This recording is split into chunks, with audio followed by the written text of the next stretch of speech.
Soundings Audiobooks presents an unabridged recording of The Bowness Bequest, written by Rebecca Tope, read by Julia Franklin.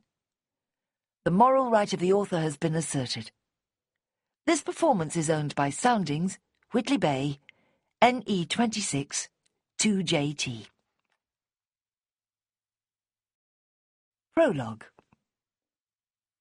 As funerals went, this was a low-key one, in Simmy's view.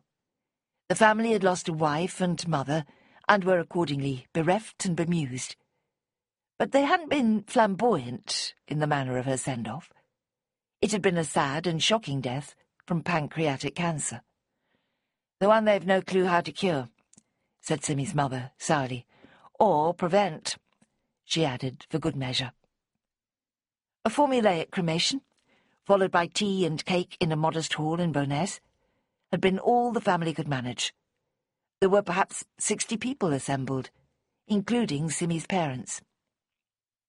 Frances Henderson had been 63, an ordinary woman struck down by a fast-working cancer. Friends, colleagues and offspring were seated around the Formica tables. The average age appeared to be below 50, which perhaps made the occasion unusual. But in every other respect, it offered little worthy of note. Simmy carried her little plate of cakes around in search of a seat.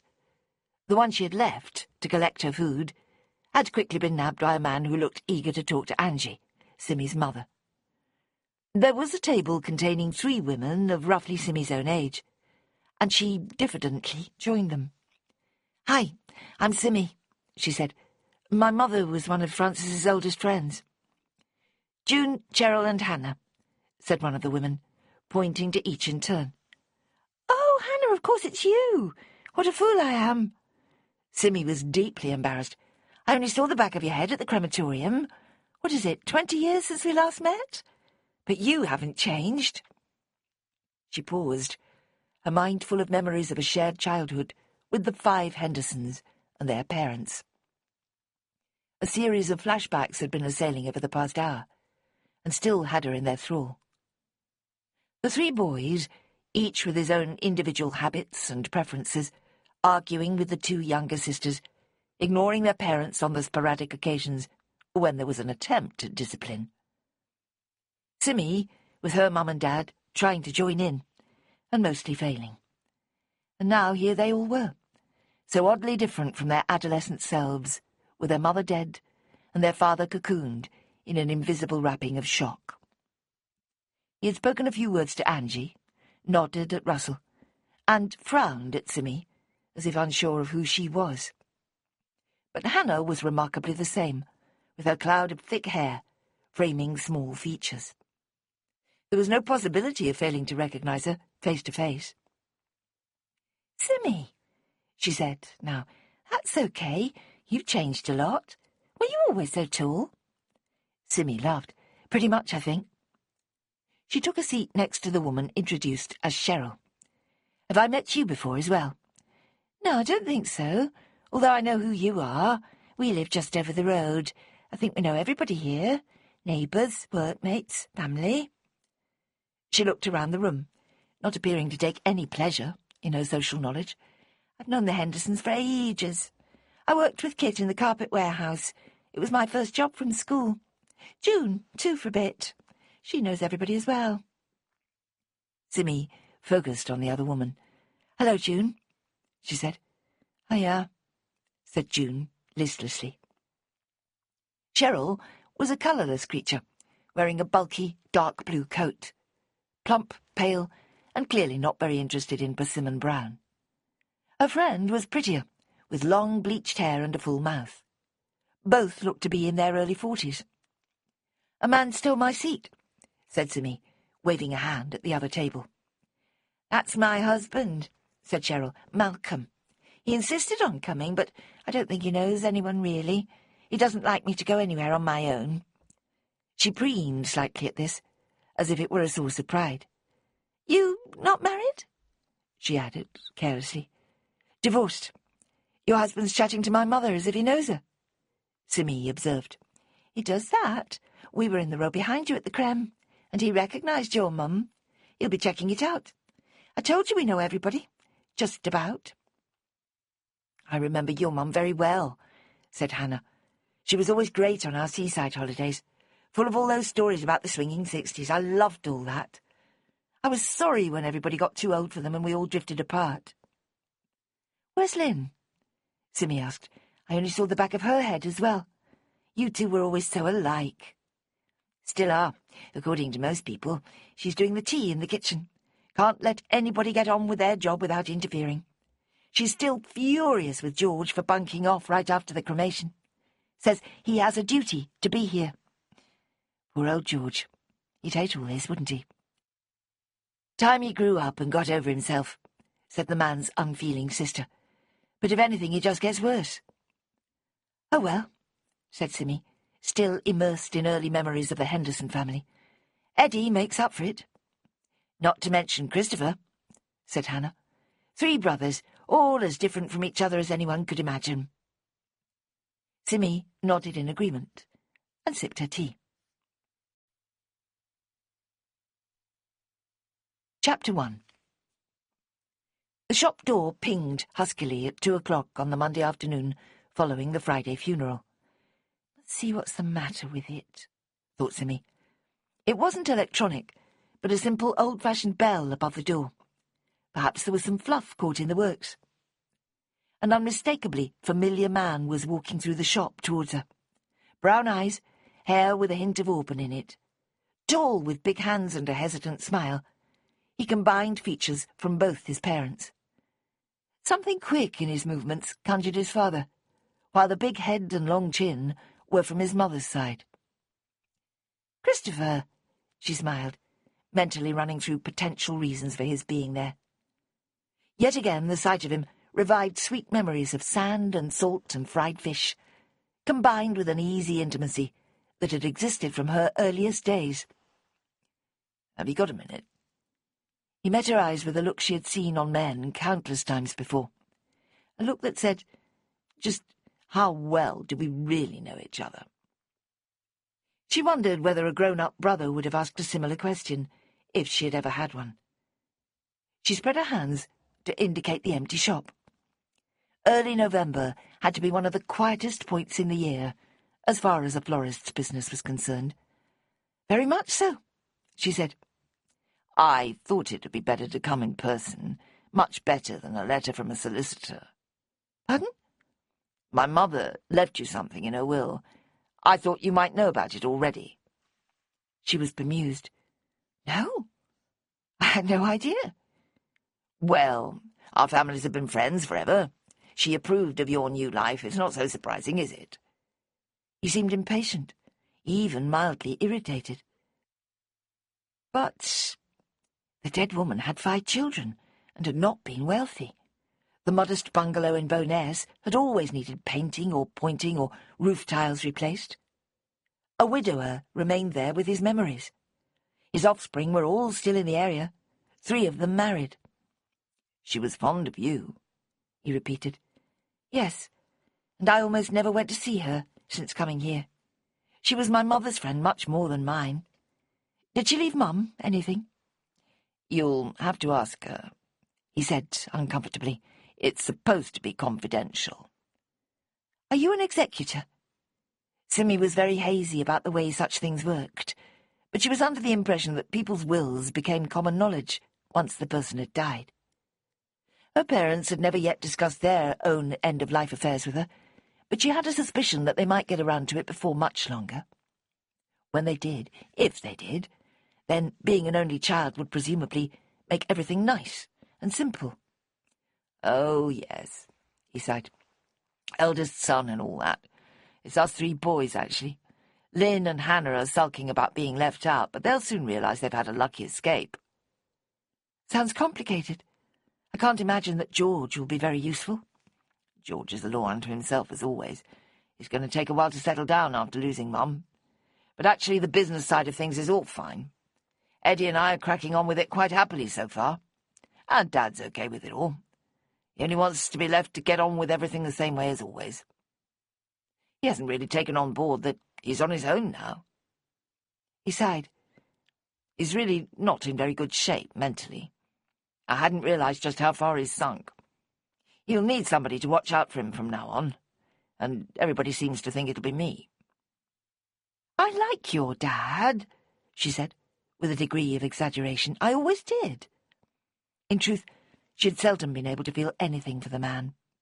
She couldn't get closer than liking the idea of him rather than the reality. He had been a detached sort of father to his large family, but basically harmless as far as she knew. He maintained a steady income and never hit anybody. "You'll have to visit him then. He'd be thrilled if you did." Simmy entertained another rapid kaleidoscope of childhood memories, in which the Straw and Henderson families had holidayed together, year after year in North Wales. Christopher and she had always been good mates, swimming together and pootling in the rock pools. They'd been born on the same day, in the same hospital, which explained the friendship. The two new mothers had become welded together, despite the subsequent move of the Hendersons to Cumbria when the children were in their teens. 10 years later, Angie and Russell Straw had followed them, and 10 years after that, Simmy too had moved north. "So, what have I inherited?" she asked again. "Come down to the house and I'll show you." The Hendersons lived at the southern end of Bowness. It would take 20 minutes to walk each way from Simmy's shop in the middle of Windermere. Longer coming back, in fact, due to the uphill climb. Perhaps she'd take the van and save the time. "After work?" she nodded. "Is that okay?" He looked uneasy. "I suppose so. Can't you come now?" He glanced around the shop, evidently searching for a deputy. "Sorry, Bonnie isn't in today. She takes Mondays off in lieu of Saturdays.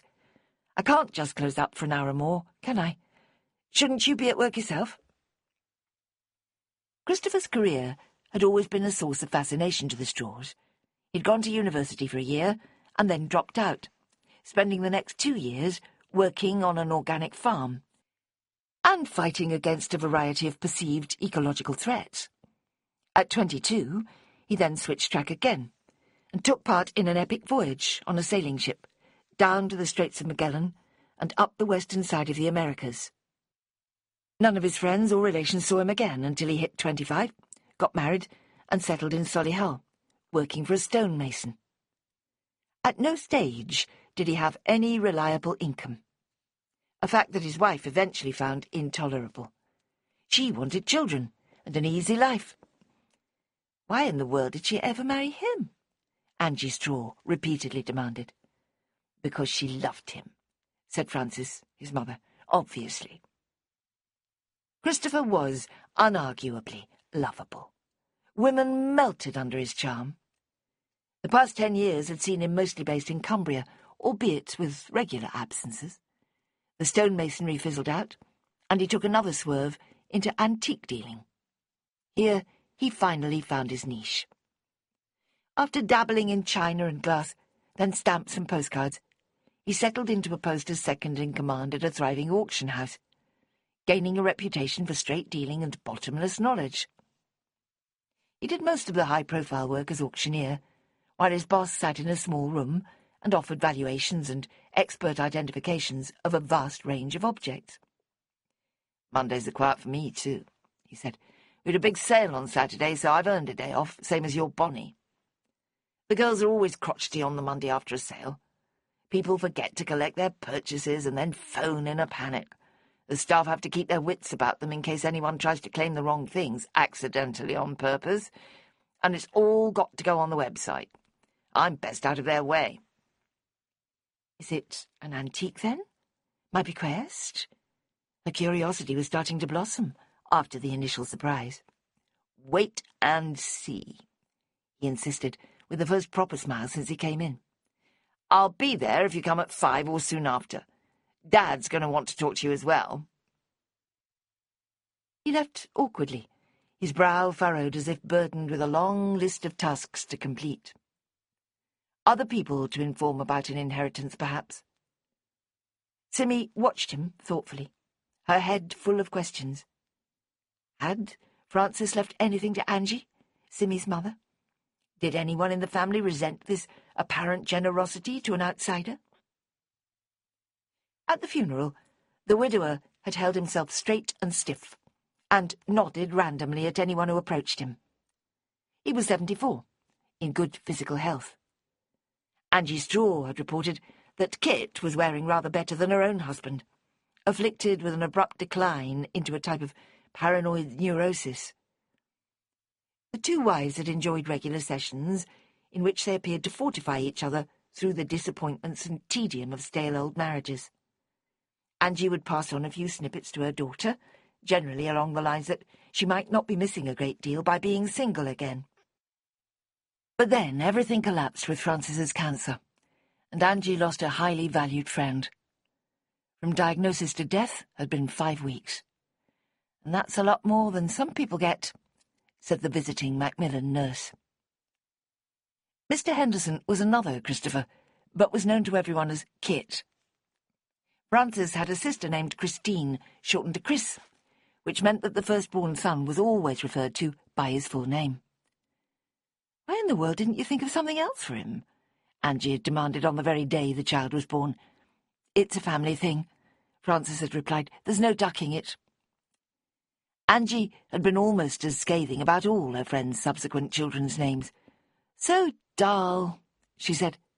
Simmy always winced, with her own exotic persimmon more burdensome than she liked.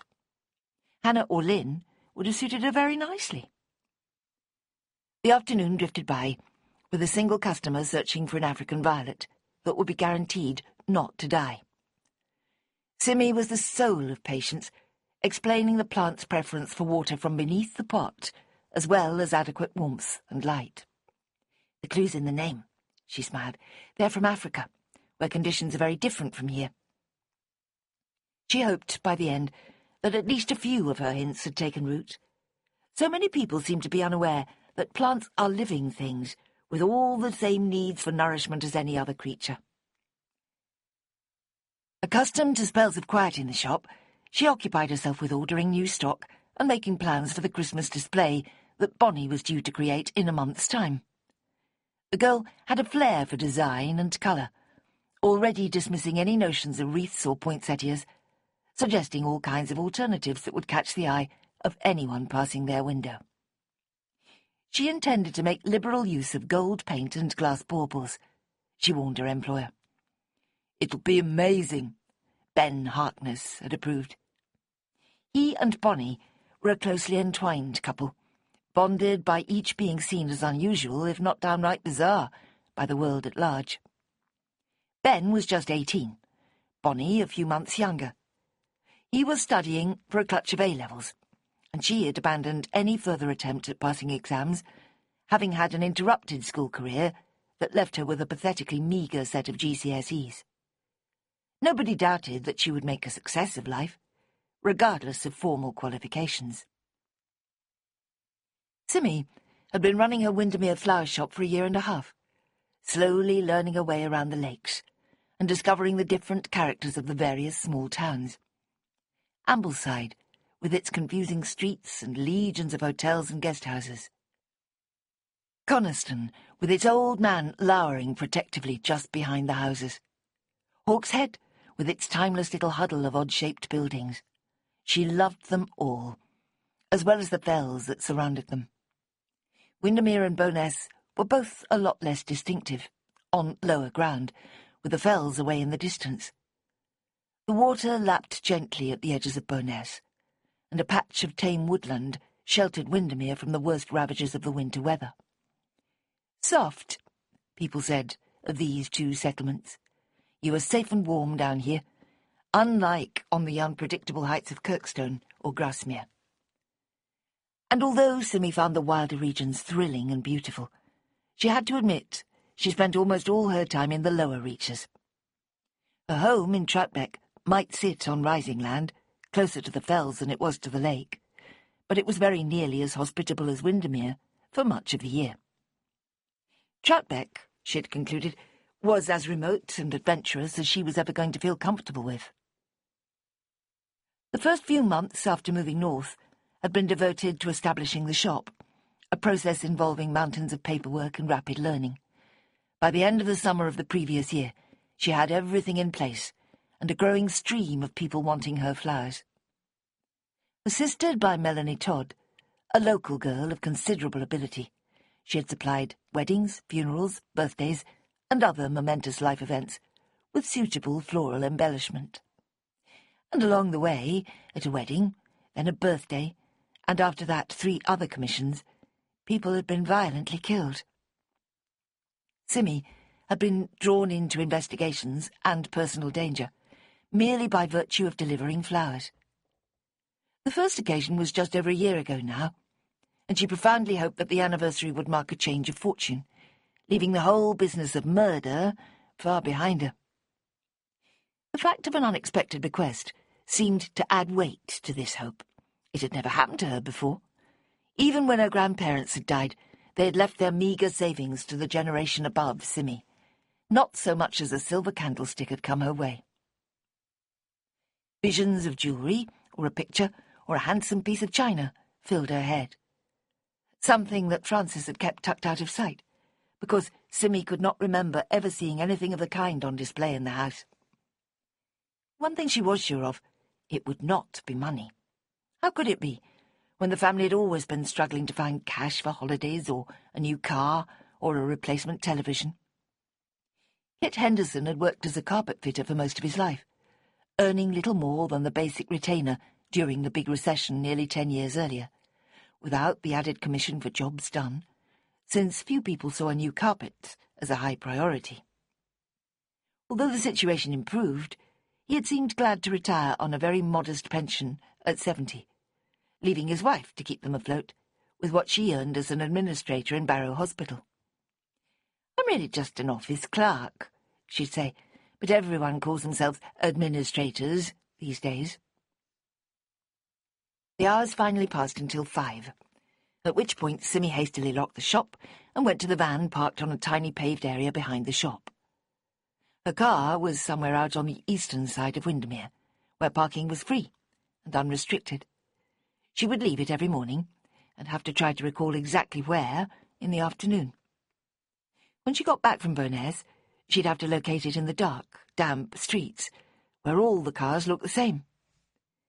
Eagerly, she turned the opposite way from usual and headed southwards towards Bowness. "I've got a bequest," she sang softly to herself. It made her feel oddly blessed, as if an angel had brushed her with its wings. Within a very few minutes, she would discover exactly what it was that Francis Henderson had left her. Chapter 2. Bowness was a linear little town, following the eastern edge of Lake Windermere for a mile or so. It had opted very early on for a particular brand of tourist appeal that had been sustained for well over a century. It boasted a promenade, manicured gardens, large and handsome hotels, and many more shops and restaurants than Windermere could offer. Boats could be hired and small lake cruises embarked upon. Just south of the town was the ferry across the lake. South again was Newby Bridge, and a whole different kind of landscape. Traffic was comparatively light, but it was never a smooth business to drive through Bowness. Simmy's destination lay past the promenade with its swans and kiosks, and to the right into Glebe Road. A road that had been steadily colonised with a variety of houses over the years. It looped past a cemetery and a small park, and back into central Bowness. The Hendersons had probably the least attractive property in the street, deprived of a view of the lake, and suffering all the noise and disruption of the substantial tourist trade, being close to the Ship Inn. It was all they could afford, Angie had said, and you have to admit they made the most of it. The house was kept tidy outside, the woodwork painted regularly, and the garden forbidden from escaping human control, with a large lawn, frequently mowed, and easy shrubs, which flowered on schedule. Simmy glanced all around, sighing at what she felt was a false image, created entirely to placate neighbours and town councillors. There was a soullessness to it that a florist could not fail to notice. Christopher had evidently been watching up for her, and was standing in the doorway as she approached. "Good timing," he said. She followed him into the small, shadowy hallway, then through to the sitting room at the back, which had been chosen as the quietest and lightest room, by a small margin. It looked southwest, where tiny glimpses of water could be had between buildings and trees. To Simmy's great surprise, there were 3 people sitting there, all obviously waiting for her. She had seen them all only 3 days previously. She had spoken to them and eaten cake with them after Francis Henderson's cremation. It felt strangely unsettling to see them again so soon. It had been as if the funeral of their wife and mother, with the release of tension that came after it, was the end of the story. Even though she knew that life had to go on, she had not expected to be part of it right away, if ever. She looked to Christopher for an explanation. "We've been going over the will this morning, you see," he said. "We knew what was in it. Nothing very complicated. So now the funeral's out of the way, we have to deal with the details. George and Eddie know what we're doing. Hannah and Lynn came over this afternoon to help us get clothes and a few other things sorted." "I see," said Simmy uncertainly. "Well, hello, everybody." "Kit," she faltered. What did one say to a man still numb from the death of his wife? Could you even assume he was numb? Anything was possible. He could even be planning a Mediterranean cruise, for all she knew. "Simmy," he nodded, not even making a token effort to get up from his chair. There was none of the old-fashioned gentleman to Kit Henderson, and never had been. In that respect, he was altogether different from Russell Straw. But Kit didn't need to make courteous gestures for a woman to see the twinkle in his eye. He had something roguish about him, with brown eyes and a skin tone darker than most Cumbrians. Once or twice, Angie had likened him to a gypsy. Always a slight man with thin limbs, he also had something of the monkey about him. He moved quickly, and it was easy to imagine him crawling across newly carpeted floors, nailing down the edges and ensuring all was neat. Francis had, since Kit's retirement, complained that he was impossible to live with, telling Angie Straw how unreasonable and demanding he had become.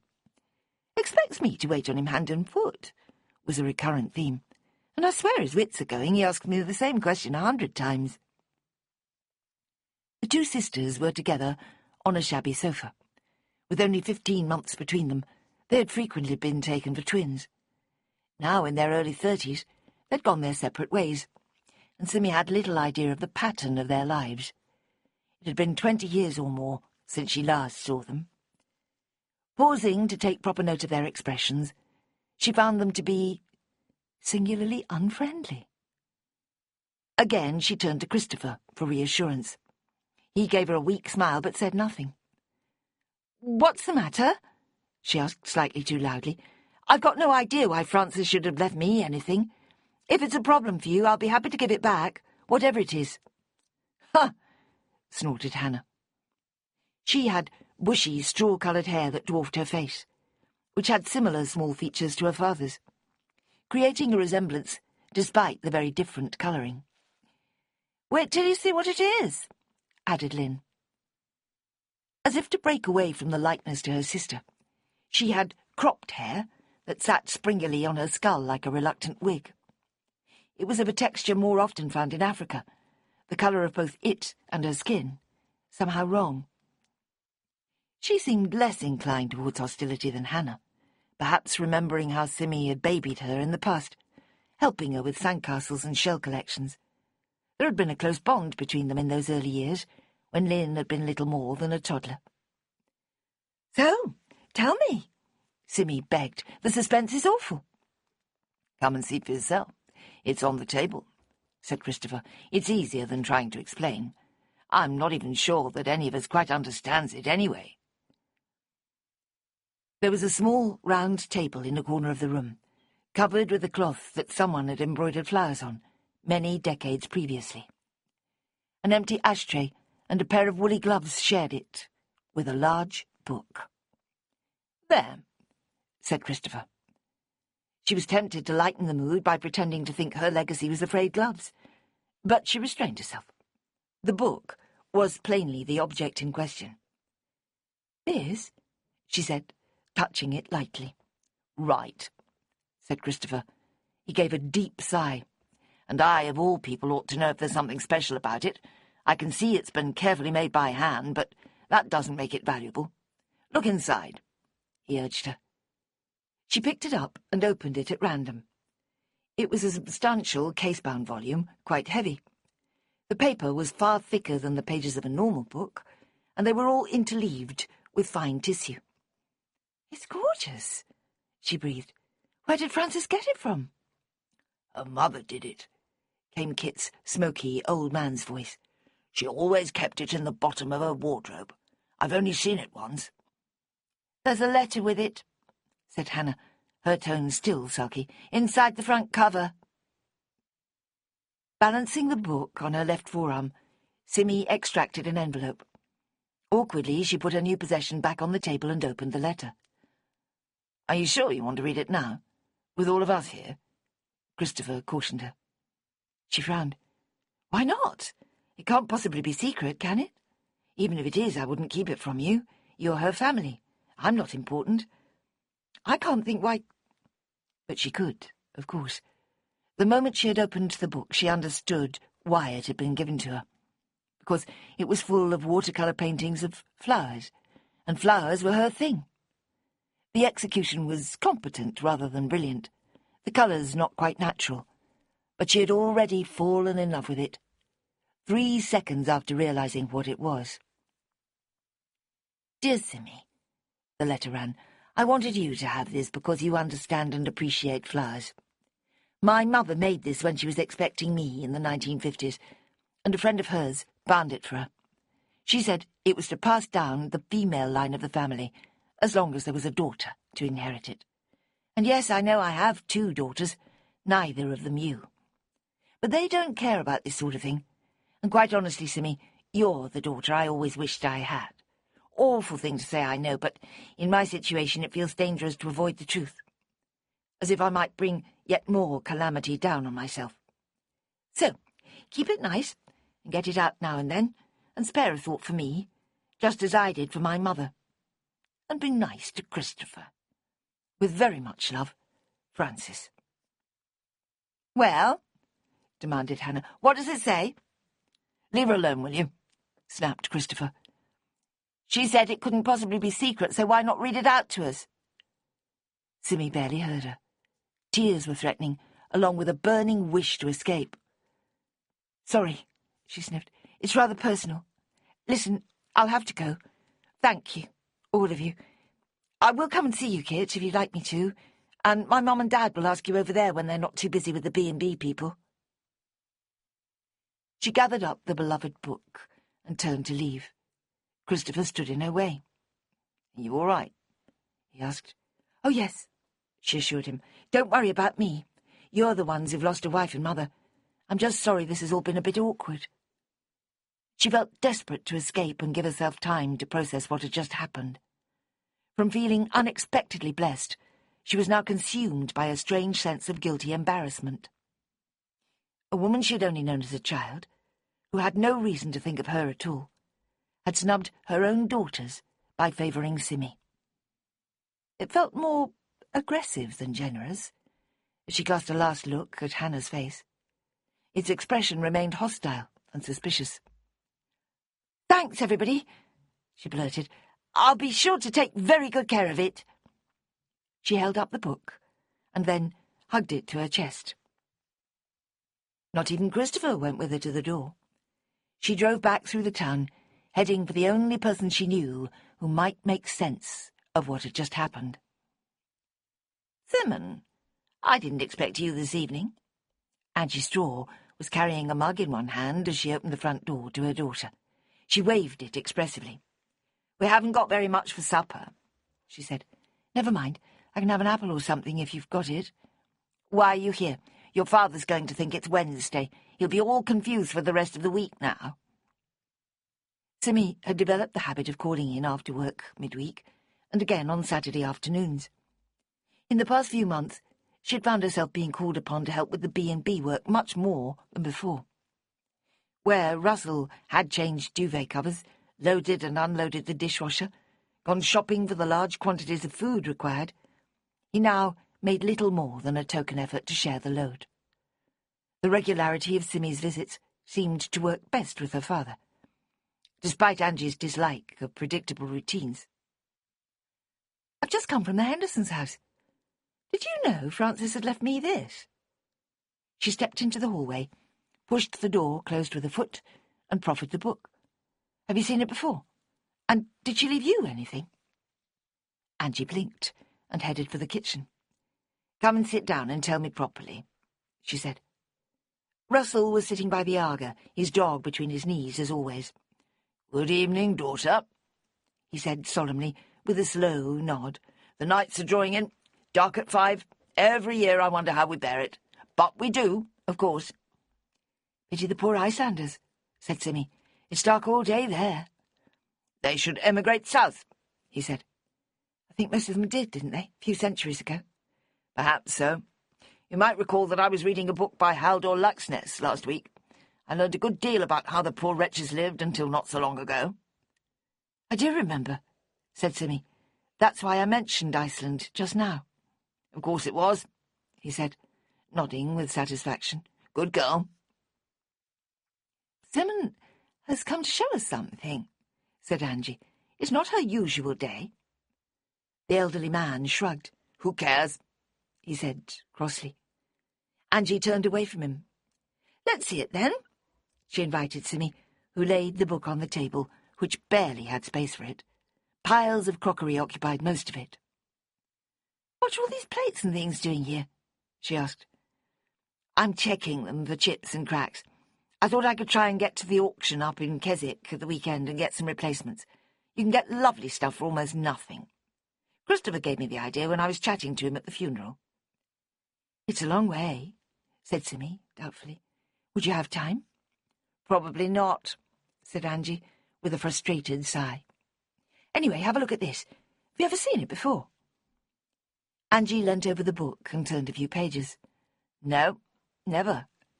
"Flowers," she murmured. "Who did them?" "Her mother in the 1950s. Isn't it gorgeous?" "All hand done, even the binding. So why have you got it? I don't understand." "She left it to me. There's a letter. She said I was a more suitable person to have it than Hannah or Lynn. They're not very pleased about it, understandably. So you didn't know anything about it?" Angie shook her head. "She never talked about that sort of thing. I kept trying to make her say how she felt about everything, dying so young and all that. But she wouldn't. And no, she hasn't left me anything as far as I know." "I'm not surprised she wouldn't talk about dying. You are awful, Mum. From what I heard, Fran was actually very grown up about it. She wrote that letter to me, for a start. She might have done them for everybody, for all we know." "What did you expect her to say, anyway?" "I'm not awful at all. I was trying to help. Poor Kit didn't know how to talk to her, so I thought I could make it easier for them both. All she would say was she'd had a good life and wasn't scared at all." "Well, what else was there to say, then? Doesn't that cover it?" "Your mother likes to wallow," said Russell, unexpectedly. "She likes everything talked into submission. I'm sure you've noticed." Simmy laughed. "Poor Frances. Look what she's left me, Dad." He barely glanced at the book. "I never felt I knew the woman very well," he said. "She was your mother's friend, not mine. She didn't really like me. They didn't like each other's husbands much at all. Perhaps that was a good thing. At least there was never any temptation to indulge in wife-swapping on all those infernal beach holidays." He chuckled happily. "Not like some people we knew back in the bad old days." "That's rubbish," Angie snapped. "Total fantasy." "Oh, well, it doesn't matter. She's dead now. And that wretched husband of hers is having the last laugh." He gave his wife a very direct look. "I did hear you two, you know, bemoaning your witless menfolk, as if we were old dogs that couldn't remember the rules any more." Simmy flinched at this attack. Where her mother had always prided herself on straight talking and facing facts squarely, her father had been open and honest, but far less confrontational. Now the roles were reversed. Angie had to be feeling the ground shift beneath her. Her skin was considerably thinner than most people realized, perhaps including her husband. Angie seldom considered anybody's sensibilities, but her own were as vulnerable as anyone else's when it came down to it. And Frances? She was the spark that had set this in motion, the hovering ghost who needed to be exorcised. "She wrote me a letter," said Simi again, "about the book. Do you want to see it?" Angie took a steadying breath. "If you like." She took it and read it quickly. No wonder the girls are upset. She always vowed she'd treat them exactly the same way as the boys, and now she's gone back on it. "What do you mean?" "When she adopted them, she made a great song and dance about them being completely the same as her biological children. So did Kit, in his way."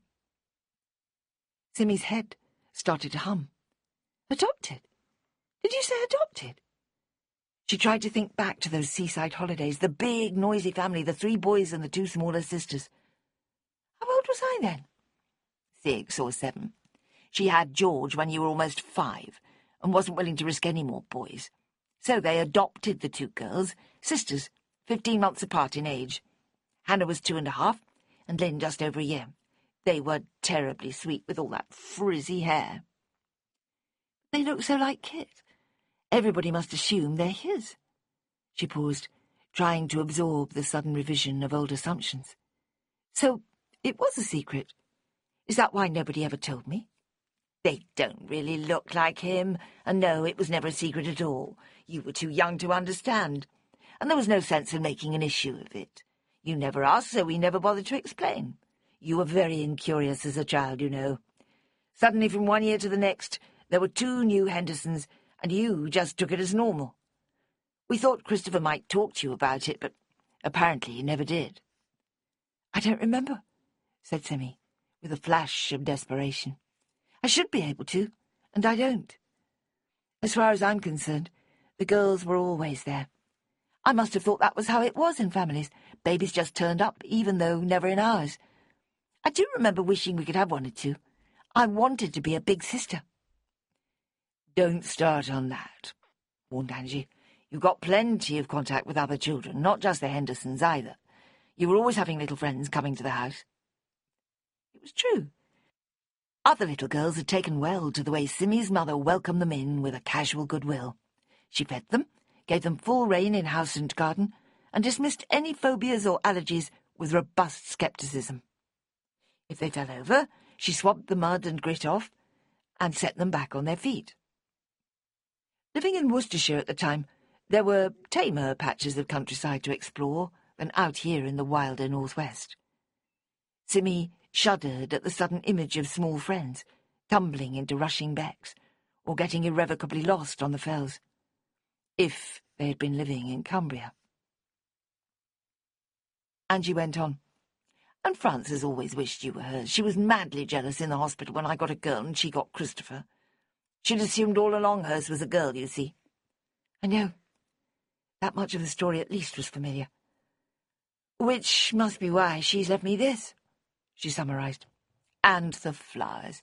You being a florist," said Angie dryly, "and her girls being utterly unartistic and liable to try to sell it." "I won't do that." She gently stroked the page, which lay open in front of her.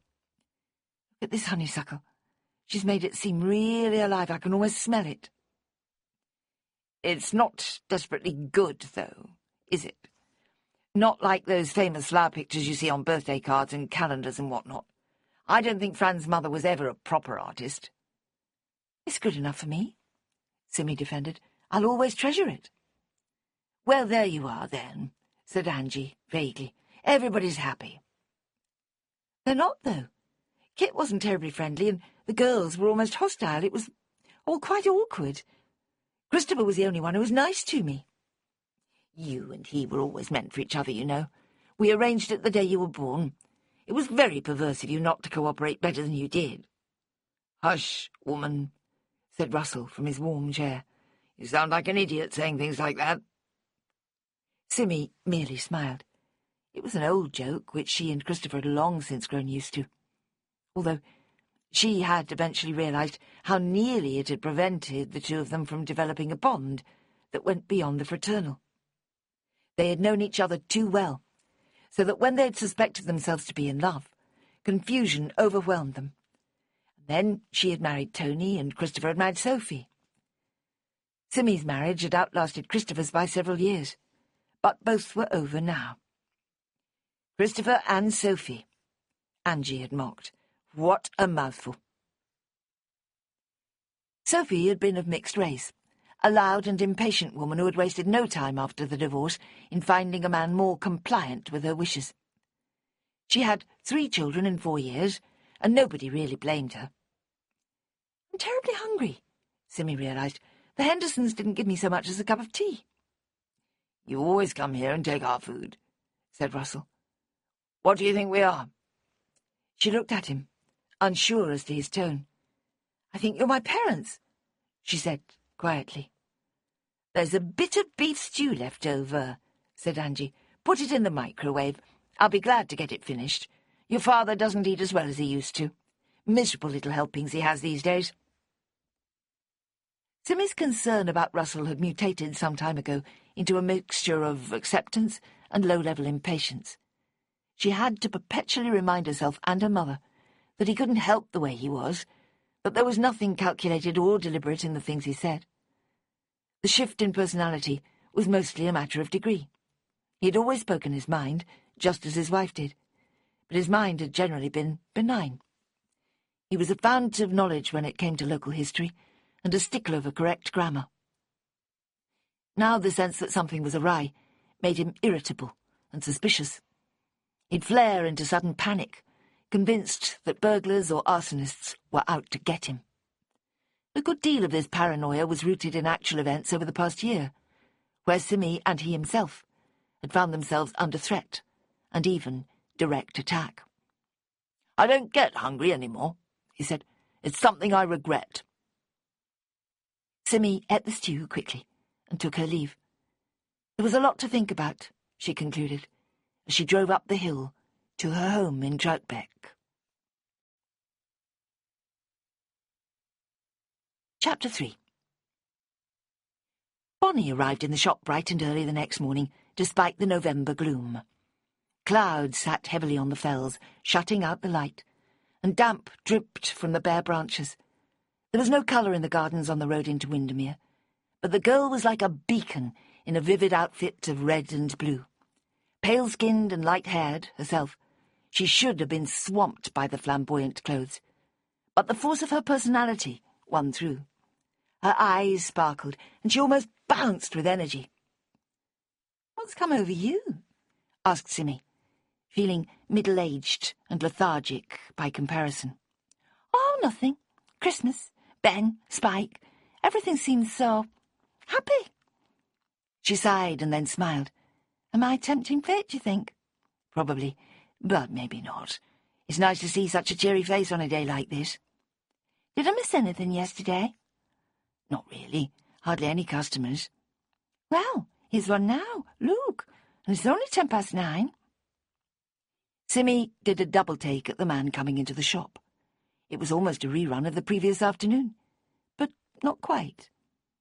This was a younger, chubbier version of Christopher Henderson, the middle brother, Eddie, who had never entirely come into focus for Simmy, being so much more ordinary than his siblings. She felt a strong inclination to take a step back and, if possible, escape through the back room and into the little yard outside. "Not exactly a customer, I fear," she murmured to Bonnie. Then, louder, "Hello, Eddie. What is it now?" He managed to look reproachful and exasperated all at the same time. His large face and wide-spaced eyes were very much a likeness, as was the colourless hair, kept rather long. "That's not very welcoming," he said. "I gather I missed you yesterday." "I thought you'd gone back to wherever it is. If this is about that book—" "It's not. My mother was free to leave anything she liked to anybody she wanted. None of us could be trusted with a thing anyway. My kids would wreck it within minutes. George would just lose it, and the girls didn't even know it existed." "Which just leaves Christopher," thought Simmy, and he's too unsettled to be saddled with something like that. "So?" she prompted. He glanced at Bonnie, clearly wanting to speak privately. She stood her ground, like a protective terrier. "I had a phone call from Dad last night. Everybody had gone off and left him on his own, and he was going over everything in his mind the way he does.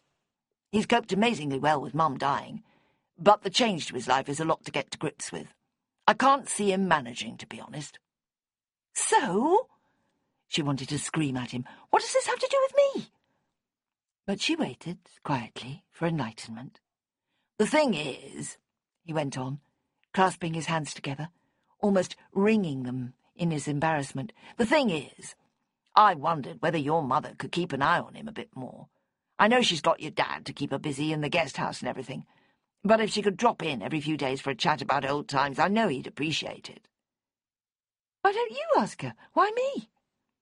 "He's scared of her," said Bonnie, shamelessly getting involved, "like most people." "Not at all," he snapped at her, "but it seemed sensible to run it past Simmy first, and I wasn't sure what would be a good time or how to go about it. Phone? In person?" "Text? Email?" added Bonnie, with naked sarcasm. He gave her a stern adult-to-child look, which made no impact on her at all. He was barely old enough to be her father, Simmy reflected, and he looked even younger than his 36 years. "Quite honestly, I can't see it working," said Simmy. "She really does have her hands full already, and she's not a very good carer at the best of times." "He doesn't need a carer, for the love of Mike. He just needs a bit of company, someone who's known him most of his life and could have a good chat with him." "All the same, it really isn't her thing. As my father said, it was her and Fran who were the friends. The husbands were almost incidental." She thought again of the wife-swapping comment and quelled a smile. "I did say I'd go and see him now and then, but I can't promise to do it regularly." They fell quiet, apparently at an impasse. "Why do you need anybody, anyway?" Simmy said eventually. "The man has 5 children and any number of grandchildren." "He prefers female company, and the grandchildren are all far too young to provide what he needs. He never was very keen on kids, if you remember. He wants a replacement for Mum, to put it baldly. He's always liked talking to women, about their houses and furnishings and that sort of stuff. He's worked in carpets all his life, don't forget. He knows about colours and curtains and how to hide the television cables." Simmy inwardly rolled her eyes at the thought of chatting to Kit Henderson about interior design. Besides, she said to herself, that was almost certainly not what the man would choose as a topic of conversation. Eddie was naive to think so. "I could go sometimes if you like," said Bonnie with a charming air of diffidence. "He sounds like a nice man." Both the adults looked at her in astonishment. Simmy's first instinct was to veto the idea completely.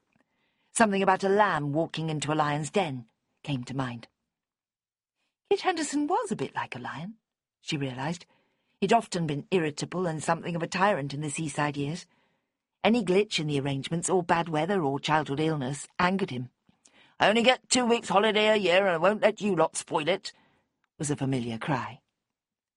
Without any discussion, his family and the 3 Straws had all colluded in making his holidays go smoothly. Now, here was his son devoting time and effort to ensuring that he was cared for in his bereavement in much the same pattern. "He's not all that nice," said Simmy. "Sorry, Eddie, but you know it's true. You've all indulged him for most of his life, and now you're still doing it. I know he's prone to confusion and forgets things like a lot of men his age, but he's not incompetent. He can go to clubs or groups and make friends for himself. He can get his own meals and go out for walks. And he should be made to appreciate his sons a bit more. Christopher lives only a few miles away." She tailed off, suddenly aware that she, too, was trying to organise Kit's life for him. "Christopher's nearly 20 miles away, and that auction house of his takes about 80 hours a week of his time, or so he says." Bonnie squealed. 80 hours? That's nearly 12 hours a day, isn't it? 7 12s are 84. That can't be right. Doesn't he get a day off? Eddie emitted a spluttering little laugh. "You're right. 7 12s are 84, and no, he doesn't work that much. But he does sit there for 6 hours without any food or drink on a Saturday doing his auctioneering act, and people are constantly asking him to value their silver teapots and chipped old plates. If he doesn't know, he has to look it up. I guess it's fairly full on." "Sounds great," said Bonnie a trifle wistfully. "Ben would love that." "Ben loves everything," said Simmy, thinking that most people probably found auctions exciting and romantic.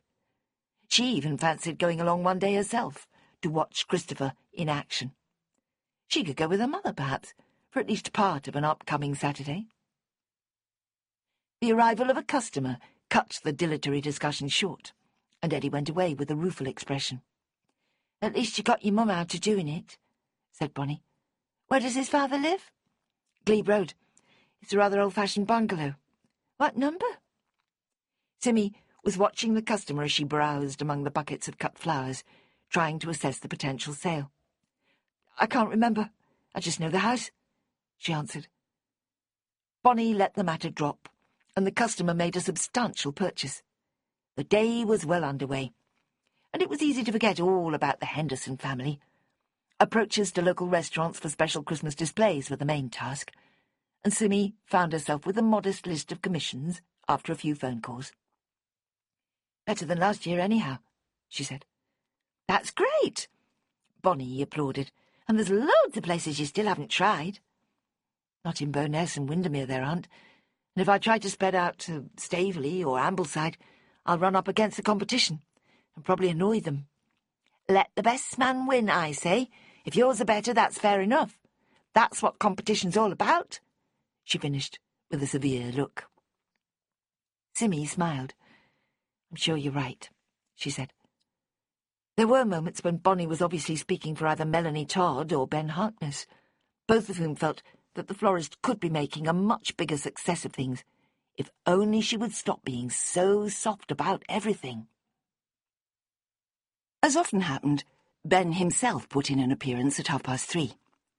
Bonnie had clearly been saving up news to tell him, and after their habitual fond kiss, which Simmy always found very endearing, the girl began to update him. "You know that Henderson family? The wife died. She was Simmy's mum's best friend.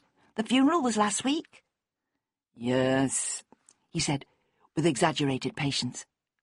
Ben never had any difficulty in keeping up with local people and their doings. "What about them?" "One of the sons came in today, early, and wanted Sim to tell her mother to go and visit the old man because he likes talking to women and might get lonely." The boy snorted. "Some chance." "That's what Simmy told him, didn't you?" She invited her employer into the conversation with a cheery look. She said her mum was no good as a carer, and anyway the old dad isn't very nice. Simmy winced. Had she really said that? Ben nodded. "My mum knows him a bit because of the carpets. He's a real expert. It's not actually architecture, obviously, but my mum gets asked sometimes. She's got him on her database." Mrs. Harkness was an architect at the peak of her powers, working mainly from home, while juggling 5 children and a husband.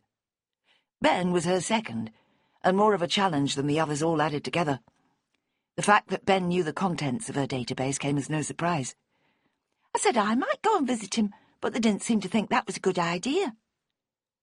Bonnie threw Simmy a look somewhat less fond than the first one. "I could go with you," said Ben carelessly, "if you like. It's only a few minutes from my house anyway." "You know where he lives, then?" "It's that big ugly bungalow in Glebe Road." He nodded. "He's there on his own now, then? None of his sons or daughters want to live with him, I guess." "They've all got lives to get on with, and most of them have families already," said Simmy defensively. "They might ask him to move in with one of them, I suppose, but Eddie didn't say anything like that." "So, he tried to delegate it?" He looked at his girlfriend. "It's not your problem, kid. It's not even Simmy's problem. The world's full of old people on their own. You can't feel sorry for all of them." Bonnie narrowed her eyes at him. "Logic, Ben. Watch the logic. You're arguing from the general to the particular. I never said I wanted to visit all of them, just this one." "I can't see why you should," said Simmy. "He really isn't very interesting." "Maybe not, but I get the feeling his son might be," said Bonnie slyly. "Who, Eddie?" Simmy was bemused. "Not Eddie, his big brother, Christopher. I saw you with him last week when he came in about the funeral flowers." She giggled. "I've never seen you like that with a man before." "I've literally known him all my life. How'd you expect me to be with him?" Bonnie said nothing more, and Ben knew better than to speak out of turn. A moment later, the telephone rang about an order, and the subject was dropped. Ben hung around for another 10 minutes, and then wandered out into the dark street, where evening had come even earlier than usual, thanks to the persistent cloud. "Meet you down there," he said over his shoulder to his girlfriend. Simmy fleetingly wondered how the arrangement had been made so swiftly and certainly. It sometimes seemed that the youngsters communicated by telepathy. Bonnie left at 5, with Simmy planning a further hour or so, creating a display needed for the following morning. "See you tomorrow," she said absently. "Thanks, Bonnie." She was constructing a substantial piece for a local hotel to position in the foyer. It consisted mostly of evergreens and berries, with a group of hothouse gerberas in the centre. Their stalks were floppy and uncooperative until she was forced to wire them from top to bottom, a fiddly and time-consuming task. A mobile warbled at her while she had her hands fully occupied, but she managed to reach it after a few seconds, stretching across to the shelf where she'd left it, still holding the flowers in place with the other hand. "Simmy," came Bonnie's little voice, sounding even more childlike and breathless than normal. "We're at Mr. Henderson's house, and I think he must be dead. We can see him lying on the floor in the living room. Ben's calling the police now. I thought you'd want to know right away. No, that's not really right. I wanted to hear your voice. It's really scary. We think he must be dead." Carefully, Simmy released the drooping gerbera and put her free hand over her stomach. "He must have had a heart attack or something," she said. "No, I don't think so. There's a terrible lot of blood. Ben says somebody's killed him." Chapter 4. Simmy's immediate response, which lasted roughly 5 seconds, had been to assume that Bonnie was making a singularly insensitive joke. There had been a number of murders and criminal acts that had involved Simmy and Ben over the past year, with Bonnie being drawn into the maelstrom as well, since becoming part of Persimmon Petals. Melanie Todd, who Bonnie had replaced in the shop, also counted herself as one of the little gang of amateur sleuths. But in reality, she had generally been very much on the sidelines. One major exception had been that summer, when the girl had cradled a dead man's head in her lap on the edge of a lake. If there was now another murder, Melanie was going to find herself entirely out of the picture, and Simmy presumed that this would be just as she wanted it. The entire distressing history flashed through Simmy's mind even before Bonnie finished speaking. By then, Simmy had understood that the girl wasn't joking, and yet there was no conceivable reason why Kit Henderson should come to a violent end in his own living room, unless— "It must be suicide," she said. "That must have been what Eddie was worried about this morning." She thought back over the conversation, although he never said anything about it, did he? Bonnie was still breathless, almost whispering. "He didn't do it himself, Simmy. No way. He's much more horrible than that." "Oh. Why are you phoning me about it?" This question burst from her with some force. "It has nothing whatsoever to do with me, does it? Simmy!" And she was cut off with sounds of a car engine, doors slamming, male voices. "I better go." At least, I haven't just delivered any flowers to him, Simmy thought.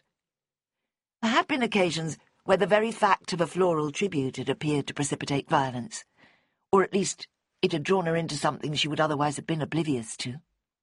Although there had been Henderson flowers only a few days before, because there had been a funeral, and Frances had liked the idea of a lot of bright and scented wreaths on her coffin, and made sure everybody knew it. The day before she died, she had summoned all her children to the house, where she had seated herself in a deep armchair and given her instructions. Christopher had described the scene to Simmy and Angie after the funeral, making Angie almost starry-eyed with admiration. She was always such a strong woman, she sighed. What a wonderful way to go. The dying woman's refusal to enter into detailed discussion with Angie over her imminent fate had all been forgiven in that moment. Simmy was still in the back room, the gerberers still refusing to stand up straight, the phone still in her hand. What ought she to do? She had been given the most unwelcome kind of information, and then left to deal with it as best she might. The loss of Kit was not a personal blow. Even Angie would admit as much. With Frances gone, taking with her nearly 40 years' worth of friendship and shared memories, Kit had already become almost incidental. A bigger concern was Russell, who might extrapolate the man's murder to mean he himself was equally in danger. "I'm a husband as well," he might say, with his recently loosening logic. "It might happen to me." The obvious explanation had to be that an intruder had been caught by Kit, who had been overzealous in defending himself. Perhaps the old man had gone for the robber with a poker. Weren't burglars very often drugged up and volatile, barely responsible for their actions?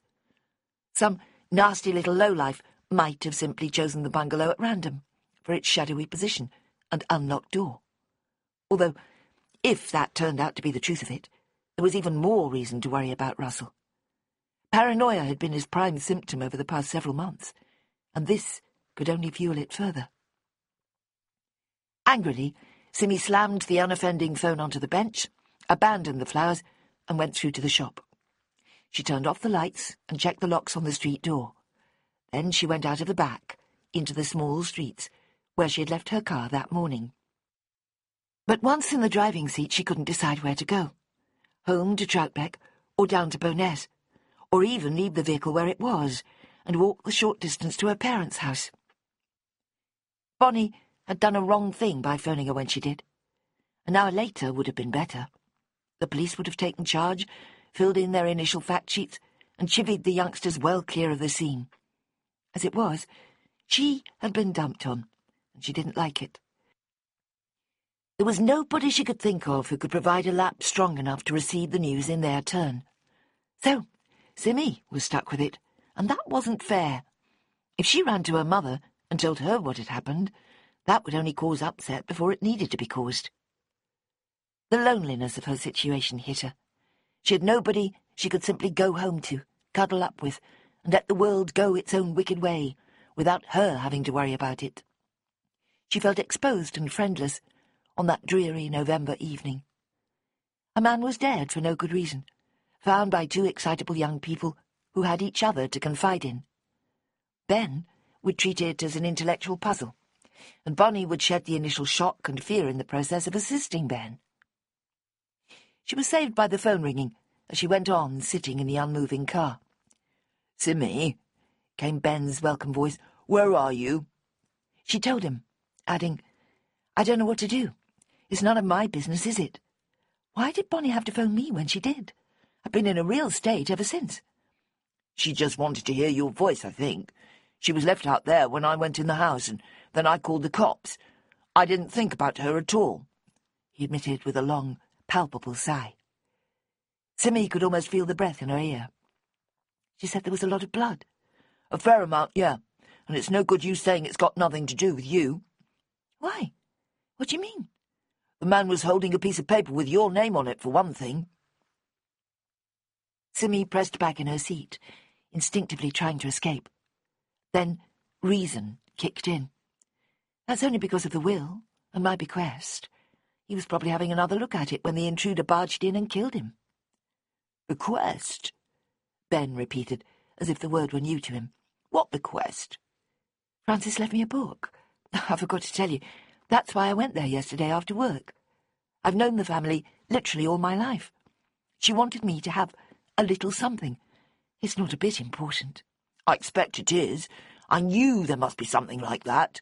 Bonnie said it was just that you'd gone to the funeral with your mum, and the Hendersons were practically the only people you knew in the area when you came to live here."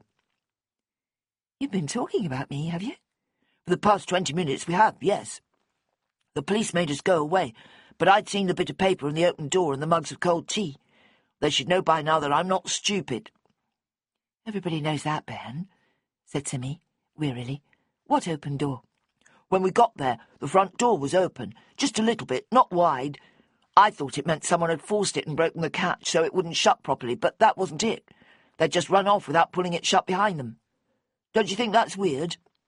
Not really. I imagine that a person might not be thinking very straight if they just committed murder. Maybe he did leave it wide open, and it blew nearly shut after he'd gone. No, I think he or she was still there when Bonnie and I showed up. They'd been intending to make a quick getaway, so left it open while they were in the house. That's what I thought at first, but it doesn't really work. There might have been a change of plan, and they, whoever, went out the back way.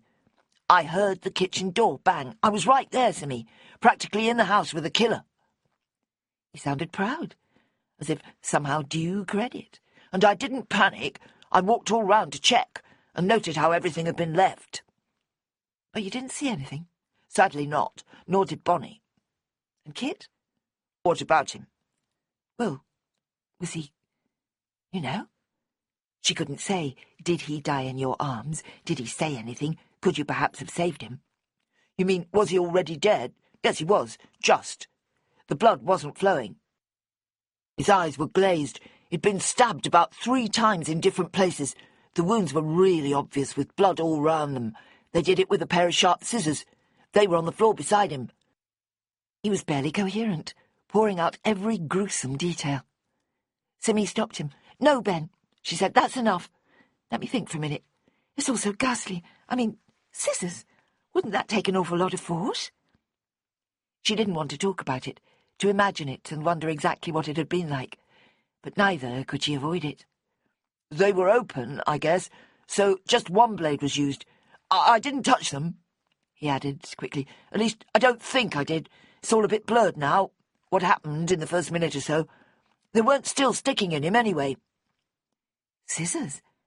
Simmy said again, faintly. Everybody had a pair in their possession, which meant that everybody had the means to commit murder. The everydayness of it added to the horror, and Ben had said it was a repeated attack. In and out, in again, perhaps in a frenzy, as the police might say. The pain must have been appalling. Pain, fear, shock, disbelief. Poor, poor Kit. What a terrible thing. Yes, it came from the front, right into his chest. It didn't look as if he fought back, either. He went silent for a moment, although Simmy could very nearly hear him thinking. You know, there's a lot of absolute nonsense talked about the dead. They're so, I don't know, inert, passive. "Dead," she finished for him. "That's what dead is, Ben." She thought, for the 100,000th time, of her own dead baby, inert in her arms, and knew that she was fully conversant with the definition of death. And their faces grow all loose and relaxed, expressionless. Even if they died in terrible agony, it couldn't possibly leave any trace once all the muscles let go. It's really very interesting, he concluded, with an appalling lack of emotion. "Somebody deliberately killed him," she said, severely. "It's the worst thing a person can do. And you should not have been there, nor should Bonnie. That was my fault." Come off it. You're not telling me you knew we'd coincide with the killer, are you? Because only if you purposely set it all up can you claim any kind of responsibility. That is, for me and Bonnie being there. There might be more mileage in having a look at this Bequest thing. That sounds to me as if it could well be useful in the investigation. You going to call Moxo about it, or shall I? Moxo was Detective Inspector Nolan Moxon, well known to Simmy, Ben, and all their friends and relations, having been comprehensively assisted by them in a number of previous murder cases. He and Simmy had developed a friendship increasingly enriched by mutual respect and understanding. He had patiently waited for her to like him, making no secret of how much he liked her. He was one of the few people she allowed to see how alone and vulnerable she often felt. Beneath the respect and liking and understanding, there lay a solid stratum of trust, born of extreme danger at certain moments in the recent past. "He's going to want to see you pretty soon, isn't he?" she said, "you being the one who found the body." "Right. I'm there now, as it happens. He's due back within the hour, once he's done all the business at the house. So, you tell him about my bequest. Be my guest. Tell him I'm going home now, and will be in bed by 10, so if he wants to ask me some questions, it'll have to wait until tomorrow. She looked at her watch. It was 7:30. And don't let him keep you late. I bet you've got plenty of homework. He made a sound that could only be termed a guffaw. Don't worry about that. This is the best homework I could hope for. Actual real-life forensics. Real death, I mean. He laughed again. All the lessons and books and films in the world can't make up for the thing itself. Stop it, she ordered. At any moment he was going to say how lucky he was to have been the first on the murder scene. And if he said that, there would be small flickers of suspicion in the mind of the police that it was possibly a little bit too lucky. And if there was that kind of thinking about Ben, could it not all too easily extend to Simmy as well? Ben was following her thoughts. They'll be a bit discomposed by the coincidence, he realised. After all, I didn't have a very good reason for being there, did I? It was Bonnie's idea. That too was an unsettling thought, and I went along with it. I colluded. Well then, he said, as if there was no more reason to worry. The conversation ended with Simmy feeling both better and worse. Better because she knew more of the story, worse because she could see no way of avoiding yet another involvement. She drove home, trying to construct a picture from the facts she knew. It wasn't long before she was asking herself, what of George and Eddie and Christopher and their sisters? This second major bereavement within a fortnight would knock them all sideways. There would be reproach and recrimination, with Eddie claiming to have known there was cause for concern, and the others wondering if there had been more they could have done. Or, and the thought knocked the breath out of her, what if one of them had killed the old man, from some long-standing resentment or injustice? What if Hannah or George or Eddie or Lynn had done it? Even, unthinkably, the eldest and best of them, Christopher himself. Chapter 5. Wednesday morning dawned even more slowly and darkly than the previous day had done. The very word dawn was a joke. Night seemed to hold on, fighting off the feeble sun, until well into the official daytime hours. Outside Simmy's house, there were cars passing, their headlights on, their drivers half asleep like hibernating animals prematurely woken. She made no attempt to hurry over breakfast, which comprised porridge and scrambled eggs, because lunch was always meagre or non-existent. She resisted thoughts about Kit Henderson lying dead on the floor, and Bonnie being upset at the sight of him. Instead, she approached the matter sideways, via the book Frances had left her. She took it down from the mantelpiece where she had placed it on Monday evening. Somehow, she felt even less worthy of it than she had at the start. Frances had snubbed her own daughters, as well as a daughter-in-law.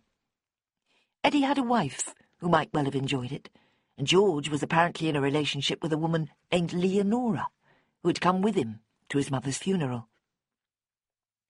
The book had something over 50 pages, like a large photo album.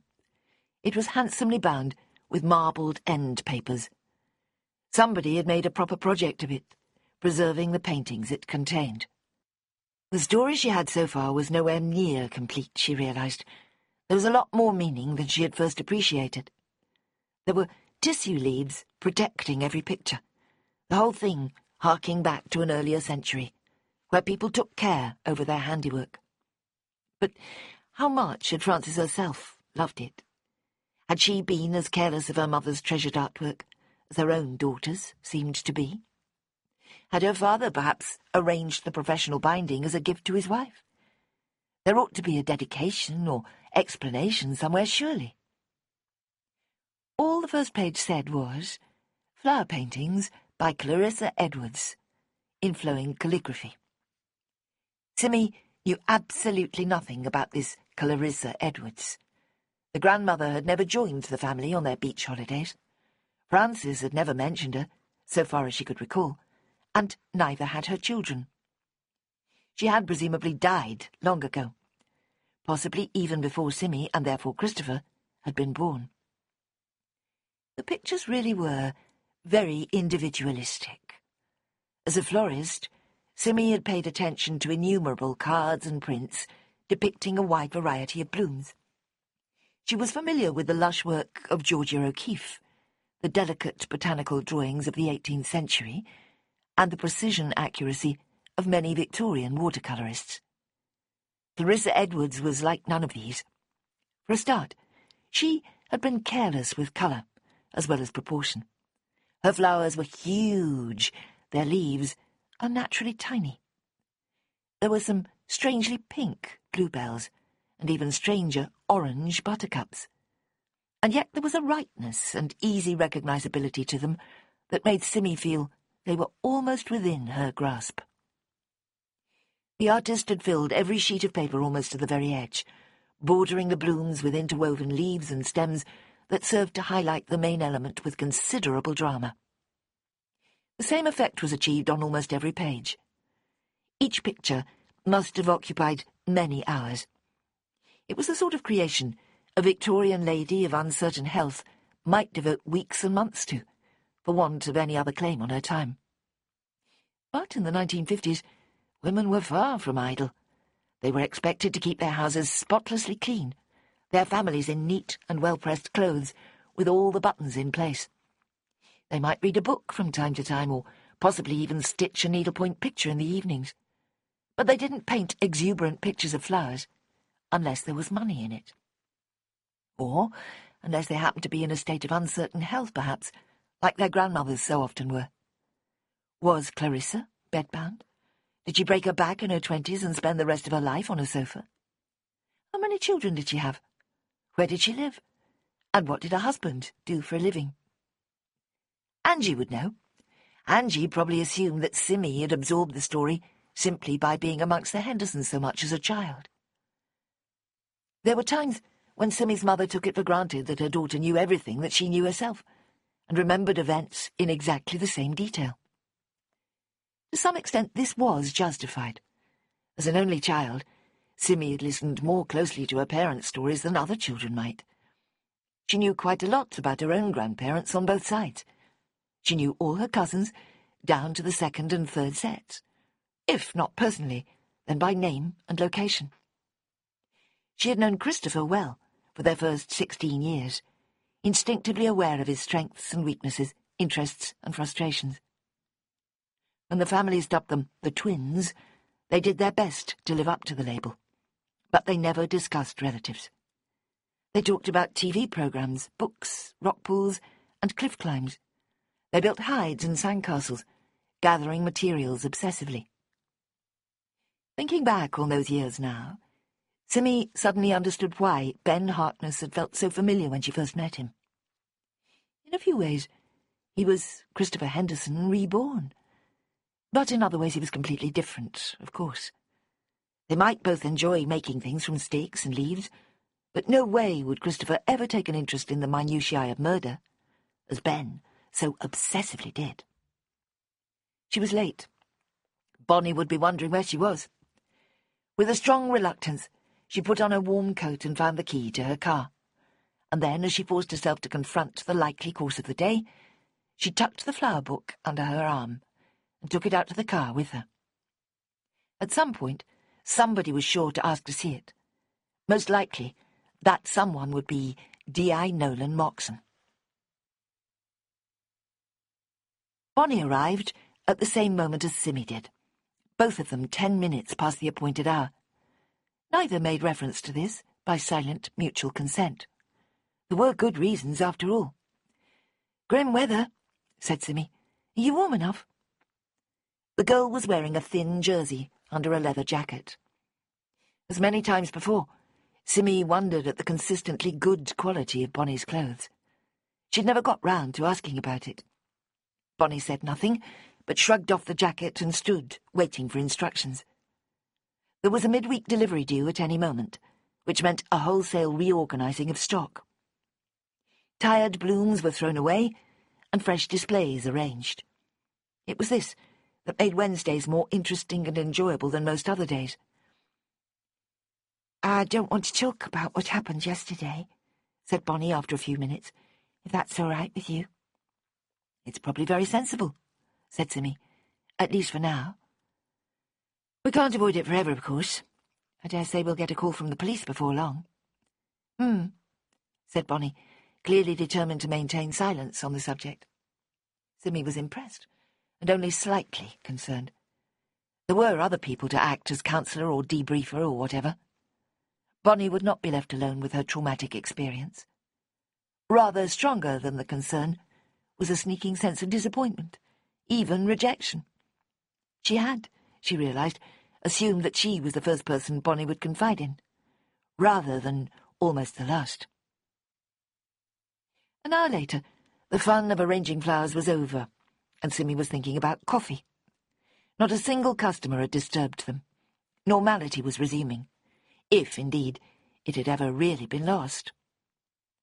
If Bonnie hadn't phoned her from the Bowness bungalow, she might never have known Kit Henderson was dead, and it was entirely possible that her parents still didn't know. When that thought struck her, she knew she would have to tell them. The police might extend their inquiries to Angie, in any case, as a close family friend. And she would have a comprehensive knowledge of the relationships and tensions going back over the decades. Simmy wondered whether she ought to make this clear to Moxon, or leave him to find it out from some other source. Ben would be at school, or college, as they called it once they reached his age. His ambitions demanded an unreasonable number of A-level passes, and every moment was filled with study, during the hours he spent there. Even at home he devoted himself to Latin translations, forensic researches, and software development. Simmy had abandoned any attempt to keep up with him, but Bonnie cleverly got herself included in much of his work. She'd even picked up a grounding in Latin, working through Gwyn's Latin with an astonishing diligence. Ben's admiration was all she needed to keep going, but the added thrill of recognising the origins of flower names, or working out the meaning of everyday phrases, made the whole business remarkably satisfying. "Never told us any of this at school," she marvelled, having reached chapter 7, which explained about verbs and tenses. "How could they be so neglectful?" Simmy herself had to think hard before she could define the first or third person, and was momentarily stumped when wondering what the second person must be. "Good question," she agreed, while privately thinking that ordinary life didn't really require such information. She marvelled at Bonnie's dedication, and hoped it was stretching her mind and opening new opportunities for her. But she didn't regret her own ignorance. The familiar croak of the defective doorbell announced a customer at last. Somebody somewhere must want some flowers, surely, thought Simmy, as she turned to see who it was. Not somebody wanting flowers, regrettably. It was her mother, looking confrontational. Standing tall, shoulders back, she made a striking figure. People didn't mess with Angie Straw. A guest in her B&B did as she told them, without question. Luckily for them, and for her business, she was very relaxed about what they could and couldn't do. Laissez-faire was the order of the day at Beckview. Dogs, cigarettes, and muddy children were all welcomed. It suited Angie to let standards slip, and she made a virtue of it. No useless embroidered cushions cluttering the beds, or fiddly little cartons of synthetic milk. "Simon," she began, "what's this I hear about Kit Henderson? Why did I have to be told about it by the postman, of all people? The postman," she repeated. "What sort of a cliché is that?" "I was going to tell you," said Simmy. "Bonnie and Ben found him last night. Eddie came here yesterday and said Kit would appreciate a visit now and then. He was lonely and sad.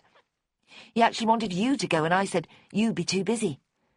Bonnie volunteered and Ben went as well, and they got there right after somebody had killed him." Angie looked from her daughter to the fair-haired girl child at her side. Angie was still trying to get a proper impression of Bonnie, as were most people. After a troubled start, she had been fostered by a local woman, with troubles slowly falling away, via anorexia and almost total failure at schoolwork. The final rescue and rehabilitation had been accomplished by young Ben Harkness. Eddie wanted me to take his father on, as well as Russell and the business and the dog, and I told him he wouldn't have time. Quite right. What an idea. Indignation bristled from her. The man's got 5 children, for goodness sake, not to mention old girlfriends and workmates and God knows what. With Francis dead, some woman would snap him up within weeks anyway. They always do, don't they? It was a sour point with Angie, the way any useless man was regarded as a trophy by a certain sort of woman. I doubt it, the way his wits were going, said Simmy. He wasn't so bad. Fran exaggerated it. Russell's much worse. Anyway, that's all I know about it. Bonnie doesn't want to go over the whole thing again, so we decided to leave it until the police come to question us. They might want you, I suppose, she added, with a hint of malice. Her mother's cool heart sometimes took things over a line. Me? What does it have to do with me? Close family friend, said Simmy. Rubbish, I wasn't his friend. I kept away from him as much as I could. Did you? Simmy frowned. I never noticed. Well, you wouldn't, would you? It was nothing important. Just that I can't be doing with the idea that couples can't operate as individuals. They had almost nothing in common anyway, apart from the kids. Oh, well. I'm sorry if you think I should have told you about it last night. Bad news can wait, though. You know it can. With Dad so fragile, I didn't want to upset him. Angie's indignation mutated into exasperation, and then frustration, as the door opened again, and another person came in. And now look who's here, she said. Time for me to go. She glared at the newcomer. And you know where to find me if you want to, she snarled at the startled detective inspector.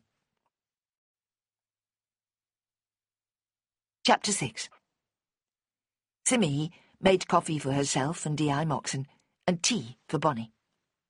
We're never going to sell any flowers today at this rate, she sighed. I'll go bust if it keeps on like this. There'll be another funeral soon, said Bonnie softly. Probably quite a few, actually. Isn't November the month when everybody dies? Not really, said Simmy and Moxon in unison, laughing at each other in the new-found comfort of their friendship. Simmy thought about what her mother always said concerning men as trophies, and knew it was far from being a universal truth. Moxon had a wife who took him for what he was, and appeared relatively contented with it. Mr. Henderson, he said firmly, poor man. Yes, said Simmy. You knew him, is that right? All we've got so far is testimony from young Mr. Harkness and Mr. Henderson Jr. Which one? The eldest, Christopher. The others are being interviewed today. I gather Mrs. Henderson died very recently. He rubbed his cheek. That feels as if it must be relevant. You mean because it was known that Kit would be in the house by himself? Possibly. That's not it, Simmy, Bonnie interrupted. It's more to do with the motive. Something about inheritance. Could be. Simmy's heart lurched. She thought of the lovely book of paintings still on the passenger seat of her car. Had there been other bequests? Precious objects left to all the wrong people, and causing murderous resentment as a result? That's not very likely, is it? She protested. The family never had any money. Christopher told us about your inheritance, Moxon said, once we'd established that you were there on Monday evening, and that you and your parents, he sighed softly, have known the Hendersons for nearly 40 years.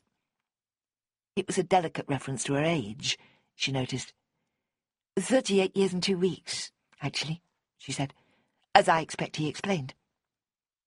Bonnie's head seemed to rise from her shoulders like an alert meerkat. What? She demanded. You never told me about any inheritance. I told Ben last night. I assumed he'd tell you. Another detail occurred to her, and she turned back to Moxon. He said Kit was holding a piece of paper with my name on it. Is that right? Moxon closed his eyes briefly. That boy sees a deal too much sometimes. Well, what was it? With a funny little sideways look, as if checking he was not being observed, the detective produced a sheet of paper from a folder he was carrying. The simplest thing is just to show it to you, he said, and handed it over. Simmy read it, as she had read the letter from Fran on Monday, with no idea what to expect. At the top it said, Instructions to my husband. Then came a list that covered barely half the page. Think again about getting a dog. It would be wholesome company. Keep the car well maintained, or preferably buy a better one. Visit the children in it. Plant trees in the garden as reminders. Cherry, juniper, hazel, and even rowan. I leave the last to your own discretion. Give Simmy straw, my mother's flower book, and the letter with it. Be a better grandfather than you were a father. Simmy looked up at Moxon. Blimey, she said. Sounds as if she wanted what was best for him, even if the tone is a bit chilly, he supplied. And this is what he was holding when he... He looked at the paper again. It was a photocopy, but there were telltale smudges across it. Is that blood? He smiled ruefully. It is. Now, our question is, how did this get into his possession? It wasn't with Mrs. Henderson's will. So where was it, and how did he get hold of it? Couldn't she simply have given it to him? Asked Simmy. Moxon pursed his lips. I don't think so. I mean, can you imagine it? It's not the sort of thing you want someone to read while you're alive. So she must have left it somewhere for him to find, or given it to someone to show him after she was dead. And that person might well be the same one who killed him. That's the way the evidence looks at the moment, anyway. Bonnie had been listening with interest, to the extent of trying to read the list upside down, as she sidled closer to Simmy. Moxon put out a restraining hand. Now, I wonder if I could talk to Mrs. Brown in peace. Could you perhaps go out and get yourself a bit of lunch or something, just for 10 minutes? Bonnie gave him a defiant look. I'll go into the back and scrub plant pots, she announced. I've already got some lunch in my bag. They watched her go, like indulgent parents. She got quite a nasty shock, murmured Simmy, once the door into the back room was closed. Even through the window she could see too much. The wounds bled quite copiously. He nodded. Sammy winced. Are you sure you should be telling me? I'm sure I shouldn't, but I will anyway. If I don't, your friend Ben will. It was a very violent business. Yes, I know. Ben told me already that it was done with a pair of scissors. That's the most horrible thing I've ever heard. Much worse than anything that's happened before. And it makes me feel very sick. My stomach hasn't got any stronger over the past year, in spite of what you might think. There's nothing wrong with your stomach, he said. It's your heart that's soft. She huffed a quick laugh, part amused relief, part recognition that he was complimenting her. Earlier in the year, she would have taken it as flirtation, or something even stronger. Now she was beyond making that sort of mistake about him. So it was an intruder then? A burglar, she said, who grabbed the nearest thing that would work as a weapon because he was disturbed. Moxon shook his head. I think not. The door was open and nothing was upset in the room. I don't see how any of that proves it wasn't an intruder. It's quite possible that Kit never locked his door for a start. Someone could just have walked in. Again, the detective shook his head. Intruders do everything they can to avoid violence. If Mr. Henderson was sitting peacefully reading, the robber would tiptoe round the house gathering what he could and make a quiet getaway. What if he wanted something from the room Kit was in? Trust me, okay. It wasn't a total stranger. It was somebody known to the victim. There were 2 teacups on the table. It looks as if the whole thing began amicably and developed into a raging fight. Who then? Aren't his fingerprints on one of the cups? Regrettably not. Nor on the murder weapon. It looks as if the killer wore gloves during the whole period he was in the house. Well, it is November, said Simmy, foolishly. Moxon did not dignify this with an answer, but simply cocked his head and smiled forbearingly. No, right, silly me. But don't you think you're wasting your time coming to talk to me? I don't know anything that could possibly be useful. I hate to say it, but you'd learn a lot more from my mother. He gave an unhappy smile of acknowledgement. I expect you're right, he said, but the only significant fact I can get any purchase on so far is the recent death of Mrs. Henderson. That obviously must have thrown up a whole lot of changes. The balance of power in the family shifts. There's a sudden hole which lets people express feelings they've been hiding for years. And that list," he indicated the paper that Simmy was still holding, "it seems to me it must be of central significance." She looked at him. "Which is why you keep wanting to talk to me about it," she realised. "Because here I am, on it." "There you are," he agreed. "But what's all that about the balance of power?" She wanted to add, "That doesn't sound like you." Since when, she wondered, had he learnt all this psychology? He laughed, as if he'd heard her thought. "They sent me on a course," he admitted. "I only finished it last week. I had to read about early influences and family dynamics in games people play. It was all very big in the 80s, but I wasn't old enough at the time to take it on board." "Isn't it all terribly out of favour now, though? I thought we were into cognitive behaviour therapy and looking to the future, not the past." "It seems there's room for both, and I know from recent experience how bitterness can simmer under the surface for years before it erupts." She thought back to their shared adventures. "Well, yes, but more often it's people trying to keep somebody quiet, to cover up shameful secrets and that sort of thing." "Did Mr. Henderson keep faithful to his wife, as far as you know?" The question was stark, abrupt, and shocking. "What?" He waited calmly until she went on. "I never heard anything about an affair, if that's what you mean. What makes you ask that?" "Nothing in particular. It just helps to know who the main players are, so to speak. We've got 5 offspring, 3 in-laws, an ex-wife, and a new girlfriend. I think that's right." He scratched his upper lip, where a mole was beginning to make its presence felt. Simmy wondered how he managed to shave around it. "I'm impressed. I've never been quite sure whether Hannah was actually married to her chap, but otherwise that's it. George's new girlfriend is the main talking point. I don't think anybody's seen Sophie for ages. I doubt if even Christopher knows where she is now. And Eddie's got the same wife he's always had. They must have been married for about 12 years. They've got 2 girls, I think. Francis was very fond of them." "Eddie, the middle son. Yes, tell me more about him. Ben Harkner said it was down to him that he and Bonnie were in Glebe Road yesterday in the first place." "Yes. He came here and asked if my mother would be kind enough to visit Kit from time to time. I said I didn't think she'd be up for that, and Bonnie jumped in and said she'd do it." "But Eddie lives practically on the doorstep, doesn't he? Why did he need your mother when he's got a wife and daughters who could give the old man some company?" Simmy tried to salvage some shreds of information gleaned at the funeral and over the years from her mother. "I have a feeling they didn't get on," she managed eventually. "The wife and Kit. She's always been a bit of a snob, and I think she looked down on him. It's only a vague impression. You'll have to ask my mother," she concluded again. "Sorry, but there's no dodging it. She's your main source of background material on this one. I'm starting to discover just how much I missed over the years. I never even knew that Hannah and Lynn were adopted." "Really? I mean, were they?" "You didn't know?" "It's not the sort of thing that comes up, unless there's a clear reason for asking. Was it kept a secret?" "Not at all. I just totally failed to notice.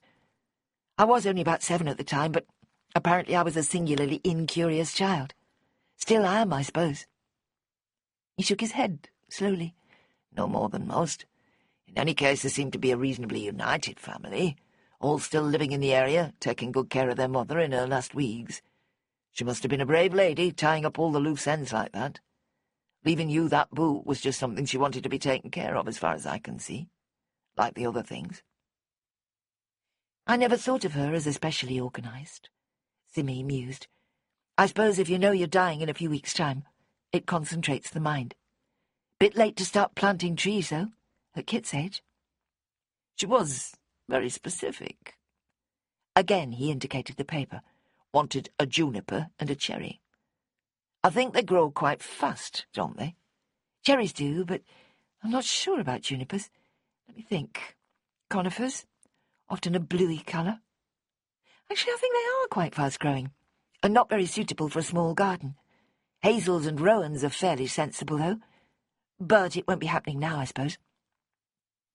Implications began to occur to her. The bungalow will be sold, and The proceeds divided 5 ways. That's not a bad little inheritance, assuming the mortgage was paid off. I'm not going to comment.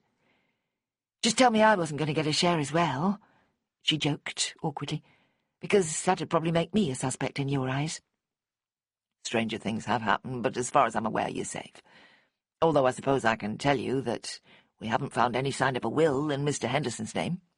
Early days, obviously, but we know that he didn't make one when his wife died.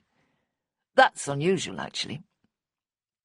Simmy was put in mind of detective stories by Dorothy L. Sayers and Agatha Christie, where the will was at the heart of the whole case. "Uh-oh," she said. "You better focus on that, then." He ignored the impertinence and paused to put his thoughts in order. "Could I see the book Mrs. Henderson left you? Have you got it here?" "It's in the car, and the car's in its usual place, a street or 2 from your house. Do I have to go and fetch it now?" She looked optimistically out into the murky street, wishing for a customer to appear and keep her pinned to the shop. It can't possibly have anything to do with the murder. "Hard to see how," he agreed, "but you never know. How about I meet you at your car after work, 5:30? Do you remember exactly where you left it?" "I think so," she told him as closely as she could, and hoped she wouldn't forget the assignation. 5:30 still seemed a long way ahead. "Can I come out yet?" came Bonnie's voice. She'd opened the door a crack and was peeping through into the shop. "It's been ages." Yes, sorry about that." Moxon rubbed his hands together as if to announce the end of the interview and drained the last of his coffee. "See you this evening, then." He nodded at them both and strode out into the street. "What a funny man he is," said Bonnie. "I don't think he knows what he's doing half the time. He's been on a course, and now he understands psychology a lot better." "Ha!" scorned Bonnie. "I'll believe that when I see it. Maybe he'll surprise us for once. I think he's got a few theories anyway, and I can't see him letting Ben get involved. He's still getting over last time. And so is Ben's poor mother." "Too right. You should have heard her last night when we went back to the house and told her what had happened. She went white as snow with the shock. She knew the Henderson man, remember?" "So she did." Simmy paused. "Did she like him, then?" "As far as I can gather, most women liked him. She said he had a special way with him. It sounded as if she might have had a bit of a thing for him ages ago." Simmy was stunned. "Surely not. He's nothing to look at. He's got almost no sense of humour. Had no sense of humour, I mean. He hardly played with his kids when we were on holiday. What could anyone possibly see in him? Don't ask me. Maybe your mum could explain it to you." "Let's not talk about it any more," said Simmy, as firmly as she could. "I don't see why you don't want to. You've already said you didn't like him much. It doesn't affect you at all. So, why not see if you can work out who did it? What's wrong with that?" It was a familiar question, to which the answer was always feeble. "I just don't want to," she said. And then, at last, there was a little run of customers. It almost amounted to a surge, given the quietness of the week so far. One after the other, 3 people came in search of flowers, to be wrapped and given a card. 2 birthdays and an anniversary were all happening the following day, the bouquets to be kept secret and fresh overnight. "It's like a conspiracy," said Simmy when the last one had gone, "as if they planned it. It's the lunch hour," Bonnie pointed out, "and every day is somebody's birthday." Said Simmy. "Well now, we'll have to get some more carnations, roses and lilies from the back room. That chap with the anniversaries wiped them out, look. He did go a bit mad. Feeling guilty, I presume." It was a well-worn observation, no less true for that. Many such discoveries had marked Simmy's first weeks as a florist.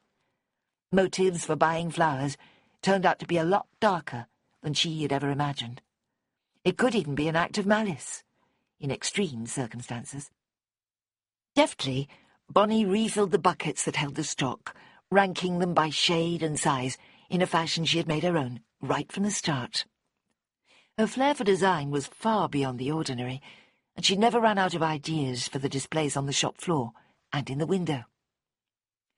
In November, There was almost nothing on the pavement outside, but during the summer she had extended her skills by arranging enticingly scented and coloured blooms, where passers-by couldn't fail to notice them. Lunch was eaten carelessly, standing in their little area beside the till, watching the computer screen for new orders. Time passed slowly, with no further intrusions, and Simmy's veto on discussing the Henderson affair holding good. "This is tedious," said Bonnie at 2:00. "Should we be making something happen? What about calling some of those hotels in Ambleside? Weren't we going to do that this week?" "So we were. Why don't you make me a list with the phone numbers? You can find them on the tourist website." "Or TripAdvisor, or about 10 other places," nodded Bonnie. "Do you want me to make a real list with a pen?"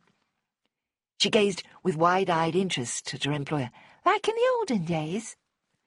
"Yes, please, just like Ben would tell you, just like any sensible person would do."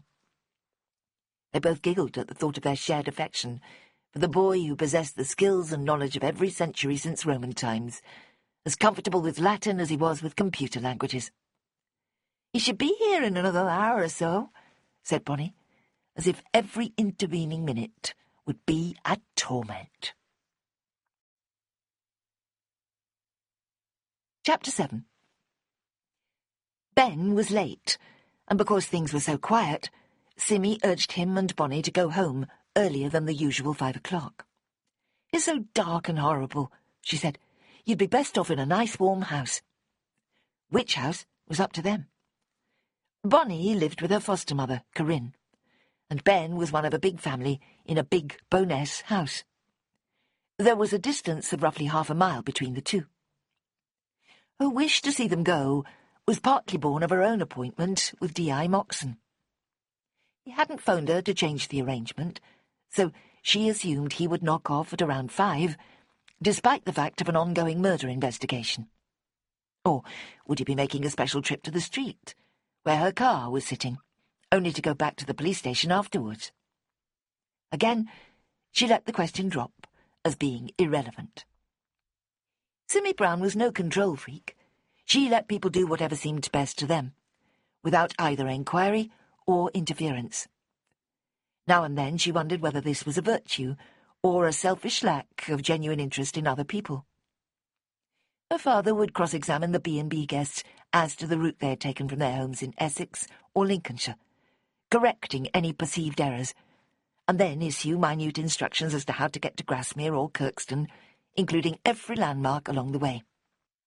"It's as if you don't trust them to live their own lives," his wife would accuse from time to time. The daylight was completely gone by 5, the streets of Windermere monochrome and deserted. She could smell wood smoke on the air, from the stoves that everybody was suddenly using, burning trees in their thousands, with no apparent disquiet. Ben could present a 5-minute dissertation on the subject, with only the slightest provocation. Whilst having no personal antagonism to the practice, he nonetheless dwelt scornfully on the complete absence of logic. "People cannot abide too much reality," said Simmy, or whatever the quote is. "They're just like the look of a real flame burning." "Yes, I know," he patiently replied, "and it's humankind cannot bear very much reality." "You were almost right," he applauded. "It's T.S. Eliot." "I'm impressed by myself," she'd laughed. Thoughts of Ben were much too often at the front of her mind, she decided. His firm opinions, infinite stock of quotes and facts, and intense interest in the world, all made him impossible to ignore. She often re-ran conversations with him, savouring the intelligence that he must have been born with, and which he exploited to the full. Nobody doubted that once he became an undergraduate, he would be a star of University Challenge, as well as the favourite of all the tutors. She was at her car before she knew it, but Moxon was nowhere to be seen. Of course, he expected her to leave the shop 20 minutes later than she had actually done, which meant a chilly wait. What an idiot, she reproached herself. Somehow she'd assumed he would know by telepathy that she was there, and would magically join her. which did very nearly happen as it turned out. She only had time to get into the driving seat, turn on the radio, and lift Francis Henderson's book onto her lap, before there was a tap on the window beside her. 2 men stood there, both of them welcome faces in different ways. It was a surprise to see them together, and she looked from one to the other in confusion, before opening the car door. "You're early," said Moxon. "I guessed you might be." "And Christopher," she said. "Hello." "So this is the famous flower book, is it?" The detective directed his gaze downwards. "Can I see?" She handed it to him, saying, "It's what you're here for, isn't it? Don't drop it, will you? It's a bit heavy." He took it awkwardly, finding no level surface on which to put it down, and examine it in the poor light shed by a nearby street lamp. "Use the bonnet," said Christopher. "I'll hold it for you, to stop it sliding off."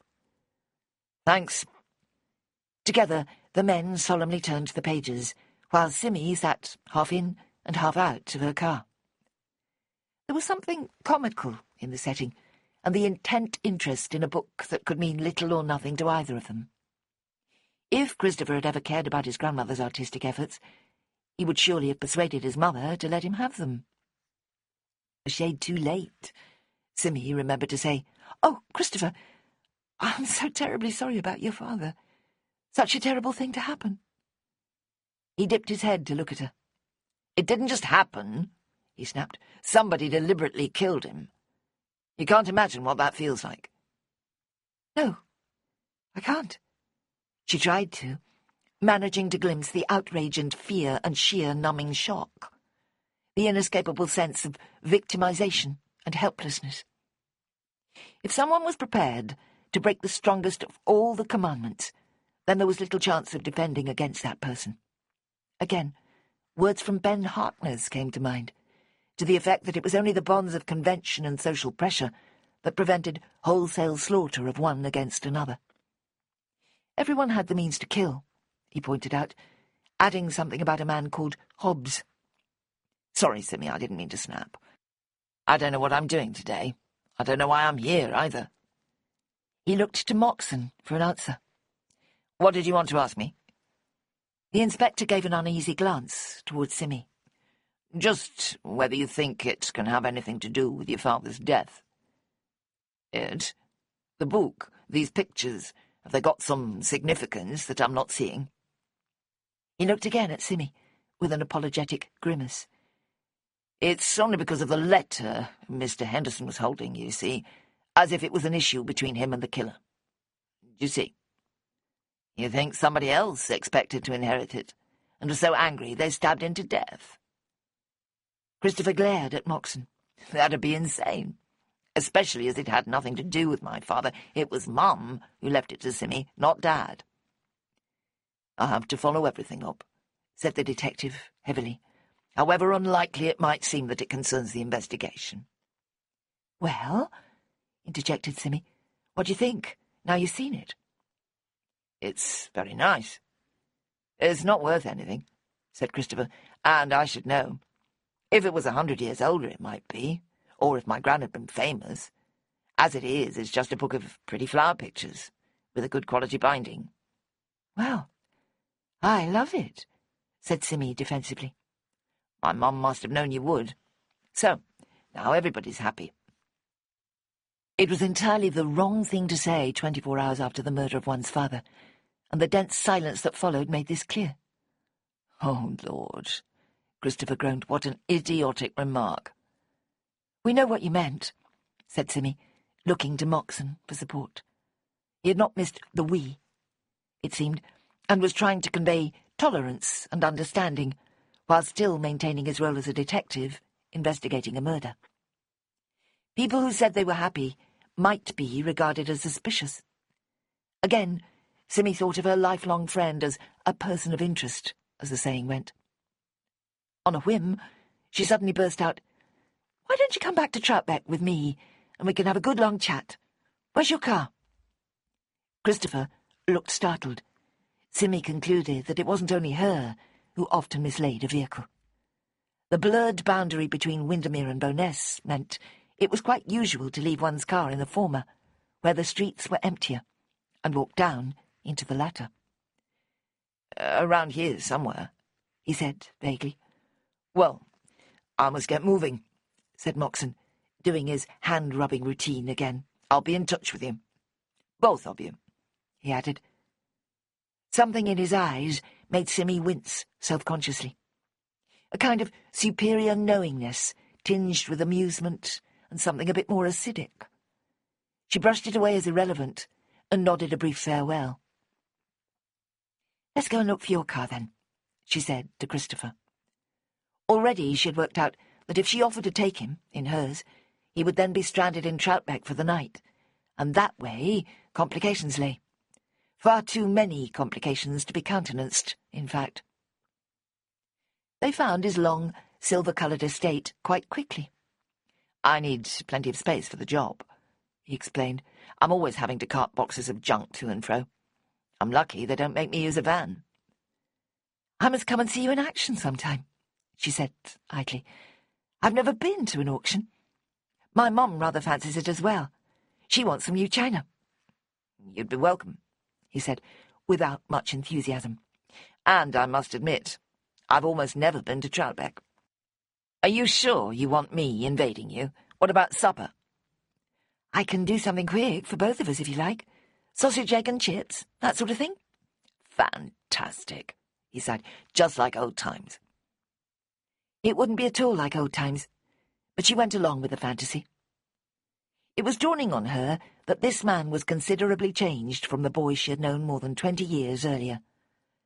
Their last joint holiday had been when they were 16, and there had been a disconcertingly sudden escalation in their feelings for each other. It all came rushing back to her as she led the way up the steep road to her home. George had been 12 3/4, intolerably sullen and withdrawn, except for the moments when he turned nasty, asking deliberately embarrassing questions of everyone around him, about their deepest feelings and beliefs. Eddie had been 14, anxious about his place in both the family and the wider world. He developed mild asthma and was pale and thin. The weather had been fairly vile for most of the fortnight, too. Simmy had let it all pass her by, barely aware of anything but the alarming physical urges that her body was experiencing, entirely beyond her control. She remembered Angie saying on the drive home, "That's the last time we do that. We've grown too far apart for it to work any longer." Somewhere, Simmy had detected a subtext, but she made no effort to examine it. She was too distraught at the notion that she might never see Christopher again. The cottage was chilly, and she hurried round, turning up the heating and closing the curtains. The sausages she had in mind were a near-forgotten pack at the back of the fridge. Sitting Christopher down at the kitchen table, she admitted that the use-by date had passed. "But only by 2 days," she added. "No problem. I've got a cast-iron stomach." "I guess you would have, after all that travelling." "What doesn't kill you makes you stronger." "Simmy, you said on Monday that you'd always liked my dad. Was that true? How much have you seen of him since you came to live here?" "Gosh, that was a bit sudden. To tell you the truth, I haven't seen him at all since then. The last time must have been when I came here to visit, 3 years ago, thereabouts. My parents and yours were having a pub lunch together in Ambleside, and I went along. And I did go to see Fran once or twice when she was ill, but Kit was out each time." "And did you like him?" "I don't know," she said. "I certainly didn't dislike him. He's always been perfectly nice to me, in a distant sort of way." She couldn't say all she was thinking, but Kit had obviously felt his intellectual differences from the straws. Russell would quote poetry or discuss plays and films that Kit knew nothing about. Angie reminisced about her wild youth in London, with protest marches a regular activity. She had been to Greenham Common and waved CND placards. Kit Henderson neither understood nor approved of such antics. The two families were not natural allies, were they, when you think about it? He shook his head. "Of course they weren't. It was just the accident of the maternity ward that brought us together, and my mum's insistence on never letting anybody go. She'd have their addresses off them within minutes, and write to them for the rest of their lives. You wouldn't believe the number of letters she's kept. Loads from your mother, obviously. I think every moment of your childhood must be there, all written down for posterity." She flinched. The notion of posterity was a painful one in the Straw family. Simmy was a childless only child. The line stopped with her. "My mum really did like Francis," she said. "Your mother had a special knack of making friends that mine really doesn't." "I'm sorry if I sounded cross. I just don't like the way myths get created and then turned into facts carved in stone. The truth is much more messy and slippery than we let ourselves realize." She was moving around the kitchen, collecting plates and pans and cooking oil for the makeshift supper. Christopher turned on his chair to follow her back and forth, not letting his eyes leave her face. It felt as if he wanted something from her that was not exactly sympathy or reassurance, but attention and serious consideration of what he was saying. "She told me your sisters are adopted," Simmy said without warning. "I had no idea until yesterday." "You mean Angie told you? Why? I mean, how did it arise?" "With me wondering why one of them didn't get the flower book instead of me." "Because there's no chance in the world that they'd appreciate it, either of them. Which has nothing whatsoever to do with them being adopted. They're nice enough girls, but nobody would ever call them artistic. You're the obvious person to have it. And I suspect there was another reason, which is much more embarrassing." They were sliding from one topic to another, adding to the already worrying image of an amorphous thing called truth, slipping through their fingers like jelly. Now it was more like being on a fairground ride, where you were directed at random, down tunnels and chutes that took you to somewhere unknown. The sausages engaged her for a minute or two, before she remembered she had also promised chips. There was a bag of frozen ones that was supposed to spend 20 minutes in the oven. "I've got this all out of sync," she muttered. "You're distracting me." "I came here to talk to you, not eat. Leave the chips and just fry some bread or something." She put down the spatula she'd been holding and looked at him. "The trouble is, I'm starving hungry, even if you're not. Make yourself coffee or tea and let me concentrate for a bit." "Haven't you got any beer or wine?" "Sadly not. I thought I'd hold off from solitary drinking until I'm over 40. Not long now." It was oddly soothing to know that he knew exactly how old she was. She'd always felt that about him, ever since she could remember. "Don't remind me," he begged, "and neither of us seems to have a lot to show for it. I haven't even got any parents now." "I've got a shop, and you've got a brilliant job." "Yeah, right. We've both got our health, I suppose." "You never wanted children, is that right?" Her own lost child had been the first thing to spring to mind at Christopher's harsh words about their lack of worldly success. "So it's no point complaining about that now." "I didn't want them when Sophie wanted them. That was quite some years ago now. I'm a different person." "So you do want them?" "Do you?" It stopped her heart in mid-beat. She could feel it suspended in shock, taking a breath with it. The words were like bullets, fired at her, point blank. "I wish I had the one that died," she shot back. "I wish that about 20 times a day." "Oh, God." He looked at her, stricken. "I forgot." The hot frying pan was right there, to hand. She could have picked it up and thrown it at him. She could have dashed boiling oil into his face. Who could have blamed her if she had? But she did no such thing. "Well, you won't forget again, will you?" she said. "No. And you won't forget that my father was murdered. We gather these tragedies as we go through life, carrying them on our backs until the weight of them kills us." She actually laughed at that. The pompous words hinted at self-pity as well as a retreat from the intensity of the moment. "Come off it," she said. "So, what was that thing that's so embarrassing? Let's get back to that." He put his face in his hands, shoulders slumped. "Do we have to do that now? I'm not sure I've got the strength. I didn't sleep for a moment last night, and it's catching up with me. I've got to drive back to Keswick somehow, and then down here again tomorrow, I shouldn't wonder. That police chap seems to keep coming up with more and more questions, and somebody's got to turn everything off in the bungalow and stop any more burglars getting in." "You think it was a burglar?" "I hope it was," he said, his voice muffled by his hands.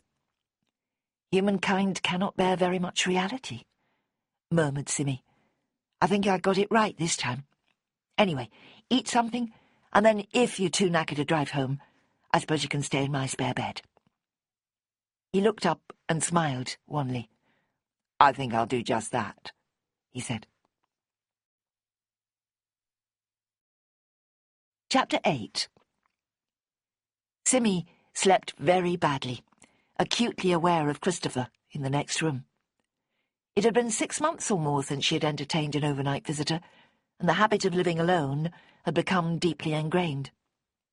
She'd recently heard a woman on the radio saying, "I like a man in my life, but not in my house." And the truth of it had made her laugh aloud. At the same time, she had worried that this was awful news for men, who generally seemed to want very much to share their home with a woman. When she did drop off, there were dreams involving seaside and blood, and 2 men fighting over something that looked like a burnt sausage.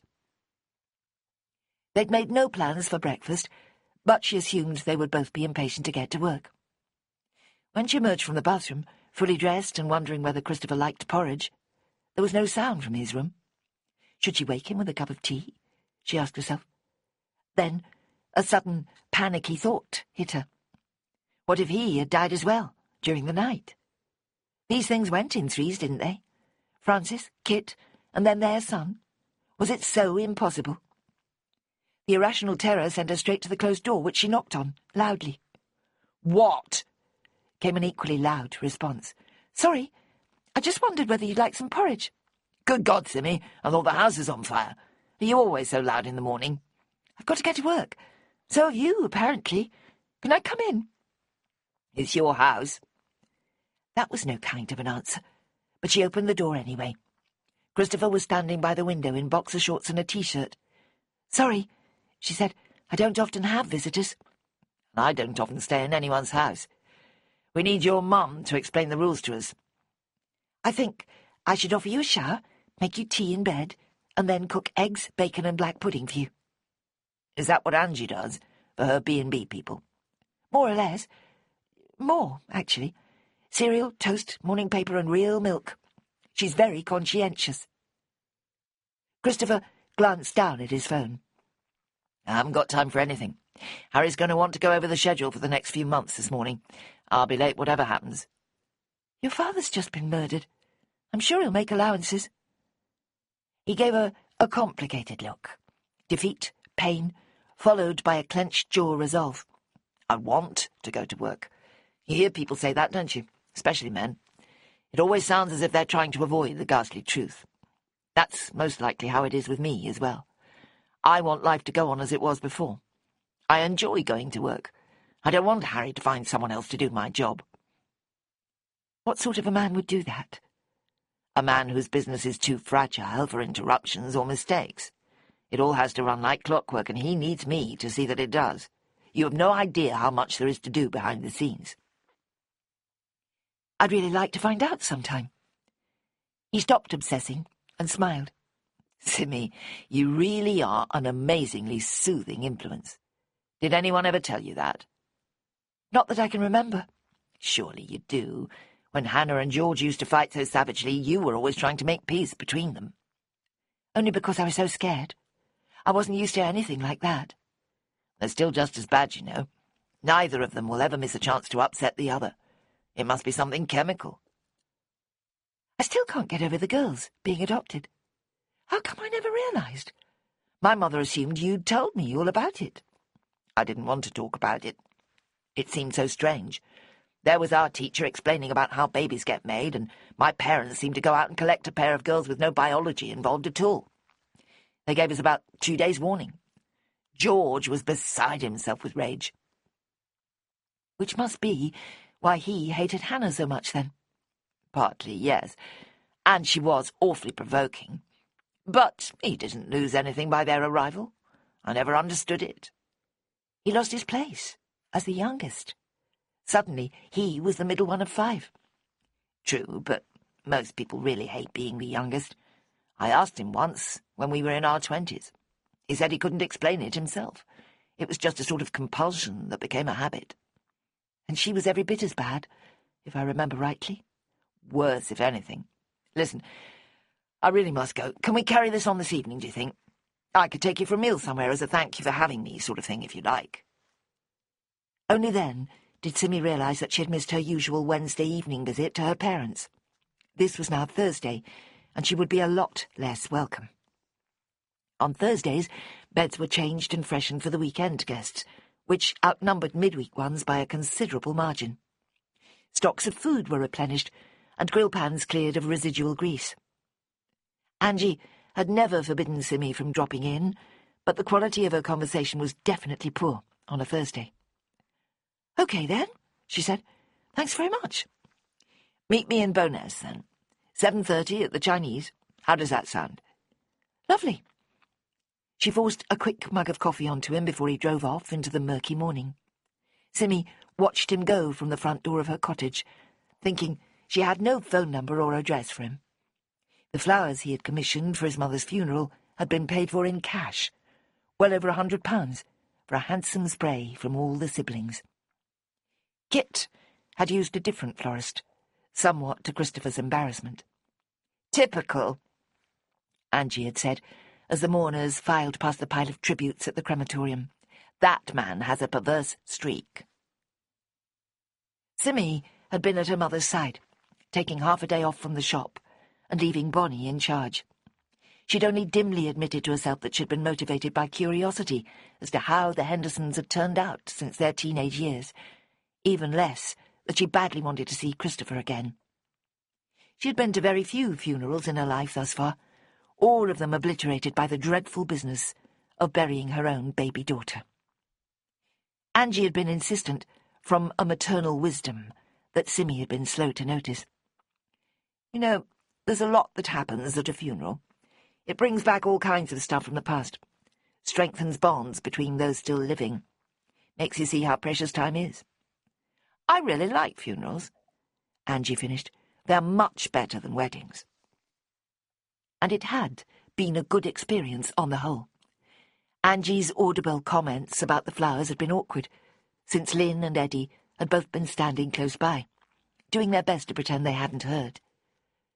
There had been another instance in the crematorium concerning the vicar and his obvious ignorance of Frances Henderson's character. When he said, "A devoted mother and grandmother to her large family, and loving wife to Christopher," Angie had snorted. "Platitudes," she muttered, "and he can't even get the names right." At the assembly afterwards in a local hall, eating minimal refreshments, Simmy had relived moments from those seaside years, helped by brief conversations with some of the siblings. "George looks well," she'd said. "I heard he'd been having some problems." "His liver's been playing up. Scared him into giving up the booze," Christopher had told her. "They think he'll get away with it if he can keep dry. He'll be okay. He's not short of willpower." "He's only 35, she mused. "I know. 3 boys in less than 4 years. My poor mother."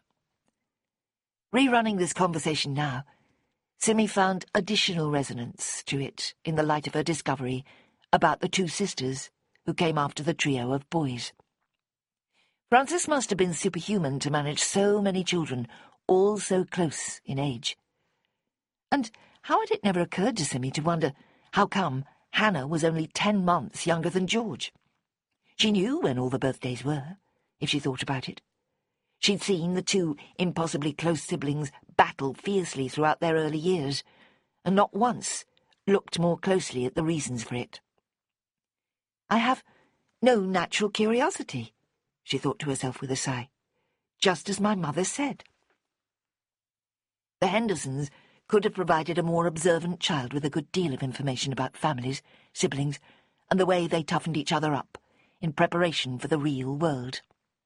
Instead, Simmy had used Christopher as a shield from the turbulence of it all, begging him to take her off to distant rock pools, where Hannah's screams could not be heard. The logical progression of these musings brought her to the fact of Kit Henderson's murder. It followed, almost unsurprisingly, from the memories of arguments and hair-pulling and wildly exaggerated threats. "I am really going to kill you," George had said repeatedly to his sister. And if Hannah had dismissed the words with a laugh, Simmy had more than once believed him. It all came back to her now, the vivid flashes of real terror she had felt at times on the chilly Welsh beaches, where the adults mostly left them to entertain themselves.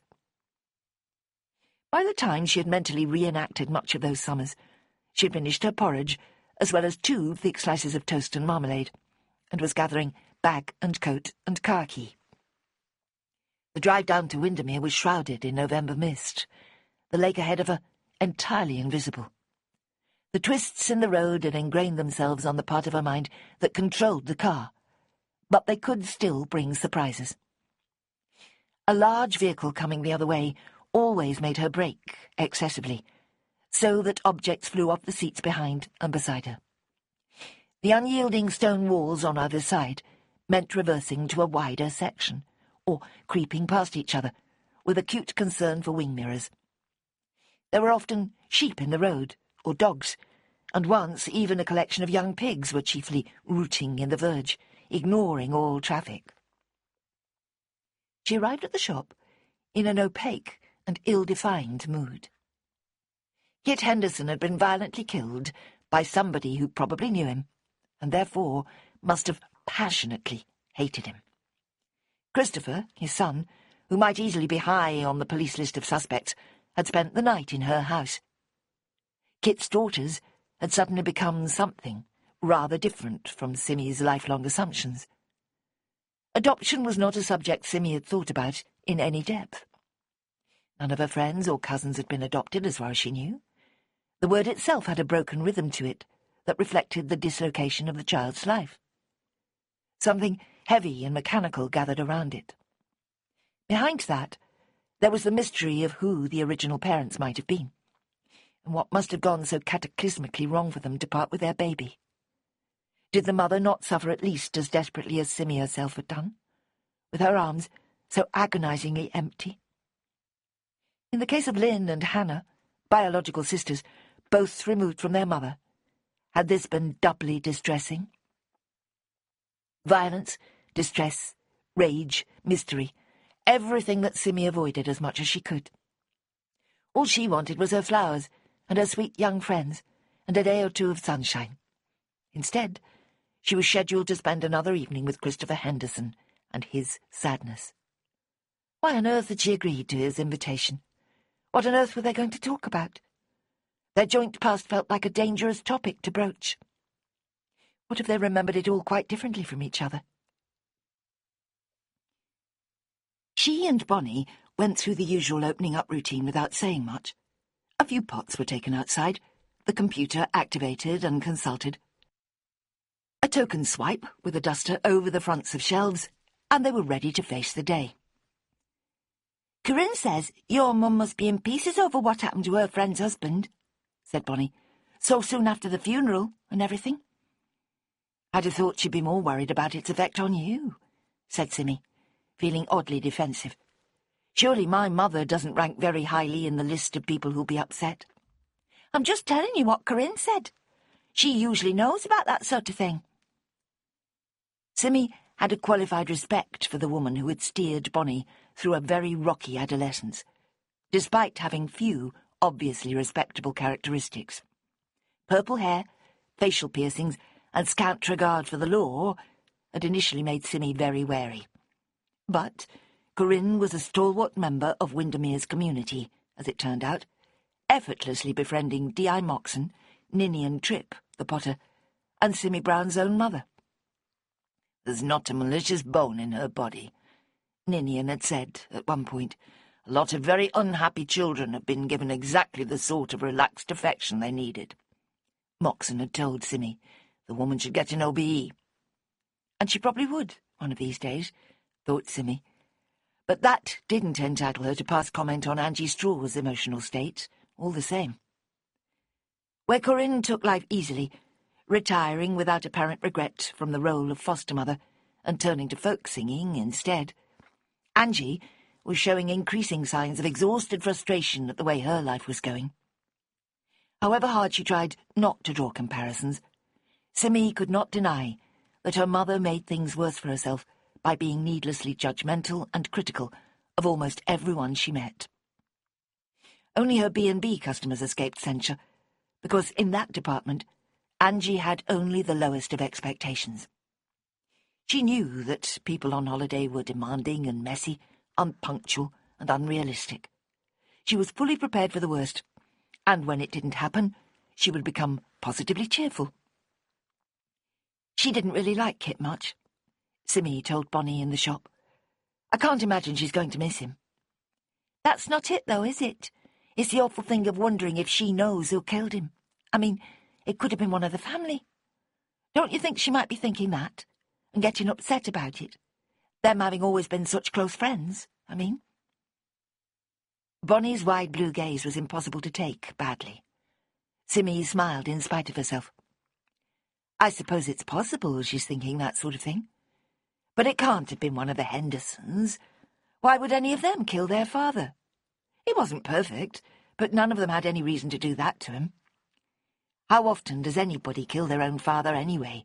It just doesn't happen. It's a taboo. Bonnie nodded sagely. The worst sort of murder, in just about every society in the world. Right. Simi gave this a few moments' thought. But that's not likely to make much of an impression on the police, is it?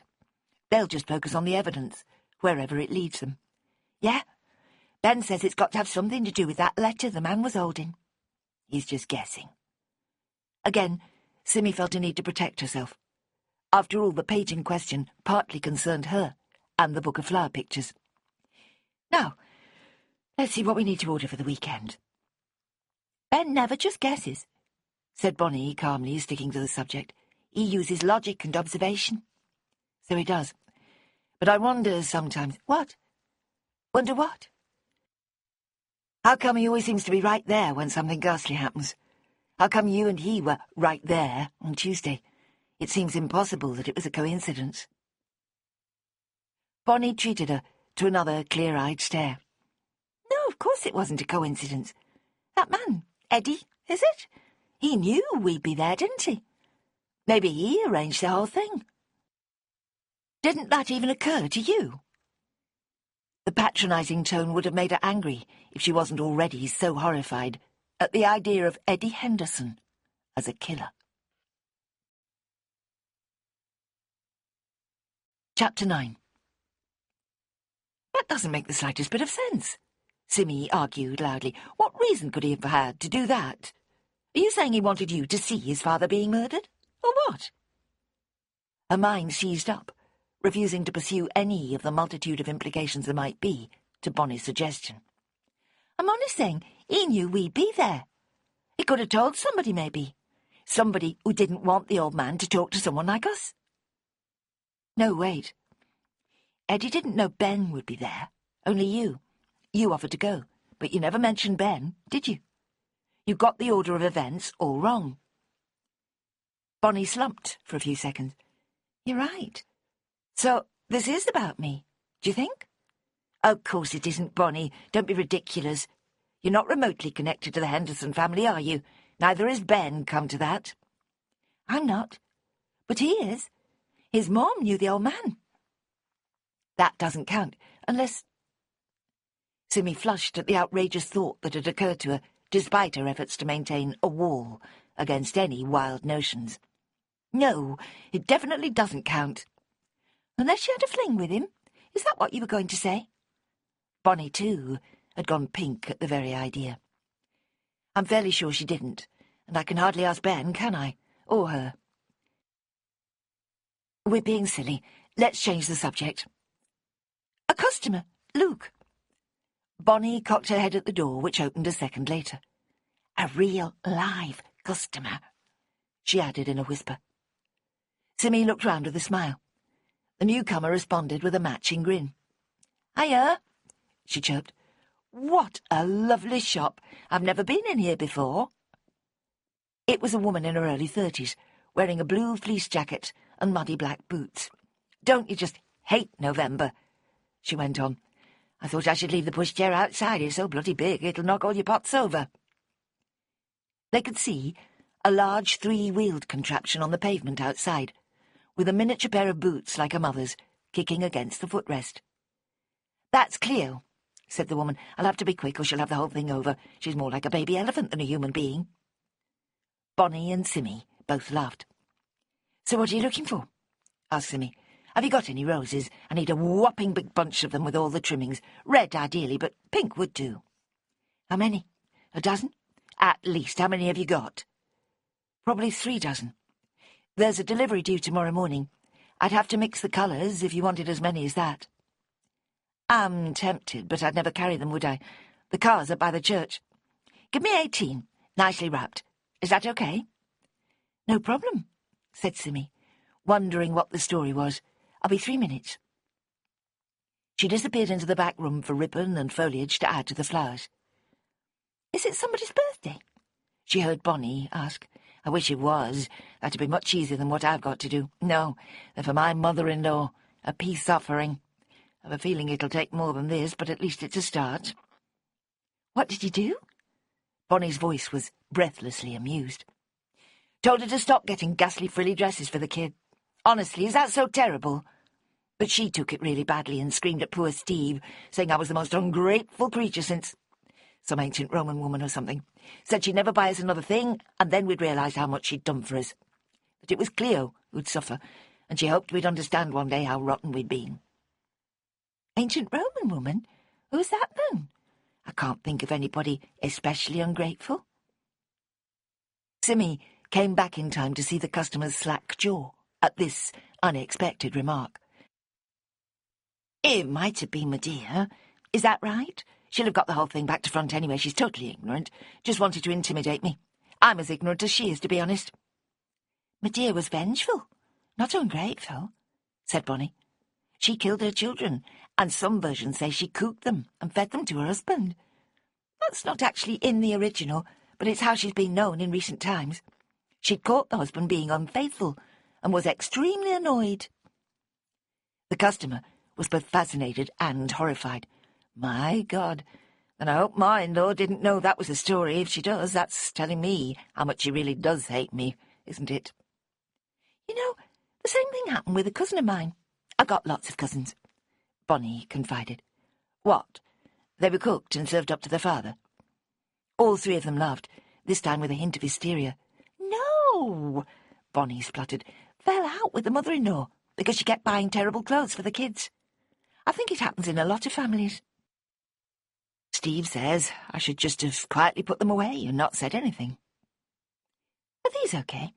asked Simmy, proffering a lavish bouquet of deep red roses surrounded by wispy fronds of maidenhair fern. "I'm afraid they're quite expensive." "It'll be worth any money to smooth things over. We do need her on our side, especially when the next one arrives." She patted her abdomen under the fleece, drawing attention to a large, pregnant bump. She departed, leaving behind an atmosphere of rueful female humour that Simmy realised she seldom experienced. "Wasn't she nice?" she sighed. "I wonder where she lives." "Out on a farm somewhere, to judge by the mud on her boots. The accent wasn't local, and they're not short of cash if she can buy all those roses." Melanie'd probably know them. Simmy still missed her original assistant, despite the way Bonnie had made herself so useful. Bonnie was still too much of a child for real intimacy. There had been nothing childlike about Melanie, despite her being only 2 years older than Bonnie. "It makes you think, if Kit Henderson had sent flowers to whoever was so upset with him, he might still be alive," said Bonnie. Simmy never wanted to hear remarks like that. The power of flowers was something she felt uneasy about. "I don't think upset quite covers it," she said. "If you want somebody dead, you're a lot more than upset." "I know, but even so, I still think you can talk a person down if you try." "Not always, but I see your point." She looked out into the street, where Cleo and her mother were disappearing in the direction of the church, their progress somewhat crooked, thanks to the difficulty of guiding a buggy holding an armful of roses. I hope it works for that woman anyway. Has Moxo seen you yet? Bonnie asked, in an abrupt change of subject. About your legacy? Last night, Simmy nodded. He didn't find it very interesting. She was about to add the detail of Christopher spending the night in her house, when she swallowed back the words. Bonnie might be a lot less interested in Simmy's love life than Melanie had been, but she would still read more into it than was there. It can't possibly have any connection to what happened to Kit. I still haven't seen it. Where is it now? Still in the car. I forgot to take it back into the house. Why don't you go and get it? It sounds nice. As always, Simmy wilted at the prospect of walking back through the chilly Windermere streets in search of her car. It'd take barely 10 minutes in total, but once inside the shop, she liked to stay there all day. Face it, she told herself, he's just a lazy slob. It was surprising that she remained so slim, given how little exercise she took. Go on, the girl urged her. It might get nicked if you leave it out there. There was very little danger of that, as Bonnie well knew. But it would be better to have it with her. She could show it to Ben when he came, as well as one or two interested customers, perhaps. It could be propped up somewhere and used as a feature. All right, then, she said, but I'll need a plastic bag for it. It's raining, look. There was the same fine drizzle there had been for the past few days, on and off. Classic November weather. And no more welcome for that. Nasty, Bonnie agreed. But at least it isn't cold. For some reason, this made Simmy laugh. You sound just like my father, she realised, and you're both wrong. It's a lot colder than it looks. You can tell by the way people are all hunched up out there. What people? They both looked out of the big window on a scene that was almost devoid of life. One elderly woman was hurrying along on the opposite pavement, and a middle-aged man was about to meet her, going the other way. I've been watching people in the street all morning, said Simmy. They're clemmed, if that's the right word. Never heard it before. Surely you have. It's North Country, I'm sure. It's in the Water Babies. I think Mr. Grimes says it. We can ask Ben, said Bonnie cheerfully. He's sure to know. Now, go and get that book. Making a much bigger production of it than necessary, Simmy eventually did as suggested. The book did look abandoned, there on the back seat amongst an untidy assortment of debris. It was ungrateful of her to leave it like that. Francis Henderson would be sorry to see it treated so dismissively. When she got back, Bonnie was pale and agitated. What happened? Demanded Simmy. I was only gone a few minutes. Ben called. He's got to go and answer more questions this afternoon. He won't have time to come in here first. He says I can't go with him. He sounded, well, scared. Why? It would be an exaggeration to say that the boy was never afraid of anything, but it was certainly rare. You know, we were saying it might not have been a coincidence that we were at the Henderson house just as he was being murdered. Well, it sounds as if Moxow's got the same idea. He went to Ben's house just now and talked to his mum, wanting to know exactly how well she knew this old man, and why she thought Ben was so eager to visit him and stuff like that. Then he phoned Ben at college and said he needed to ask him about things all over again. But that's not scary. He usually likes being questioned by the police. It makes him feel important and useful. I know, but he doesn't like his mother being involved, and she's not happy about it, obviously. And Moxon was really heavy, apparently. Not like he usually is at all. And Ben doesn't know what to say to him. He told you all that in a couple of minutes? Simmy hugged the flower book to her chest, thinking she must have been out longer than she realised. Yeah, and some more. He thinks maybe Moxon thinks he killed old Mr. Henderson. No, Bonnie, he doesn't think that. There is no way in the world that can be right. He knows Ben. He likes him. He trusts him. For heaven's sake, that's just plain stupid. You don't have to tell me. But the thing is, it's all about the evidence, you see. And Ben thinks there might be some that looks bad for him. The way he left me outside and got blood on his legs, and there not been any sign of anybody else. The police don't have any choice but to follow all that up. Nobody knows that better than Ben. And that's what's worrying him. Simmy took a deep breath. Which is why it's crazy. If he was ever going to kill anybody, and that's a ludicrous idea, he'd be incredibly careful not to leave any evidence. He'd make a brilliant criminal, because he knows so much about how the police work. Yes, said Bonnie impatiently, but that won't count for anything, will it? Not if they think they've got evidence. She shouted the last word, and then turned away. Simmy thought she heard tears in the voice, and put a hand on the girl's delicate shoulder. Come on. Moxon's got far too much sense to go following a stupid trail like that, whatever it might seem to be suggesting. Ben says he won't have much choice, Bonnie insisted, her voice rising again. Calm down. If it really is looking that way, then it'll be because somebody deliberately arranged it, and Moxon will understand that. Eddie Henderson set us up? Yes, that must be it. We almost worked it out already, didn't we? Can I call Ben and tell him? Better not. He'll be in a lesson, won't he? The break must be over by now. Lesson. Break. She knew she was using words from her own school days that might well be obsolete, but their meaning was still clear. Bonnie nodded. There were strict rules about using phones during school hours. I could text him now, she said brightly. If you must. Simmy shrugged. And then we're going to leave it for the rest of the day and focus on work. She deliberately lowered her own voice, hoping for a note of authority. Did you get me that list of hotels yet?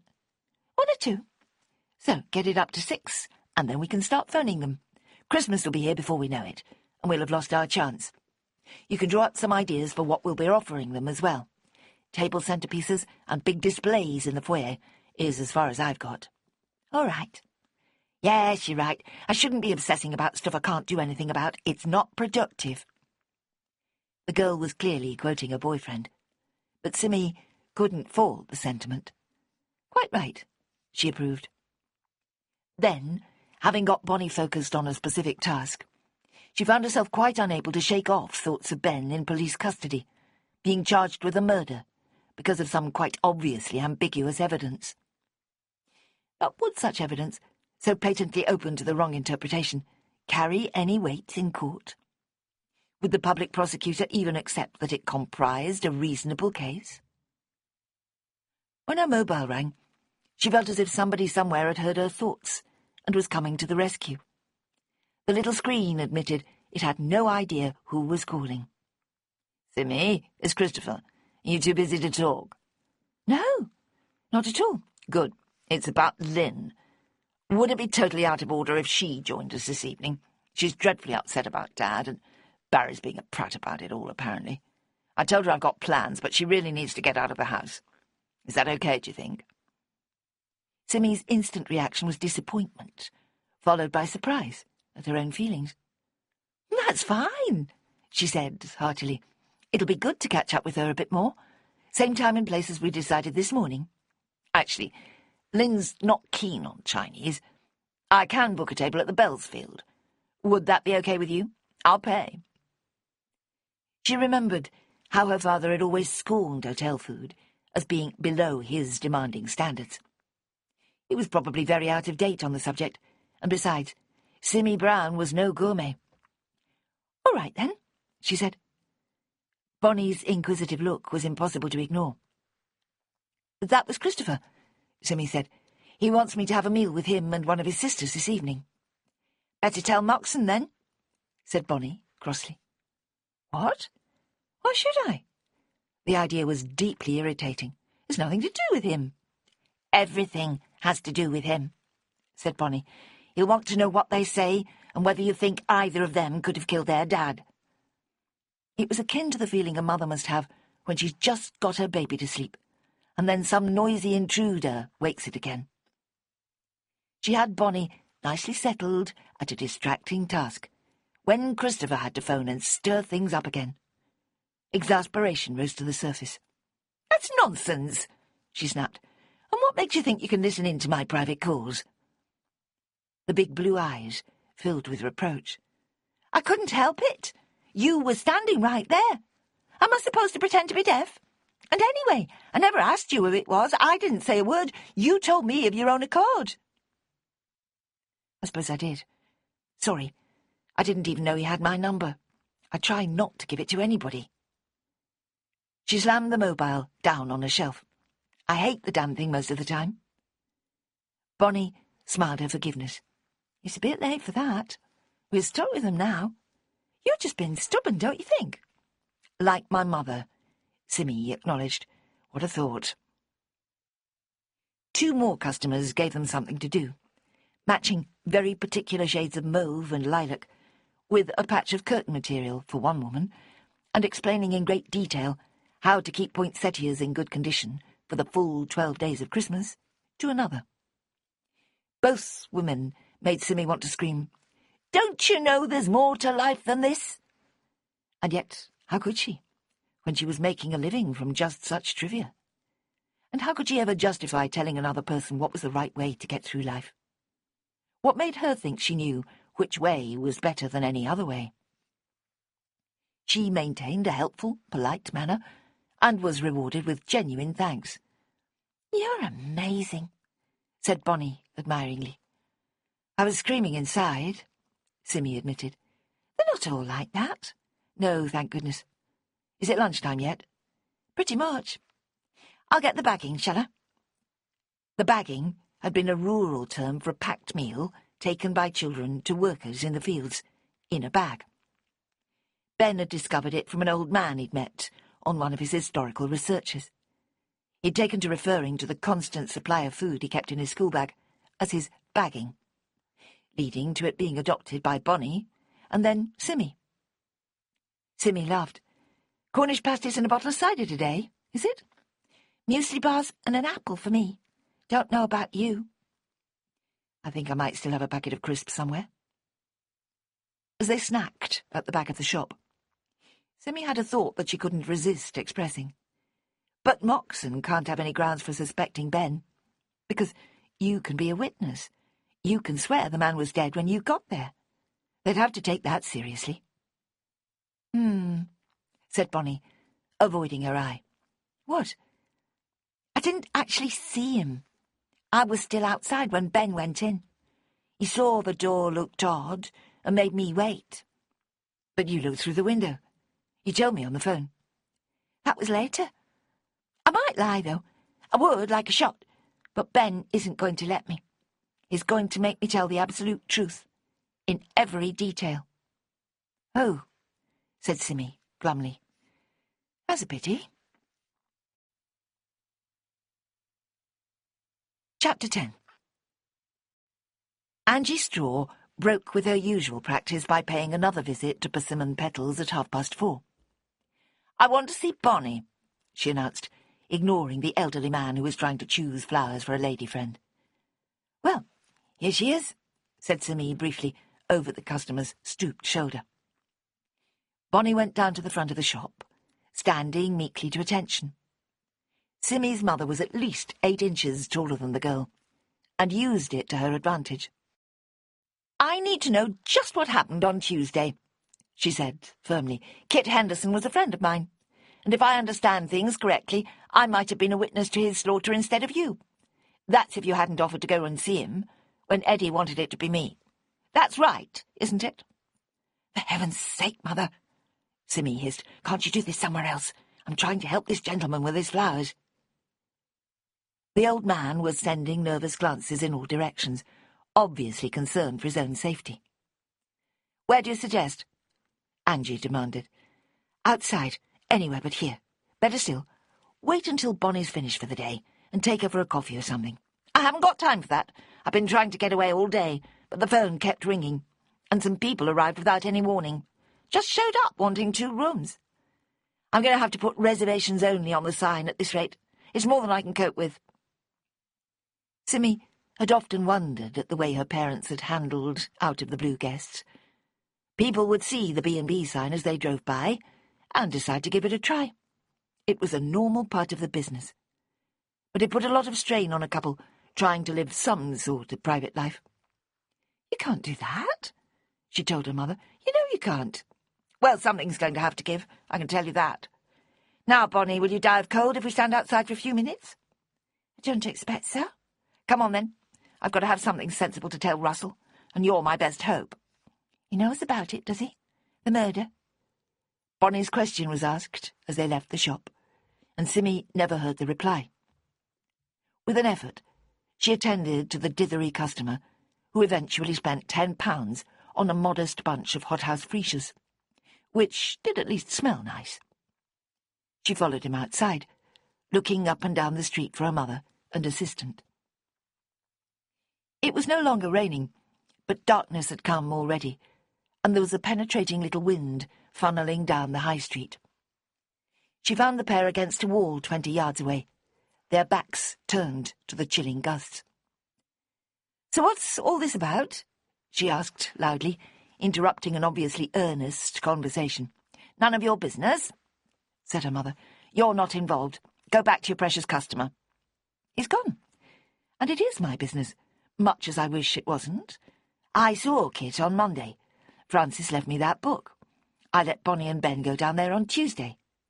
I'm a lot more involved than you are, that's for sure."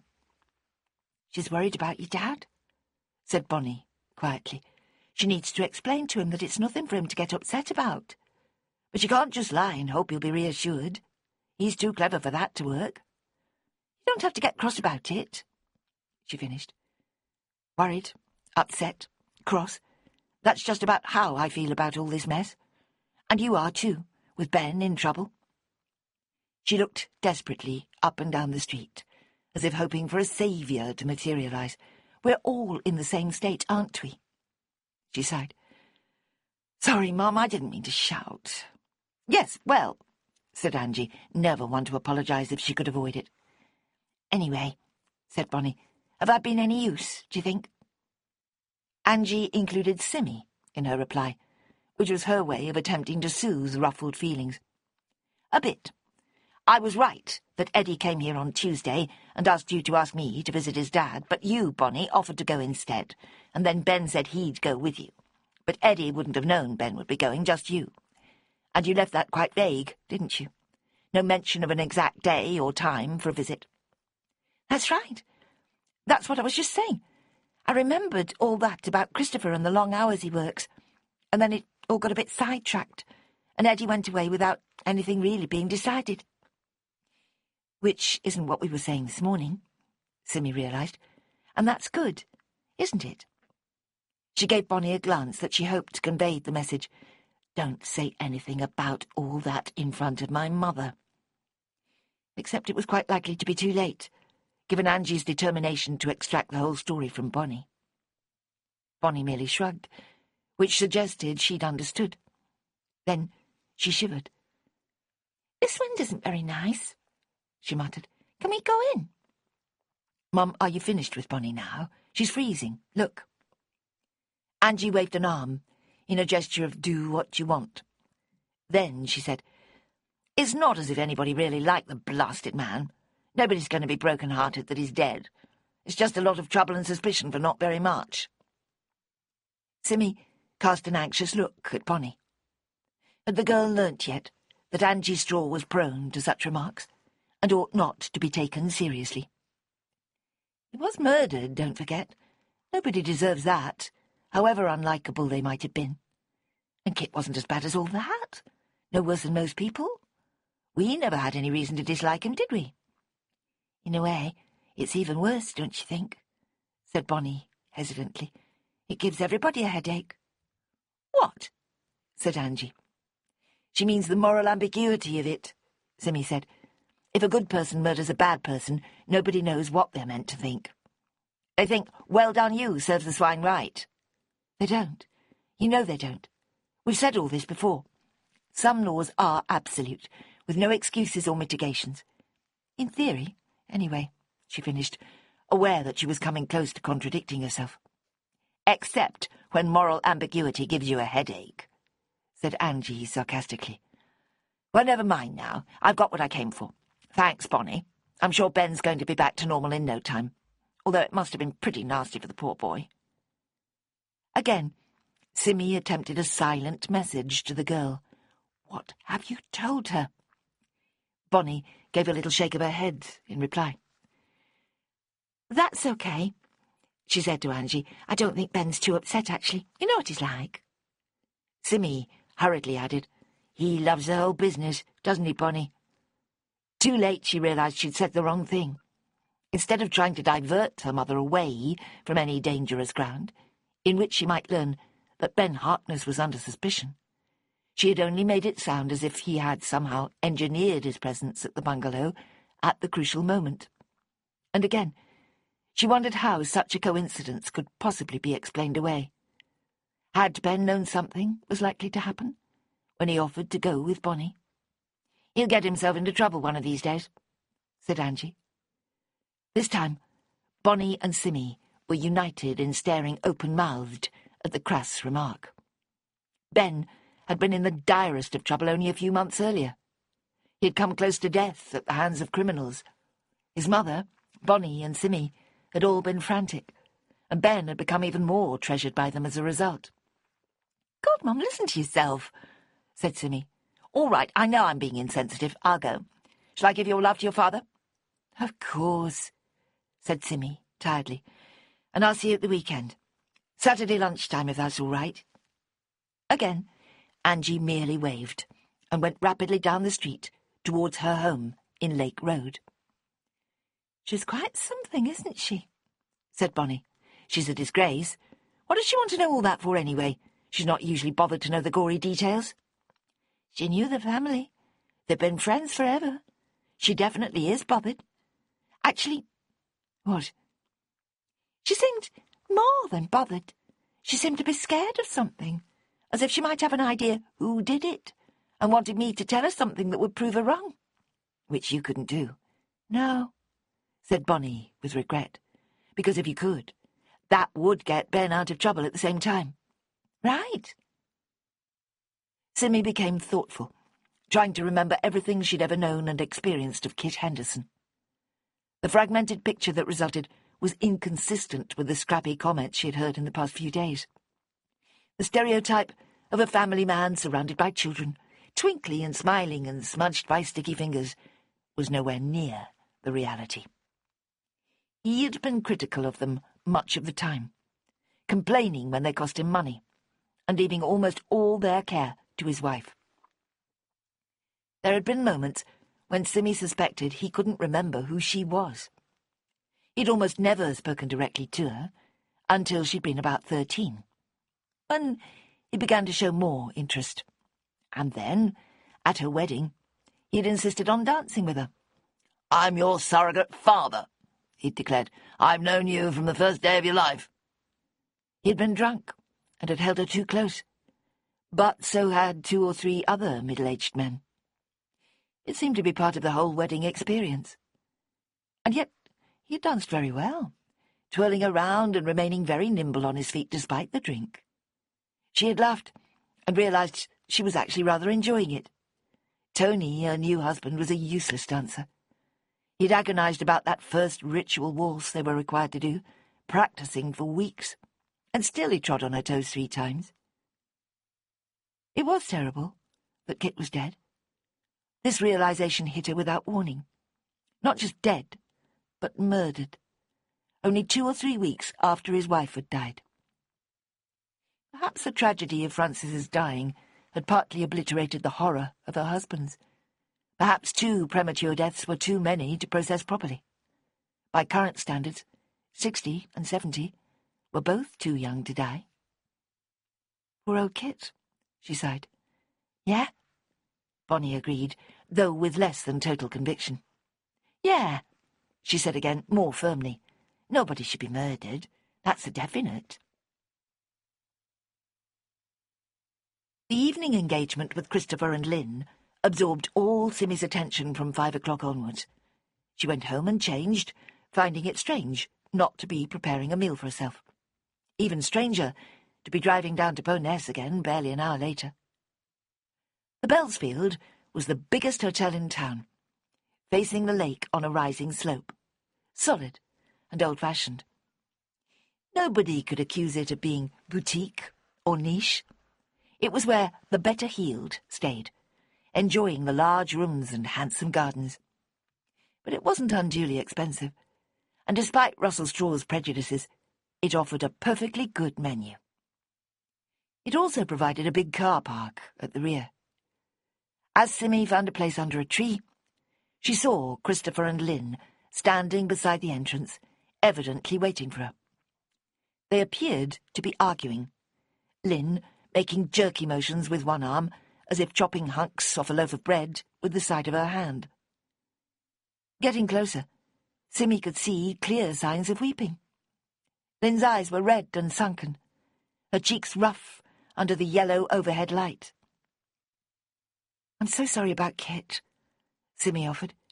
"It was such a dreadful shock." The young woman merely sniffed and nodded. "Come on, then," said Christopher. "I booked the table. We've time for a gin or something first." Simmy calculated the chances of a gin, plus a glass of wine, being enough to activate a breathalyzer if she was stopped on the way home. The season of Christmas-staffed dinners had not yet started, which meant the police were unlikely to be unduly zealous for another few weeks. "Gin sounds just the thing," she said. Then she asked Lynn, "Have you driven here on your own?" "No, Christopher brought me. I'm staying at his place tonight. Barry can take a day off tomorrow and see to the kids." Simmy had to think hard before she recalled that Lynn had 2 small girls, the same as Eddie had. They had been the only children at Fran's funeral, kept close by a man Simmy assumed to be their father, while Lynn did her duty in the kitchen. She had heard mutterings about the unsuitability of taking children to such an event. Suddenly, it struck her as odd that Lynn should impose herself on this dinner, to the extent of altering the menu to a much more upmarket occasion. Christopher's explanation looked thinner on closer inspection. There was a subtext pushing itself forward. The abandonment of Barry and the children, the obvious argument that had been aborted abruptly when Simmy arrived. It felt potentially awkward, and even, perhaps, antagonistic. Christopher was ushering them through to the bar, a hand on each woman's back. He and Simmy were both tall, while Lynn was a mere 5'2". It made for a lopsided threesome. None of them spoke until they were settled at a low table with their drinks. Then Christopher raised his glass with a grimace and said, "To Dad. Poor old chap." Neither Simmy nor Lynn responded. There was something almost crassly inadequate in the gesture. But he meant well, presumably. Then Simmy remembered that Ben Harkness had been summoned to a police interview, and Eddie Henderson could have had sinister reasons for suggesting Kit be visited. And nothing was as it seemed. Or might not be. "Chris said you were going to the Chinese, but I preferred to come here. I've been here before once or twice. It's really good food."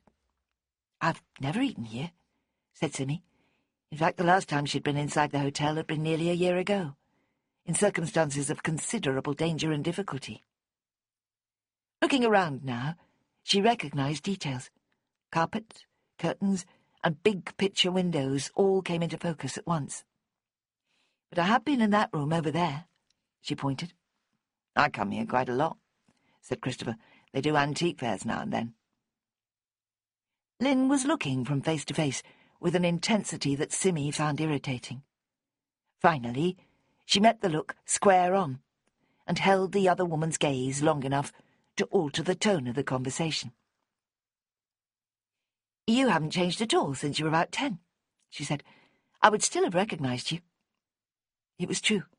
The frizzy, light brown hair and the deep-set eyes were just as they'd always been. "I remember you were always up to mischief." "Was I? What sort of mischief?" "Oh, teasing the boys, telling tales to Francis, making a lot of fuss about every little thing." "That wasn't mischief," said Christopher. "That was bloody-mindedness. She was a horrible little beast. So was Hannah, of course, only more so." It occurred to Simmy for the first time that the family patterns of the Hendersons and the Harknesses were almost identical. Older boys, followed by little sisters, 5 children in each case. It made her wonder if that had provided a point of contact between Kit and Helen Harkness. Had they discussed the trials and pleasures of a large family? Surely they must have done. He couldn't talk about carpets without referring to the rigours they would endure at the hands and feet of several children. A waiter came to tell them their table was ready, and they spent a few minutes ordering food and drink. There was a briskness to it that suggested the purpose of the evening was considerably more serious than simply eating a good meal. They were close to a window, looking out onto the dark waters of Windermere below them, bordered only patchily by lights. "So," began Lynn portentously, "are we going to talk about who killed our father?" Chapter 11. Only then did Simmy grasp that she was the interloper and not Lynn at all. Christopher must have insisted that he couldn't break his engagement with her, and that if Lynn wanted to spend the evening with him, she'd have to agree to Simmy being there as well. They had an obvious need to talk about their father's death, a need which was liable to be frustrated by the presence of a somewhat distant friend. Simmy could have nothing to contribute. She almost stood up there and then and made her excuses. But Christopher seemed to feel differently. "Good question," he told his sister, "and something I'm sure Simmy can help us with." "Me?" She blinked at him. "An objective eye, with some experience of criminal behaviour, I gather." She flushed. "That sounds bad, but yes, I have got unpleasantly close to some nasty people." "And so is your young friend, Ben, isn't that right?" She looked into his brown eyes, trying to understand the purpose of his questions. The eyes were disturbingly familiar, taking her back 20 years and more, to when she and he had been soulmates, on that final family holiday. She'd loved him then, and wanted to spend every moment with him. They'd mutated almost overnight from friends to lovers, or rather, not quite lovers in the usual sense. They'd not had sex or even kissed, but they had lain on the sandy beach, gazing into each other's eyes and talking sporadically. Her body had throbbed with a frightening will of its own, that lay entirely outside her control. Then they'd gone separate ways, with exams and jobs and grown-up lives, and she'd actually forgotten how intense it had been until now. She said, "Sorry, what are you asking me?" "Ignore him," said Lynn with a little laugh. "He didn't mean to sound so accusing. He's been the same with all of us, trying to make us confess." "That's rubbish and you know it." Christopher shot back at her. "I know it wasn't Simmy." "And it wasn't me, or Hannah, or Eddie, or George, either. It's just as likely to have been you as any of us. We all resented him in our various ways." "Did you?" said Simmy in bewilderment. "Why?" "Have you got all night?" Lynn flashed back. "Because that's what it would take to tell you." "Come on," begged Christopher. "That's going much too far." "It's not, though, is it? You can say what you like. The truth is going to come out now he's dead. It always does. All those horrible secrets he kept the lid on, they'll be common knowledge in no time flat." Her brother gulped and cast an alarmed look around the huge dining room. Nobody was close enough to be listening, for which he looked very relieved. "I don't know any horrible secrets," he hissed. "I don't know what you're talking about." He looked at Simmy. "Do you?" "No idea," she said with perfect honesty. "But I can't believe there's anything bad enough to kill him for. Although, as I said, I barely knew him. I don't think I should even be here." Again, she was inclined to simply get up and leave. But the waiter was bringing their starters, and had opened a bottle of expensive red wine. And it would be an act of considerable courage to interrupt the proceedings at that point. Courage or aggression? Disapproval or plain cowardice? The motives were opaque, and therefore wide open to interpretation. Besides, she was enjoying the proximity of her one-time beloved. Again, she looked into his eyes, trying to read the extent of his own recollections, as well as understanding what it was he wanted of her now. "Isn't it strange?" he said softly. "Here we are, almost 40, and it feels as if we were 16 again." "Oh, you two!" Lynn burst out. "Haven't you grown out of all that long since?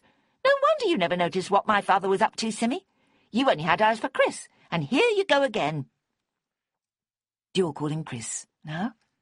Simmy asked, choosing obtuseness as the least difficult response. She could simply ignore the implications of what Lynn had said, or so she hoped. Nobody ever did when we were young. I don't know. Lynn frowned. It might just be me. Never mind that, said Christopher with a sympathetic glance at Simmy. You've got to stop making these vague slurs on Dad's character. I know he had a few girlfriends over the years, and that was hard on Mum, but it was never anything serious. No more than most men get up to, I'm sorry to say. Not my dad, Simmy said, with some force. The idea of universal male misbehaviour was one she had never accepted as true. It might have been common in a bygone generation, when men felt they could get away with it because their wives were hopelessly dependent on them financially, but since then they'd learnt that the risks associated with adultery were seldom worth the effort. A scorned wife was not just furious these days, but capable of very painful revenge. He's got more sense. Your mum would probably castrate him, smiled Christopher. Mine wasn't half so ferocious, and she didn't really care that much what he did, as far as I could tell. She told me she wished he would just go off with some floozy and leave her in peace, said Lynn, but she could never get up the nerve to throw him out. It wouldn't have gone. He liked the bungalow too much. She could have gone herself, of course. That never seemed to cross her mind. Again, Simmy felt uncomfortably intrusive. She ate her mackerel pâté and said nothing. The others were getting into deeper waters, reminiscing about their parents and correcting each other's assumptions. It was all part of grieving, Simmy supposed, a compulsion to talk through what had happened and what had been lost. It was also increasingly apparent that Christopher and Lynn, the eldest and youngest of the family, knew each other less well than Simmy had expected. Their memories did not match, as they began to recount events from the past. Lynn's vague accusations against her father were overlaid by softer stories of his amusing ways. He'd always stop and talk to dogs in the street, but never let us have one of our own. Said he couldn't stand the smell of them indoors. Christopher raised his eyebrows. I never heard him say that. Well, he did. It was all to do with the smelly carpets he had to deal with in people's houses. The main course was almost finished, with Simmy ahead by a wide margin, due to her near silence. She had drunk more than a glass of wine as well, with Christopher topping her up 2 or 3 times. The drive home would be semi-automatic, the car almost knowing the way by itself. But the twists and turns in the narrow lanes could be treacherous on a winter's night, and she resisted the urge to take another mouthful. We can't possibly work out who might have killed him, all the same, said Christopher flatly. We could go through every detail of his life and find 100 people he'd annoyed and get nowhere. Everybody makes enemies, after all, it's human nature. Speak for yourself, said Lynn, which was exactly what Simmy was thinking. I never made an enemy, did you? Lynn asked Simmy. Not that I can think of. Even Tony isn't my enemy, she sighed. Her ex-husband was becoming a remote and slightly embarrassing figure from her past. A failure in so many ways. She never heard from him, and was not even sure where he was living. I thought George was your enemy, said Christopher to his sister. No, you didn't. That's Hannah, not me. He never bothered much with me. It was those two who fought all the time. And they were off again on their anecdotes and disagreements as to just what happened when Lynn was a mulish teenager and her brothers were taking off on their various careers. Simmy listened, aware that Ben Harkness was going to want a detailed report of all that was said, as soon as he could get to her. What do they all want? He would ask, and who had the most to gain from the old man's death? Answers were impossible to glean from the conversation between the siblings. She tried to catch Christopher's eye again, almost unconsciously. The realization that there was still some connecting thread between them was bubbling somewhere inside her, warm and auspicious. She was content to sit there across the table from him, recapturing the past, which had seldom been sunny, but had definitely been enjoyable. He looked at her every few seconds, making an obvious effort to include her and draw her out of her silence. He made apologetic faces, smiling and widening his eyes. He interrupted his sister to say, "Simmy, are you having a pudding? What about coffee?" The meal was nearly done. It was 9 o'clock. "Coffee, yes," she said. "I should be going soon." "Good God, look at the time," shrilled Lynn, having glanced at her watch. "I said I'd phone to see if the girls went to bed properly." "Properly?" Christopher echoed. Lynn flapped a tipsy hand at him. "You haven't got kids. You don't understand about the rituals. Barry's pretty good, but he sometimes forgets something. Krista isn't talking yet. She's really behind, actually. She just squalls if one of her toys isn't right. And Ginny won't always explain if she's in a bolshy mood." The world of motherhood and bedtimes and favourite toys was as alien to Simmy as it evidently was to Christopher. "Sounds like a nightmare," he said. "When I was in the Pacific, people just let their kids fall asleep when they were tired, with none of that routine baloney." And I know an American woman who records every single second of her child's day. Sleep, food, nappies, the whole thing documented on an app. "She's mad," said Christopher shortly. "They should have the kid adopted by normal people." "Like Mum and Dad did with me and Hannah."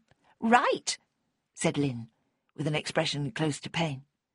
"Yes, actually. Do you doubt it?" "I certainly don't subscribe to the idea that we should feel everlasting gratitude or loyalty. They did it because they wanted to. They wanted 2 girls, and that's what they got. They were perfectly ordinary parents, nothing special. You boys weren't done any favours by it, and we were never totally integrated with you. Maybe natural-born girls wouldn't have been either. I'm not saying it was a disaster, but I'm not starry-eyed about it. I just get sick of all the mushy stuff about the whole business." "Well," thought Simmy, "that's telling it how it is, sure enough." "Does Hannah feel like that as well?" Christopher asked. "Probably. We don't discuss it.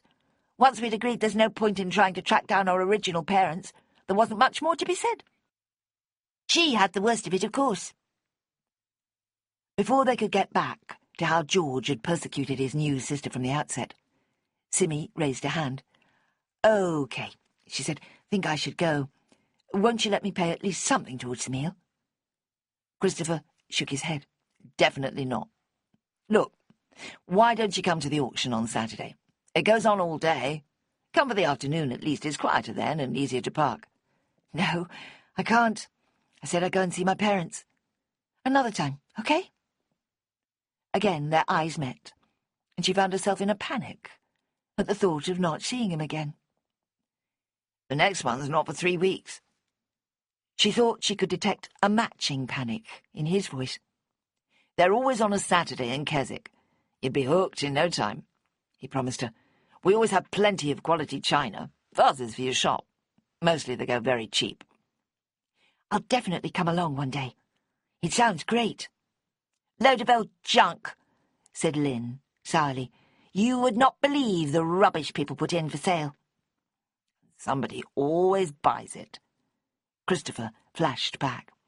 "Every item has somebody looking for it. My job is to bring them together." "Well, there's dishonest dealers stitching the whole thing up," Lynn went on.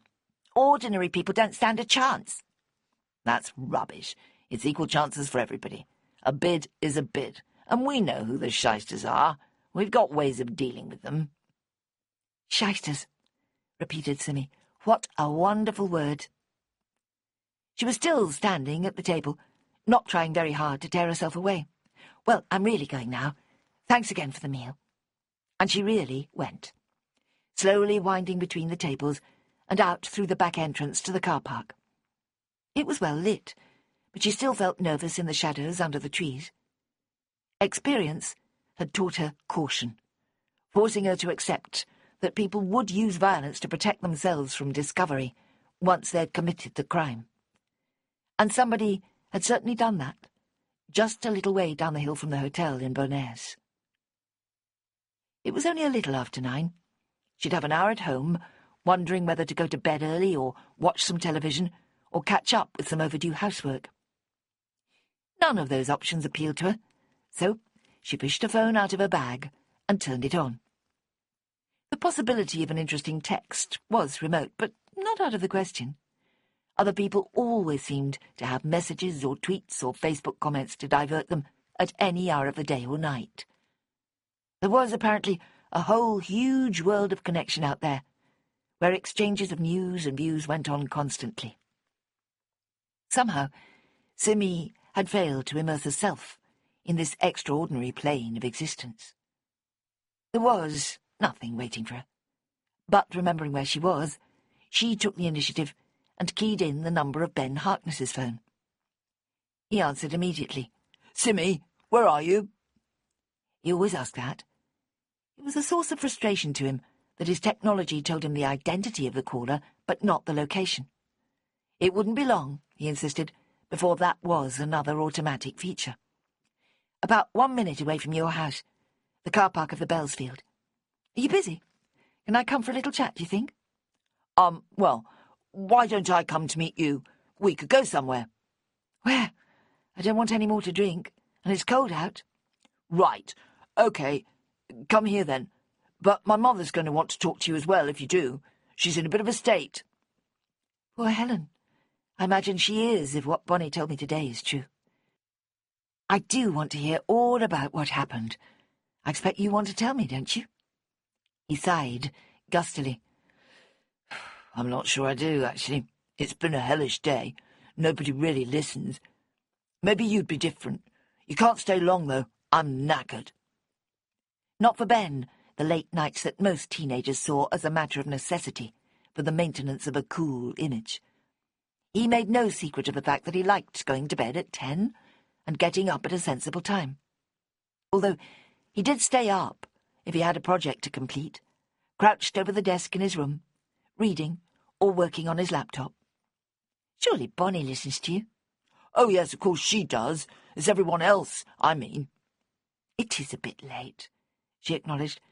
"I should just go home." She could hear herself, a woman old enough to be his mother, wistfully wishing she could end the day in his company. It was pathetic. "Up to you." "What are you doing tomorrow?" "The usual. College till about 2, and then I'll come and see you and Bon. I've got loads to do over the weekend. I've got behind with the Latin somehow, and there's a whole lot of online research I need to catch up with." He sounded young and stressed and at odds with the world. All very unusual for him. "It's been a hell of a day," he said again. "Mostly thanks to my mother." "I want to hear all of it." "You'll be on her side. Even Bonnie thinks she's got a point." "Why? What's she saying?" "I can't tell you now. She'll hear me. If she had the power, she'd keep me locked up here until the whole Henderson thing is settled. She's scared I'll be the next victim. Can you believe it? She's got Moxo thinking along the same lines, which is totally stupid. Oh, she's coming upstairs with Wilf. I'll have to go. She told me not to use the phone any more tonight." "Tell her I called you. It's not your fault." "No. I'll see you tomorrow. There's not really much to tell you. Nothing that won't wait, anyway." "OK. Night-night, then. I hope you sleep well." "You too," he said, with another loud sigh. Chapter 12. She woke long before sunrise on Friday, thanks to the early night she opted for as the least dreary choice, when she got home from Bowness. 7 o'clock on a November morning was uninviting in every way, but she got up all the same. There was a restless feeling that something was going to happen. The whole week had been a succession of shocks and surprises, revelations and suspicions. It was all scattered amongst Ben, Christopher, Bonnie, and other more remote people, and nothing seemed to be connected to anything else. The pleasure she'd felt at inheriting the book of pictures had been overlaid almost immediately by Kit's death. The book had been forgotten, yet again, the previous afternoon. It was just sitting there in the shop, unprotected. She hoped Christopher was right when he said it had no commercial value. However improbable a break-in at a florist shop might be, it was still conceivable, and to have the book stolen would be awful. She had a number of tasks piling up at the shop after a week of distraction. It needed more than a casual dusting and maintenance of stock. Bonnie's list of hotels to call was a high priority, as was a need to make changes to the general appearance of the place, to reflect the onset of Christmas. So she ate a swift breakfast and left the house shortly after 8. The day would be one of decisive action, she promised herself. The high street was quiet in the grey light. Everything was still, with a pall of dankness making pavements and other surfaces greasy-looking. The handle of the shop door slipped out of her grasp, and she noted that she was leaving wet marks on the floor as she went in. Just the setting for unpleasant surprises. Electricity failure, or disastrous road accidents, she thought. The world felt unreliable and uncaring. Anyone out on the fells this morning would be chilled and scared. Fires wouldn't light, and maps would go limp and blurry. Simi quite often imagined the inhospitable heights only a few miles beyond the small towns around Windermere, and how easy it would be to perish out there as a puny scrap of life in the vast wilderness. She turned on all the lights, activated the computer, and tuned the radio in the back room to some cheerful Radio 2 music. A consignment of flowers from the previous day had still to be distributed around the shop, as well as turned into 2 birthday tributes for delivery that day. Both were very local, and she was tempted to let Bonnie take them. But Bonnie didn't drive, and it might not look good for a delicate girl like her to be seen walking through town on such an errand. People would pass comment, probably critically, to the effect that Persimmon Brown was exploiting her poor young assistant. She caught herself up, wondering how she'd come to be so sensitive to criticism. Was she afraid of being blamed for everything that went wrong? Because she did feel responsible for her father's decline. She'd been carelessly trusting in situations that called for vigilance, naively unprepared for the wicked things that people could do. And when, for heaven's sake, was she ever going to find friends of her own age, instead of devoting so much time and attention to teenagers who could be her children? Bonnie interrupted these gloomy self-examinings, bursting into the shop with a quick grin, as if all was right with the world. "Hiya!" she chirped. "What a horrible day!" "You seem very cheerful." "Oh, well, you can't let it get you down, can you?" "Weekend tomorrow. Christmas not too far away. Corinne's got a gig she's been wanting for ages, and Spike's foot's all better. And I get paid today," she finished. All that, and no mention of Ben. "I spoke to him last night." She bit back the next remark, which might have dampened Bonnie's mood. "Yeah?" he said. She waved her mobile. "Just finished talking to him. He'll be round here this afternoon to bring you up to date." The afternoon felt rather distant to Simi. If she maintained her determination to be active and focused all day, there would be a dwindling interest in Ben and his difficulties with the police. "Okay," she mumbled. "Now, there's a whole lot to do this morning." "Yes, but don't you want to hear at least a bit about what happened to Ben yesterday? I mean, when we closed up, he was still thinking they thought he might have done the murder." "I never really worried about that. I'm sure he managed to talk D.I. Moxon out of that idea." "Well, yes, he did." "So, that's all right, isn't it? Listen, can you do something to freshen this whole place up? You know you want to. Christmas is coming. We might as well make the most of it." "I need a whole lot of decorations for that. Glass baubles, silver ribbons, sparkly snowflakes. I'll have to go to Poundland or somewhere, and it's still too soon. Simi, we can't do it before the end of the month." Simi sighed. "I suppose you're right. But you can sketch out some ideas and make a list of what you'll need. It's only another 2 and a bit weeks. I've got to do 2 birthday bunches of flowers and get them delivered. You're in charge this morning, okay?" "Oh, morning." Bonnie looked alarmed. "It can get busy on a Friday, you know." "Half an hour to get them done, and a bit more than that to take them to the people. So no, not the whole morning. I'll probably be back by 10:30. "Good. I don't like it when there's a queue." "Trust me, that won't happen." Simi quickly gathered the wherewithal for the 2 orders and had them assembled in well under the predicted 30 minutes. Her fingers worked automatically, as her eye kept a close check on colour and symmetry. The arranging of flowers was not a subject she had formally studied, other than browsing a number of books and websites for tips. The technicalities of maintaining shape, involving hidden wires and the indispensable oasis, had been picked up as she went along, on the age-old method of trial and error. She did not believe that an appreciation of colour could be taught, in any case. Experiment was the thing here, and a degree of risk-taking. The finished items were distinctive in both cases. One mixed shades of purple and pale pink, with a splash of red and greyish foliage. The other was a palette of orange, yellow, and bright green. "Did the people specify the colours?" Bonnie asked when she saw them. "Not at all. They said I could use my initiative. I'm not even sure which should go to which customer. They're both in the same price range." "Who are they?" "A woman in a flat, a little way down the road from my parents, who is 60 today, and a younger one in the same street as Melanie's family.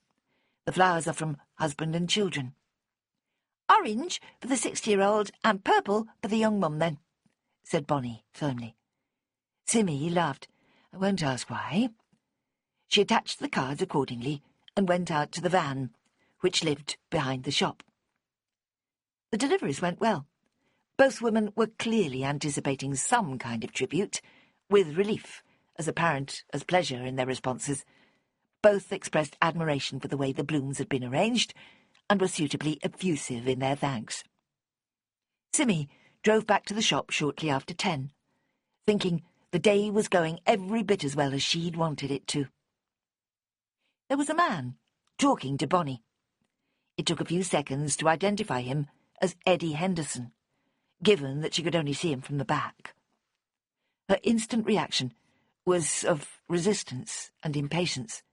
Not again, she thought. This man was the source of much of the trouble there'd been all week. Then she reproached herself for the unfairness of her thought, and overcompensated with a warm greeting.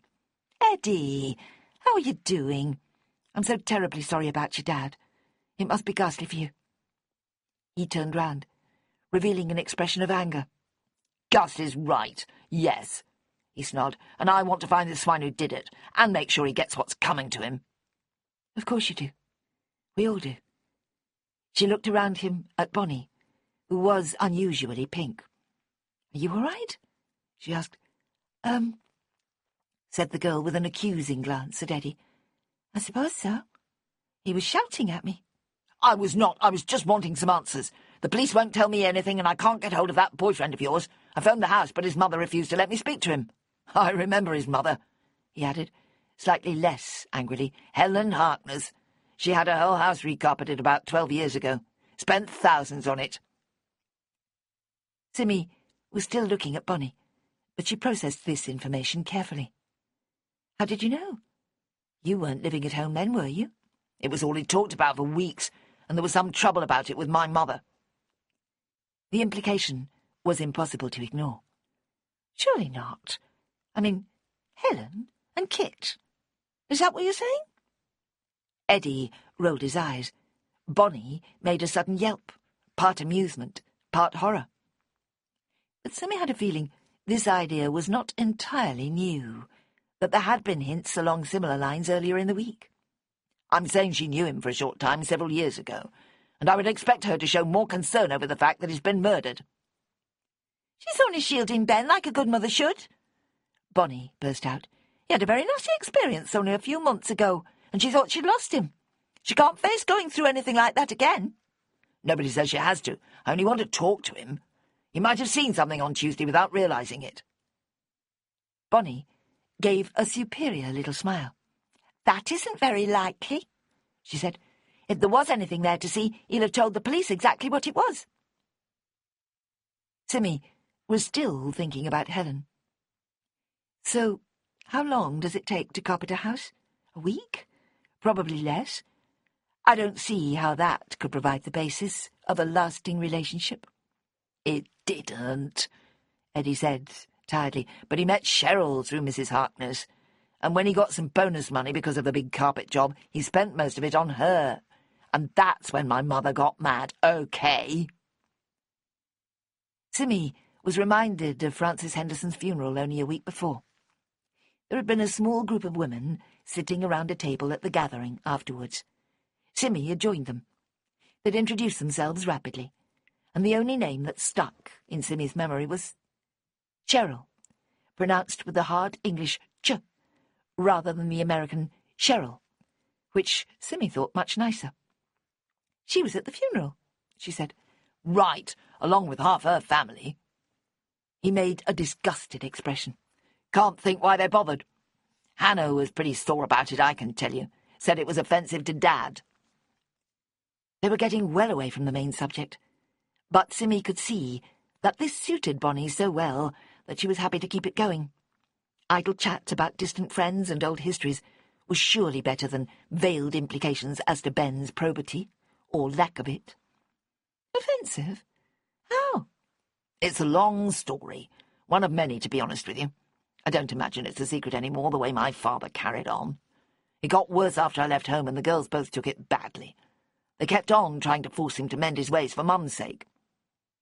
"Can't have been very dignified for her," said Simmy, trying to imagine her own mother in the same situation. "But she had friends to confide in, didn't she? My mum, for a start. They probably laughed about it," she added. "Wouldn't surprise me," he admitted. "I know I'm never going to understand the ways women react to anything to do with their relationships. They confound me every time." He sighed, and Simmy detected some marital dysfunction of his own.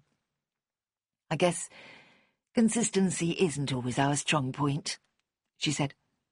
"That's not it at all," Bonnie interrupted. But before she could elaborate further, the doorbell gave its usual cough, and a customer came in. It was a man in his early 50s with a jaunty smile. Simmy knew she'd seen him before but couldn't place him until several minutes into their conversation. He glanced at Eddie and gave a nod of recognition. "Aim to put in an order for flowers for your Dad," he said awkwardly. "Don't expect there's a date for the funeral yet, but didn't want to miss the chance. Is there a way that can be done?" "Malcolm, that's good of you. We've not begun to think about it yet. The girls might decide we should limit the flowers, but I never like to do that, especially this time of year. Brightens things up a bit." Malcolm swept the scene with a diffident expression. "I don't suppose... I mean, what's happening behind the scenes, so to speak? The police and so forth. Any progress on catching the blighter who did it?" Eddie shrugged uncooperatively. "No good asking me, mate. I'm not privy to any of that. If they talk to anybody, it's our Christopher, eldest son, and all that.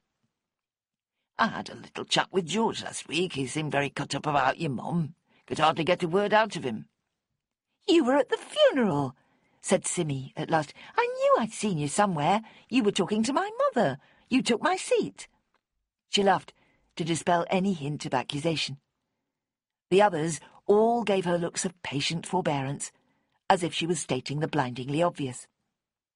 "George hasn't been well," said Eddie. "Depression mostly, and some trouble with his liver. We don't see much of him these days. Poor fellow." Malcolm turned to Simmy. "Now, about the flowers. Would it be possible to put in an order and pay you now, and you keep it on hold until there's a funeral date? I'm not sure where I'll be, you see. The wife's booked us onto one of those winter cruises, and there's no way she'd agree to cancel it. I mean, Kit was a maid, I know, but not as close as all that." Simmy gave assurances that such an arrangement was perfectly feasible, while privately wondering how she could make certain of remembering the transaction. Kit's funeral could be a month or more away, if the police investigation was protracted and the coroner declined to release the body. The man went away, leaving Simmy, Bonnie and Eddie unsure of where they'd got to before his arrival. There had been something about Kit Henderson's dalliances with other women, Simmy remembered, hoping they would not revert to that unsavoury subject. The man was dead. Let his secrets die with him. "That was Cheryl's husband," said Eddie, "as I suppose you worked out. Fancying wanting a cruise, though. She was always such an ordinary little thing when she worked with Dad. Ran around after him without a word of complaint. Really fallen on her feet now, by the looks of it. Married an older man who dotes on her and takes her off to the sun. He shook his head at the unpredictability of life. Was she a friend of the family as well? I mean, why did she go to Fran's funeral?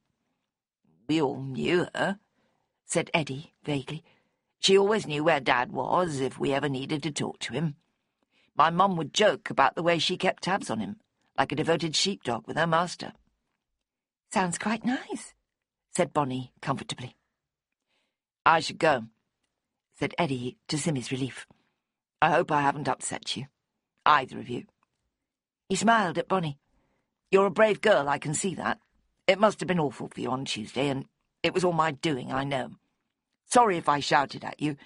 I got the idea in my head that the only hope was if you and your boyfriend saw something, you see. It was a desperate clutching at straws, I can see now. That's okay, Bonnie mumbled. He left awkwardly, clearly aware that he had behaved badly and given the women a superior edge. They waited a few moments before exhaling exaggeratedly. "Well, he's the one, isn't he?" said Simmy. "Do you think it might all have been a bluff?" Bonnie said slowly. "What if he killed his dad and was here to check whether Ben or I saw anything that pointed to him? That's what people do, you know," she added seriously. "It's like when they go back to the scene of the murder to check that they didn't leave any clues. It's a compulsion." "I don't think Eddie killed his father." "OK, but we keep coming back to him, don't we? He might be much cleverer than he looks. He might have set it all up." "No, Bonnie. We've already decided that's impossible." "Oh, yes. All the same, I don't trust him. Why does he keep coming here? Surely he's got better things to do." "I don't know," said Simmy, "but I expect we'll find out eventually." Her premonition that the day would be a decisive one was starting to look rather shaky by the end of the morning. True, there had been the visitation from Eddie Henderson, but nothing else had happened to resolve the central question as to who killed Kit. It had been foolish to suppose it would, she told herself. The police would be conducting interviews and forensic examinations and following up people from all aspects of the Hendersons' life. That would lead to an arrest and prosecution, she was sure. The alarm of the previous day over Ben Harkness's role in the crime seemed to have evaporated, as Simmy had known it would. If there were any grounds for continuing alarm, they centred on Helen, and not her son. Helen's name had come up repeatedly in association with that of Kit Henderson, and yet she had not gone to Frances's funeral. And that suggested that she had not been particularly close to the family. Another customer put in an appearance, making a regular Friday request for flowers to adorn the house over the weekend. Simmy had put some effort into this practice, making a special feature of the way this could give added significance to family life. She'd created a leaflet to this effect, giving it out with all the orders, deliveries and purchases. "Give your weekends an added dimension with a display of fresh flowers," it suggested. She offered discount rates for regular orders, and the whole thing had been a modest success. As she left, the customer was confronted with another arrival, necessitating a little dance in the shop doorway. Simmy looked up to see her old friend, D.I. Nolan Moxon, standing there. The very fact of his presence revived all her premonitions. The expression on his face confirmed them. Chapter 13. "What's the matter?" she asked him quickly. Bonnie had been tinkering with a display near the back of the shop, and only now noticed his presence. "Is it Ben?" she demanded, her voice high with panic. "Nothing to worry about," he said, unconvincingly. "Going over everything one more time, that's all." "So what's with the grim face?" Bonnie asked rudely. "You scared us." "It's a grim business, and I didn't anticipate much of a welcome after yesterday." "You told Ben he was a suspect. He was really worried. So was his mum." "I did not say he was a suspect, nor anything like that. He ran away with it all by himself." "He said there might be evidence that pointed to him, because he was in the room just as the man died. And I didn't see anything much, so couldn't be a proper witness. He said evidence is the thing that matters, and everything else gets pushed aside. Bonnie's fears were flooding out of her, her eyes shining with tears. It was horrible, she finished. I know, he said gently, and I think your young man might have learnt quite a lot from it. In a good many ways, I might add. Then he looked at Simmy, who was waiting passively for his attention. That book, he said, we keep coming back to it. Can we go through it again, do you think? If you like. It's here somewhere. I keep forgetting to put it away safe. She spotted the book, propped beside the computer, half covered with cellophane. She'd pushed it aside when wrapping the weekend flowers for the latest customer. But it seems rather ridiculous to expect it to solve a murder, doesn't it? Bonnie gave a smothered laugh, and Moxon looked pained. That's not at all what I mean, he said, although I do think there might be some significance to it. Mr. Henderson died holding a list of instructions from his wife. It seems reasonable to wonder whether there was a disagreement over that list between him and the person who killed him. Wouldn't you agree? I suppose so. And this book was on the list, do you see?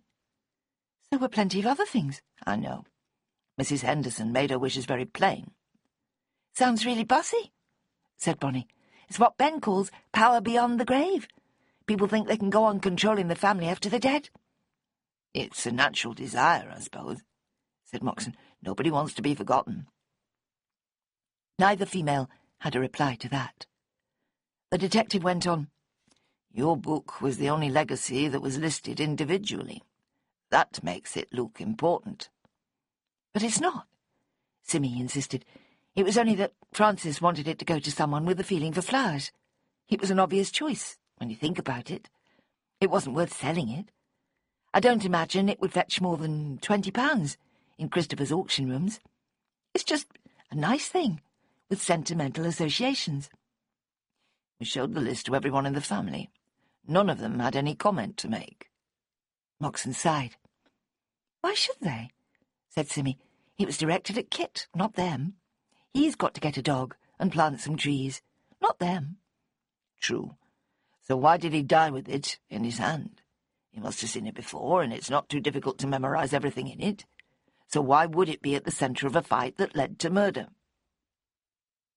Simmy was feeling increasingly uneasy. Should you be telling us all this? I mean, why are you? Bonnie gave him no chance to reply. It's just brainstorming, hoping you'll come up with something he hasn't thought of. Moxon closed his eyes. You get more like Ben Harkness every day, he groaned. I can't come up with any helpful suggestions, said Simmy, except that it seems quite unremarkable to me that Kit should keep the letter, list, whatever you call it, close by. It was a direct message from his wife of 40 years, who'd just died. It would feel like a connection to her. He might even have wanted to make amends to her by following the instructions in every detail. People keep saying it wasn't a great marriage, don't they?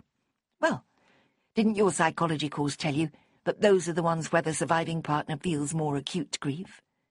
If it's been a close and loving couple, it's easier to cope when one of them dies. Is it? He shook his head. Sounds like an oversimplification to me. Simmy let it drop, with more urgent concerns in mind. Something makes me think you've got one of the Hendersons in mind as the killer. And that's absolutely horrible. No worse than thinking it was Ben, muttered Bonnie, following where the evidence leads, right? He sighed again. That's more or less it, yes. But there's a lot more, not connected with the family at all. He fell out with his workmates more than once. He was completely estranged from his parents and siblings for most of his life. Nobody will say anything too harsh against him, but we're not getting a sense that he was especially liked. He was all right, Simmy automatically defended. Women liked him. Probably for the wrong reasons, said Moxon dourly. And there could be a bit of a money question, too. Money! Bonnie cried. That's the most common motive for murder, Ben says. Ben's wrong, then. The most common motive is loss of control, usually under the influence of drink and a sudden flash of rage. Bonnie waved a hand. Those don't count. I mean, premeditated murder. They didn't have any money, said Simmy. That's why they never had any foreign holidays and lived in a shabby bungalow and always needed a better car. We had a quick look at the background, all part of a routine investigation. Mrs. Henderson's mother, the one who did these pictures in your book, was something of a hoarder. She collected old things. We found a very elderly neighbour who remembers her very well. She only died 10 years ago. Her things were all sold off in a house sale, but the neighbour says there was some sort of trouble over items of jewellery. They went missing. The family fell out over it. Simmy and Bonnie exchanged a long, silent look, both minds working hard. So, you think Frances had her mother's jewels tucked away, and when she died she left them to Kit, and one of their children killed him and took them? Simmy was unusually brusque in her summary of a theory that struck her as ludicrous. Moxon drew back, raising his chin as he did so, as if about to deliver a robust defence. His nostrils flared, and his eyes grew more prominent. "That was unworthy of you," he said, visibly fighting for self-control. "Oversimplifications are never wise. What I said was that there could just possibly be a connection with some valuable items that have been unaccounted for, perhaps. We're doing our best to track these items, which is no easy task. We have no supporting evidence that any valuable jewellery even existed. There are people who can help us, of course. 10 years is not unduly long." Simmy deflated rapidly. "Sorry," she said. "I don't know why that made me so cross." "I do," said Bonnie. "You thought it might look bad for Christopher, and you didn't like the idea of that." Simmy frowned. "You haven't even met him properly," she accused. "What makes you think you know what I think of him?" Moxon was watching them both closely, nodding slightly to himself. "You knew him as a child, didn't you?" he said. "What does that have to do with anything? We've been through all that. It's the whole reason why our families know each other in the first place." "So he's like a brother to you, is that it? And the others? Are you just as close to them as well?"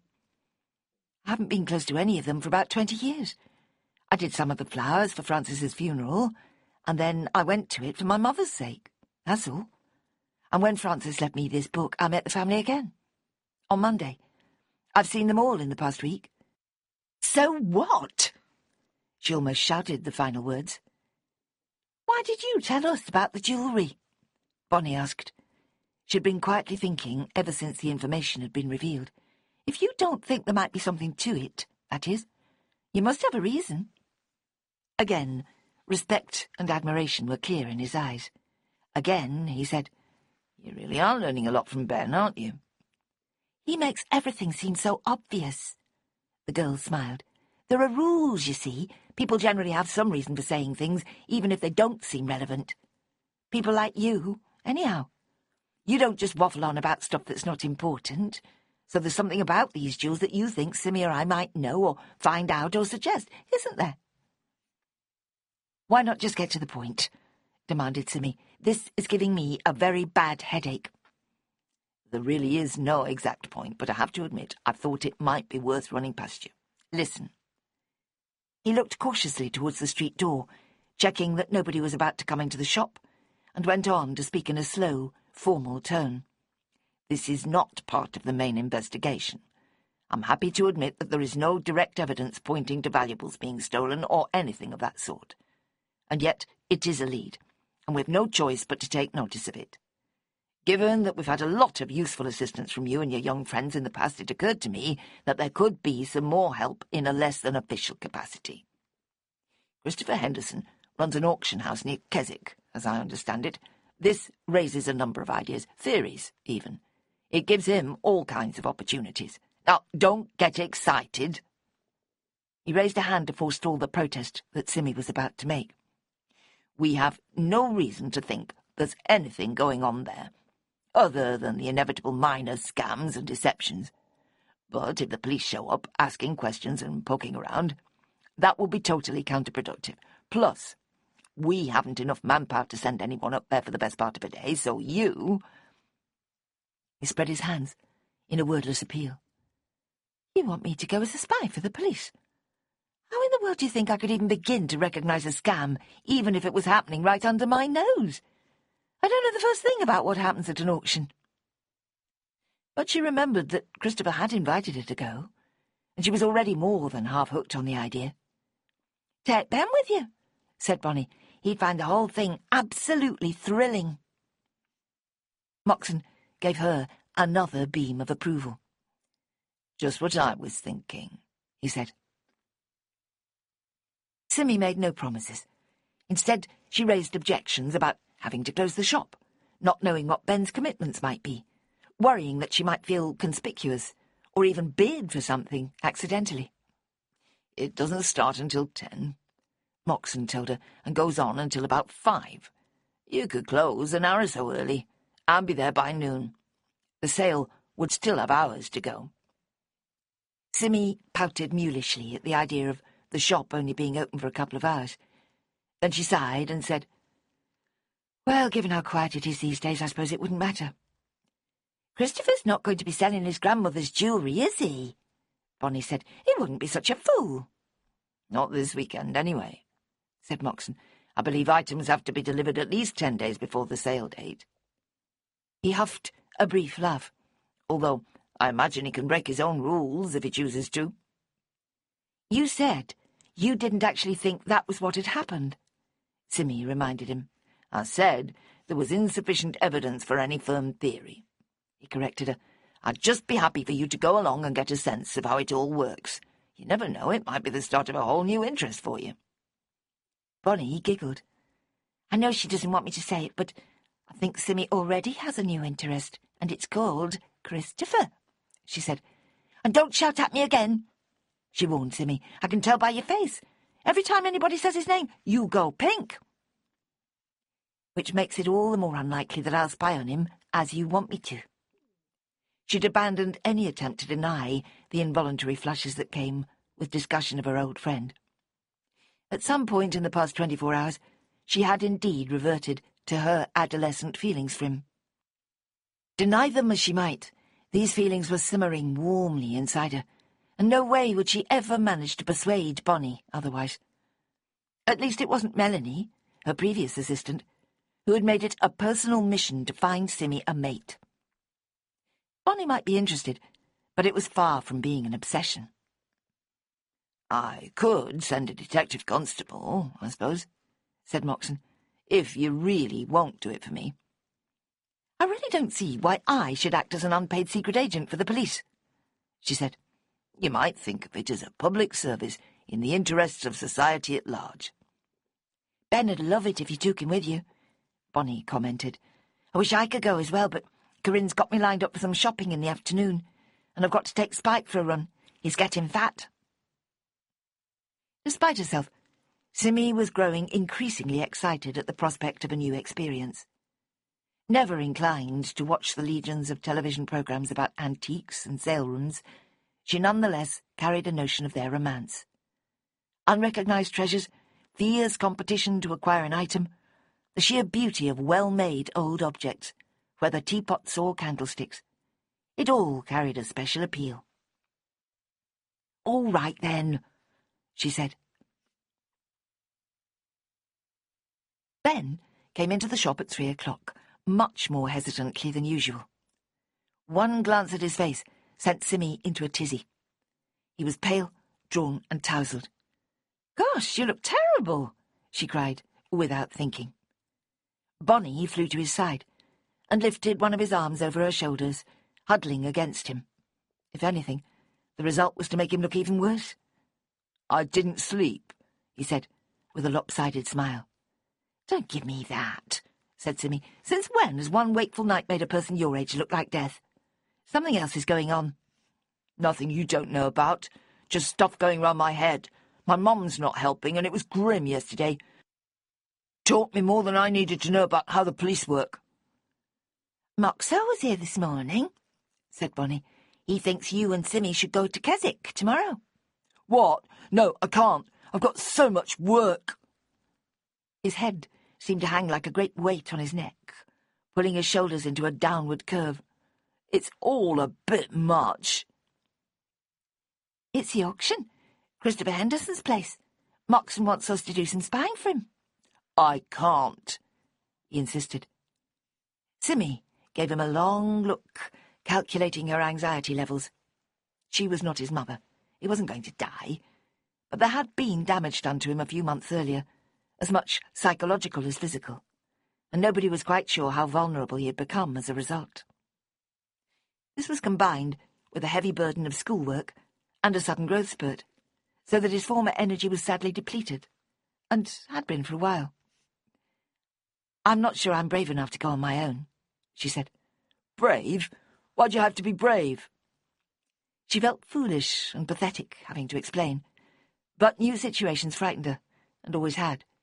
The prospect of walking into a crowded auction room where she understood nothing of the procedures and was very unlikely to see a familiar face, other than Christopher's, was too daunting for comfort. "I won't know what to do," she said weakly. Neither would I. What does that matter? Are you planning to buy something? "Not at all." "So, what? Do I just stand there doing nothing? Won't that seem conspicuous?" "Not as much as if you started waving at your friend, the auctioneer," chuckled Bonnie. "Then you might accidentally spend 1,000 quid on a garden statue or something. I'm not that stupid." "Good. Why not take your mum? I bet she'd think it was a big treat. Has she ever been to an auction?" "Not as far as I know. She did say she wants some new china, and an auction would be a good place to get it. But she could never get away at such short notice. She'd be much too busy. Everybody's too busy, aren't they? Even me. It makes you wonder who's got time to go and bid for antiques on a Saturday morning in the first place." "Well, you've got to go," Bonnie said flatly. "You told Mark so, you would." "I didn't say for definite. He wouldn't expect me to go on my own." Without it ever having been openly stated, she knew that the detective knew where she stood on the matter of unfamiliar places and people. Anyway, I want to tell you about yesterday, Ben burst out. At the same time, he slid down onto the only seat in the shop. His usual practice was to half-perch on a corner of the table that served as the shop counter.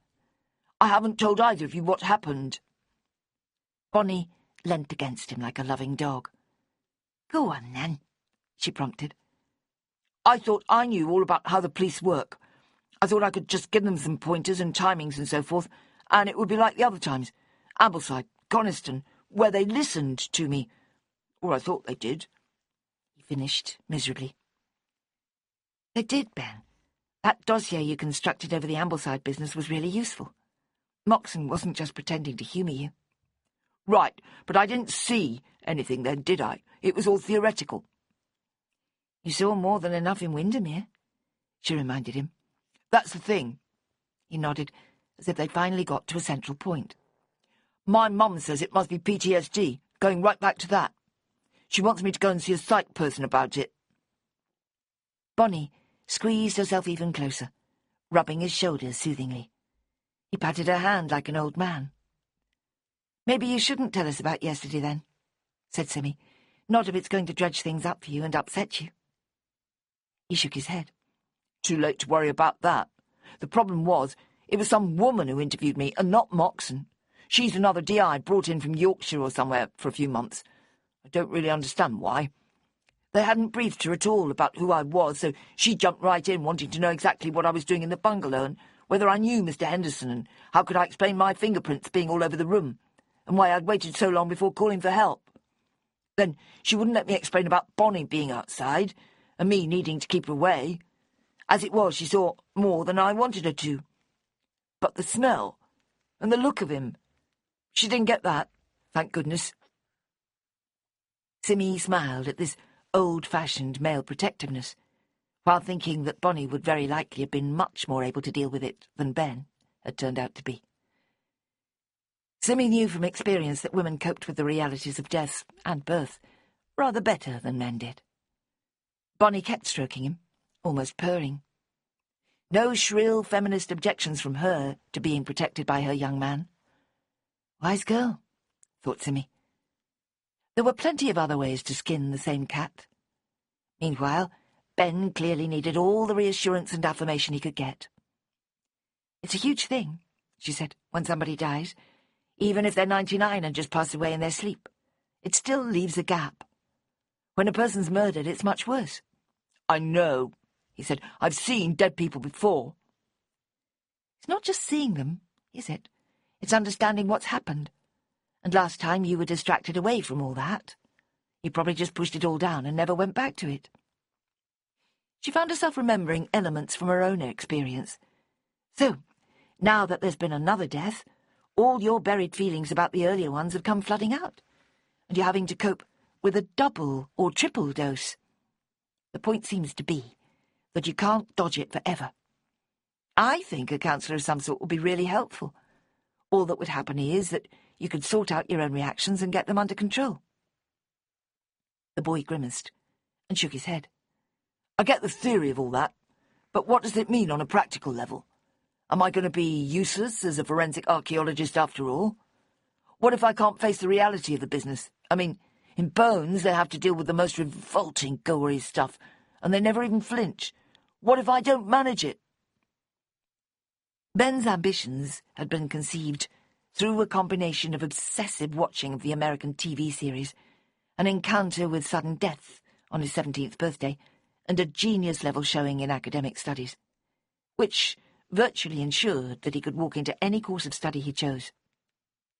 Until this moment, the stark physical reality of murder had somehow failed to impinge on him.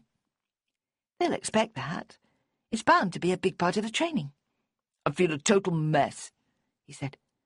Join the club, said Bonnie. It doesn't last, though. You've just had too much going on all at once, like Simmy says. College work, all that business in Hawkshead, your mum having a meltdown, and now this with the Henderson man. It'd flatten an elephant. She gave Simmy a straight look. And then you wanting him to go to Keswick? There's no way that'll happen. Why don't you take your father? She finished, on a sudden flash of inspiration. I bet he'll love it. Simmy's first reaction was strong resistance, before she caught herself up. What was she thinking? To dismiss Russell as no longer a feasible partner in any new venture? Had his recent lapse into anxiety and self-absorption been so great that it justified such a view? You know, that might be a really good idea, she said. We've been tiptoeing round him, coming close to writing him off as a demented old fool, when he's actually not nearly as bad as we think. You've probably been making him worse, said Bonnie. I've been thinking that for a while now. Oh. The automatic defensive response was half-hearted. Simmy already had a suspicion she knew the answer to her own question. You said it yourself. Not letting him carry on as usual. He's not really old, is he? He might live another 20 years. Do you want him to be a burden on your mum and you for all that time? My mother would kill him long before that. It was only partly a joke. Angie's patience quotient was famously low at the best of times. So, take him with you tomorrow. Don't open the shop at all. It won't matter much this time of year. Be there at the start, and just watch how it all works. It'll be fun, Simmy. And you'll see Christopher again, won't you? And there was me thinking I would be the decisive one today, said Simmy, with a rueful little laugh. Chapter 14.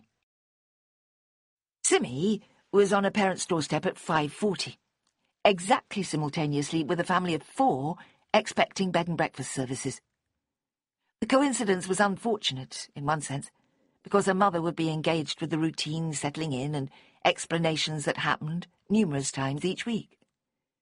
On the other hand, her father might be available for a quiet conversation without the interventions that would inevitably come from Angie. On a sudden whim, Simmy had tucked the inherited flower book under her arm before leaving the shop, and was carrying it now.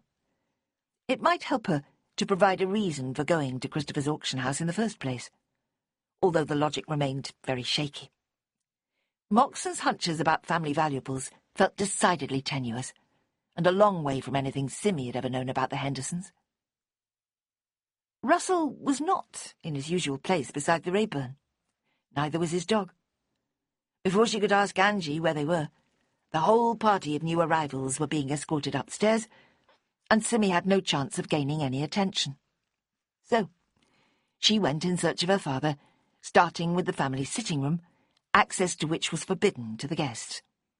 It was empty, so she tried the dining room, where 4 tables were already laid for breakfast. While there were only 3 rooms used for visitors, Angie had made a point of offering a separate table for children, especially after their parents had spent a whole night in the same room with them. The family room was at the furthest end of the house, since midnight arguments and fruitless attempts at discipline could be disturbing for other guests. The dining room was as empty as the sitting room had been. That left only the big downstairs room where people could play games, read, talk, or otherwise escape.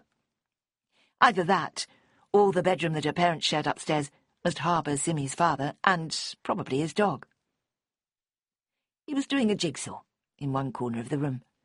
Bertie, the Lakeland Terrier, was lying across his feet. "Hey, Dad," said Simmy, "I couldn't find you."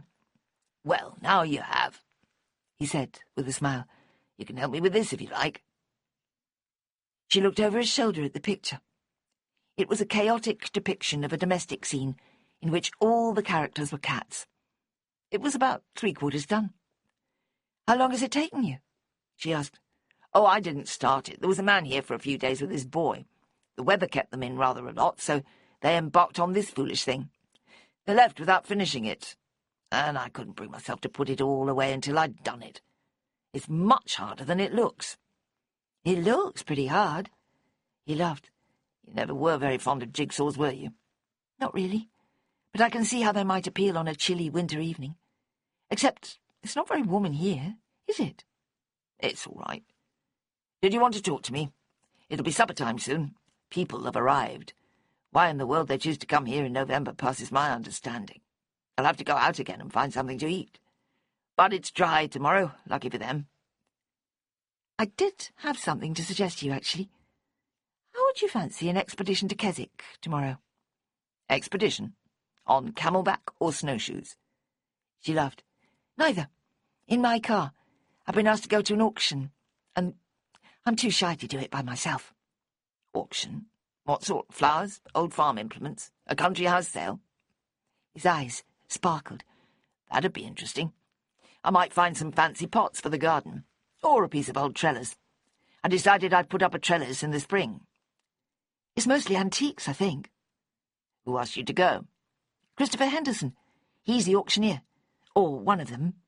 I said it sounded interesting, and he told me to come and see for myself. I'd like to. Wouldn't you? Mum says you need new plates and bowls and things. We could bid, if there's anything we like." "Tomorrow's Saturday. What about your shop?" She pulled her face. "I thought I'd give myself a weekend off. Awful of me, I know, but nobody's wanting flowers at this time of year, so I'm risking it." "Good for you. Wish we'd done the same. Fancy coming here on holiday in November," he repeated with a shake of his head.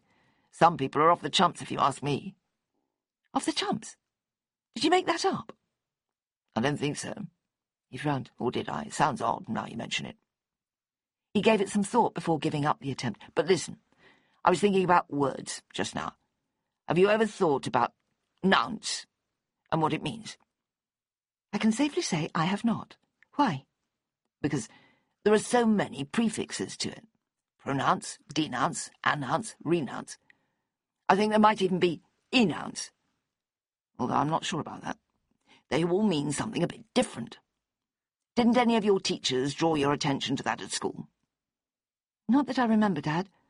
It's a while ago now." "But Ben would agree with you that it's really interesting. Must be Latin, presumably." "Must be." Russell nodded. He greatly approved of Ben's Latin studies, while regretting his own deficiency in the subject. Already, when Russell was at school in the 1950s, Latin had ceased to be a universally taught subject. He'd done it for a year or two, remembering almost nothing apart from amo amas amat. "So, what about the auction?" "Auction? Oh, yes." He slotted another jigsaw piece into place, causing Simmy to fear that he had lost the thread of the conversation. But then he looked up at her. "I don't mind if I do. I've been cooped up indoors all week, and I could fancy a little outing. If your mother doesn't object, that is." "She won't. She'll be glad to get you out of the way." A flicker of pain crossed his face, and she instantly regretted her words. Where, 6 months earlier, Russell would have lovingly agreed with her, now such a comment was liable to fuel his worries about security and nameless dangers. One peculiar effect of his condition was that he mistrusted sarcasm and irony. He'd lost the ability to distinguish them from literal meaning, which often led to unhappy misunderstandings. "Joke, Dad," said Simmy quickly. "She doesn't really think you're in a way. She'll just be glad for you to have a change of scene. She'd come herself, I expect, if she didn't have so much to do here." "Kit and Frances are both dead," Russell said, with startling abruptness. "Our friends from the day you were born. I find that a terrible thing to absorb. Quite terrible. Someone killed Kit in his own home, and you have been trying to keep it from me. You and your mother, of course." "Yes, we have." "I know why, of course I do. I might do the same thing myself in your place, but it makes me doubt you. Do you see that? It makes me think there are secrets everywhere, and nothing is what it seems. It makes my worries even larger." "It's hard to know what to do for the best. You've changed so much over the past months." She choked on her own guilt and concern.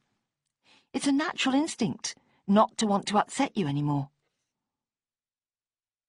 He pulled himself to his feet and stood face to face with her. "Sim Straw, listen to me. I'm fully aware of how I've changed. I don't like it any more than you do. I'm even prepared to accept that something chemical in my brain is responsible for some of it. But there are hard facts of the matter as well. A number of people close to you, and me now, have been deliberately killed. I am aware that there have been sound reasons for this, which have no direct connection to our family, and that there's very little reason to think we will ever become murder victims ourselves. But that would have been Kit's belief as well. That's where all efforts at reassurance fall apart, you see. Nobody can give me a guarantee, and without that I can't seem to get around my so-called neurosis. But hiding things from me is definitely not the right approach." He reached for her shoulders and gave her a gentle shake. "Do you see?" "Of course I do, Dad. And I know it's been my doing, even if unintentionally. I moved up here, disturbed your peace, and dragged you into a lot of horrible happenings. It's the flowers. I never dreamt how flowers can be at the heart of intense feelings, nasty as well as nice. But that's how it is. They are so ingrained in the big moments. That's the trouble." She paused, wondering whether he was hearing her. Each one was urgently trying to convey something of major importance to the other. Simmy could feel her father's hands shaking on her shoulders, and knew that she was quivering in turn. It was a rare moment of shared revelation, digging down to the lower levels, where hardly anybody ever went. "Well, that's what you get when someone promises you a rose garden." He smiled. "You know, like that lovely song. But rose gardens have lots of thorns and stinging things as well. That's the way life goes, I guess." "So, are you coming to the auction with me? I haven't been entirely honest about the reasons for going," she admitted. "There's a bit more to it than what I'd said just now." "Come on, then. Let's go into the kitchen and start all over again." Which they did, and Simmy carefully filled in the gaps in what Russell knew so far about Kit's death. It turned out to be very little fresh information, as they quickly realised. "And there was me getting so paranoid," he laughed, "thinking I'd been excluded from all sorts of secrets. And you hardly know anything." He rubbed his brow. "Although I don't see how going to an auction is even remotely relevant." "Nor do I," she said. "I could easily get a bit paranoid myself wondering about it. Who am I meant to be spying on, and who for?" "For whom?" he corrected her mildly. "I'm tempted to think it's a conspiracy to give you a weekend off and nothing to do with the police investigations. After all, when did you last have a free Saturday?" "I left Melanie in charge a few times back in the spring, but not at all since Bonnie started. It didn't even occur to me." She frowned. "But Moxon wouldn't know that, and I can't imagine who he would be conspiring with." "Christopher, presumably." "But Christopher has to be under suspicion for the murder. The whole family must be, surely." "Not if he's got a proper alibi. Where does he say he was on Tuesday afternoon?" I've no idea. I rely on Ben to find out that sort of thing if the question arises. But Ben's taking it all rather hard. He looks awful. Poor boy, said Russell, absently. I wonder why it's worse this time. He says he hadn't got so close to a dead body before, and it was more upsetting than he realised. Her father appeared to find this puzzling. That surprises me, he said. Bodies are generally a lot less upsetting in reality than people expect them to be, and the lad's seen them before. I know, but there's definitely something the matter with him. Didn't someone say his mother knew Kit and Fran? Where did I hear that? Mum, I expect, although Helen didn't go to Fran's funeral. I think it was ages ago, and never much of a friendship. Said Russell, so much like the father that Simmy had always known, that she almost threw her arms round him in relief. What does that mean? If Ben's in a stage, it might have more to do with things at home and not so much what he saw at the Hendersons. She thought about it for a minute. Helen's certainly worried about him being hurt, after that business in Hawkshead. She's trying to stop him getting involved again, which is hopeless, of course. He was interviewed by the police yesterday. Quite a heavy business, I gather. Bonnie was scared that they suspected that Ben was the killer. She's mad. Can you imagine that? On the face of it, there was apparently some evidence that threw suspicion onto him. Silly, as it turned out. I always liked Christopher, you know. The abrupt change of subject threw her. Was Russell sliding back into the addle-headed state he'd often been in recently? There was always something fearless about him that I admired. I know. He was very good company. He did you a lot of good. You were a timid little thing in those early years. I still am, Dad. That's why I need you to go with me to the auction. I'm far too wimpy to go by myself.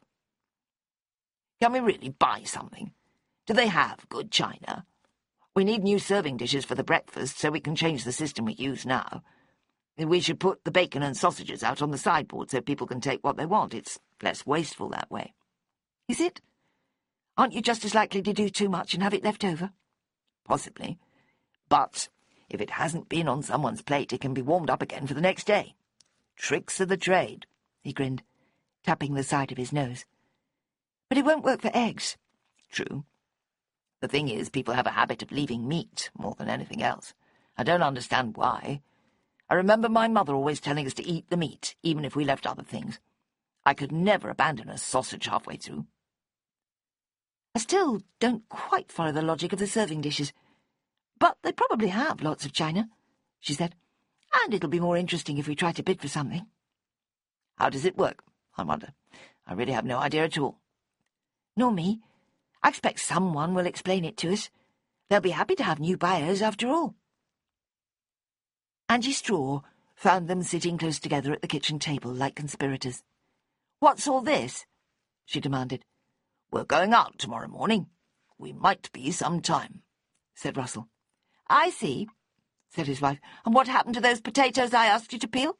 There won't be any supper for us tonight at this rate." Chapter 15. Simmy collected her father at 8:30 the next morning, callously leaving Angie with most of the breakfast work.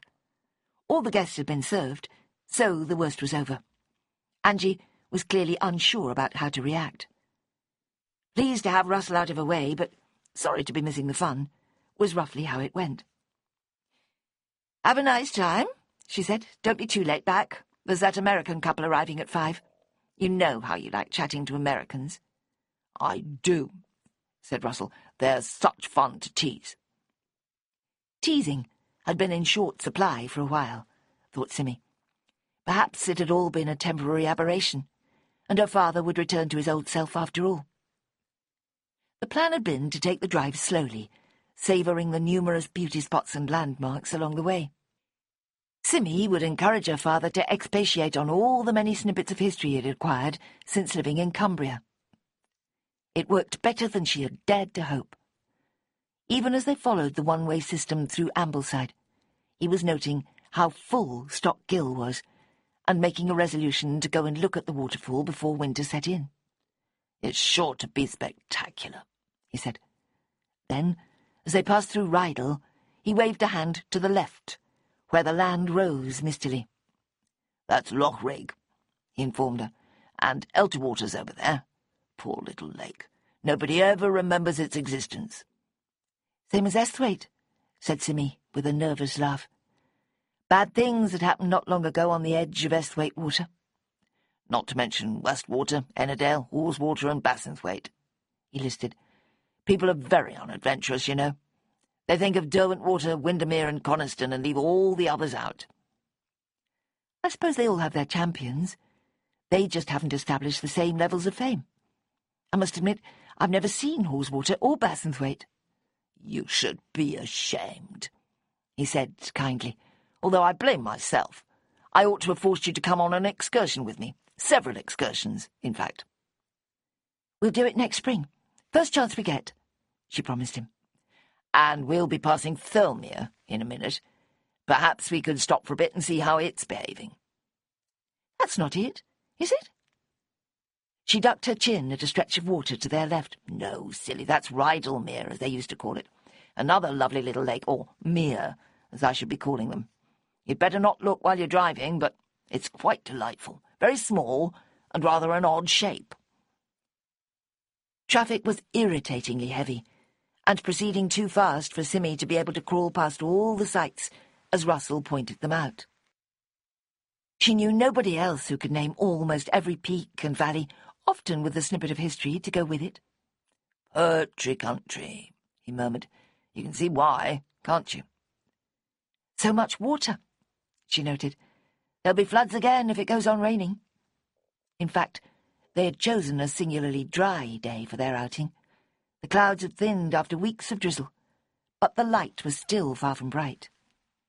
"Nothing we haven't all seen before," he said cheerfully, ignoring the repeated influxes of water in Cockermouth, Keswick and Carlisle, which had caused considerable distress and loss.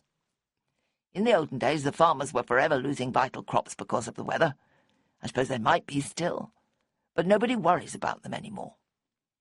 "So, that must be Thirlmere," Simmy said 5 minutes later. "No, you numbskull, that's Grasmere. How could you not know that?" "I do, really. I thought we were further on, that's all." "Fibber," he said. "You've got no idea. Those woods we've just passed are called White Moss Common. They're lovely for walking from one mere to the other. I can't think why we haven't done it together. Your mother and I came here about a dozen times in our first year." "We've all been hopelessly busy." "Well, more fools us. And there's the way into Dove Cottage. Look." She realised how blinkered she generally was when driving around the region. Admittedly, she seldom had to deliver flowers any further north than Ambleside, but there had been a few times when she'd been sent to Rydal, and even Grasmere once or twice. The profusion of small lakes, filling every hollow on every side, was undeniably confusing. But she hadn't even taken the trouble to give them a long look. Given that they were still slightly early for the Keswick auction, she would make a point of stopping beside Thirlmere, as Russell had requested, and let him savour it, as long as he liked. "Young Ben's doing a project on Wordsworth, isn't he?" "He was. I don't know if he's kept it going. It was all to do with Hawkshead and Anne Tyson. I think it lapsed after everything that happened." "He should come up here. The great man lived in any number of different properties in and around Grasmere. He's buried here, of course."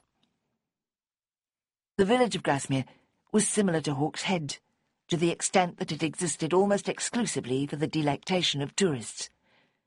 The main road ran close by in a similar fashion, but traffic was not as discouraged here as it was in Hawkshead. And Grasmere's road was very much busier than the little meandering example further south. The A591 was a serious highway, with all the noise and danger and modern bustle that went with it. "It's getting more and more mountainous," she observed. "Just look at them." "Helm Crag," he nodded, "and Silver Howe. Not sure what the others are. Don't the woods look wonderful?" The trees were still hanging on to the last of their autumn leaves, giving a mottled colour scheme of browns and greys at the foot of the great fells. "Soon be bare branches and dead bracken on all sides." And then, at last, The water on their left really was Thirlmere. And that's Helvellyn himself. Russell pointed out on the other side of the road. You can walk to the top from here. Simmy pulled off the road and turned off the engine. Which is way up in the clouds, she observed. Let's sit here for a bit. Tell me some history. Well, you know, I hope, that this is more of a reservoir than a natural lake. There's a dam just up there at the northern end. It was constructed to supply the city of Manchester with water in the early 1880s. There was passionate opposition to it, mainly because the little original lake had beautiful steep cliffs running down into it. And they've been submerged now. I didn't know that, she confessed. I had no idea. The water rippled placidly not far below the point where they were parked. No other vehicles were in the small off-road area, and they could sit admiring the crags on the western side of the mere, with the faintest of reflections in the ripples. The peace was palpable, despite traffic passing at their backs. Simmy could see a dozen places where a person might hide away from the world, even building a tiny shelter for themselves. Overhanging branches on the edge of the woods, crumbling stone walls covered in moss, rocky outcrops, they could all offer sanctuary from the wicked world. It's so different from Windermere and Bowness, she sighed. Don't you wish you lived out here instead? Oh, no. He was decisive. I'd hate having to drive everywhere for a start. 40 years ago I might have tried it, but not now. This is no land for old men, as the saying goes. Just cheap, then. Even they get taken down to softer levels in the worst of the winter. They covered the last 5 or 6 miles without much additional comment, beyond the identification of Bassenthwaite in the distance, like a sheet of lead. So many of them, Simmy sighed, knowing how unoriginal she was being. And most of us who live here just take them all for granted. There's nothing intrinsically special about a lake, said Russell. The geology is far from mysterious. A wet climate, combined with exceptionally uneven ground, forms collections of water as a matter of course. Rivers feed them, and rocky foundations prevent them draining away as they would do in chalkland. All significance has been applied by humankind and its confounded imagination. Don't give me that, said Simmy. You absolutely love every inch of it. They found the auction house with only a little difficulty. It stood close to a housing estate with scant provision for cars. Circling the cluttered parking area in vain, they were forced to go into a residential road and leave the car there. Bad planning, Russell remarked. Victims of their own success, probably, said Simmy. All those television programs about antiques have got everybody doing it. Come on, there probably won't be anywhere to sit either at this rate. People obviously get here really early. Inside the main entrance was an office with people clustered around it. Simmy and Russell watched them, trying to grasp the process that was underway. It was 10:15. We have to buy a catalogue, Simmy concluded. See, everybody's got one. Shouldn't we have come to a preview to see what's for sale? Once they start bidding, we won't be able to wander around looking at things. I expect we should, ideally, but we didn't. So we'll just have to catch up. She peered through a set of double doors into a large room containing rows of chairs with people on them, many settled comfortably, looking as if they'd been there for hours. Shelves and stacks of objects were densely arranged around all 4 walls. There were pictures hanging up, big pieces of furniture projecting into the room, rugs and carpets draped over a rail fixed halfway up one wall, and a few cabinets, she assumed, must contain the most valuable items. On a wall above a table was a large screen. Below it was a bank of laptop computers and telephones. Blimey, she said. It all looks ever so efficient. Do you need a buyer's number? Asked the woman in the office when they got to the front of the queue. Oh, yes, said Russell eagerly. Have you bought here before? First time. We'll need you to complete this form, then. The sale starts in 10 minutes, she warned. You'll be lucky to get seats. They were given a boldly printed number on a card and directed into the big sale room. There were no empty chairs, but people were resting against the furniture around the walls, so Simmy and Russell gingerly perched on the arm of a big leather Chesterfield, half expecting to be told to move. "What a load of riffraff," whispered Russell. "Look at them." It was true that there were numerous men with sharp eyes and 2-day stubble. One had a docile toddler perched on his shoulders. There were women only marginally better groomed. Long grey hair was common, framing lean, wrinkled faces. But there were also some sleekly prosperous individuals scattered around, amongst the majority of quite normal-looking people. The screen was showing the lots, changing every few seconds. A compelling parade of figures, collectibles, toys, ornaments, and all sorts of other objects. Simmy was watching it in delight, when it went blank, and a crackle came over a public address system. And there was Christopher, somehow unobserved until that moment. He was sitting on a raised rostrum, flanked by 2 women at a lower level, each with a laptop. Another woman hovered close by. With little fanfare, Christopher launched into an introductory spiel about commission rates, procedures for paying, estimated length of the auction, and warning about parking in restricted areas. He seemed relaxed, comfortable in his situation. He was also unmistakably charismatic. Perhaps it was the way everything was set up.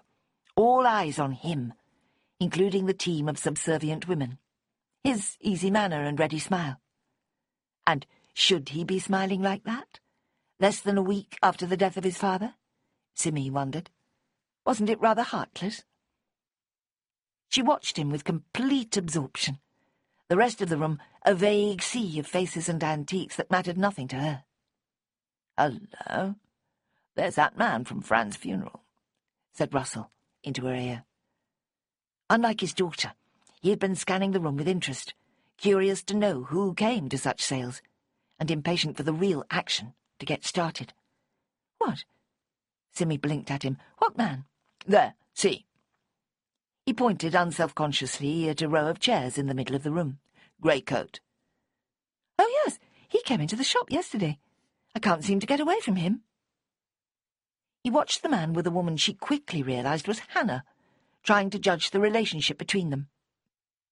It all appeared to be focused on the sale catalogue, and their heads remained a respectable 6 inches apart as they showed each other items of interest. "Malcolm Weatherton," said Russell confidently. "And isn't that one of the Henderson girls next to him?" "Yes, it's Hannah. Fancy that. Now shush, it's starting. Look." The lots were visible, both in reality and on the screen above Christopher's head. The first was a mink coat from the 1930s, held aloft by one of the women workers. On the screen, it looked oddly different. Bidding was slow to start, with Christopher urging, £50? No? 40 then. Come on, someone start me at 40. OK, how about 30? It should have sounded pleading, the figures dropping so rapidly, but it was all done with a twinkle, and once a bidder raised a hand at 20, there was a sudden brisk exchange, during which the final bid reached £55. "Out of fashion, fur," said Russell. "Probably cost 10 times that when it was new." And so the pattern was set for the next fascinating hour and a quarter. Simmy barely glanced at the people in the room, except to try and work out who was bidding now and then. And every few minutes she glanced at Hannah and the Weatherton man, their presence oddly discomforting. At 11:15, Russell demanded coffee from the cafeteria attached to the building. They made their way around the edge of the sale room, Simmy reluctant to miss any of the proceedings. "We should be quick," she urged. "We'll have lost our place." "Never mind, we can find others." Her father was obviously enjoying himself enormously, despite showing no sign yet of bidding for anything. Simmy herself was starting to find the whole procedure somewhat repetitive. The same few people seemed to be buying almost every lot, with whole rows ignoring the business in front of them and chatting rather loudly amongst themselves. She was glad for the break, holding the coffee mug with both hands, and wondering what provision there might be for lunch in another hour or so's time. The coffee was insipid, and Russell was obviously eager to go back for another session. "I'm going to mark the prices things fetch," he said. "I'm sure we've got a few pieces just as good at home. For a start, what's happened to suitcases? I've seen 3 battered old objects go for £30 or £40 each." Simmy could offer no explanation. "You're not thinking of selling anything, are you?"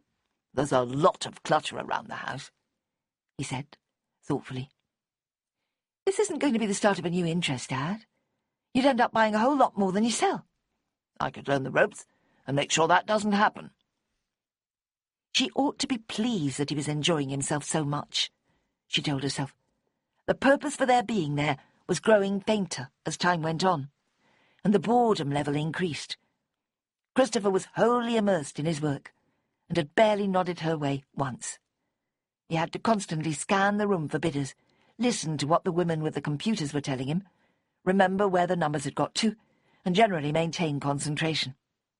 His voice rose and fell, sometimes gabbling so fast the words ran together, and other times pausing for reluctant bidders to yield to temptation. It took Sammy a long time to grasp the rhythms of the process and to understand when he was addressing someone directly through Skype or whatever system was on the computer. One thing that did surprise her was the blatancy of the bidding. She had expected small gestures, scratching a nose or flicking a finger, but people waved their catalogues or hands quite openly in order to attract attention. Then, once they were under the eye of the auctioneer, everything grew more subtle. Small nods signified an ongoing intention to buy. The traditional fall of the hammer was never omitted, and at that signal, one of the flanking women moved the image on the screen to the next lot to be sold.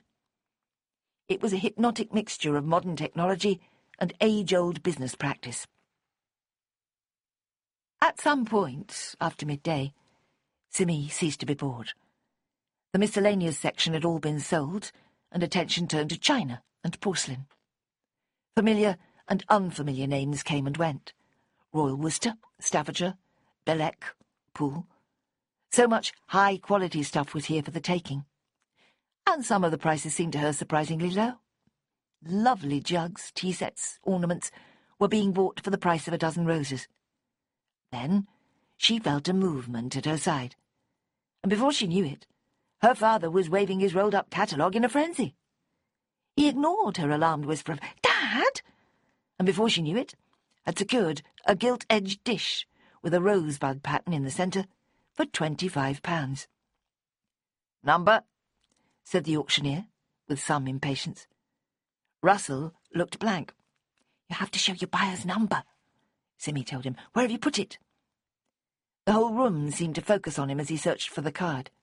Sighs and rustles could be heard. At last, he extracted it from a pocket and held it up.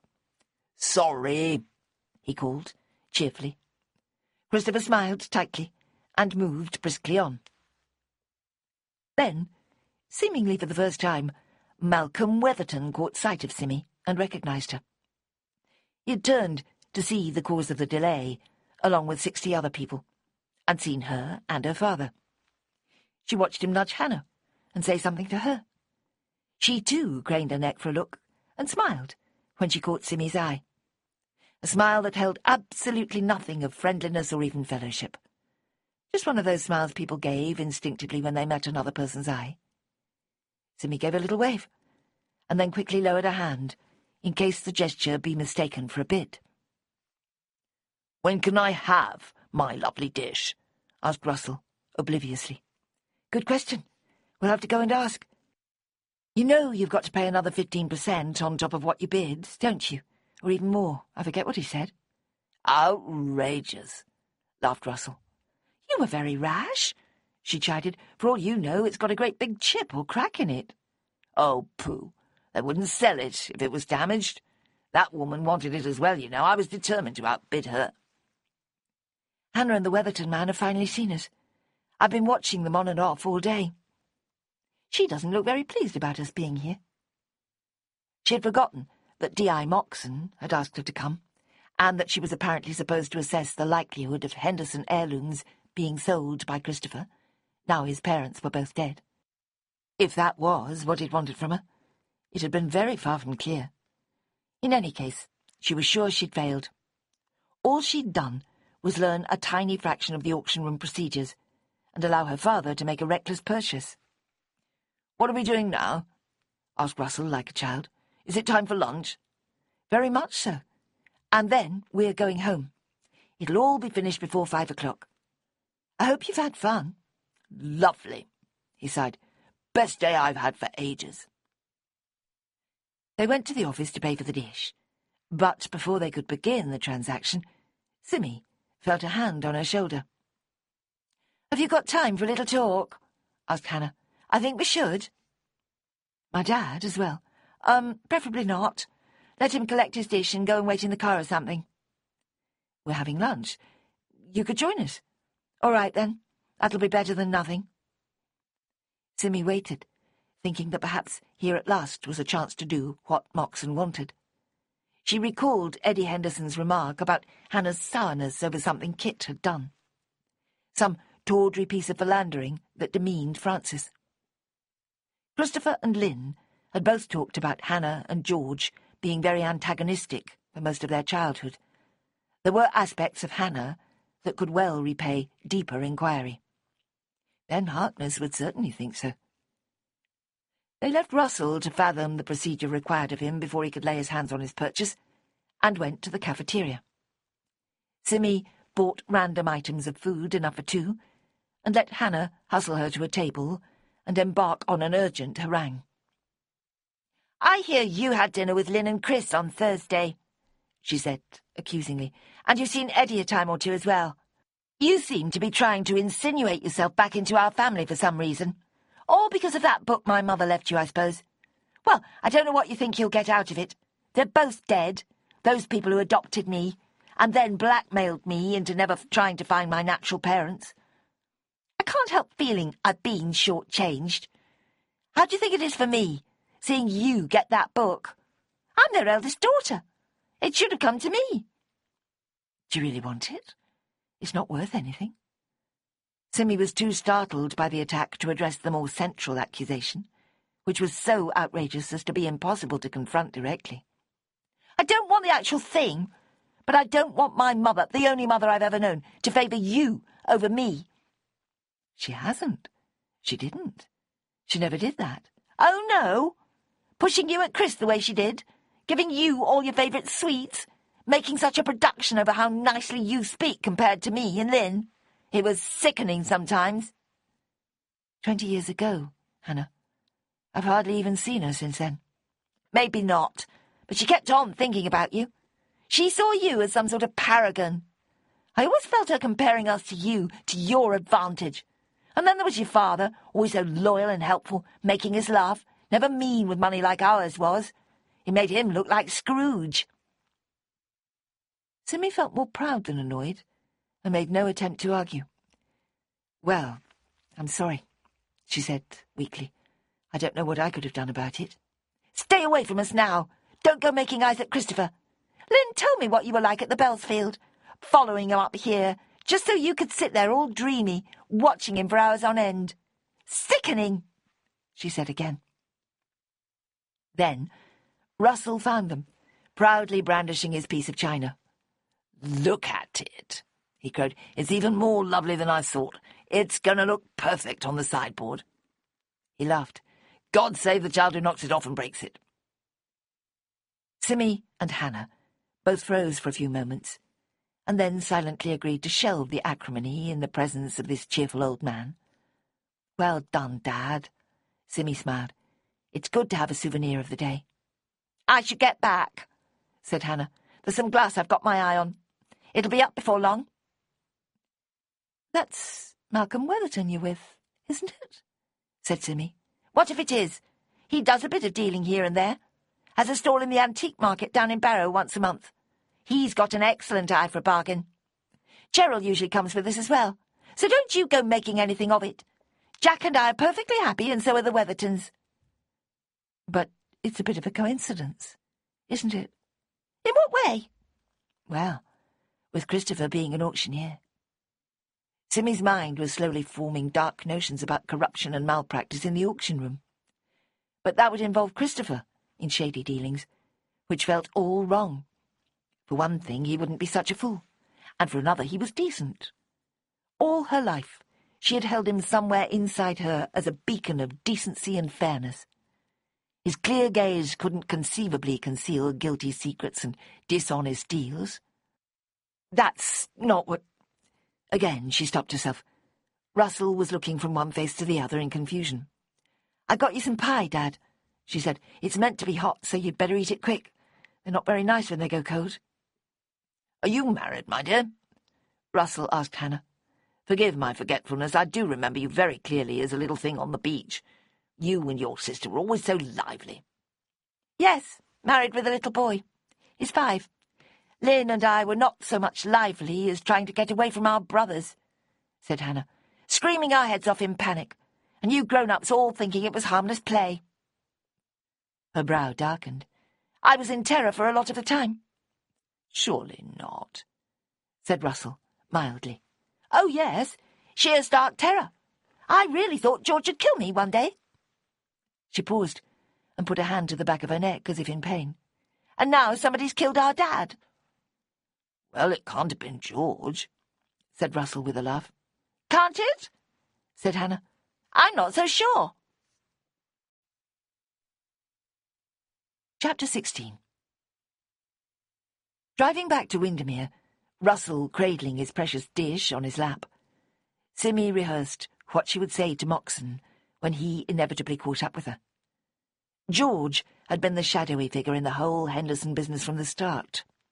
He'd attended his mother's funeral, sitting stiffly in the front pew with his siblings and girlfriend, and then disappeared before the tea and cakes afterwards. Tales of his behaviour towards his sisters had erupted in the following days, leaving Simmy wondering how she could have been so unobservant, and how Christopher could have removed himself so irresponsibly from the fray. As the oldest brother, he surely had a duty to maintain some sort of peace and harmony amongst the others. Instead, he and Simmy had gone off together, fostering both mothers' fantasies of a permanent bond beyond that of pretend twins. She also wanted to debate the matter of Hannah's resentment at having been adopted and then abandoned by Fran, albeit involuntarily. The woman seemed to feel that a kind of natural justice had been flouted, that if she had at least made herself known to her birth mother, she would have a parent to fall back on, so to speak. Of course, she could still begin the quest for that original mother, who might well turn out to be only in her 50s, and somebody worth knowing. Then her phone trilled somewhere behind her. "Dad, can you reach my bag and answer the phone?" she asked. "Not really. I might drop the dish," he demurred. "It's probably nothing important." "I suppose so. I don't know why I switch the silly thing on when I'm driving." She knew quite well, in fact, that she had assumed she could delegate answering it to Russell. Putting it on the back seat had been the main mistake. The noise stopped, and Simmy kept driving. But it nickled at her for the next 5 miles. Who would call her on a Saturday afternoon? Moxon was the most likely, but she had a few other ideas.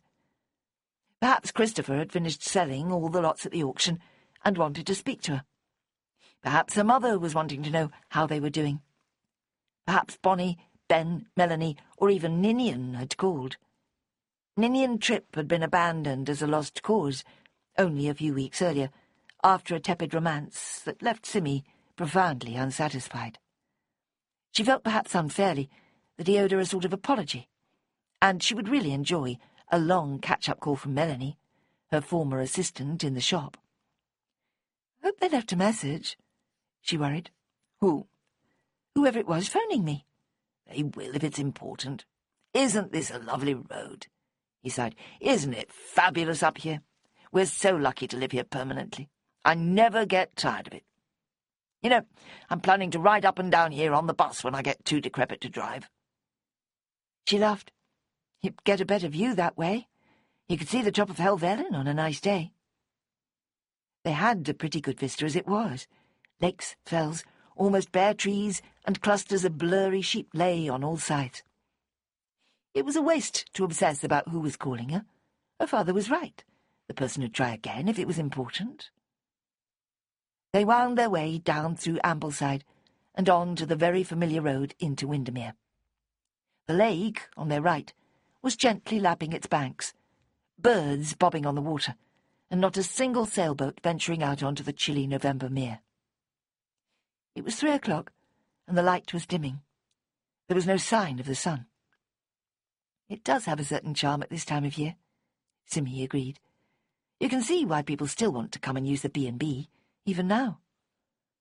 Russell heaved a noisy sigh, despite one's secret wish that they wouldn't.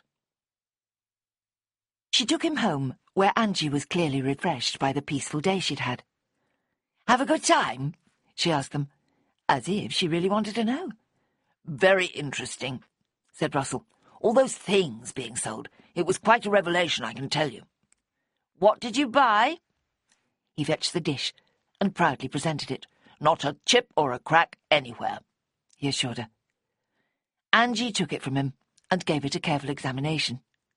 "It's lovely," she said, as if surprised. "How much was it?" "Well, the bidding price was £25, but then there's another 20% on top of that, and they take 15% off what they give to the seller, so they do very well out of it. It sounds like a swindle when you stop to think about it, but I suppose they have to pay all those overheads and salaries and such, and then there's all the added drama and serendipity and chance of getting something for a tenth of its value. I think we can cheerfully donate a further £2.40 for the experience." Angie laughed, after a mildly horrified moment on hearing the price of the purchase, and Simmy felt as if she had personally achieved a distinct improvement in the atmosphere at Beckview. "I'll be going now," she said. "I'm sure I'll be seeing you again before long. Somebody phoned me, and I want to see if they left a message." Sitting in the car, she extracted her phone from the bag and tried to discover who had called her. It quickly became apparent that the person in question was Helen Harkness. There was a voicemail message from her saying, "Simmy, can you give me a call when you get this, please?" So, Simmy did as requested. "Hi, thanks for getting back so quickly. I was wondering whether you'd have time to pop round here for a bit. Are you at home? I did try your landline, but there was no reply." "I'm in New Road, sitting in the car. I can be there in about 3 minutes." "Oh, thank you." Relief was so strong in Helen's voice that Simmy suspected the onset of tears. "I really don't know who else I can talk to." It was actually slightly less than 3 minutes later that Simmy pulled up outside the Harkness house in Helm Road. It was only a short way down the hill into the northern reaches of Bowness. She found herself worrying about Ben as she rang the doorbell, as well as wondering what was at the centre of the problem. "Oh, that was quick. Come in. I'm sorry to interrupt your day. What were you intending to do, instead of coming here?" "Nothing much. Go home, I think. It's nearly dark already." "Ghastly, isn't it? Makes you afraid that summer will never come again." Helen waved Simmy into the front room, which was strangely empty. For a family of 7 all to be scattered around the house, in kitchen and bedrooms, was highly unusual. It was impossible to miss the implication that Helen had banished them all. "Is Ben okay now?" Simmy asked. "He wasn't his usual self at all yesterday." "That's what I wanted to talk about. I can't get him to open up to me at all. I suppose I've overdone the Protective Mother Act, after what happened to him in Hawk's Head. But I don't see why that should stop him from talking to me about Kit Henderson." "Have you tried asking Bonnie?" "She's just as bad. He must have warned her to stay quiet. But I can see she wants to tell me what the matter is. I heard her trying to persuade him to tell me something. He really snapped at her, poor little thing." They were still standing in the middle of the room, Helen too wrought up for social niceties. Simmy couldn't think of anything to say. Her own faint suspicions were coming into clearer focus, offering an explanation for Ben's silence. She moved towards the sofa in the middle of the room and slowly sat down. "Oh dear," she said. "Never mind, oh dear. I want something better than that. You know how his mind works, at least as well as I do. His father's being useless, I can't really blame him. He hasn't got a moment to himself these days. That job's going to kill him the way it's going. I keep telling him to take early retirement, but he won't." "He's a teacher, isn't he?" Ben's father had successfully remained detached from all her dealings with the family thus far, Simmy didn't even know his first name. Head of languages. It's a nightmare most of the time. They were well off the main subject. While this might be seen as a waste of time, Simmy was actually rather glad. If forced to reveal to Helen the direction her thoughts were taking, there was likely to be considerable embarrassment as a result. And she couldn't be sure how Ben would react if Simmy were to speak for him. She might have it completely wrong, but from what she had seen of him the day before, she was convinced that some sort of intervention was required. "So, Ben," said Helen, with solid determination, "what's the matter with him?" "I honestly don't know for sure. But I think it's a few things all wrapped up together. For one, he's afraid for Bonnie." "Rubbish! That girl's as tough as the proverbial old boot. She bounces back every time. I've never known such a resilient creature. Compared to her, my girls are all as fragile as glass." Helen had 3 daughters, as well as Ben and his brother Wilf. "I can see I'm not a patch on Corinne for mothering skills." "Well, maybe it's not about Bonnie so much. I think actually it's to do with the fact that you knew Kit Henderson years ago." Helen sank into an armchair, having been walking round the room up to then. "What?" "I might have it totally wrong. He hasn't said anything directly, but I got the impression that he's worried about it. Kit had a reputation, apparently, as a ladies' man. A few people have made comments along those lines, some of it bordering on some rather nasty implications. And I rather think he, Ben, that is, has put 2 and 2 together and come up with an idea that he can't talk about to you. Do you see?" "I'm not at all sure that I do. You're telling me that my son thinks I had some sort of affair with the man who laid our carpets 12 or 15 years ago? God help us, I was pregnant with twins at the time." Simmy grimaced. "Really? That does make it rather unlikely, I suppose." She paused to think, ignoring Helen's spluttering protest. "But you did other business with him, didn't you? Later on, recommending him to your clients or something?" "Who told you that?" "I don't remember. It can only have been my mother, I suppose. I hardly ever saw Kit or Francis, once I was grown up, but I heard about them on and off. They've always been family friends of ours. Francis and my mum were pretty close." "Let's go back a step. Even if Ben does think there was something between me and Kit, that doesn't explain the way he's been this past couple of days. It's more than that. It started after he'd been interviewed by the police on Wednesday. They must have said something to upset him.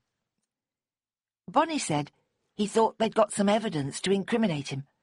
She really thought he might be accused of killing Kit himself. They were both pretty scared about it on Thursday morning." "They can be such children at times," Helen murmured, with a sorrowful expression. "Just when you think your work is done, and they can stand on their own 2 feet, they regress. Even Wilf still has his moments."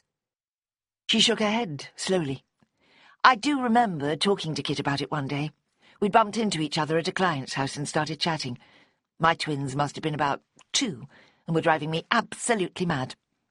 He was rather comforting, fighting with one of the boys. Like a little tiger cat, he said. I do remember that." "Hannah," nodded Simmy. "I saw her yesterday. She did fight a lot with George, although I think he started it and she was just defending herself. It was Ben and Tanya in my case. They've never really liked each other. And there was Kit, a sympathetic voice of experience, having gone through the same sort of thing 20 years ahead of me. He kept saying everything always turned out right in the end." "It didn't, though, did it? Not for him, anyway." "That's got nothing to do with what I'm talking about. His children are all doing okay, aren't they?" "More or less, I suppose. Funny how similar your 2 families are. That might have occurred to Ben as well." "We're still not getting anywhere, are we? I still think there's one big element in all this that's reduced him to a wreck.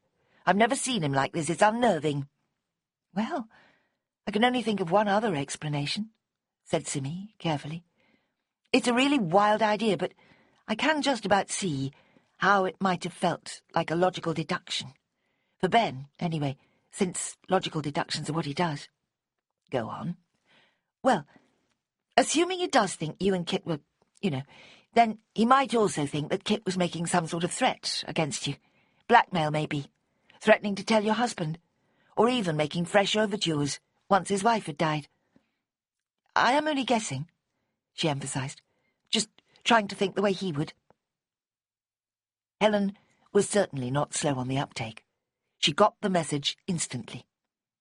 And so, rather than let my life be ruined by a casual fling years ago, I killed the wretched man. Is that what my beloved son thinks of me? Simmy could see the woman was torn between horror and amusement, as well as a growing anger. It would explain why he's so upset, she said faintly. Helen made a visible effort to treat the matter seriously. And it would fit what he's been like with me since Tuesday. Veiled accusations, all sorts of incomprehensible questions. I should have worked it out for myself. She sighed. I don't see how you could have done, Simmy reassured her. And I think he feels that the adults are all swimming in much deeper water than he is. He feels young and ignorant and vulnerable. And he thinks his own mother is a murderer, said Helen breathlessly. Well, that's certainly a new one on me. Simmy left 10 minutes later, having had no offer of tea or other refreshment. Helen thanked her, in a choked sort of way, and they parted awkwardly. I'm probably completely wrong, Simmy insisted. If you are, that must mean that you're the one with the overactive imagination, the woman snapped, which would be good in one way, I suppose, but might make me wary of getting close to you in the future. On her drive back up to Troutbeck, these words rang painfully in her head. She'd tried to do as Helen had asked, and in the process might well have made a lot of things very much worse. She should simply have professed ignorance of Ben's thought processes and forced Helen to go back and get what she could out of the boy himself. She hadn't explained her ideas very well, she supposed. If she'd put more stress on the worries on Thursday morning, that might have helped with the logic of the whole matter. Ben could have been alerted to the fact that the police would follow evidence wherever it led, and therefore, if there were events or relationships from the past that suggested reasons for Helen wanting Kit Henderson dead, that would have to be investigated. And if Helen had secrets, her clever son might well feel obliged to ferret them out, however scary and painful that might turn out to be. But of course, Helen hadn't killed Kit. Of course she hadn't. Moxon had implied that the killer must have been a man, but he'd been wrong about that before, and Kit had evidently known his killer. They'd been looking at that famous list together and drinking tea. She couldn't resist reviewing the list of possible attackers. It must be a compulsion that gripped everyone involved, from Christopher to Angie Straw. And everyone's list would be different, depending on who knew what about Kit's life. She imagined the police asking that unavoidable question, do you know of anyone who might have had a reason for wanting Mr. Henderson dead? Did he have enemies? Was he in any sort of trouble, financially or emotionally? Questions bred questions, delving into the darker side of the man's activities and relationships. It was relentlessly unpleasant. It was having a bad effect on Ben, and therefore Bonnie, too. And it was distracting Simmy from something that promised to be very much sweeter. She still had the image of Christopher in his role as auctioneer, scanning the room, efficiently rapping his hammer at the end of every lot. He had been the charismatic centre of the proceedings, all eyes and ears on him, and he had acted up to it beautifully. Finally, he'd found his vocation, and it fitted him to perfection. The scope for learning, specialising, profiting was clearly enough to hold his attention, after a life spent in restless pursuit of just such satisfaction. His work was varied, exciting, and sociable. At any moment a stranger could walk in off the street with a cameo or a postage stamp or a tiny ivory figure that would sell for £1 million. This alone must give the work a perpetual thrill. But Christopher himself must be distracted by the violent death of his father, so soon after his mother's demise. His performance at the auction had perhaps been slightly too good, given the recent traumas. She niggled at this thought for the last mile. Did it mean he was cold and callous? Or a good actor? Or just a typical British man, eager to bury painful feelings and get on with normal life? She recalled how normal he'd been at the auction, and even earlier. On Wednesday, he had shown much less emotion than might have been expected. Ben would probably see that as suspicious, as if he was really not so surprised at what had happened. But, terrible thought, if he had been the killer, then there would not be that gnawing sense of guilt distorting his features, a look that was so often mistaken for grief. Her little house was in darkness, and not quite warm enough to be welcoming. The heating didn't come on until 4, which meant it only had half an hour to take effect. "This is no way to live," she muttered crossly to herself. She always seemed to get home thirsty and hungry, and in a dour mood. Evenings were long and boring, and she spent far too many of them thinking about work. She had retrieved Frances's flower book from her car, feeling foolishly guilty towards the thing. It had remained in her car since she had shown it to her parents. The problem was, she didn't know what to do with it. There was a depressing inevitability to its fate, tucked away in a cupboard upstairs and forgotten, most likely. She'd shown it to all the people who might find it interesting, as well as inspecting every page of it herself. What more could be expected? It was one of those objects that had no real use or value, other than aesthetic. But, unlike a picture or ornament, it couldn't be properly displayed. Thoughts of pictures and ornaments took her straight back to Christopher, and that was regrettable. None of the images and notions going through her head were going to lead anywhere. She'd be better employed in watching the news channel while sewing a button back on to one of her shirts. She'd kept it safe for months, since it came off, and now seemed a good moment to deal with it. The news was going through a bland phase, with no terrorist outrages or natural disasters to agonise about. She put a very Bentos pie in the oven as a treat for herself. Only when it was ready did she experience a powerful pang of nostalgia for times past. When first married, she and Tony had mutually confessed to a passion for the things and had them at least once a week. She hadn't given her former husband a thought for weeks, hadn't heard from him or about him for at least a year. The divorce was over and done with, a clean break, with no reason to stay in touch. Memories involving him were imbued with a sense of failure, and a degree of bewilderment. His grief over the loss of their baby girl had taken such a strange course that she'd been forced to accept that the tragedy had driven them apart. She barely recognised him 2 months after Edith had died. But she ate the pie all the same, enjoying it all the more for being so hungry. They were uniquely delicious, especially the steak and kidney version. No way was she going to let Tony spoil them for her. She'd not quite finished when somebody knocked on the door. Setting the tray down on a side table, she went to investigate. With a caution that she partly deplored in herself, she called, "Who is it?" loudly through the closed door. "Christopher," came a faint answer. It was a sturdy door, close to being soundproof. "Good Lord, what are you doing here again?" she said in disbelief, before the door was fully open. He pushed in, slammed the door behind himself, and then stood there in the hall, staring at a point above Simmy's head. "Sorry," he said. "I couldn't help it. I thought you'd wait for the end of the sale and then we could talk. But you went. I never thought you'd do that." "And I never imagined you expected us to stay. I did talk to Hannah for a bit." As if that was any consolation, she thought grimly. "I'm sorry," he said again. "I don't seem to be functioning so well now. I held it together while I was doing the auction, and then I just sort of collapsed. It was awful." She could think of nothing to say to him. 2 contrasting impulses were battling inside her. One urged her to grab him in a long hug and tell him everything would be all right. The other was to push him straight out again while ordering him to find someone else to cry on. There were so many associations with another man in mourning. She doubted she was ready to deal with a new one yet. And besides, it was never actually going to be all right. Fran and Kit would stay dead, whatever happened. Unfinished arguments, failed apologies, misunderstandings, they would all persist in the survivors for a long time.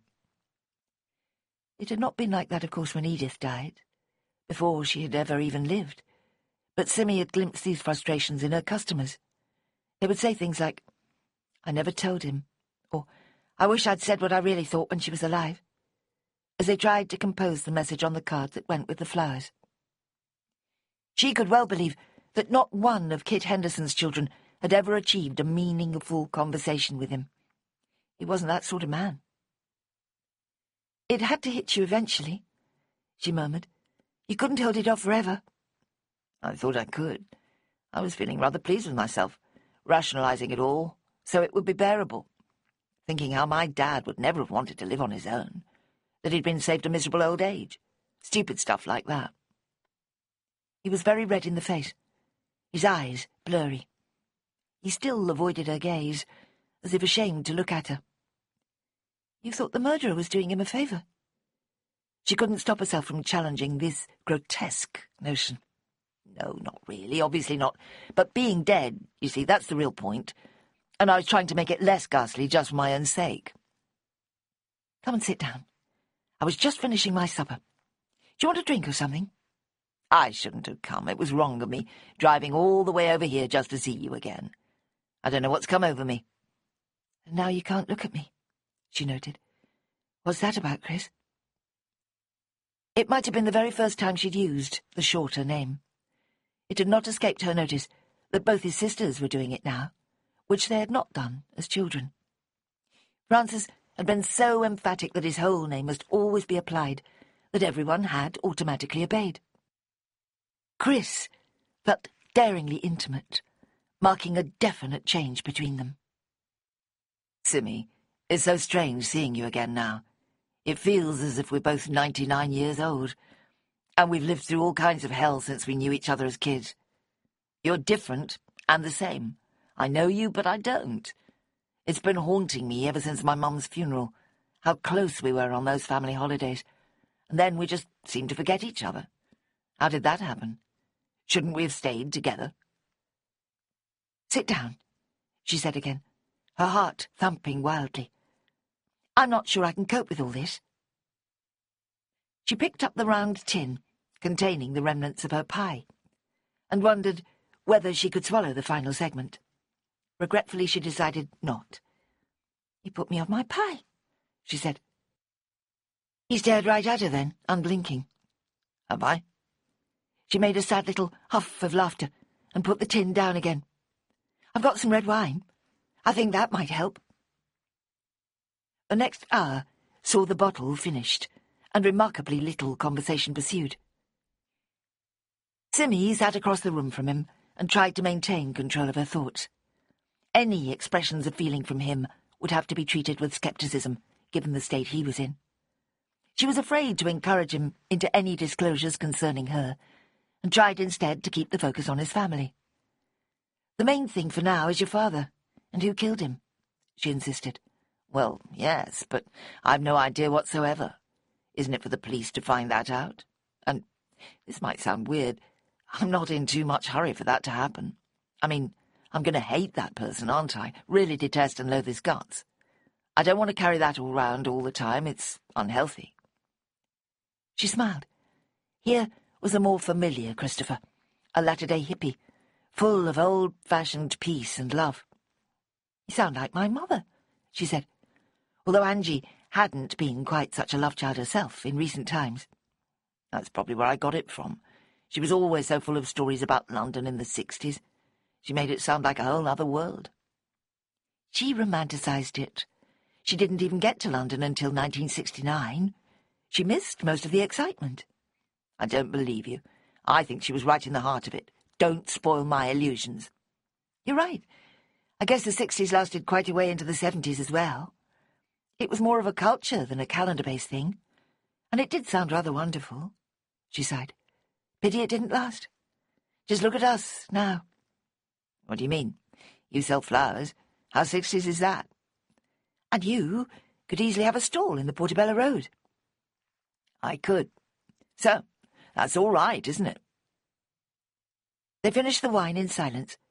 It was getting late, and very obviously Christopher was not going to drive back to Keswick. That went without saying. But a very big question was beginning to loom. Which bed was he going to be sleeping in? Chapter 17. Simmy woke from a dream in the middle of the night to find a man's arm across her middle. She lay there, enjoying his snug embrace, quite content not to move. But her thoughts were almost frantic. The dream had been an irrational mixture of past and present, where she was 16, but Christopher was 38. All his siblings were there, and both sets of parents, in a pandemonium of packing or catching the tide, or both. They were all together in a huge unfurnished house that had stacks of lovely antiques piled on the front lawn. She remembered it in every detail, trying to untangle anything from it that was a real memory or a meaningful message for the present. That last year had been at Prestatyn. Although a favourite, it had not been their destination every year. They'd tried Ross-on-Sea, Colwyn Bay, and Aberystwyth over the years. Prestatyn was fine if the weather was good. Otherwise, it was a disaster. A small Roman bathhouse took 10 minutes to inspect, and the even smaller ruined castle took less time still. There were shops and an amusement arcade, which the Straws regarded as tawdry. Simmy was strongly discouraged from going there, and the Henderson children never had enough money to make it worth bothering. The presence of the Pontins holiday camp caused Angie in particular a degree of angst. When the company was sold up in the mid-1990s, she hoped it would all go away. Instead, the camp at Prestatyn was one of the few that survived to be modernised and embellished. But the lure of the huge beach, its rock pools and muddy swamps, kept them going back. They found it quite easy to ignore the crowds on their package holidays and find their own private areas. Simmy recalled all this now, in the small dark hours of the night. How they'd set up camp against the sea wall and repelled all invaders. Russell and Kit would have their own special chairs, which they carried back and forth every day. Everyone else would be loaded with towels, buckets, sandwiches, drinks, books, and sometimes a radio. An image from her dream came back to her. Fran, her face close to Angie's, speaking in a low, relentless monologue of complaint. Angie had been embarrassed, worried that the words were audible to others in the party. He had his hand right down her front, Simmy heard, and she can't be more than 20. Don't you think I ought to do something? Angie had merely shaken her head and flapped a hand. We'll talk about it later, she said. What was that all about? Simmy asked Christopher as they retreated to a handy sand dune. Just my dad at his old games again. Take no notice. But Simmy had watched Kit more closely for the next day or two, seeing him brush against girls in bikinis when they went up to the town for ice cream, or make some flirtatious remark to a waitress over their evening meal. She remembered how she had been amazed at her own blindness to his behaviour until that moment, and the acute distress she felt on Fran's behalf. But she never said anything more about it, not even to her mother or Christopher. Once the holiday was over, she forgot it completely. They woke the next morning, reminding each other that it was Sunday and they didn't have to be anywhere. The realization that at 38 years old they had nobody expecting them, no children or partners making demands on them, was both liberating and worrying. It also made them both acutely aware that they could solve the matter for each other with a startling simplicity. This is nice, he said, stretching his arms towards the ceiling. I like your little house. Simmy tried not to read too much into these words. The prospect of his moving in permanently was far too distant, surely, to be taken seriously. One shared night did not a marriage make. And yet she could not avoid the idea that just such a huge change might be on its way. Just as women find themselves jumping 10 or 20 years ahead, within seconds of knowing they're pregnant, she was mentally designing her wedding bouquet, on the basis of waking in the same bed as a man. Breakfast, she announced. Coffee. She then realised that she had quite a bad headache, The wine from the previous evening, she supposed, and a degree of dehydration, and the implications of what had happened. Real life was going to intrude at any moment, bringing stress and confusion in its wake. "No hurry," said Christopher. "Stay here for a cuddle." It should have been easy and obvious, just lying there together, skin to skin. There should be no reservations, no intrusive thoughts. 5 minutes earlier it might have worked. "Sorry," she said with a sigh. "I've got a blinding headache. I need a pill and something to drink." "Not a morning after pill," he laughed. She rolled out of the bed, which was not really wide enough for two, and looked down on him. He had used a condom, which, he'd said, had been in his wallet for well over a year. But in the sleepy, small hours, there had been a further coupling that she had drowsily enjoyed, without giving a thought to contraception. "You didn't, did you?" she said. "I guess we both sort of forgot. It'll be okay. I don't think I'm very fertile." "I don't think I am, either. It took me and Tony 2 years of trying for me to get pregnant." She forced a carefree laugh, which hurt her head. "But we're not doing that again." "That's a shame. It was pretty darn enjoyable." He reached out for a hand and held it tight. "It was," she agreed. He laughed, suddenly buoyant. "I feel wonderfully free," he said, "knowing my dad isn't going to march in and start yelling at me." She pulled away from him. "What?" "I probably shouldn't tell you this, but just about the only serious talk I ever had with him was about you. He told me to keep my hands off you until you were old enough to know your own mind. Said it was all very well having a holiday flirtation, but if he ever caught me taking things further, he'd skin me alive. Or words to that effect." "And you believed him? Why should it matter to him what we did?" "Good question. He always seemed to have a thing about vulnerable young girls. It never made much sense to me." "Well," she said doubtfully, "he probably meant well." "He's gone now, anyway. I can do what I like." He threw his arms in the air and stretched. "At last." She took a few steps towards the door, unsure of how to react. Something felt awry, as if a discordant note had intruded into their relation and suggested it was misguided, even perhaps somehow dishonourable. "Funny old business, isn't it? Death and sex. They say they go together." She was halfway down the stairs when he said this, and wasn't sure she'd heard right. The living room was airless and stale, with the empty wine bottle and glasses giving it a tawdry look.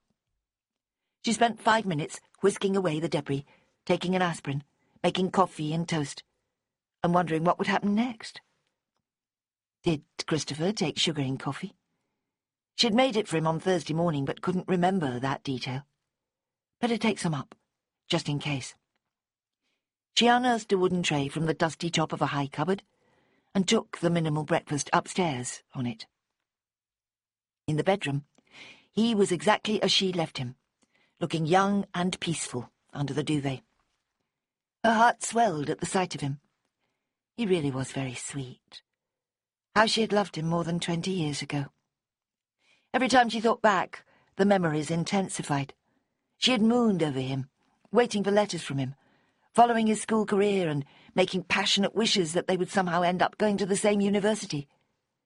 They did not. In the event, neither of them did degree courses.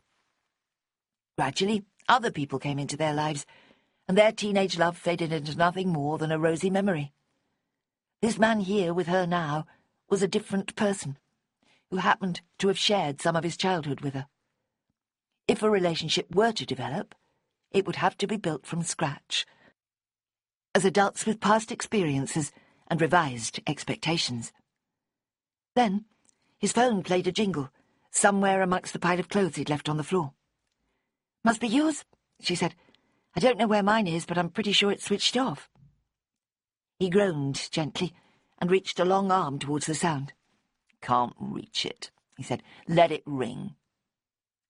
She kicked the heap closer to the bed, and then lowered the tray onto a corner of the dressing table, which was in fact just a chest of drawers with a mirror perched on top of it.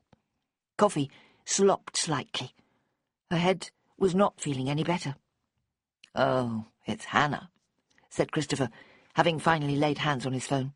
"She's not going to go away until I answer it." He thumbed the screen and put the phone to his ear. "Sis," he said. The love, hate, resent, depend complexities of sibling relationships would always be mysterious to Simmy. She had witnessed Christopher go through all these and more in his interactions with Eddie, George, Hannah and Lynn, and learnt almost nothing in the process. The little word "sis" could mean a multitude of things, given the inevitable associations it must carry. "Mind your own business. Why should it matter to you?" he was saying next. "It's Sunday, for God's sake." "Yes, I know. So what? How should I know the answer to that? Do it yourself. We have to get on with our lives." "Yes, yes."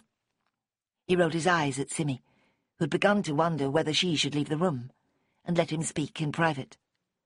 Then she turned mulish, remembering where they were. She should put on a dressing gown if she was going downstairs again, and she only possessed a very unflattering thing, made of quilted nylon, that would be old-fashioned on her mother, or even grandmother. Instead, she took coffee and a slice of buttered toast, and climbed back into bed, squeezing up against Christopher and poking his shoulder. "I'll call you about it tomorrow," he told his sister, and deactivated the call. "How mean of you," smiled Simmy. "What did she want?" "She wants to have a family meeting, but Eddie won't cooperate, and she hasn't even asked George yet. She said I should speak to him, pull rank as the eldest. She's the bossy one, not me, and even she's dithering about calling George. She knows he won't do anything she wants him to." "What does she think it would achieve, anyway?" "Lord knows. It's probably something she's seen in a film and thinks it's appropriate. She's got no idea, really. I suppose it's to do with deciding about the house and the funeral and all that stuff. Dad's car's sitting there out in the garage, and there'll be posts to see to, and electricity and food in the freezer.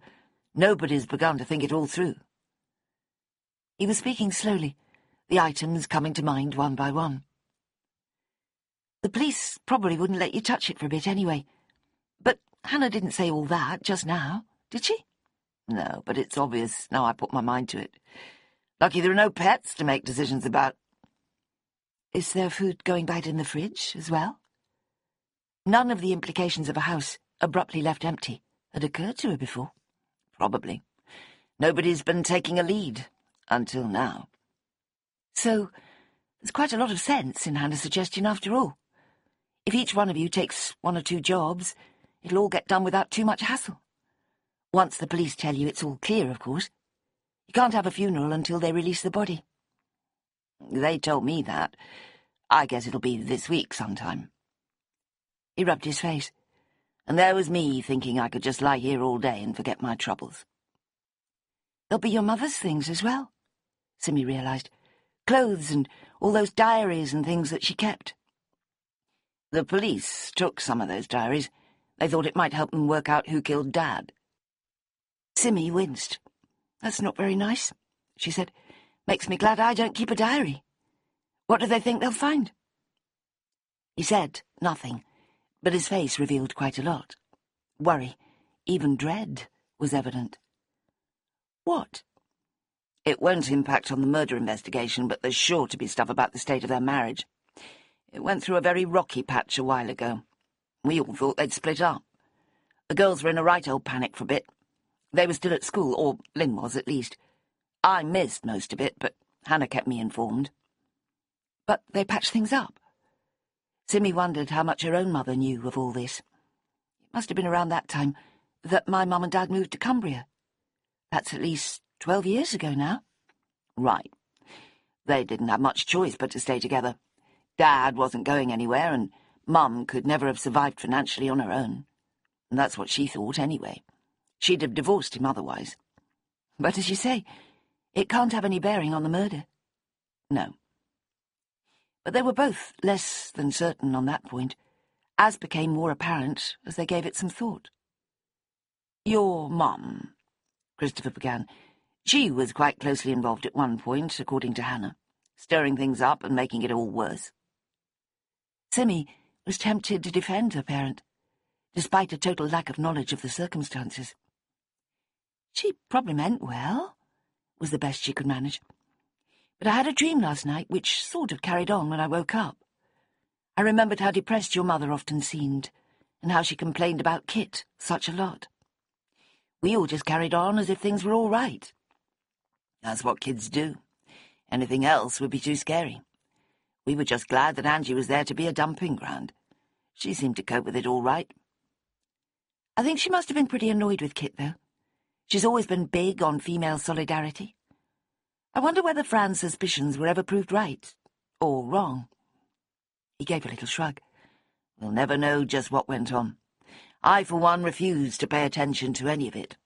I had my own life to lead, and I didn't want to have to face the bad behaviour of my own father. I kept telling myself he deserved to be happy. There he was in his 50s, keeping himself fit. He grew a beard and started going out more, joined 1 or 2 clubs. Mum had her own friends and wasn't interested in going with him. Big mistake.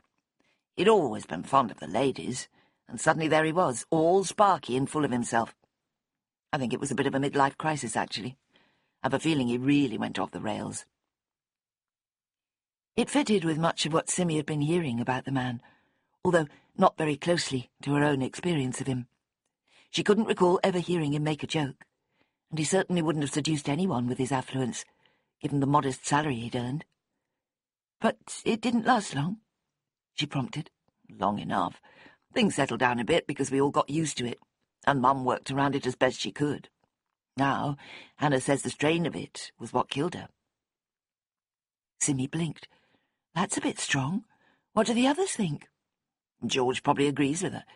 Eddie wouldn't commit himself, and Lynn keeps her thoughts pretty close. And you? I think it's too late for any recriminations. It's happened, and we can't change it now. They were still snuggled together on the bed, balancing coffee and toast precariously on their middles. I'm still hungry, Christopher announced. What time does the pub open? I don't know. They'll start lunches at around 12, I suppose. That's ages away yet. Less than an hour, actually. No, it can't be. We didn't wake up till nearly 10. It was a busy night. She giggled. The day's half gone already. How awful of us. Slobs. That's what we are. I could get used to it. She gathered mugs and plates and put them on the floor. Then she turned and gave him a long, considering look. The brisk, efficient auctioneer of the day before was completely absent. Stubble was appearing on his chin. His hair was spiky, and his naked skin banished any hint of the world of work. She pressed her face to his chest, breathing in the natural smell of him. Thanks for sticking around. Time for a quick 1-minute break. Enjoy this calming tune. And remember, everything here is free for your enjoyment.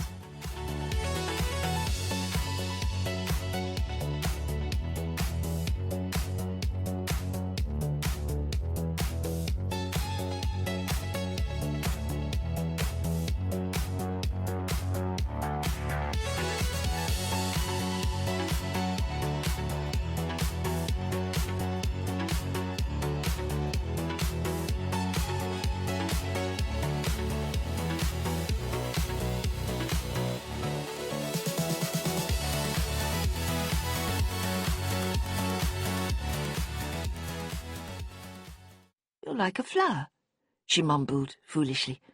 A big, wild flower, growing in a humid forest somewhere. Something that has huge leaves and deep roots. She could see it quite clearly in her imagination.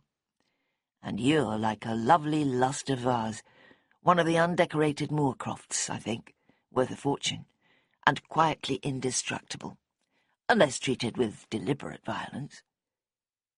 She wasn't sure she liked that image. Some people might say we've got it the wrong way round. People know nothing. Isn't it strange? He went on. Our first night together after all those years.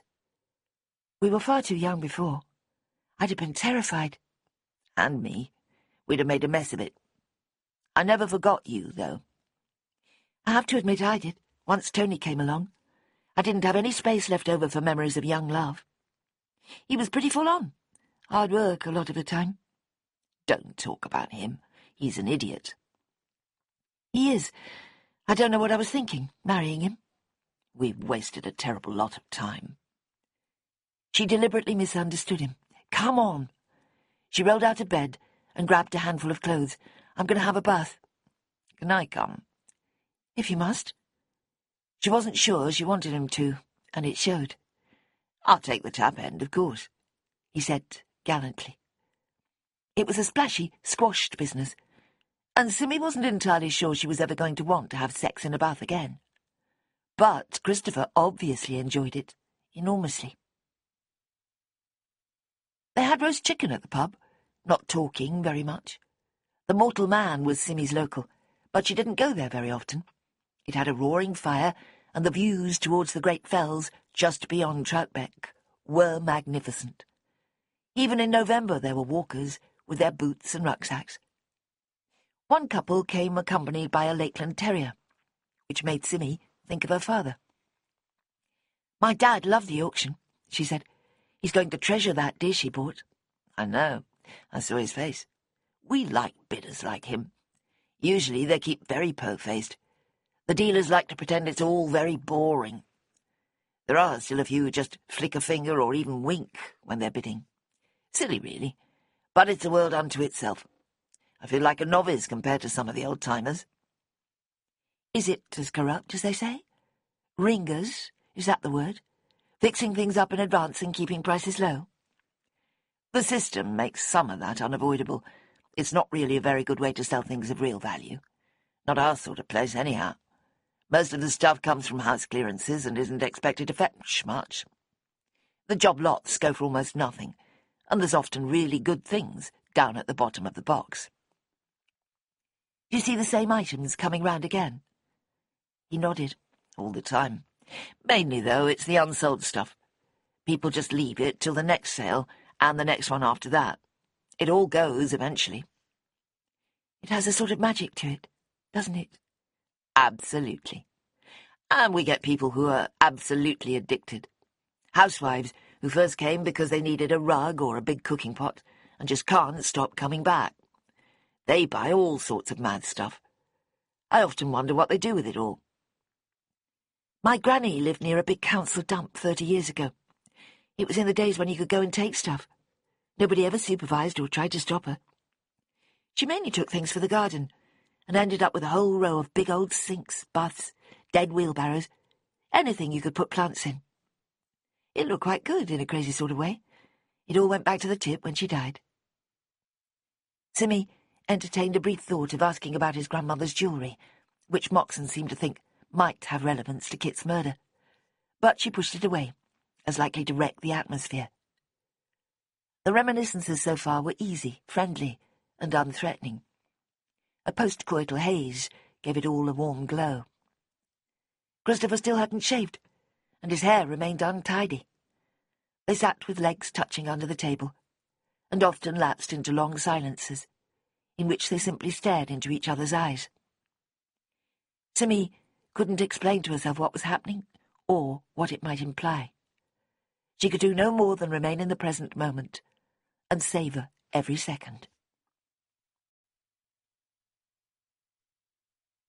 Chapter 18. They walked back to her cottage, only to find a familiar car squeezed against the hedge, leaving the barest room for passing traffic to get by. That'll be Moxon, Simmy sighed before they got close enough to see inside the car. Just him to show up on a Sunday afternoon. You mean the policeman? The detective? Why would he be here? She caught the whiff of jealousy and smiled. Why do you think?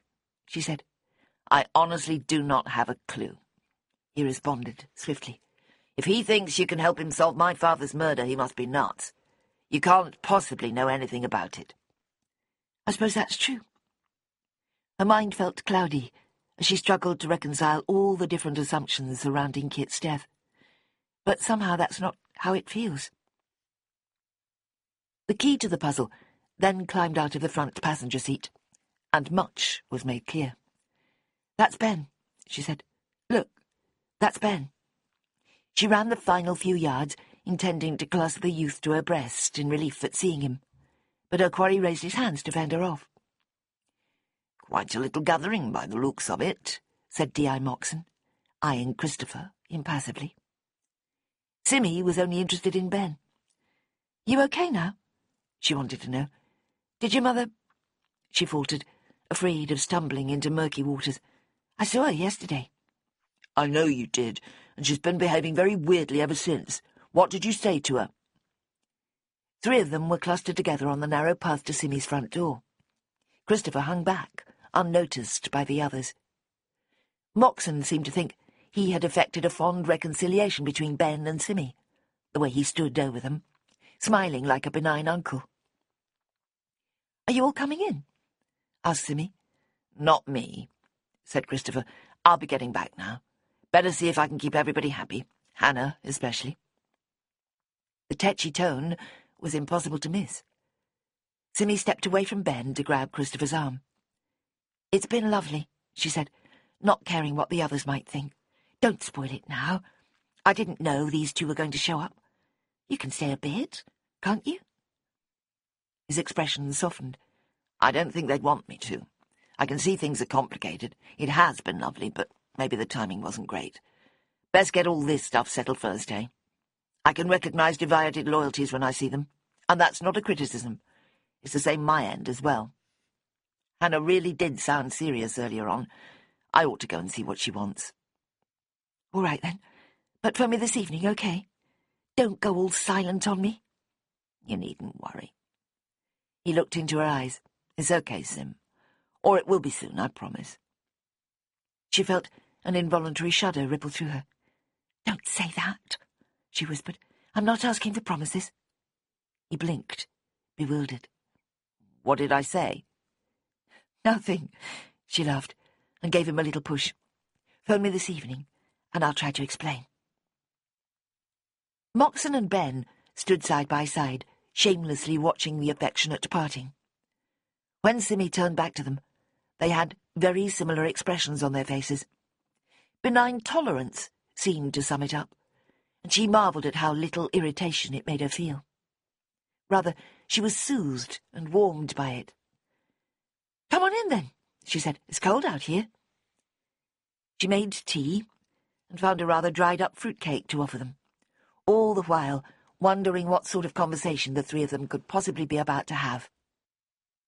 Moxon showed signs of being present in a less-than-professional capacity. More of a facilitator, she guessed, bringing Ben back into the fold, using Simmy to reassure him. Although why the detective should be actively engaged in such a process was unclear. There had been several times when the man had deplored the youngster's reckless enthusiasm for the darker side of human behaviour. When Ben had fallen into genuine danger, his elders had all reproached themselves for it in their various ways. So, why should they now be making any effort to put things back to how they'd been prior to that adventure? You went to the auction, did you? Moxon asked, after an uncomfortable silence. She'd forgotten all about her commission of the previous day. Yes, I did. And? He prompted. What do you want me to say? It was fun. Christopher was brilliant. Dad bought a lovely dish. Did he indeed?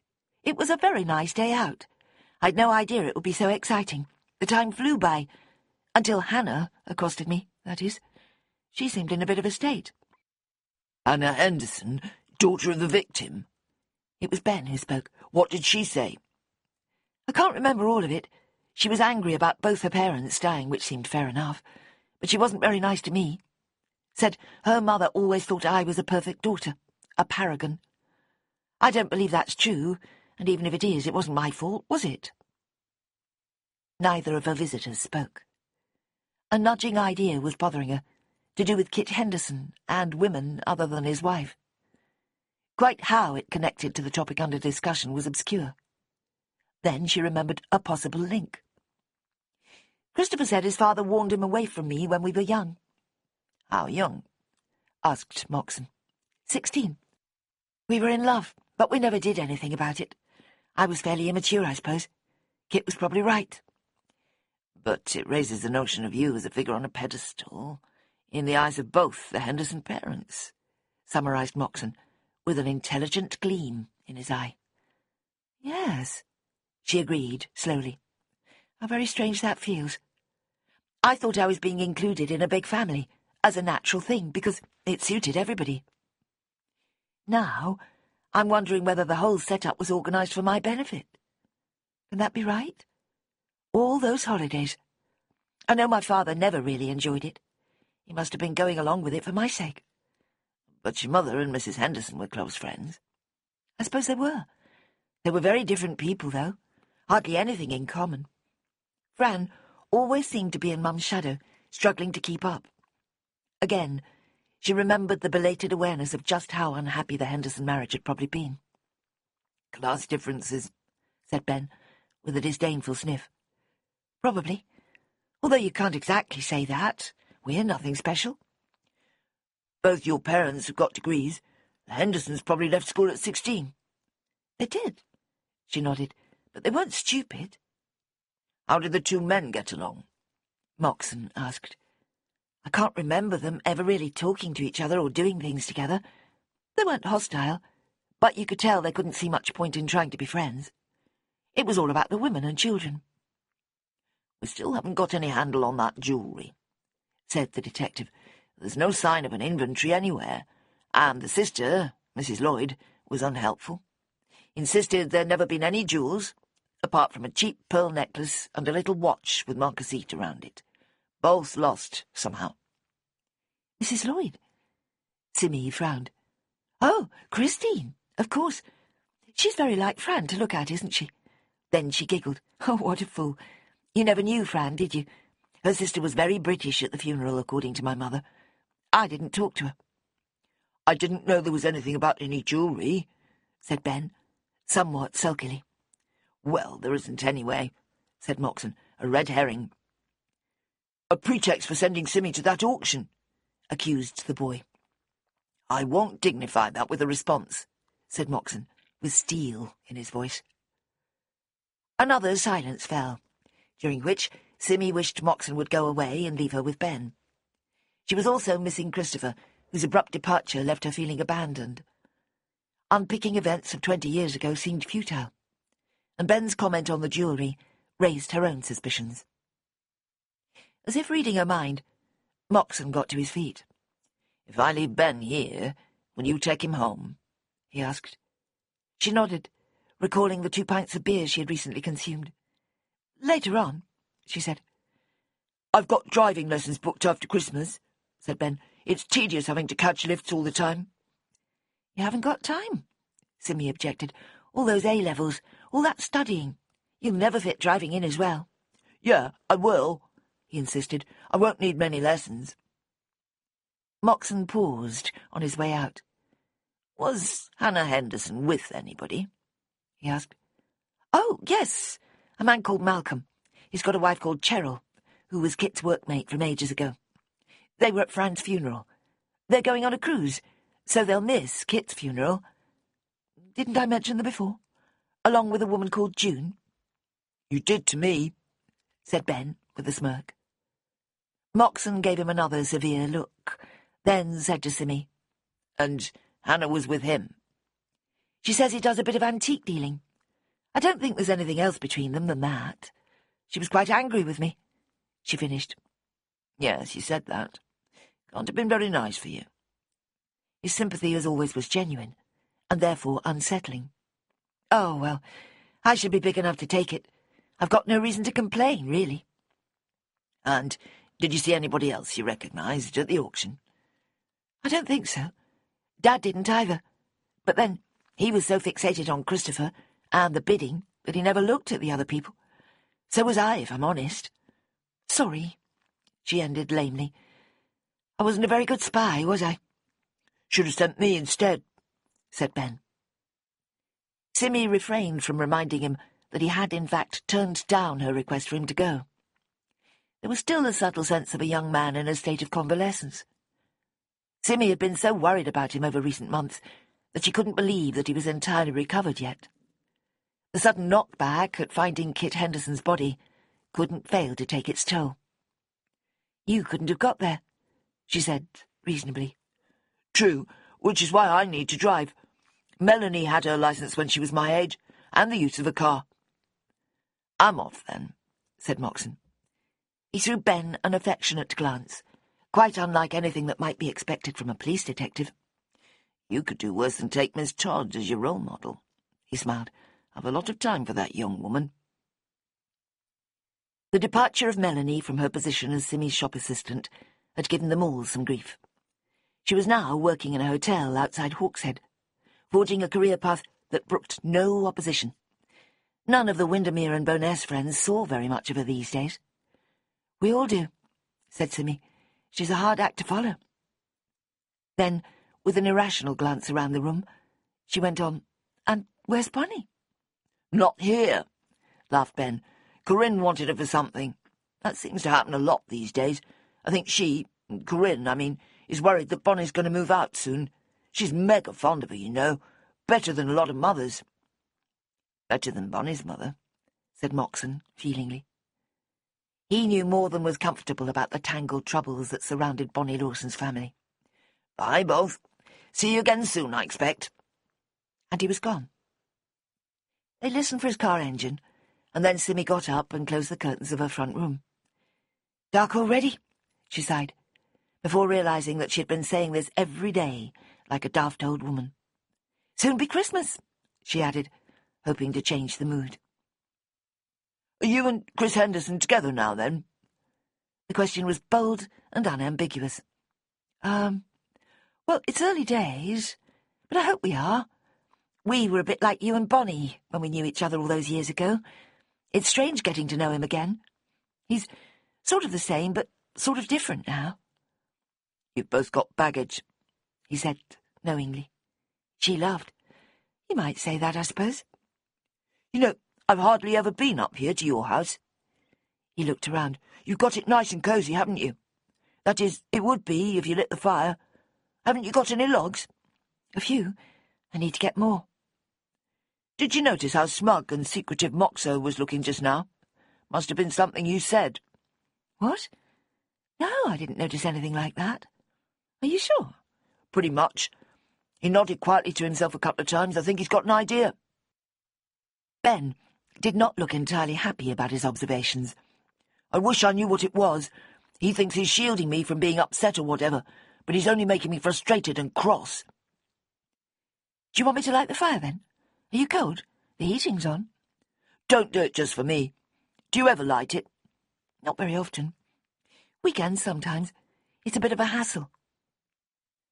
The wood-burning stove had been in the house when she bought it, and at first she'd taken pride in its efficient warming of the whole building. But then she'd run out of logs, and also of places to dump the ash that it produced, and almost forgotten its existence. She wanted to ask him about Helen, and whether they'd managed a sensible conversation since Simmy's visit. But it was too hazardous an area to venture into, without some sort of assurance that she wouldn't be overstepping an emotional mark. "Are you staying for tea?" she asked. "I need to wait a bit before driving. I had 2 pints of beer at lunchtime." "It's only 4 o'clock, he pointed out. "I can stay till about 5. There's an essay to finish before tomorrow." "Right, then. So, what do you want to do between now and then?" He gave her a considering look, and she noticed almost for the first time how he'd matured in the years since she'd met him. She'd been automatically using the word boy when thinking about him, but now that seemed wrong. He was a young man, legally adult, in a close relationship, and proving himself to be academically excellent.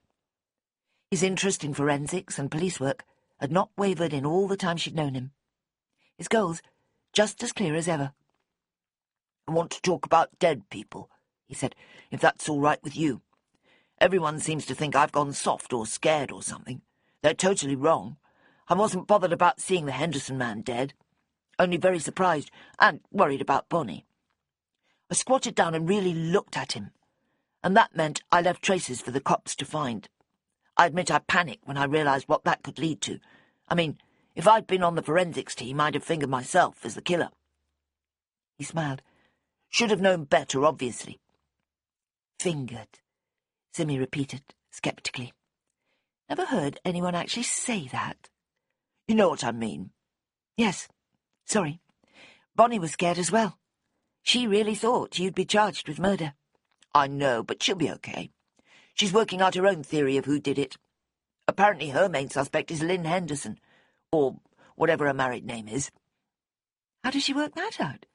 Has she even met the woman? Possibly not. She drew up a list of means, motives and opportunities, and that's who it flagged up. I'm not entirely sure of the workings. I'd have thought Hannah and George were a lot more likely. Hannah's angry about something, and George has never been very rational. My mother used to say he had a sinister look in his eye. He's certainly keeping out of the limelight, isn't he? Does anyone even know where he is? Eddie probably does. I assume he's at home, minding his own business. Then she remembered Christopher's morning phone call. Hannah summoned the whole family to a meeting. I think it's this evening.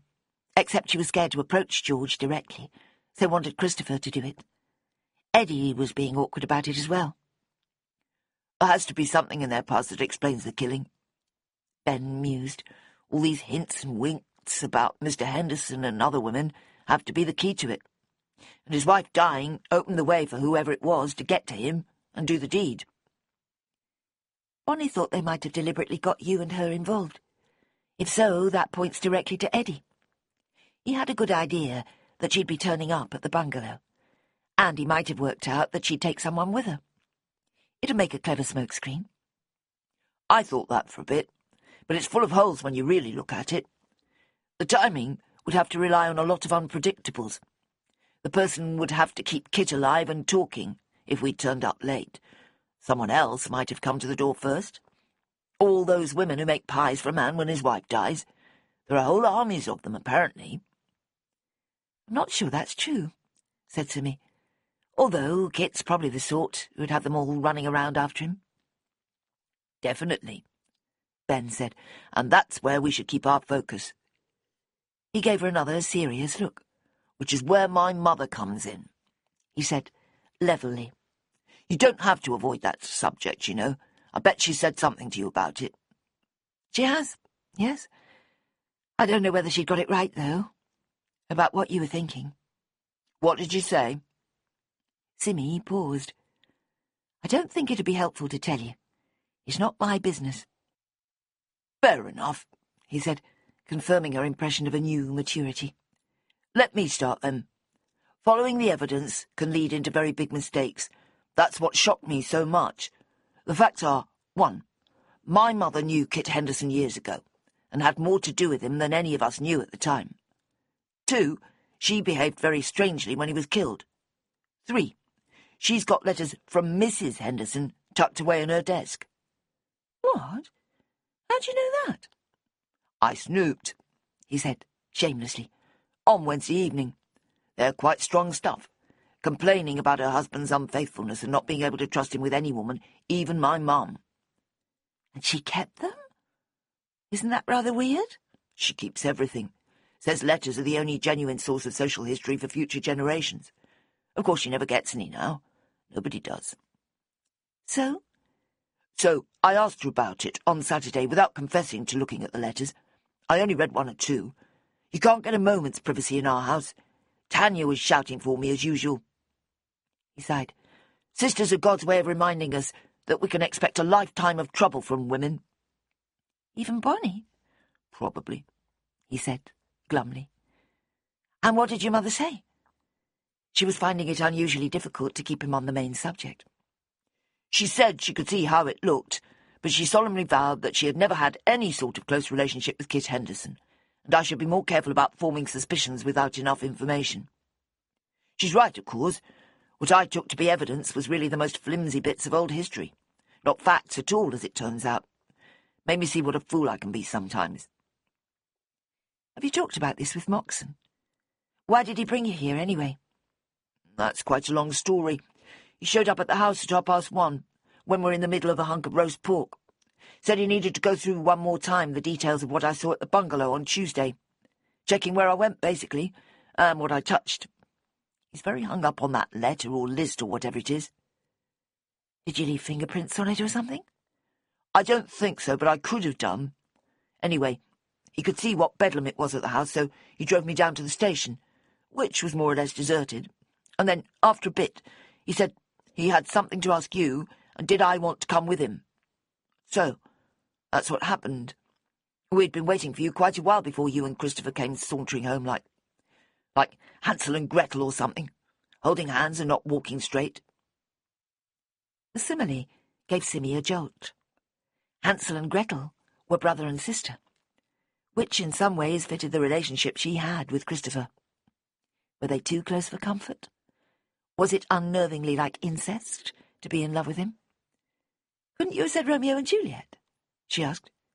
He shrugged. You're too old for either pair. I can't think of a good comparison for the moment. Maybe Moxon wanted you out of his way. Did you think of that? Not really. This case isn't like the others, is it? I am very directly involved. I found the body. You almost shouted these last words. You can't get more involved than that. The irony is that I would quite like to sit this one out and just get on with all the other stuff in my life. I've got no theories about who killed the man. I might have been within seconds of seeing who it was, but those seconds may as well be weeks or months. Was there no lingering smell? She wondered. Something on the air? Don't be ridiculous. But he grew thoughtful, and she could tell he was putting himself back in the bungalow, wondering whether he might have missed something as insubstantial as a hint of aftershave or garlic-scented sweat. Nope, he concluded. No smells. Does Moxon think my book is connected? Book? The one Fran left me.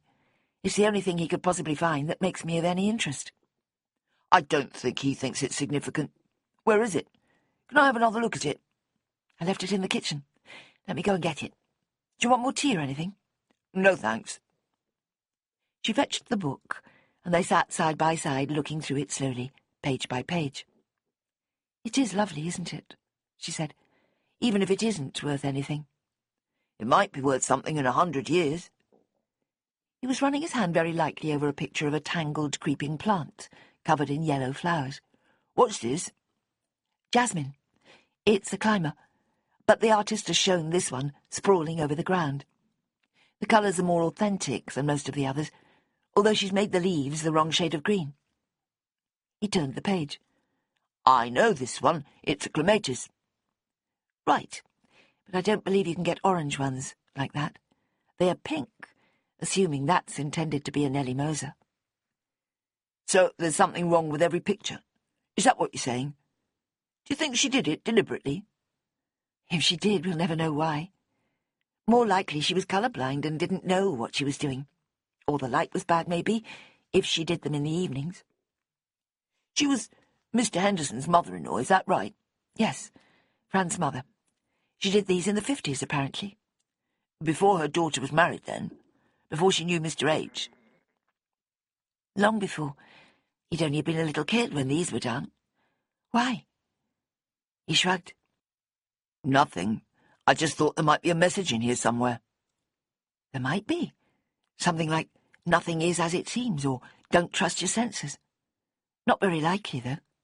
And not very encouraging if Frances knew that's what it meant when she left it to you in her will. That might suggest she was trying to put you off, Christopher. Simmy's heart lurched again. That's way too convoluted, she protested. For a start, Fran couldn't possibly have known that Chris and I were going to get together again. And if she did, she'd have approved. She always wanted that to happen. Although... She faltered. Although what? Well, Chris told me this morning that his father warned him off me. That was directly opposite to what I always thought Fran wanted. I didn't think of that until now, even though I was really surprised. I was only 16. We were only 16. Kit probably just thought we were too young to get physical. You were, said Ben with some force, much too young. She carefully avoided looking at him. This might be the answer to a question that had been nagging at her for some time. Were Ben and Bonnie having sex? In most couples of their age, it would have been ridiculous to even query it.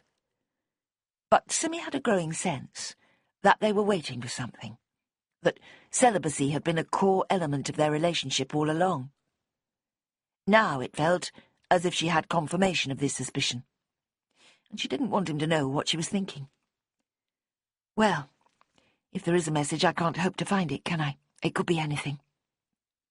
He was frowning at the floor. Maybe she had some kind of hunch that her husband was in danger once she died, so she left you the book to make sure you had to be in touch with the family again. That would give you and Christopher a chance of getting back together, and somehow, maybe, protecting the old man. Or even, in her mind, making something happen that would keep him safe. Except it didn't work, did it? That's all terribly fanciful, she objected. And if it was true, it must implicate one of the children. Offspring, whatever you call them when they're grown up. Hannah or George, most likely. But if that was right, why wouldn't she just contact the police and... No, that wouldn't work, would it? Precisely. What could she say? One of my kids is planning to kill their father once I'm dead. The police, for very good reasons, aren't authorised to interfere in any way before a crime is committed. I expect I've mentioned Minority Report once or twice, haven't I? It's a terrifying idea. Simi nodded vaguely. Something about working out who was likely to commit a crime and arresting them in advance. The very fact that it sounded so logical made it all the more dreadful. You know, said Ben, his eyes sparkling, I really think we might be getting somewhere. It's all in the family. That's what makes the most sense. Isn't that what everyone's been thinking all along, one way or another? Before she could respond, there was a knock at her door. Probably my mum come to collect me, said Ben. I texted her a bit ago to tell her I was still here. But it wasn't Helen Harkness. It was George Henderson, the missing brother, with a thunderous look on his small face, which was so like that of his father. Chapter 19. Simi was pathetically glad to have Ben at her side as the irate man marched into her living room. "Is Christopher here?" he demanded. "Hannah said this was where he must be." "He's not. What do you want, George? Stop being so aggressive." "Is this George Henderson?" asked Ben, standing up, tall and solid. "I don't think we've met. I'm Ben Harkness. I found your father's body on Tuesday. I offer you my condolences." Simi almost laughed. It was so typically Ben that she wanted to hug him. But that would have spoilt the effect. George, who was perhaps half an inch shorter than Ben, was stopped in his tracks. "Thanks," he muttered. "It's been a pretty bad time for us, as you might imagine." Simi watched the two men get the measure of each other. George was 35, already losing his hair. His skin was a hue that made you think of creatures that lived out of the sunlight. There was a crease between his eyes that made him look permanently angry. But in the eyes themselves, there was a lost, bewildered look that Simi remembered from 20 years ago. It had made her want to avoid him then, and it did still. Something had always been just a bit wrong with George, a fact that everybody knew, but nobody would admit. His fights with Hannah had provided an easy focus for their reproaches, and even offered an explanation. He had been displaced by 2 small girls, losing his role as youngest, and never quite finding where he belonged from that day on. But there might have been more to it than that, Simi now realised. Something that concerned his parents, rather than his siblings. "I gather that Hannah's called a meeting of all 5 of you," said Simi, still marvelling that George had driven all the way up to Troutbeck, and somehow managed to find her cottage. "How did you know where I live? Why not just phone me?" "I wanted to see you in person. What's going on between you and my brother? When did it start? I need to understand what everyone's doing. I thought when Mum died that was the worst that could happen. The world fell apart then, and now it's even worse." He sat down suddenly on the spot where Ben had recently been. "And you found him?" He stared accusingly at Ben. "Dead on the floor of his own house. It's monstrous. Grotesque. I can't believe it." "True, all the same," said Ben flatly. "So, who did it?" The man stared helplessly from one face to the other and back again. "Who would do that?" Simi could hear Ben silently answering, "Well, you may be," as she was herself. But looking at George, she knew it couldn't have been him. Nobody could act as well as that. "Sounds as if not many people really liked him," Ben said neutrally. "That's no reason to kill him. George protested. I mean, none of us really liked him, if we're honest, but plenty of people don't like their fathers or don't approve of them, more like. It's probably the normal thing, if everyone was honest about it. No man wants to be like their father when you think about it. That's true, said Ben, with a show of eagerness. I grasped that only a little while ago. It's one of the curses of the human condition. All fathers want their sons to be a clone of them, but the sons want the absolute opposite. Tragic, really. Men are far better off just having daughters. Simmy snorted a truncated laugh. My father agrees with you. Thanks the Lord that he never had a son. Far too competitive, he says. Wise man, your dad. It's all in the Bible, said George heavily. Cain and Abel for a start. Ben's eagerness burgeoned. Yes, although it gets a bit complicated in that instance. Abel's seen as the good one for trying to please his dad, and Cain's the wicked evil murderer.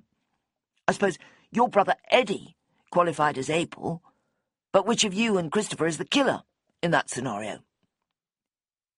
George's face grew red and mottled. What do you know about my family? He demanded. You... Careful, warned Simmy. Ben's been following the case of your father's death quite closely, actually. Ben went on. It's a great story when you think about it. The way I read it, Cain pretends to be as his father wants in order to get the inheritance.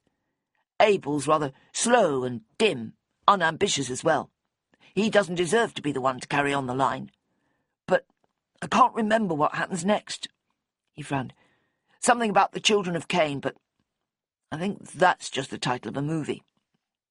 He was marked by God and was a fugitive and a nomad all his life, said George. The implication is that he was indeed the ancestor of all mankind, and they all carried his bad blood, capable of murder and lying and all the horrible things people do. Fascinating, Ben enthused. I love Bible stories. Simmy was undecided as to whether all this was a diversion or a crucial insight into what had happened to Kit. Both, probably, she concluded. Diversions did, after all, end up taking you to the place you needed to be. George was plainly reassessing the young man in front of him. Are you a person of faith, then? He asked, with a dubious tilt of his head. What? Oh, well, no, really not at all. Sorry, but I don't think you can properly be a part of this culture if you're not familiar with the Bible. Almost no one of your generation would agree with you, said George, while Simmy also took exception to the remark. She had very little idea of who anybody was in the Old Testament, and even less in the New. In fact, she wasn't sure she could correctly identify material as coming from one rather than the other. You are, then? She asked the man. I am, he said, with due gravity, as I would have thought you'd remember from our earlier association. You mean when you were 13? Is that what was going on? I don't think I ever realized. She reviewed her memories of the solitary teenager, obviously tormented and enraged by turn. None of his behaviour had come across as noticeably Christian. Did you go to church when we were on holiday? I don't remember that. They wouldn't let me, he said tightly, and anyway, there wasn't a church that would suit me anywhere near. Wales is very low church, he added, with a sniff. Smells and bells, said Ben obscurely. Isn't that what they called you in the olden days? Possibly, about a century ago. Nobody cares enough to cast aspersions now. Was Kit religious? Simmy asked, suddenly. Not a bit. Didn't I just say they tried to stop me? They both behaved as if it was a sort of illness, right to the end. The pain in his face rendered even Ben silent for a minute. Simmy acknowledged yet again how much he had grown up since she'd met him. A year ago, he might well have asked excruciating questions about whether George thought his parents were in heaven or hell now, and would it work to pray for people who didn't believe in God? She wondered briefly at her own naivety when it came to matters of religion, given that she never gave the subject any attention at all. When her baby had died, there was no flicker of an idea that the poor little unborn soul might be surviving in some numinous realm, waiting to meet her in 50 years' time. The silence inevitably led to a review of George's reasons for being there in the first place. Considering he couldn't have known that Ben would be there, it seemed fair to assume that he had wanted to speak to Christopher about something. Having taken Hannah to be saying that their brother was liable to be tracked down in Troutbeck. "You wanted to talk to Christopher, didn't you?" she said. "That's why you came up here. It must have been something important." I didn't like feeling left out, again. Simmy blew out her cheeks at this. "It's your own fault, you idiot. You keep going off by yourself, not talking to anybody. You leave yourself out. You always did." Not anymore. I've got nothing to be ashamed of, nothing to hide. I'm tired of being belittled and made fun of because of what I believe. I'm free now, and I'm going to follow my own convictions with my head high. "They'll be watching you, though, won't they?" said Ben, shattering Simmy's confidence in his new maturity. "Your parents, up in heaven, they'll still be keeping an eye on you." "It doesn't work like that," said George, stiffly. "You don't know what you're talking about." "I know what Christians are supposed to believe. It's all pretty simple as far as I can see." "Stop it, Ben," ordered Simmy. "It's his own business what he believes." In spite of himself, George looked glad of the intervention. "I'd be happy to explain it all to you sometime," he said. "But now I think there are more urgent issues. Until the person who murdered my father's caught and punished, none of us can get on with our lives. Each one of the 5 of us will have suspicion and gossip following us everywhere we go. There'll be sly looks and subtle digs, probably for years, unless the police come up with the actual killer." "If that's all you've got to say, it's hard to see why you came all this way," said Ben, with a mulish glance at Simmy. "It's pretty much self-evident, surely." Simmy resisted the urge to chastise him again. He was right, after all. George seemed to be pointlessly blathering, further obscuring his real reason for being there. "I told you I was looking for Christopher." "And we don't believe you, because you'd have phoned him and found out he wasn't here before coming in person. You didn't know I'd be here, so it's my guess, based on very sound deduction, that you came hoping to find Simmy alone. That suggests you had something to ask her or tell her that wasn't for anybody else to hear. And now, because I'm in your way, you're just wittering on, hoping that I'll leave before you do. Am I right?" George gave him a dark scowl. "It's certainly true that none of this is your business." "You know," said Ben, thoughtfully, "when people say that, it usually means they've got something they want to keep secret. And one of the many things I've learned about murder investigations is that there aren't any secrets that can be kept. Definitely not one that has to do with a dead person or people. Everything's fair game, even though it doesn't seem fair, I know. There's something yucky about it, but it's true just the same." "I've got no secrets," growled George. "How boring it must be to be you, then," flashed Ben. Simmy had stood enough. "Listen," she said, loudly. "George, if you want to speak to me without Ben, we can go into the kitchen. Ben, play with your phone or something for a bit, okay? This isn't getting anybody anywhere, is it?" Both men meekly did as bidden, despite Ben's umbrage at being told to play, and George effectively being accused of wasting her time. She almost pushed him onto an upright chair, taking the only other seat for herself. "So, get on with it," she ordered. "Well, it probably isn't anything much. The thing is, Hannah told me she saw you at Christopher's auction yesterday, and it came out that she was with that Weatherton bloke. When I asked Lynn if that seemed strange to her, she got very agitated and said that was sure to set all sorts of tongues wagging. And what was Hannah thinking of?" Simmy waited, assuming she was going to be asked not to spread unfounded rumours about his sister. It felt feeble and irrelevant, and mildly insulting, if that was all he'd wanted to say to her. She tried to phrase a response that would convey this without hostility, but he spoke again before she could get any words out. "But that's not the important thing. It's that blasted book my mother left you that's really niggling us. All of us, apart perhaps from Eddie. Even Christopher can't see why she did it. I mean, the thing's so completely worthless. Why couldn't she just give it to you herself months ago? She could have dropped it off at your shop or handed it to your mother at any time. But she made such a big thing of it, putting it in her will like that and leaving you that letter.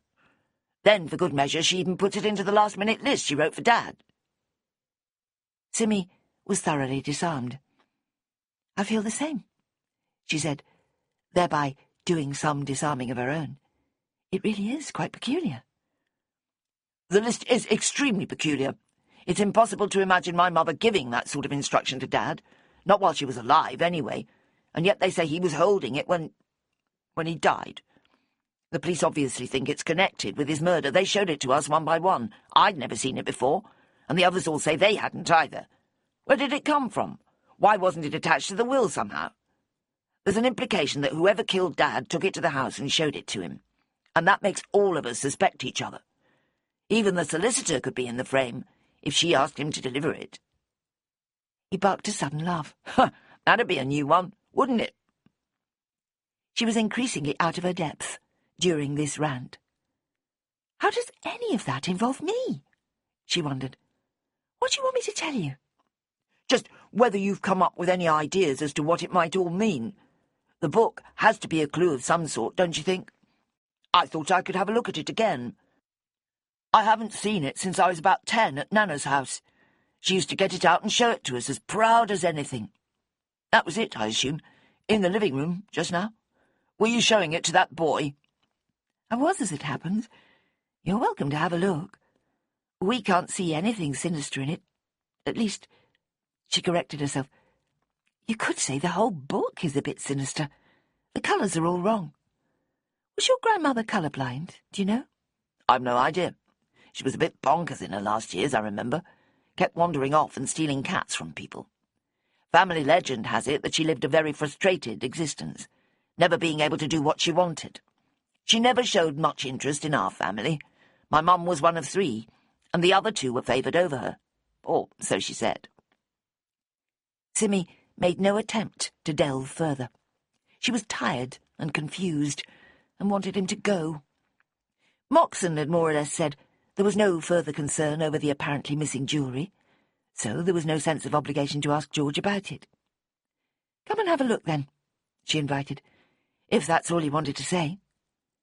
Why he couldn't have said any of it in front of Ben was unclear, though there had been hints of family scandal, perhaps, and George always had liked to avoid any groups larger than 2, she remembered. Mostly his favoured number was 1, as she had already pointed out. He followed her back to the other room and stood over the table, turning the pages of the big book.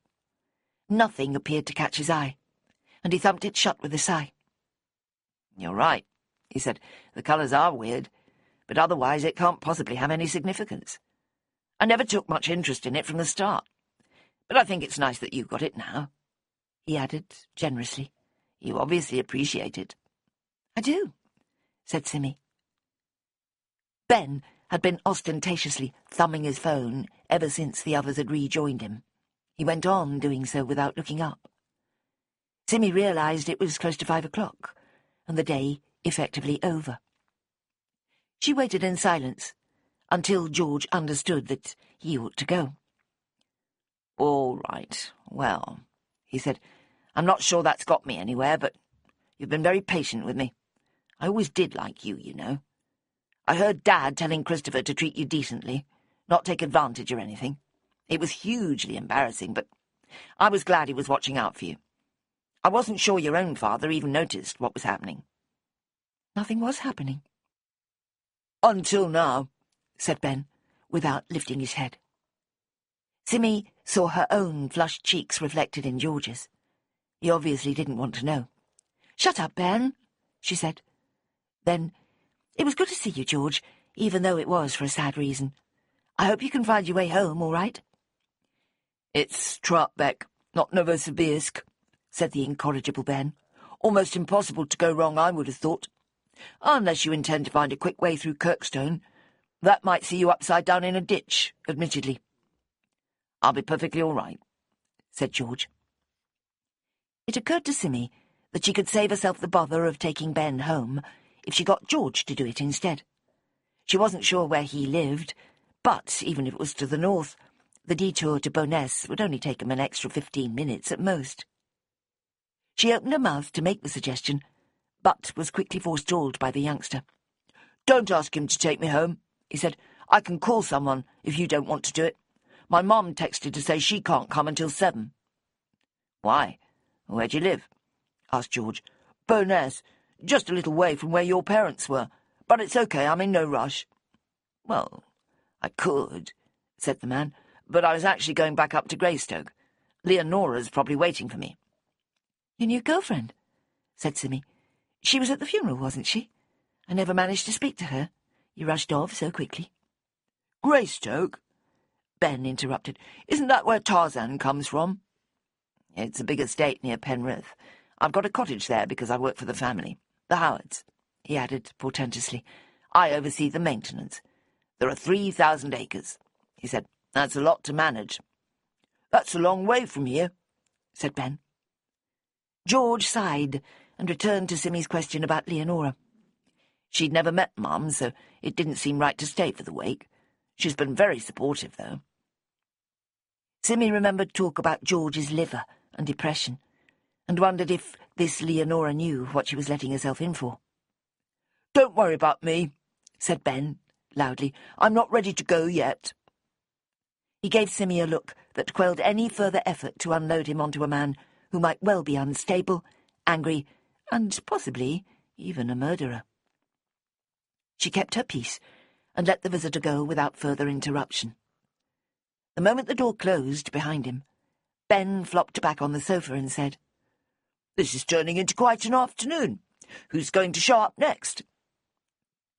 Privately, Simmy hoped that Christopher might miraculously reappear before the day was completely finished, or at least phone her. It felt like a long time since he'd made his precipitate departure, and she wanted to hear his voice. "Nobody," she said, "so get your coat if you brought one and let's go. If you stay any longer, I'll have to feed you, and that's too much to ask." He rolled his eyes and made a big production of getting up and looking for a coat. "Did I have one?" he wondered aloud. "I don't remember." "It's cold out there, so I hope you did." But she knew he'd been dressed in the same clothes she could now see, with no additional layers. You didn't, though, did you? "Probably not. This is quite warm." He plucked at the sweatshirt he was wearing. "Come on, then. If you want to talk, we can do it in the car." She could see that he very much wanted to talk, and silently wished he wouldn't. Christopher, Moxon, and George had drained her of all ideas or comments concerning the fate of Kit Henderson and his family. Possibly she and Ben might have got somewhere together, if George had not intruded when he did. But the impetus had been lost, and now she wanted no more to do with it. Ben, as happened a lot, picked up on her mood, and was blessedly quiet for the first couple of miles. Then he said, rather hesitantly, "Moxon does seem to have some ideas this time," he said. "I keep seeing that expression on his face, as if he knew things that we didn't, and was quietly confident of getting the job done in his own way. I don't remember him looking so confident before." "I didn't notice." "Well, he did.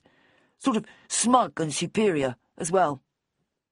He tapped a front tooth, meditatively. "I think he thinks there's something about that book.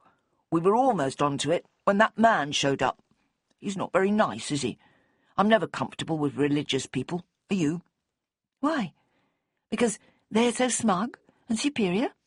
"Not at all. The opposite, if anything. As if they're just waiting to be offended and insulted so they can come over all reproachful and forbearing. Actually, I suppose they can be a bit smug when they're doing that. All that moral high ground and insistence that God loves them."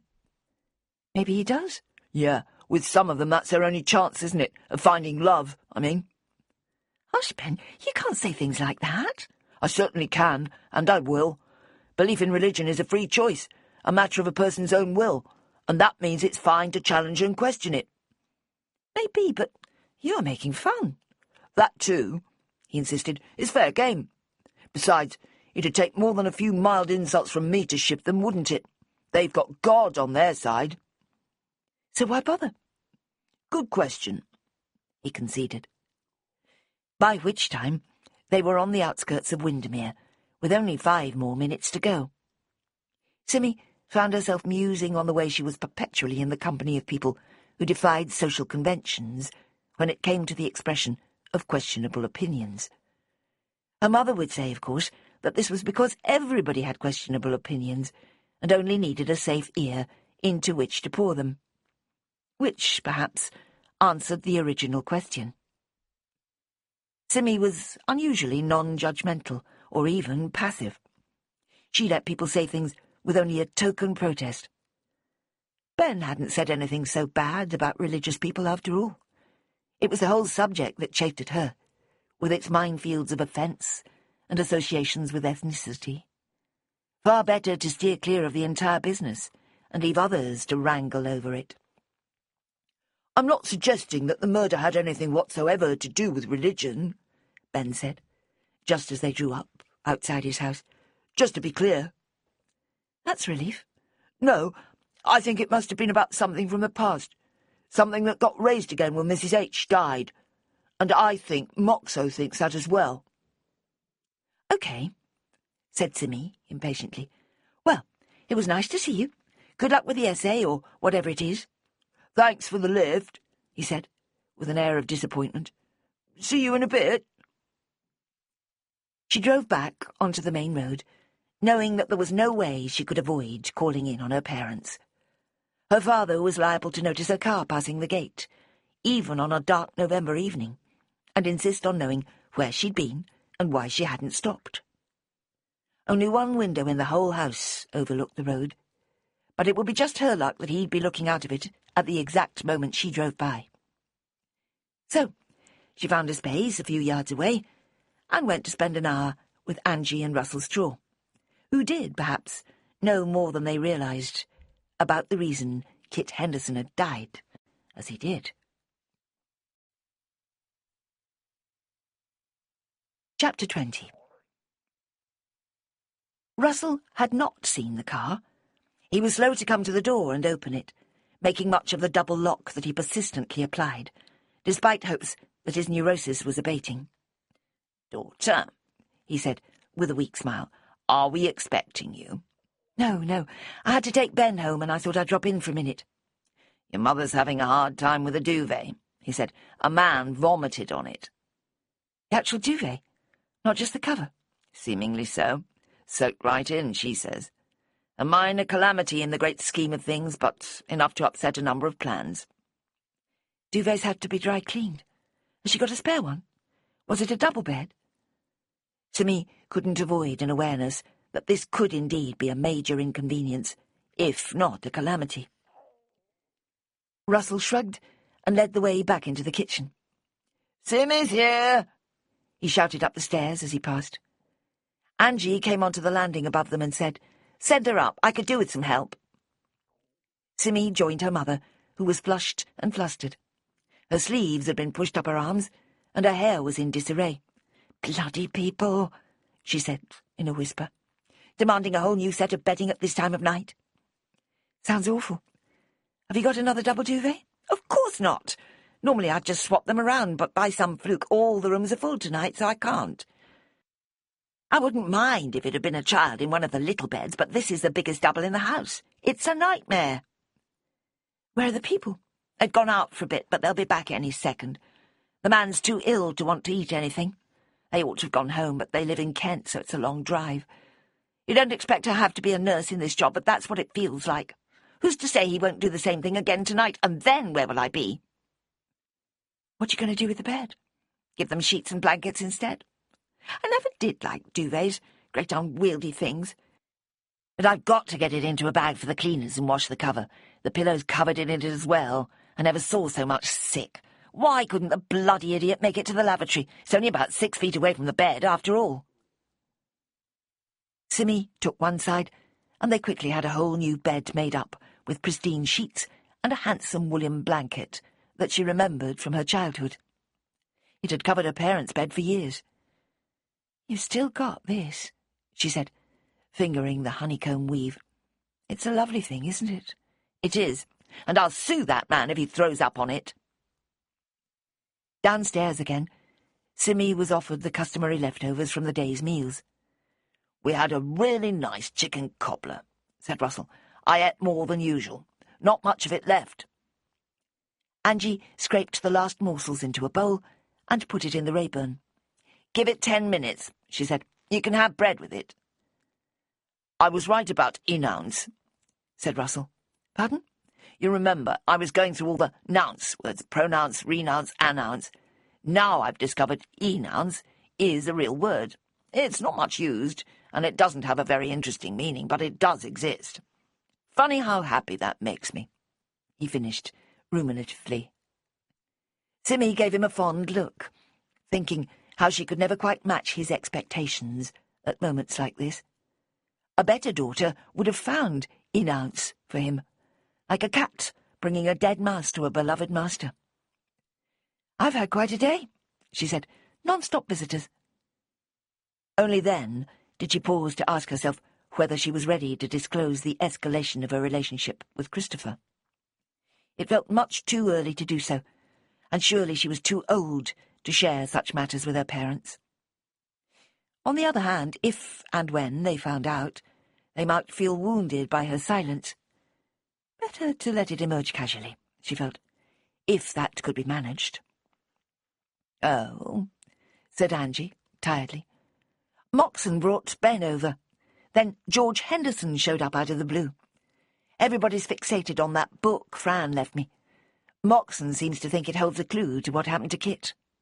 At least, Ben thinks he does. I'm not convinced. It's much too far-fetched, surely." She cast an anxious glance at her father, unsure as to the wisdom of raising the subject of murder again. His unstable state of mind was a perpetual impediment to straight talking. Something still so new that she kept forgetting. "That's daft," said Angie, shortly. "I know, but, Mum, was there ever anything a bit, Jimmy Savilish about Kit? He didn't go for young girls or anything, did he? There are weird hints going around that might be suggesting something like that. I mean, he never laid a finger on me, and now Christopher says his father warned him off me when we were 16. But there's definitely something fishy. You must know about it, if so. Has Moxon asked you, or anyone else?" She thought of Helen Harkness and the continuing uncertainty about how she and Kit had really been connected. Young girls. Angie shook her head slowly. "Lord, no. There was more to him than that. It's only pathetic inadequates who go in for all that sort of thing. Kit wasn't pathetic in the least, and he had far too much sense. He liked women, although—" "What?" "Well, some of them were quite young. The older he got, the younger they were.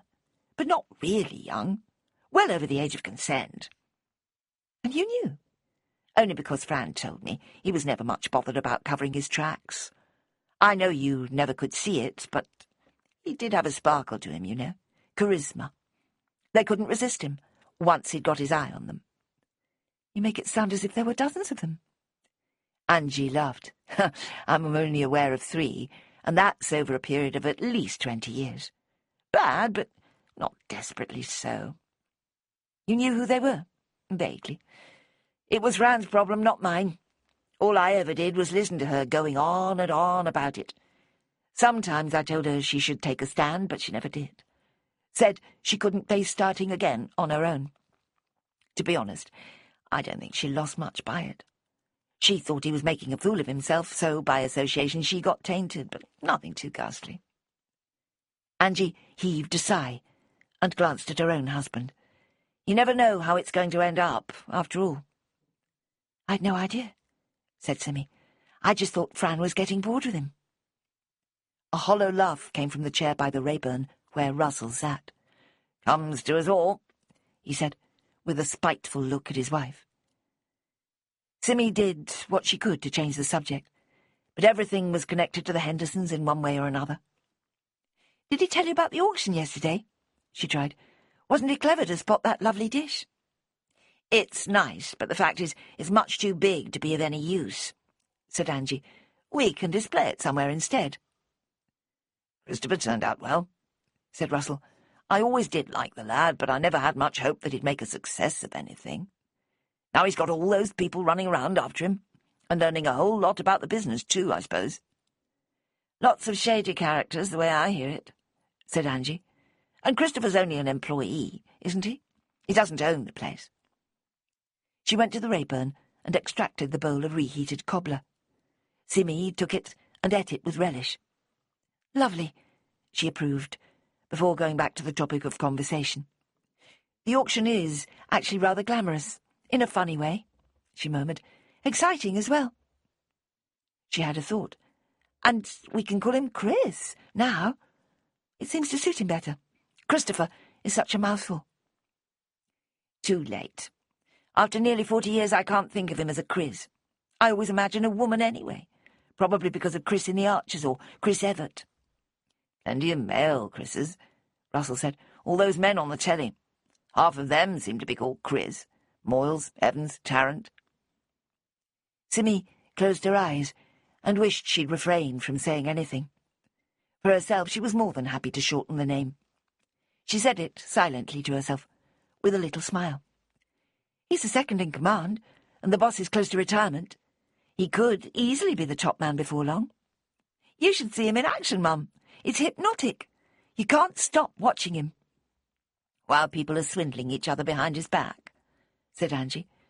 "I'd like to have seen it for myself, I must admit. Even though it all sounds a bit sleazy to me, if I'm honest. Far better to go to a car boot sale or a flea market, if you want something." "I expect you're right. But there's a special romance to an auction. I can't explain it. The auctioneer adds an extra dimension to the whole process, I suppose." "He's really just an agent, and you know how I hate agents," said Angie sourly. "That boy, Ben," said Russell, apparently running through various young men in his mind, wondering about their welfare. "Is he all right? Didn't he intercept a killer? Or was that longer ago in Hawkshead? Or what? I feel I ought to be worrying about him for some reason." "He's fine, Dad. And we can't go on calling him a boy. He's 18 now and very grown up." "Surely not entirely a man, though. Youth might be the word." Russell mused for a moment. "Or young man. What do people say these days?" "It's man, officially," said Angie. "That's what they say on the news. And then when they add that he's only 18, I always think that's not a man, you fool. But it's not really a boy either," she concluded. "Another gap in the English vocabulary," sighed Russell, with some satisfaction. "I bet Shakespeare coined something that we've forgotten." "I'll ask Ben himself," said Simmy.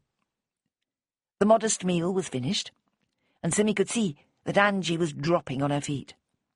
Guests were liable to demand an early breakfast on a Monday, all fresh and eager for their explorations, even in November. "I'm going now," she said. "Thanks for the chat." "Good to see you," said Russell, with a slightly unfocused smile. "June," said Angie suddenly. "That was one of Kit's women, or so Fran believed. She never had hard evidence, as far as I could see, but the name kept cropping up, mainly because we both thought it so awful." "Here we go again with the business of names," thought Simmy. It had taken her many years to grasp that it was a central passion for her mother. Nobody escaped without some comment, generally unfavourable, about the appellation chosen for them by their parents. But something snagged her attention. There was someone called June at Fran's funeral, she remembered. Probably the same person. Angie frowned. Was there? How strange. Why would she go? I wonder. What was she like? Which one was she? I can't remember what she said. I barely talked to her. She was in her 40s, pretty, lots of makeup. Most likely she worked with Kit at the carpet place. Was just a friend. "Not Fran's friend," snapped Angie. "Probably gone to gloat. I don't remember seeing anyone like that. Probably kept out of my way, knowing what I know about her. The same as that Cheryl did." "Nasty, nasty," said Russell. Simmy laughed uneasily and made her departure. It was only 8:30 when she got home. The house was full of phantom men, the primary one being Christopher Henderson. Not just the bed, but the bath, both full of haunting images that made her smile, and then wince slightly at the unaccustomed abandon they had seen. When the promised phone call came, just before 9, she settled down on the sofa, hoping for a warming end to the day, rounding it off nicely. After all, it had begun with cuddles, it should end with something similar. But Christopher was all business. We had that meeting after all, he started, all of us except for Eddie. George told us he saw you this afternoon. Yes. So how did it go? Oh, all right. Nobody could quite understand what it was for. We all kept interrupting each other, and Hannah wants me to phone the coroner's officer and pressure him for the release of Dad's body so we can arrange the funeral. I can do that, I suppose. She issued us all with practical jobs, even Eddie in his absence. I also have to handle the sale of the bungalow, with appropriate consultation, of course. It should sell quite easily. People like bungalows. Or get a bit of cash eventually, though not enough to get excited about. Chris, she began, last night. She heard a kind of splutter. I know, he said quietly. Sorry, I'm prattling, aren't I? I hate doing that sort of stuff on the phone. It feels a bit deviant. I mean... Yes, I know. But I did want to hear your voice and know things are all right. And it wasn't all completely stupid. Things are going to be all right, he said. There's nothing in our way but our own hang-ups. And I don't think either of us is too badly afflicted in that respect. Your father's murder's in the way, she said, loud and clear. We can't give ourselves any proper time or space until that's all settled. Oh? There was a lengthy silence. Is that because you're worried I might be the murderer? Because I can't see any other reasons for it being an obstacle. No, not that. But whoever did it is likely to be somebody close to you. It'll be like a poisoned thorn in my thumb, and yours. We'll never be able to ignore it. Sounds a bit melodramatic. Well, isn't murder melodramatic? If that's not, I don't know what is. I suppose you're right, he said reluctantly. But I won't let you go, Sim. I should have held on to you 20 years ago. I'm not making the same mistake again. Just you put that in your knicker drawer and keep it safe. She giggled. All right, then. We'd better go, before it starts to get deviant. I'll see you soon, he promised. Chapter 21. She slept badly, and then had to be dragged into consciousness by the alarm clock, which she had sensibly set. The grey mornings could deceive a person into thinking it was still night at 8 o'clock, and send you back to sleep for another hour. The solitariness of her breakfast routine felt wrong. Despite being an only child, she did not regard the single state as natural. Over the past 2 years, she had trained herself to accept it. But it had never suited her. The empty little house, waiting at the end of the day, was forlorn at best. It maintained a hollow place that should have another person in it. A place that was going to waste more and more as time went by. And yet, she had laughed off all Melanie's efforts to find her a mate. When Ninian Tripp had crossed her path, she had treated him with a tentative, lukewarm affection. He had made it clear that he had no intention of joining her to live in Troutbeck, and there was no space for her in his tiny Brant Fell cottage. Ninian was a free spirit, incapable of making and keeping a promise, obscurely damaged by past events. Nobody could seriously consider him as a viable life partner. And now a man had, in a single night, awakened all the old yearnings. It was pathetic, she told herself. Nothing could happen as quickly as that. The dangerous delusion that they knew each other because of their early years together had to be given full consideration. There was a vast stretch of intervening experience that had made them both quite different people. She was even starting to think of him by a different name. Not Christopher anymore, but Chris. A stranger, then, who might well turn out to be altogether impossible to trust. Outside, Troutbeck was quiet as always. Wansfell rose to the west, shielding the village from Atlantic weather, with a range of mirroring pikes on the other side of the valley. Many a time had Simmy marvelled at the wisdom of those early settlers who created a village in the most perfect spot. Invisible from most points, comfortably nestled between the dramatic hills and fells, it dreamt its way through the centuries with nothing to disturb it. The motley population comprised self-sufficient natives, the latest of countless generations of workers on the land, starry-eyed escapees from more hectic realms, and a variety of others. There was space for them all, as well as those who bought property and then only spent 4 weeks of the year actually in it. Other houses saw an endless succession of holidaymakers, perhaps 40 different sets in a single year. The pub and the shop saw them come and go, and scarcely bothered to take note of who was who, tired of asking the same questions of them, no longer caring what the answers might be.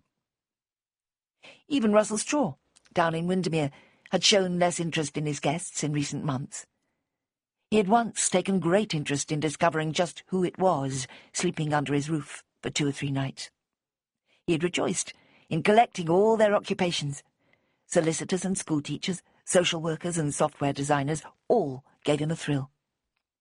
Others, who withheld the information with politely tight smiles, were evidently spies or drug dealers, bankers or estate agents. Unpopular roles that were best kept undisclosed. But the game became tedious eventually, and now Russell simply served them their breakfast with bland remarks about the weather. Perhaps it was just because it was November, Simmy thought, as she drove slowly out of Troutbeck. Endings, challenges, a frisson of fear at what the winter might bring. Combined with the deaths of Fran and Kit, the decline of her father, the slow business in the shop, it was all decidedly depressing. And Chris was hardly going to manage to relieve it all by himself. It would be unreasonable to expect him to. Bonnie was waiting for her on the threshold of the shop. "Hey, I didn't expect you today," said Simmy. "It's Monday." "Yeah, but I had Saturday off, didn't I? And here you are, standing out in the cold. I am a bit late." They'd discussed giving her a key, but it had never actually happened. "I expect I'd lose it," she said. "I've never been any good with keys." "You could tie it to your phone," joked Simmy. "That would be the safest place." The notion of losing a phone was clearly ludicrous. "Corinne dropped me off on her way to Barrow. She's visiting someone in the hospital." "Oh, in the morning? Is that allowed?" Bonnie's face contracted. "Actually, it's her mum. She's been there since Friday. They don't think she's going to make it this time." Simmy wasn't sure what to say. Was the mother of a foster mother a significant figure? An honorary grandmother? Very likely so. "Have you been to see her?" "Yeah, on Saturday. It was lucky you closed the shop, as it turned out. It's sort of sad, but she's not in pain or anything." "How old is she?" "Not sure. 80 or something. Corinne's 50 and she was the youngest." "Oh dear." "Yeah, well, it's what happens, right? Doesn't make sense to complain about it." "We all do, though," said Simmy, ruefully. "I suppose we all think it's some sort of massive mistake when it comes to our own personal family." Bonnie gave a little shake, as if to throw off this line of thought. "What about you? Have a good weekend?" "Eventful. Friday seems a long time ago." And she gave her young assistant an edited account of the past 2 days, including the fact that she had seen Ben. "He stayed for ages at my place. Moxon brought him." "I know. He called me when he got home. I heard all about it." "He thinks Moxon's got a theory about the murder." "Right. He told me that as well." They were setting up the shop as they chatted, ready for the new week. Poinsettias had arrived, along with some mistletoe. A week closer to Christmas brought a heightened acknowledgement of the upcoming festivities. "How many shopping days is it now?" wondered Simmy. "Still more than 30 if you count weekends. I don't think they say that so much now, do they? People do online shopping in the middle of the night, so it doesn't make much sense." It made Simmy feel old. She felt a flash of empathy with really old people who were seeing incessant change to aspects of their lives they had taken for granted for decades. Where would it all end? She wondered glumly. Not a single customer had disturbed them by lunchtime, and only one order had come through on the computer. "Another one for Staveley," noted Simmy. "I quite like going there. I'll do it this time tomorrow." There was a growing sense of being in limbo, On all sides there were issues waiting to be resolved. Even Bonnie's foster granny, or whatever she was apparently waiting to die, fading painlessly into oblivion. Simmy wondered whether she should encourage the girl to talk about it, or leave it out entirely, so as to provide a sanctuary from the whole business. Best to take a lead from Bonnie herself, she decided. And all the time she was more than half expecting somebody to come bursting through the door with news, demands, appeals, something that would shift the inertia and lead to a dramatic conclusion. It could be Moxon, Christopher, Eddie, George, Ben, even Angie or Hannah were possibilities, but not one of them appeared. Instead, she received a phone call. It was Helen Harkness. "Two things," she began briskly. "First, Kit's funeral. I suppose I'll have to send the bloody man some flowers, if only because it was my son who found him. Can you put me in a pending tray or something? A spray of neutral colours, 30 quid or so." Neutral colours? It was the first time Simmy had heard the phrase in relation to flowers. She envisaged dried and dead blooms in sepia, beige and grey. Like white? Whatever you think. Pale, anyway. As far as you can get from flamboyant and intrusive. All right. That made 2 orders in the imaginary pending tray. She wondered whether her software had a heading for such situations.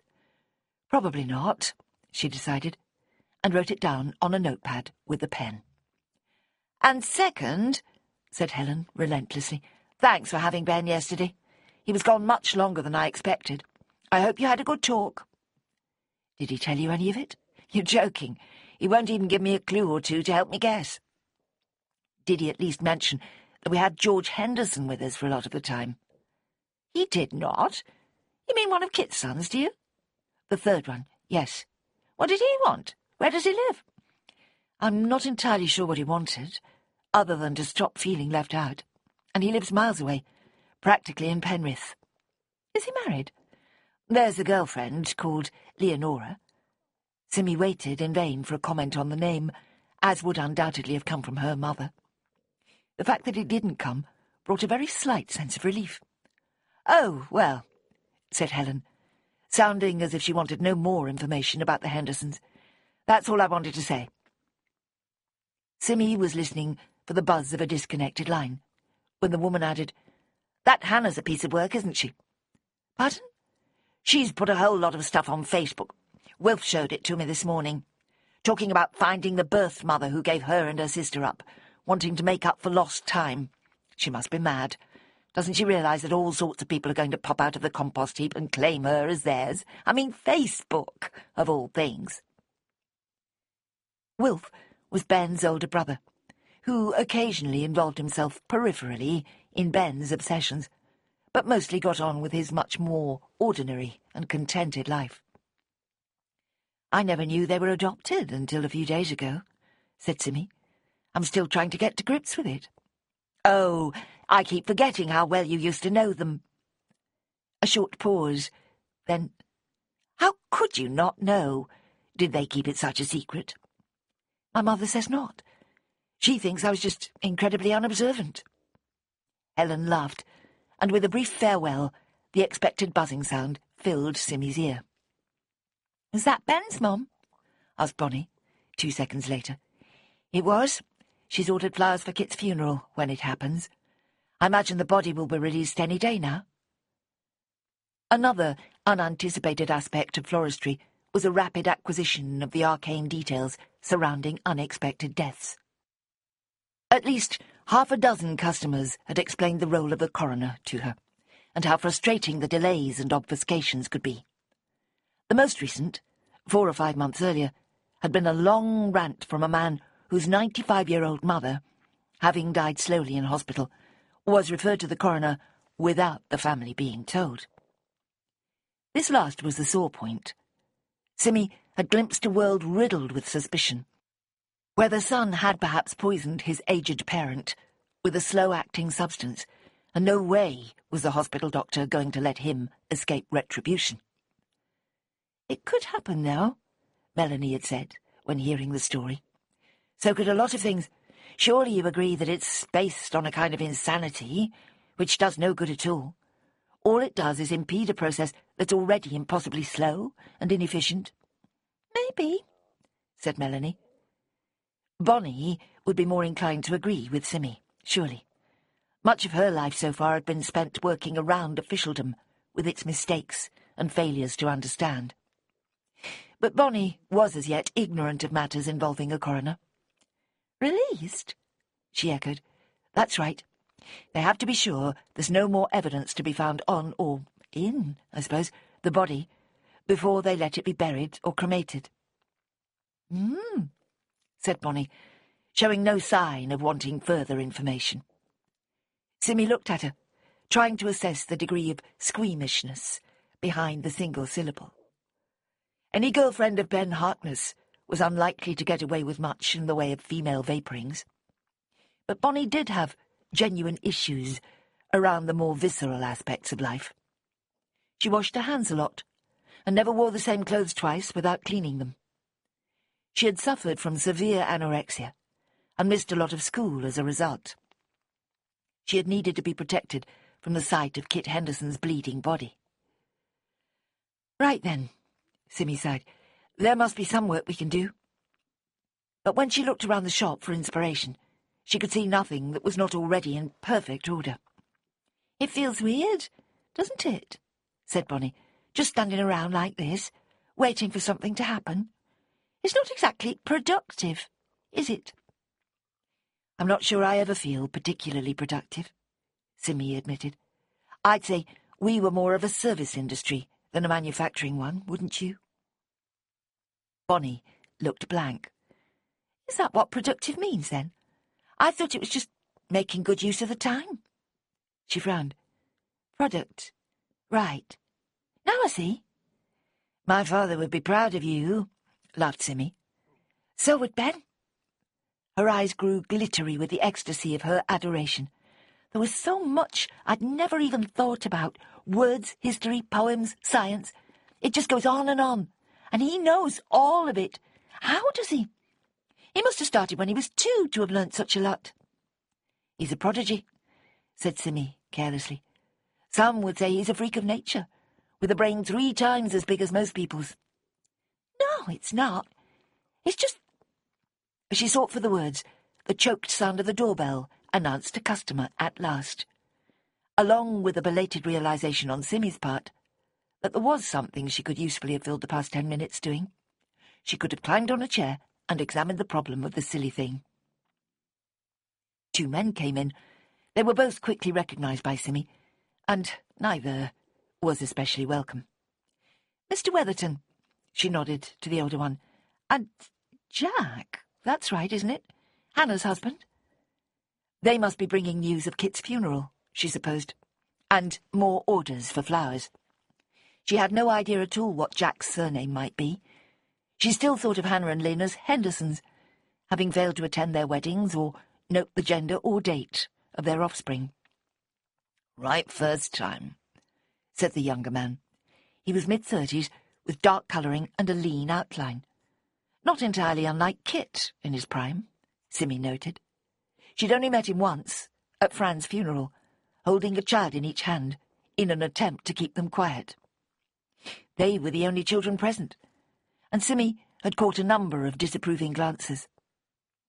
Only after an hour or so did Simmy learn that the children belonged to Lynn, not Hannah, and their father was a man named Barry, who was being obsessively attentive to Kit while neglecting his daughters. "She's good with names and places, I see," remarked Malcolm Weatherton. "Once seen, never forgotten, obviously." "Not really," she demurred. "After all, I'm a very old friend of the family, so anybody connected with the Hendersons is bound to make an impression on me." Just how this man was connected remained obscure. He kept popping up as a husband of a friend, and then a friend in his own right. If he was pally with Hannah's husband, that at least probably removed any lurking doubts as to how he'd come to be with her at Saturday's auction. The association prompted her to ask, "Did you buy anything on Saturday? My dad got a lovely dish. He was terribly pleased with himself." Jack blinked and looked from face to face. "What's all that about?" Uh-oh, thought Simmy. Maybe things were not so innocent after all. But Weatherton smiled easily and said, "We were both at Christopher's sale room in Keswick. Didn't Hannah tell you?" "Not that I recall," said the husband, finding himself in a classic situation, universally recognised. "Did you buy anything?" "Not much. I was selling mostly. Got a nice price for a painting I picked up at a car boot. Probably worth 3 or 4 times as much again. But I'm not complaining." Jack met Simmy's eye and gave a conspiratorial wink. "Crazy business, if you ask me," he said. "The same things going round and round, everyone trying to make a profit. When will anybody just buy the picture because they want to hang it on their wall?" Malcolm Weatherton shrugged. "Who knows?" "Chris is a good auctioneer, don't you think?" Simmy asked, with a craven desire to speak his name and hear him praised by these men. "The ladies like him," agreed Weatherton. "Just like his old dad in that respect." "Which brings us to the reason we're here," said Jack, deftly. "Flowers for the funeral. We're thinking it'll be the end of next week, paperwork permitting." "OK," said Simmy. "Tell me what she'd like." She glanced at Weatherton, wondering whether he had suggested the advance flower order, since he had already done the same thing himself several days ago. The suspicion popped up that he was using it as a regular pretext for coming into the shop. If so, he was singularly unimaginative. "I told Jack I'd already ordered mine," he explained. "We met in the street just now, and I thought I'd come with him. We've got some matters to discuss after this." "Have we?" Jack blinked. "What are they, then?" Weatherton looked at Simmy and said nothing. A moment's awkwardness was dispelled by Jack pointing to random flowers standing on the floor in buckets, and suggesting the general shape and colour of his funeral flowers. "There won't be a joint one from all the children, then?" she queried. "That's the most usual thing, like you did for your mother." "That would make more sense," he agreed. "But when Hannah suggested it last night, George said he'd already decided to go in with Eddie, and the rest of us could do what we liked. She told me to get on with it while I had the chance." "Seems rather a shame," Simmy began, before catching Bonnie's eyes on her. Standing by the table holding the till and the computer, the girl evidently had something she would have liked to say. "What?" muttered Simmy. "2 new orders just popped up." It was obvious that this had not been the main thing that Bonnie had wanted to convey, but Simmy played along. "Oh, good. About time too." She briskly took all the necessary details from Jack, including his surname, which turned out to be Latimer. "So, she's Hannah Latimer," she said. "I never knew that." "Sounds rather nice, don't you think?" said the man, as if he could take any credit for it. "And you've got 1 child, is that right?" "Right. Kieran, he's 5. Lynn's got Krista and Ginny. We see a lot of them." "Krista? Was that after Kit?" She could scarcely believe that her mother had failed to trumpet this piece of blatantly unimaginative repetition on the part of the Hendersons. "What? Oh, no. At least it never occurred to me that it might be. She's Christabel, officially." "Still quite similar," said Simmy. He didn't look as if he was following her fixation on nomenclature, especially as his companion was showing signs of impatience. "OK, mate," said Jack, genially. "Just because you've got no kids shouldn't make you so antsy when someone else talks about them." Simmy repressed a shudder. Reference to childlessness was a perpetual minefield. Who could say what disasters and disappointments lay behind the Weatherton story, just as they did with her own? "Time enough yet," said the man. Simmy remembered with a slight effort that he was married to the woman called Cheryl, who looked to be over 40, and he was well into his 50s. Good luck to them, then, she thought, with a surprising little pang of excitement. Weatherton led the way to the street at a pace beyond the advisable in a crowded flower shop. Simmy and Bonnie both watched with inhaled breath. They only exhaled when the door closed behind both men. "So what was that look for?" Simmy demanded. Bonnie made no attempt to play dumb. "You were talking yourself out of business, telling them they should just send 1 lot of flowers.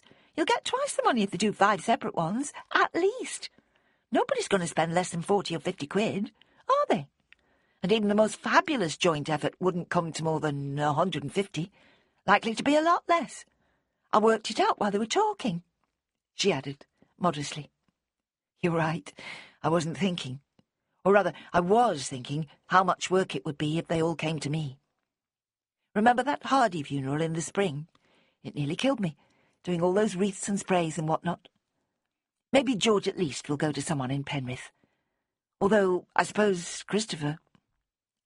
She interrupted herself with a slight gasp at the flood of euphoria that accompanied his name. It was entirely involuntary, coming as a physical shock. "What's the matter?" asked Bonnie. "You look as if you're having a heart attack." "I sort of am," Simmy grinned, "but a nice one." Bonnie put both hands over her face, exaggerating her astonishment. "Stone the crows," she said. "Wait till I tell Ben." "I think you'll find he already knows," blushed Simmy. Chapter 22. By Monday lunchtime, the sense of limbo had become a permanent state. Despite visits from 2 people linked to the murdered man, there was no suggestion of a resolution. Moxon had apparently not solved the case, or, if he had, he wasn't sharing his triumph with Simmy. After the previous evening's chat with Christopher, she found herself expecting another call. In fact, so deeply had she fallen for him that hourly calls would have barely sufficed. She checked her phone so many times that Bonnie noticed. "Hasn't he called you?" she asked, with excessive solicitude. "He must be busy." "Yes." "You've got it bad, haven't you?" the girl went on, ignoring any protocols that might have inhibited her. "Are you worried about him at all?" "Worried? No. I'd phone him if I was, and I'm not just waiting for a call from him. There are plenty of other people who might want to talk to me." Bonnie nodded, with infuriating understanding. The repeated slackness of the business gave her too much time to obsess. Her idle mind roamed over a host of awful possibilities. Chris might have been arrested for killing his father, but if so, she would have heard somehow. If he had changed his mind about them, she thought of herself and him, he might well stay quiet about it for a while. "I could phone him, I suppose." "Of course you could," said Bonnie warmly. "Why don't you?" "Because I don't know what to say," was the inescapable answer. "I can't expect him to traipse down to Troutbeck all the way from Keswick every evening, especially in November, and then get up at some unearthly hour to traipse back again. It was infeasible and unreasonable. And if she wasn't calling to arrange something like that, then what else would she talk about? Sweet nothing sat badly with the workplace in both cases. "Better not," she said. "I'll leave it till this evening." "You're worried he might be a suspect, aren't you? Just like I was with Ben last week. It's horrible, isn't it, having such ideas flying around?" "That's what happens when there's a murder," said Simmy. "Although it hasn't been like this before. I didn't know any of the people involved until I had to take flowers to them. It's different when it's a family you've known all your life." "Or think you've known," said Bonnie acutely. "I expect they've all changed quite a lot since you last spent any time with them." She thought about it. "Yes, they have," she concluded. "Lynn and Hannah especially, because I never saw them past the age of about 12. But Eddie and George as well. I wouldn't have recognised either of them if I'd met them in the street. Funny how different they are now. Eddie's whole shape has changed. They used to look fairly alike, with Fran's long face and straight hair. But now you'd never guess they were brothers. George has got much darker, for a start." She thought again of the surprising passion for religion that George had revealed, and which she should apparently have noticed all those years ago. "I'm so unobservant," she sighed. "I seem to have missed practically everything that was going on back then." "Eddie's the one I'm most doubtful about," said Bonnie. "After he sent me down to Bowness the way he did, I still think he had a hidden motive. Chris said he was the one refusing to go to a family meeting last night." Simmy remembered. He'd expected to be George who'd rocked the boat, not Eddie. Ben says he's sure neither of them's the killer. The girl's voice carried a dash of disappointment. No motive that he can see. When did he say that? Last night. We were on the phone for an hour. That's longer than usual, she added, as if expecting reproach. Corinne wasn't very pleased about it for some reason. Simmy guessed that it might be helpful to keep the topic going now it had been broached. She might have wanted you to talk to her instead, about her mother or something. Come off it, I was there, wasn't I? I wanted to go down and see Ben properly, but I stayed at home to be with Con, because she was expecting the hospital to phone. They didn't, obviously. It's going to be like that until the old lady dies. Nobody seems to have any idea when that might be. She might even get better. Bonnie shook her head. No, they're sure that won't happen. She's been unconscious since Friday. Everything's shutting down, that's what they said. Again, the small spark of excitement at the reality of death was forcing itself into the open. It's a very weird business, she finished with a sigh. Simmy agreed. My mother said that she didn't even recognise her dad when he was dying. She said it could have been any old man, and she never entirely believed they'd got the right one. I remember her coming home all wide-eyed with the shock of it. I was 17. He can't have been very old then. He was 79, I think. He had a stroke. Families, said Bonnie, with a wealth of world-weariness that made Simmy smile. The 2 new flower orders were going to make Tuesday almost busy. Certainly by recent standards they produced a welcome change of pace. One delivery was to a street only a few hundred yards away, and the other to Newby Bridge, at the southern tip of Lake Windermere. You can do the local one if you like, she told Bonnie. They want it sometime tomorrow. Can I? Bonnie blinked in surprise. Are you sure? Why not? No reason. It'll be exciting, I think. What's the matter? I might feel a bit daft carrying a bunch of flowers up the high street, that's all. You're joking. Have you forgotten you're working for a florist? Sorry. Who's the person? It's a couple. Mr. and Mrs. Hughes are celebrating their silver wedding anniversary. This is from their 2 children, Brendan and Dimpner. That's a good name. Don't start on names again, begged Bonnie. Silver's 25, isn't it? That means there should be about 50, right? Why aren't they at work during the day? Don't ask me. I know. They could have been living together for ages and only got married when they were 40 or something, so now they're old and retired, and their children are middle-aged, because they were born ages before the mum and dad got married. That happens, you know, she ended solemnly. I'm sure it does, said Simmy, finding herself unable to think of an example known to her personally. Not for the first time, she was forced to see herself as a sheltered innocent in a world where rules were being broken on a daily basis. Her mother adapted to social change much more readily than she did herself. Ben surprised them by arriving shortly before 2, which was much earlier than usual. The tutor's sick, he explained laconically. Suits me nicely. We've got to settle this murder now. No more messing about. We'd have cracked it yesterday if that pesky George hadn't shown up when he did. Simmy sighed, and Bonnie whooped. I thought Moxon was on top of it, Simmy said. If he is, then that's fine. All the better, of course, if we come to the same conclusion as him. I bet we will. He seems to be a bit brighter these days. And he won't like it if you get in his way, will he? If he's got it worked out already, why should we waste time covering the same ground? Good practice, he told her, with exaggerated patience. Besides, you don't look very busy. 3 orders for tomorrow. I should be making them up this afternoon. Go on, then. You can talk at the same time, can't you?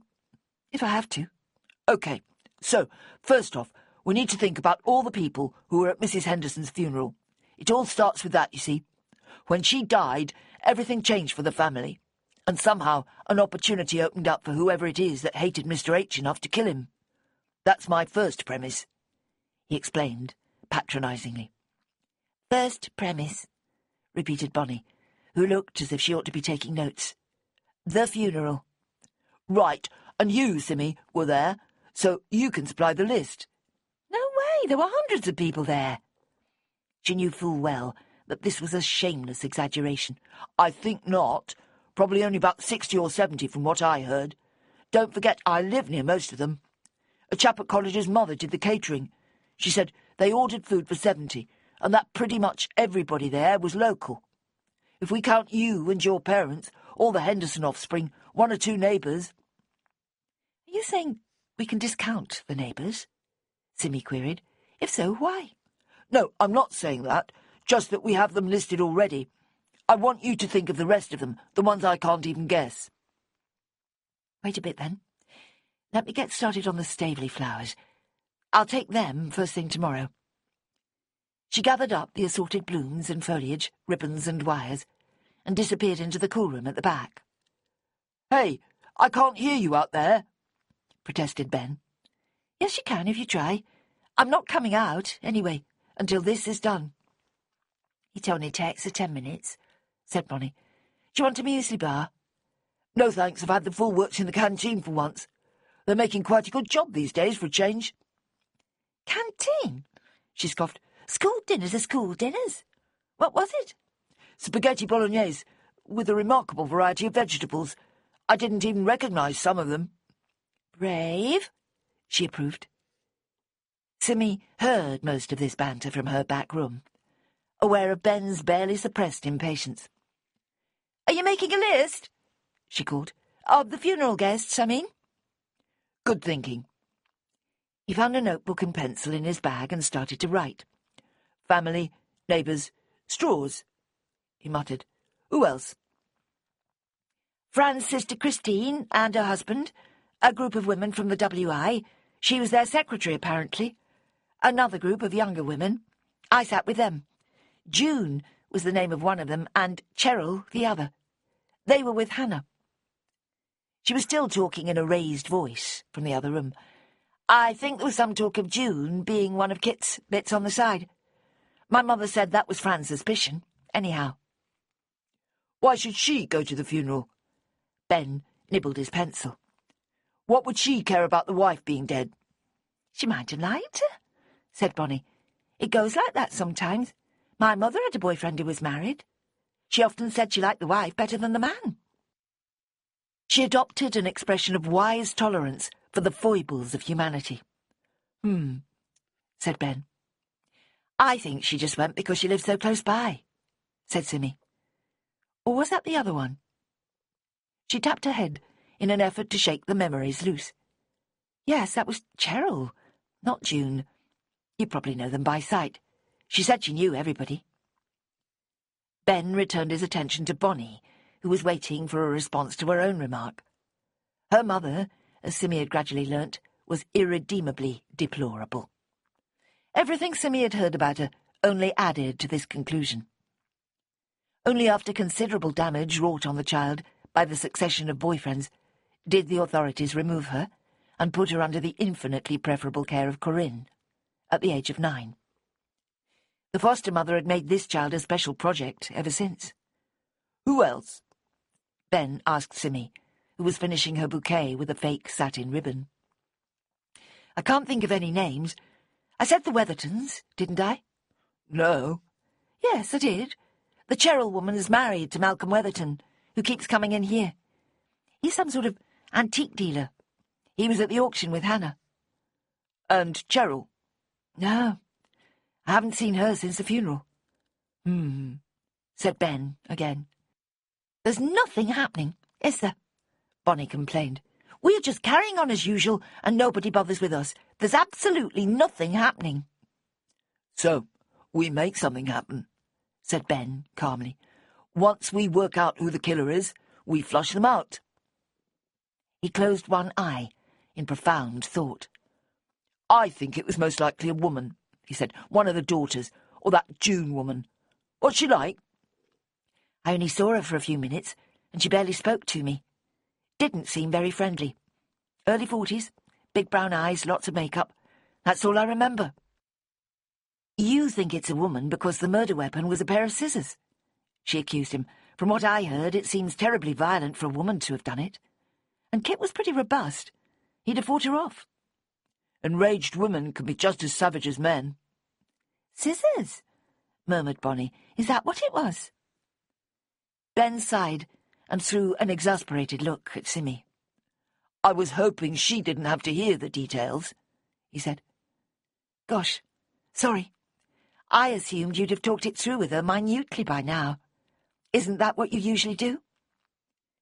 Then she realised that in one previous case, Bonnie had been centrally involved, and Ben had not quite yet accepted that her subsequent recovery had been somewhat faster and more complete than his own had been. Not even Corinne seemed entirely sure that Bonnie had not suffered invisible harm from the events in Hawk's Head. Everyone had rallied around Ben, perhaps overlooking the needs of his girlfriend. "I'm not sure I'm happy with the idea of making something happen," Simmy demurred. "What if you've got the wrong person?" "I haven't got anybody yet. It could be a person we haven't met or even heard of." Again, he chewed the pencil. "But I don't think that's very likely. There's a strong feeling of claustrophobia about all this. The family are all still close by, still seeing each other all the time. Even Christopher came back after roaming round the world. They're all interdependent, it seems to me. Not like my family," he added with a smile that implied he thought this a much healthier way of being. "I never thought of them as being like that," said Simmy slowly. "But it is a bit unusual these days, I suppose, having them all within reach." Insistent images filled her mind of a future spent surrounded by Hendersons, if she and Chris ever got together permanently. Would it be like one long seaside holiday, all the year round, for decades? "They are sucking you in as well," said Ben, with an acute look. "So, let me ask you this. If it had to be one of them who killed their father, which would you opt for?" "I'm not answering that," she returned indignantly. "It's unfair and totally unscientific. What happened to forensic rigour and following the facts?" "You can prove anything with facts," said Bonnie with a laugh. "Isn't that what people say?" "Only stupid people," snapped Ben. "Without facts, everything collapses." "So, don't ask me daft questions like that," said Simmy. But already the answer had come clearly to mind, slightly surprising her. Eddie. That's the one she would choose. Eddie Henderson, who came and went even less predictably than his brother George. Eddie, the middle son, watchful and self-effacing. Eddie, she felt, was capable of almost anything. "You're thinking it has to be George," Ben accused her. "I can see it on your face." "Well, you see wrong," she flashed back, realising too late that she'd been trapped. "George isn't subtle or clever enough to get away with killing anybody. He'd just stand there with the weapon in his hand until somebody found him. He'd confess the whole thing and fall back on his religion to save him." "Aha! So, it's the other one. What's his name? Eddie. Not one of the girls, then?" "Shut up, you're not being fair. I don't want it to be any of them. I'm perfectly sure it wasn't any of them, in fact." "In fact," Bonnie repeated, with a mulish glance at Ben. His sharp response to her contribution had been wounding, but she wasn't cowed by it. "Is she allowed to use the word like that?" Ben leant towards her and took her hand. "Apologies," he said. "You know I don't think you're stupid." "Accepted," she replied with a little bow. "Now, how are we going to make something happen? I like the idea of that." She wrinkled her whole face. "But what can we do?" "Think it through. Set people against each other. You saw what I did just now with Simmy, making her reveal what she thought even when she didn't want to. That's the sort of thing I have in mind." "Okay," said Bonnie slowly. "I'm sure you can manage that." Her loyalty was unalloyed, and Ben preened under it. "You're not going after Eddie, are you?" Simmy worried. "He's probably perfectly innocent." Ben smiled. "He probably is, but somebody isn't." "Who?" "I'm not there yet. I might need to talk to Moxo again first." "He's not going to tell you anything important, is he?" said Simmy, sceptically. "He might. He must remember how helpful I was when there was that business in Ambleside." There was a hint of wistfulness in his tone. Moxon had never dismissed Ben's efforts to assist with investigations, as most professional police detectives would, but neither did he allow him to get too close. It struck the man as almost perverse, the way Ben had actually discovered bodies, and been in the exact spot at the exact moment, more than once. There was an uneasy respect between the two that had grown over time. "That boot you were left," Bonnie interrupted, "full of those weird pictures. Could there be clues in there somehow?" "Absolutely impossible," said Ben. "They were done 70 years ago or something. And how would it work, anyway?" "Except we were talking about ways that it might mean something," Simmy reminded him. "Not the actual book, but the fact that she gave it to me in the first place." Ben shook himself. "Think," he commanded. "Both of you." Then he visibly followed his own instruction, his eyes flittering from side to side. "That meeting last night, the one Hannah called for all the siblings, did it happen?" "Yes. They all showed up except for Eddie, and Hannah gave them all a job to do. Christopher is supposed to be chasing the coroner's office today, so they can get on with fixing the funeral." "Ugh! Family meetings!" Bonnie groaned. "Never a good idea." Ben and Simmy met this with equally blank looks. "Doesn't happen at the Harkness household," said Ben. "And our family's so small we wouldn't know we were even having a meeting," said Simmy. "So you don't think they started accusing each other of murdering their dad, then?" said Ben. "Of course they didn't," snapped Simmy. "And even if they did, they wouldn't tell anybody, would they? What if one of them confessed to the killing, and the others all agreed to cover it up and provide alibis or whatever?" "What if they all did it together?" said Bonnie, in a hushed voice. "I don't think any of them did it," said Ben. "But they might well have worked out who did, if they got their heads together." "Then they'd tell the police," said Simmy. "Or maybe they'd go for revenge more directly.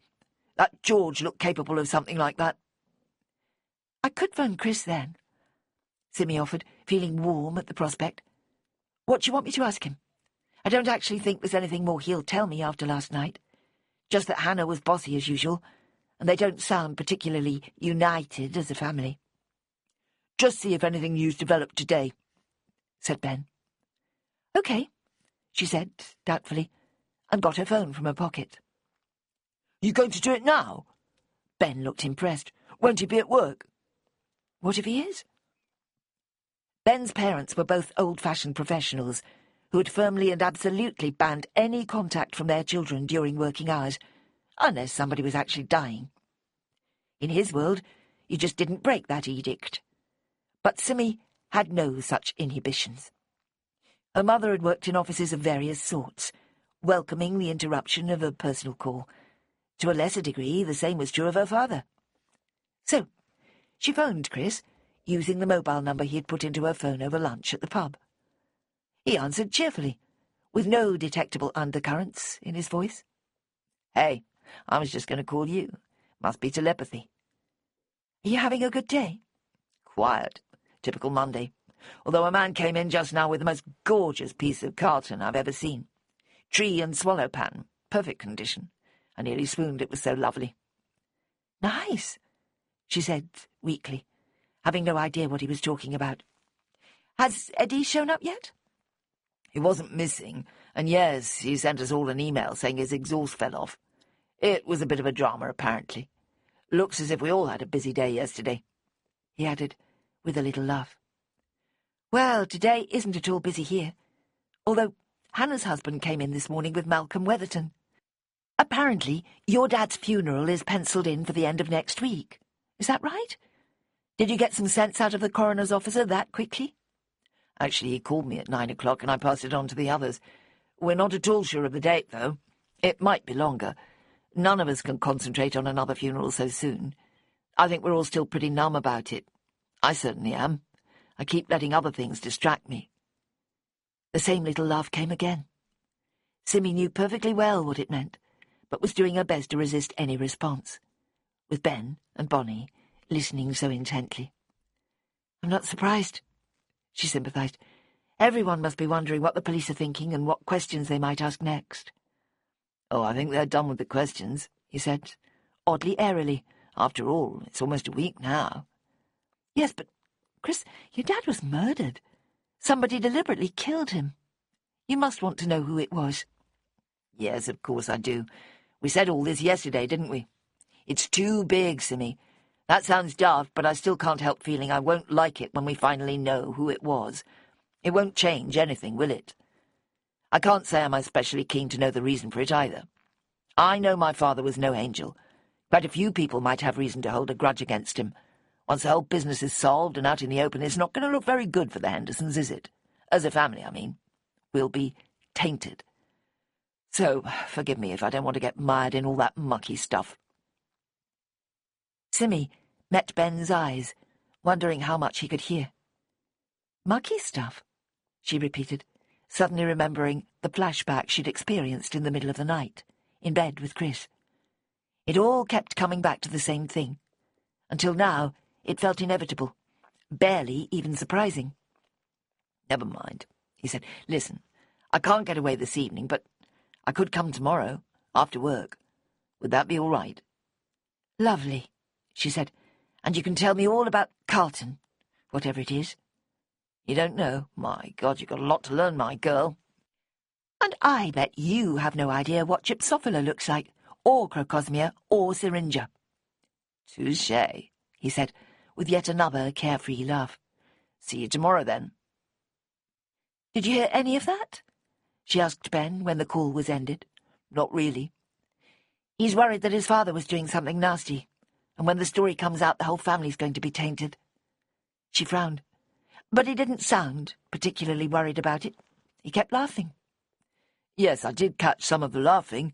Sounded like relief to me, as if he was worried, but now he isn't.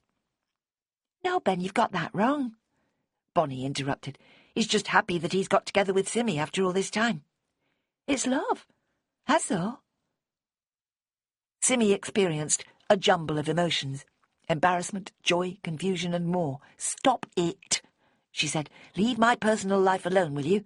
You're as bad as Melanie, and that's saying something. No, but we're happy for you, persisted the girl. It's good. All right, but it's also private, okay? Leave me some dignity. That's all I ask. Ben was waiting for the mushy stuff to stop, so he could get back to the more important matter. Simmy quickly put his waiting at an end. Everything keeps pointing the same way, she said, like all roads leading to the same place. Kit was having an affair, and now somebody's punished him for it. But who would care enough to kill him, other than his wife? Asked Bonnie. I mean, who else would have got hurt? The mistress, obviously, said Ben, slightly scathingly. If he dumped her or broke promises, especially after his wife had died and he was free, then the woman scorned would be pretty annoyed about it, wouldn't she? So, how do we find out who that was? Asked Simmy. My mother might help, I suppose. She's already mentioned a girl, called June. But I think that was ages ago.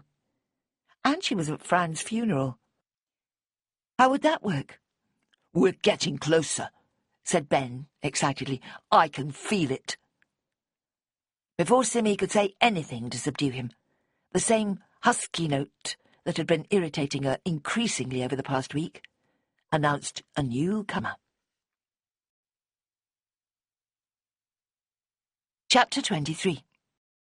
The man himself, Ben cried, as triumphant as if his own magic wand had achieved the visitation. Moxon cast his eyes to the ceiling in amused exasperation. Nice to be made so welcome, he said. We're brainstorming, Simmy said. Well, good for you. I came with one quick question, actually. Fire away, Ben invited. A question for Mrs. Brown. Ben waved a graciously permissive hand, and Moxon sighed. All right, then. Have any of the Hendersons mentioned that list to you, the one I showed you? The one he was holding when he died? Ben interrupted eagerly. Right, said Moxon patiently. So? She had to think. Well, yes, I talked to George about it. And Christopher might have said something, although I can't remember if he did. But you didn't know anything about it before Henderson was killed? No, absolutely not. I was afraid you'd say that. Why? Well, it seems strange that she should have such firm wishes, and yet say nothing to any of the family. Maybe she did. There's no reason any of them would talk to me about it, is there? So, what are you thinking?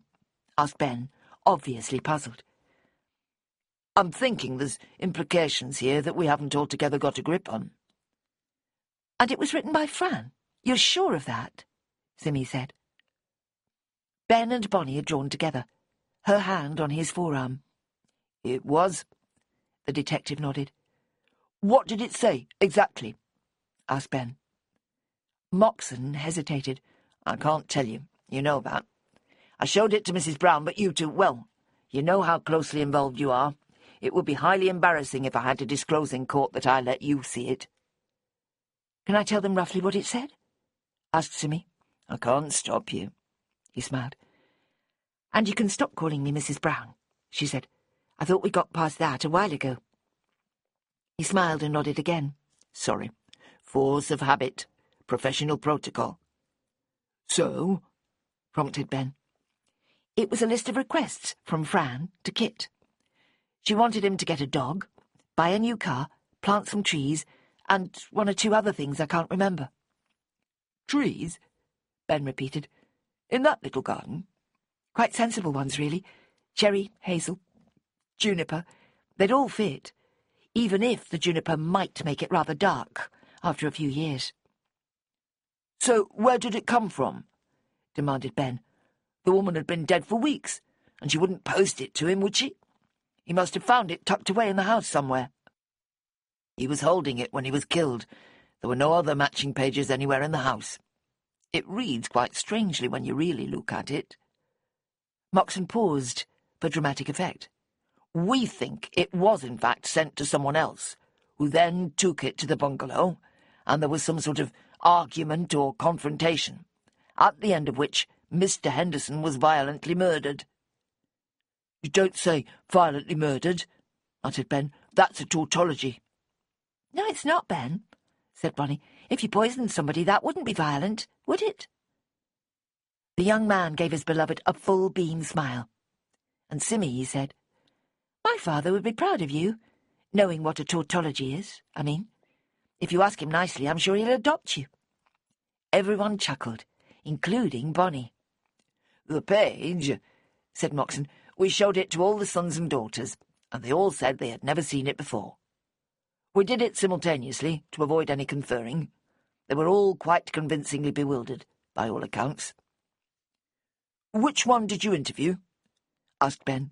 None of them, as it happens. It was done by an assortment of constables and sergeants on Friday morning. Nobody said anything to me. Simmy found herself slightly miffed at this. She had spoken to all the Hendersons but Lynn since Friday morning. She had spent a night of passion with one of them, for heaven's sake. Right. That's all I wanted to know. He appeared more satisfied than disappointed. Do you think your mother might have any further light to throw on the matter? He asked, far too diffidently for an experienced officer of the law. Well, she was telling me about someone called June last night. I suppose it's the same woman who was at the funeral with a friend of hers. Cheryl Weatherton, married to Malcolm. He keeps turning up here for various reasons. There was another woman as well who joined them later on and seemed to be their friend, but I don't know her name. They were all sitting together with Hannah when I left. They seemed a bit out of place somehow. Not related or anything, and a bit young to be proper friends. Older than the offspring, younger than the parents. Kind of in between, like early or mid-40s. She felt herself babbling, trying to be helpful, and probably just throwing up an accidental smokescreen. Yes, I have all those names from the list of mourners, said Moxon. At least, I think I have. Mr. and Mrs. Weatherton, certainly, and I believe there was a Mrs. Ford and a Miss H. Jewell. Good memory, applauded Bonnie, who was apparently finding it difficult to make a single helpful contribution, and was feeling rather left out as a result. I've had a week to memorize them. He smiled at her. I could easily recite the whole list. 68 people, counting the vicar and the organist and the woman from the hospice. And my parents, and a whole lot of Hendersons, said Simmy. Yes, we've just been trying to get that same list together here. I don't think I managed more than about 35, though. We hadn't finished, said Ben. I think you know who did it, Bonnie suddenly challenged D.I. Moxon. You're just trying to gather evidence now. Won't you tell us who it is? Ben and Simmy both held their breaths at this piece of impertinence. Then Ben said, He can't. That would be slander, apart from anything else. You're wrong, anyway, said the detective. There are still quite a few people under suspicion. I don't have anything definite on any of them. Although... He lapsed into a moment of silent contemplation. Now I'm getting an idea. He squared his shoulders. Beckview. Next stop, Lake Road, he said. I suppose they'll be in, will they? I couldn't say, Simmy told him. Afternoons are their free time. But I don't imagine they'll have gone anywhere in this gloomy weather. He was off, without another word, leaving the threesome all looking at each other for enlightenment. Who's Miss H. Jewell? Asked Ben. You never said anything about her. No idea. How many names begin with an H, anyway? Hermione. Helen. Hilda. Esther. Harriet. Hazel, said Simmy. Hazel Jewell. Cheryl Weatherton. June something. She waited. Think about it, kids. Think hard. Both young faces gazed blankly back at her. It's all thanks to my mother, Simmy said, and her obsession with names. I bet she'll latch on to it, the same as I just have, once she starts talking to Moxon. What? What is it? Ben was shouting furiously, unused to coming second in anything that required intellectual activity. That list of trees that Kit was holding. Cherry, juniper, and hazel. Get it now? He mouthed the words twice over, then, My God, cherry for Cheryl, juniper for June, and hazel for Hazel. So you think all three of them have been discarded by the old man over the years and got their revenge on him together? They all killed him? He frowned. They'd never get away with it if so. Everyone knows that criminals betray each other every time. Why should it be all of them? Bonnie asked. Why not just one, with the others not knowing anything about it? And what about the fact that Fran wrote that list? Simmy wondered, and turned the names into trees that she wanted Kit to put in the garden. Which is quite a nasty thing to do when you think about it. Very. Ben agreed. So, she must have sent it to somebody, and that person took it to show Kit, and then killed him. Bonnie summarised. Is that right? That's what it looks like, said Ben. But there have to be other interpretations. And what other trees or plants were on that list? And did Kit get the message? Other interpretations? Asked Simmy. Well, let's do some more brainstorming. What if Mrs. H. did send or give that list to her husband directly? And it made him think fondly of one of his old girlfriends. So he invited her round for old time's sake, and she was so outraged she bumped him off. Doesn't quite ring true, Bonnie demurred. She wouldn't have gone in the first place, unless she still had a soft spot for him, or unless she went with the intention of killing him, taking her sharpest pair of scissors with her. That seems a bit unlikely. It all sounds a bit unlikely, sighed Simmy. None of it's bad enough to justify murder. We'll have to be clever if we're to get Moxon the evidence he needs, said Ben. It's no good just talking about it. We need to take some action. Simmy had been content to go along with the theory that someone other than any of Kit's offspring had killed him. More than content. It came as a great relief. But she couldn't entirely dismiss the anger in Hannah's eyes or the volatile behaviour of both George and Eddie. What do you suggest? She asked worriedly. First we find their addresses or phone numbers, then, I don't know, pretend to be writing a piece about exploitative relationships with older men. Invite them to disclose any experiences they might have had. He rubbed his nose, doubtfully. That sort of thing. It'd be awfully time-consuming, said Bonnie, and surely they'd never fall for it. The only one of us who could come close to being a journalist or social worker or whatever is me, said Simmy, and I flatly refused to do it. OK, I'll keep thinking. Ben looked at his watch. I'll have to go now. 2 essays to get background material for and a lot more besides. The truth is I don't have much time for this sort of thing at the moment. I'm not going to have either until next June. So let Moxon do it, said Simmy. Nobody expects you to solve all his murders for him. But I want to, he wailed, childishly. I know you do. But we can't always have what we want, can we? Bonnie interrupted. Don't be such a baby. Once you get these exams all passed, you'll be solving murders every day of the week. He grinned and threw an arm around her shoulders. It was 3:30 when Angie Straw charged into the shop like a bull. Simmy actually trembled for her china, the nice pots made by Ninian Tripp that sat around the floor with flowers in them. "What have you been telling that detective?" she demanded. "He's been wasting my time for almost an hour with a lot of nonsense about women with names like trees. Rowan, I ask you, what sort of idiot calls their child Rowan? It's the tree that witches gathered around or something." "It was against witches, actually," said Bonnie, who was standing as tall as she could against the sudden onslaught. While directed largely at Simmy, it definitely included her as well. "I've got a stepbrother called Rowan." "Don't tell me. He was born a girl and kept the same name." Angie was in full spate, randomly offending anybody who crossed her path. "No, he was always a boy," said Bonnie, mildly enough to cause the irate woman to falter. "He's the son of my father's second long-term partner. I've only met him twice."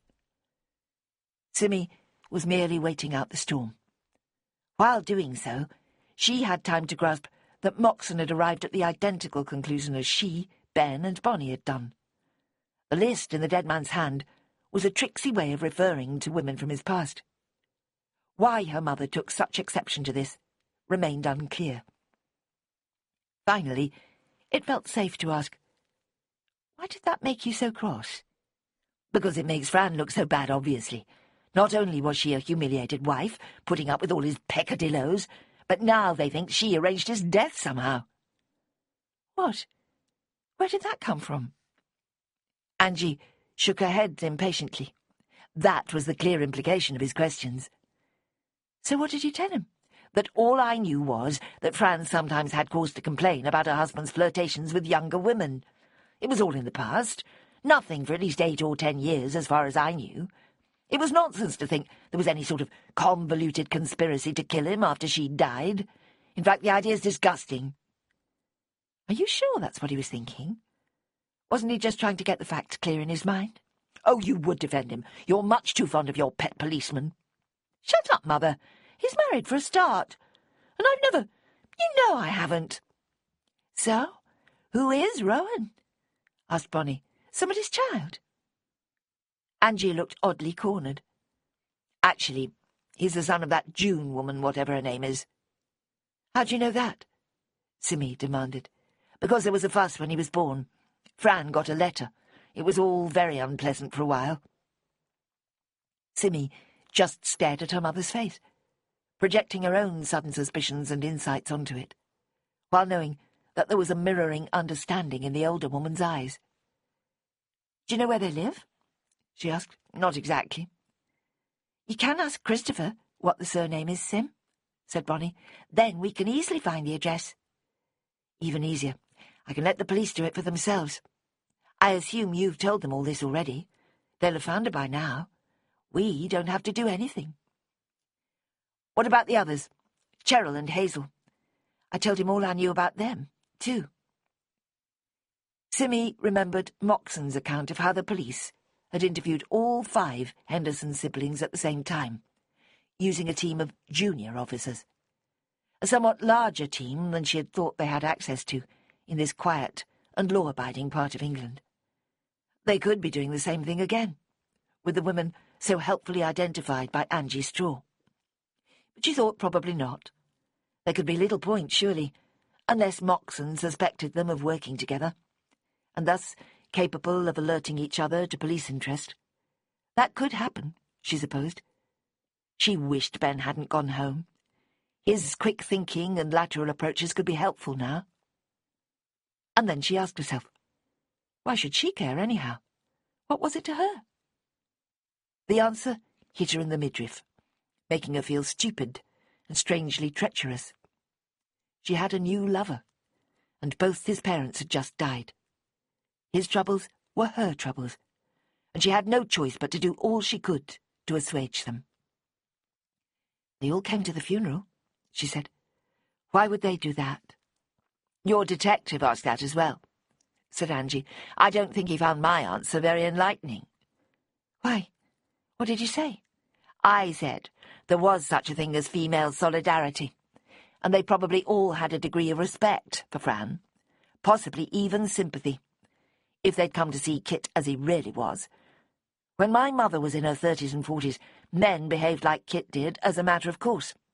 They had other women. They ran off, leaving their wives destitute. They just did as they bloody well liked, and some, like Kit, didn't catch on to the fact that times had changed. Women in my generation were not going to stand for it. Some of them still think they can get away with it, of course. Some of them always will. And Kit did get away with it, didn't he? Fran stuck with him. He stuck with her, more like. He let them all down, girlfriends and wife. And the kid. What kid? The one called Rowan. His mother swore blind he was Kit's, you see. That was what caused so much trouble. Chapter 24. It was all rather banal, Simmy thought frustratedly, as her mother filled in a few more details. A story one heard over and over. The humiliated wife, remorseful husband, confused offspring, and sympathetic friends offering a range of conflicting advice. Fran ended up just trying not to think about it, but I don't believe she ever forgave him, Angie concluded. Is any of this enough to explain Kit being murdered? Simmy wondered. Angie merely shrugged. Bonnie, who had been openly listening to the whole conversation, said meekly, people can get themselves very worked up. If they've been planning it for a long time, they might just sort of pass a point of no return. Don't you think? I can't imagine it at all, Simmy admitted. I can, just about, said Angie. Rather, as Bonnie says, it'd be like losing face not to do it after promising yourself you would. Are we saying it was June, then? Simmy finally asked. How old is this Rowan now? Oh, must be at least 16. It was ages ago now. And where is he? Does he know the story? Who does he think is his father? I've absolutely no idea. Fran hadn't mentioned him for years. He could have gone to Australia for all I know. More likely he's still living with his mother and doing his GCSEs, said Bonnie. Somewhere not 100 miles from here. You're probably right. Angie nodded. Well, are we going to do something about it? Bonnie was jigging on the spot. At least we can call Ben and bring him up to date. He'll be furious if we don't. The Weathertons live in Bowness, Simmy said. I remember her saying at the funeral. So what? Angie said. Well, we're focusing so much on June, we're forgetting the others, especially Cheryl, and whoever Hazel Jewell might be. I'm sure we've got the answer, and that makes me feel so useless hanging around here, when we haven't even got any customers. The Hendersons were our friends, don't forget. For all those years, you and Fran telling each other everything. And now there's me and Christopher. Ah, yes, I was meaning to ask you about that. Russell told me how you were making cow eyes at him on Saturday. I was not making cow eyes, whatever that might mean. He ignored me completely, and I was watching Hannah half the time anyway. She paused. I wonder why she was with Malcolm Weatherton. I never really believed what she told me, and her husband obviously didn't know about it until I mentioned it this morning. Bonnie spoke up again. We are missing something, aren't we? We've got all the pieces, but we're not putting them together right. Oh, I really must call Ben. Wait a minute, Simmy ordered. Let's just concentrate for a bit first. Mum, this has to be about their marriage, Fran and Kit, and something he did that was bad enough to make someone kill him. Moxon thinks Fran sent that list to someone as an incitement to murder, which makes her guilty, in a way. And what about that book she left me? Does that have something to do with it? Please, stop talking, begged Bonnie. There's a little voice in my head trying to tell me something, and you're drowning it out. Mother and daughter stared at her, half offended, half intrigued. After a long silence, Bonnie began to speak. They all had possible reasons for wanting to kill him.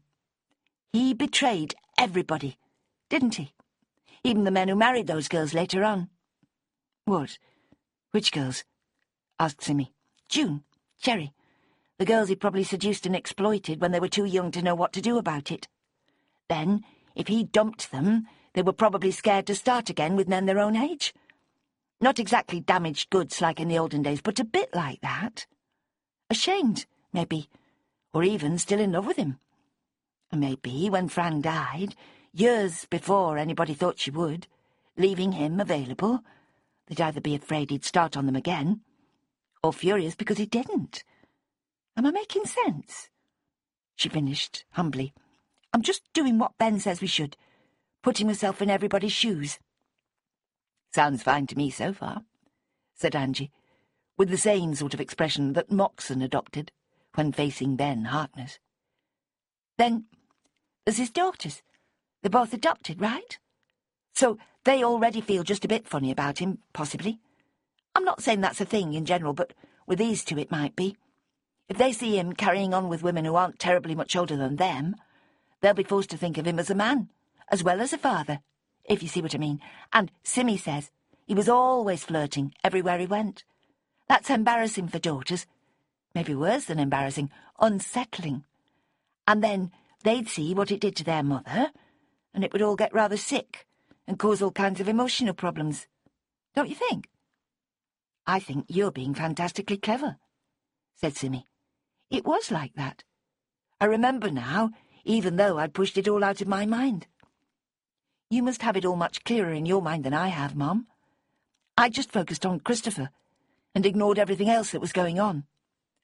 But I remember how miserable Fran was, sometimes, and how Kit was always trying so hard to be funny, and nobody ever laughing. Lynn laughed, said Angie. She always laughed at his awful jokes. Russell used to say she must be simple to find such things amusing. Of course, Russell was miffed because she didn't understand his sort of humour. Poor old Dad, smiled Simmy, with his complicated puns. I don't think any of the Hendersons ever understood when he was trying to be funny.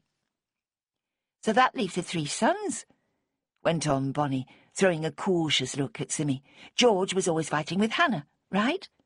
What about the others? What about them? Asked Simmy. How were they towards their dad?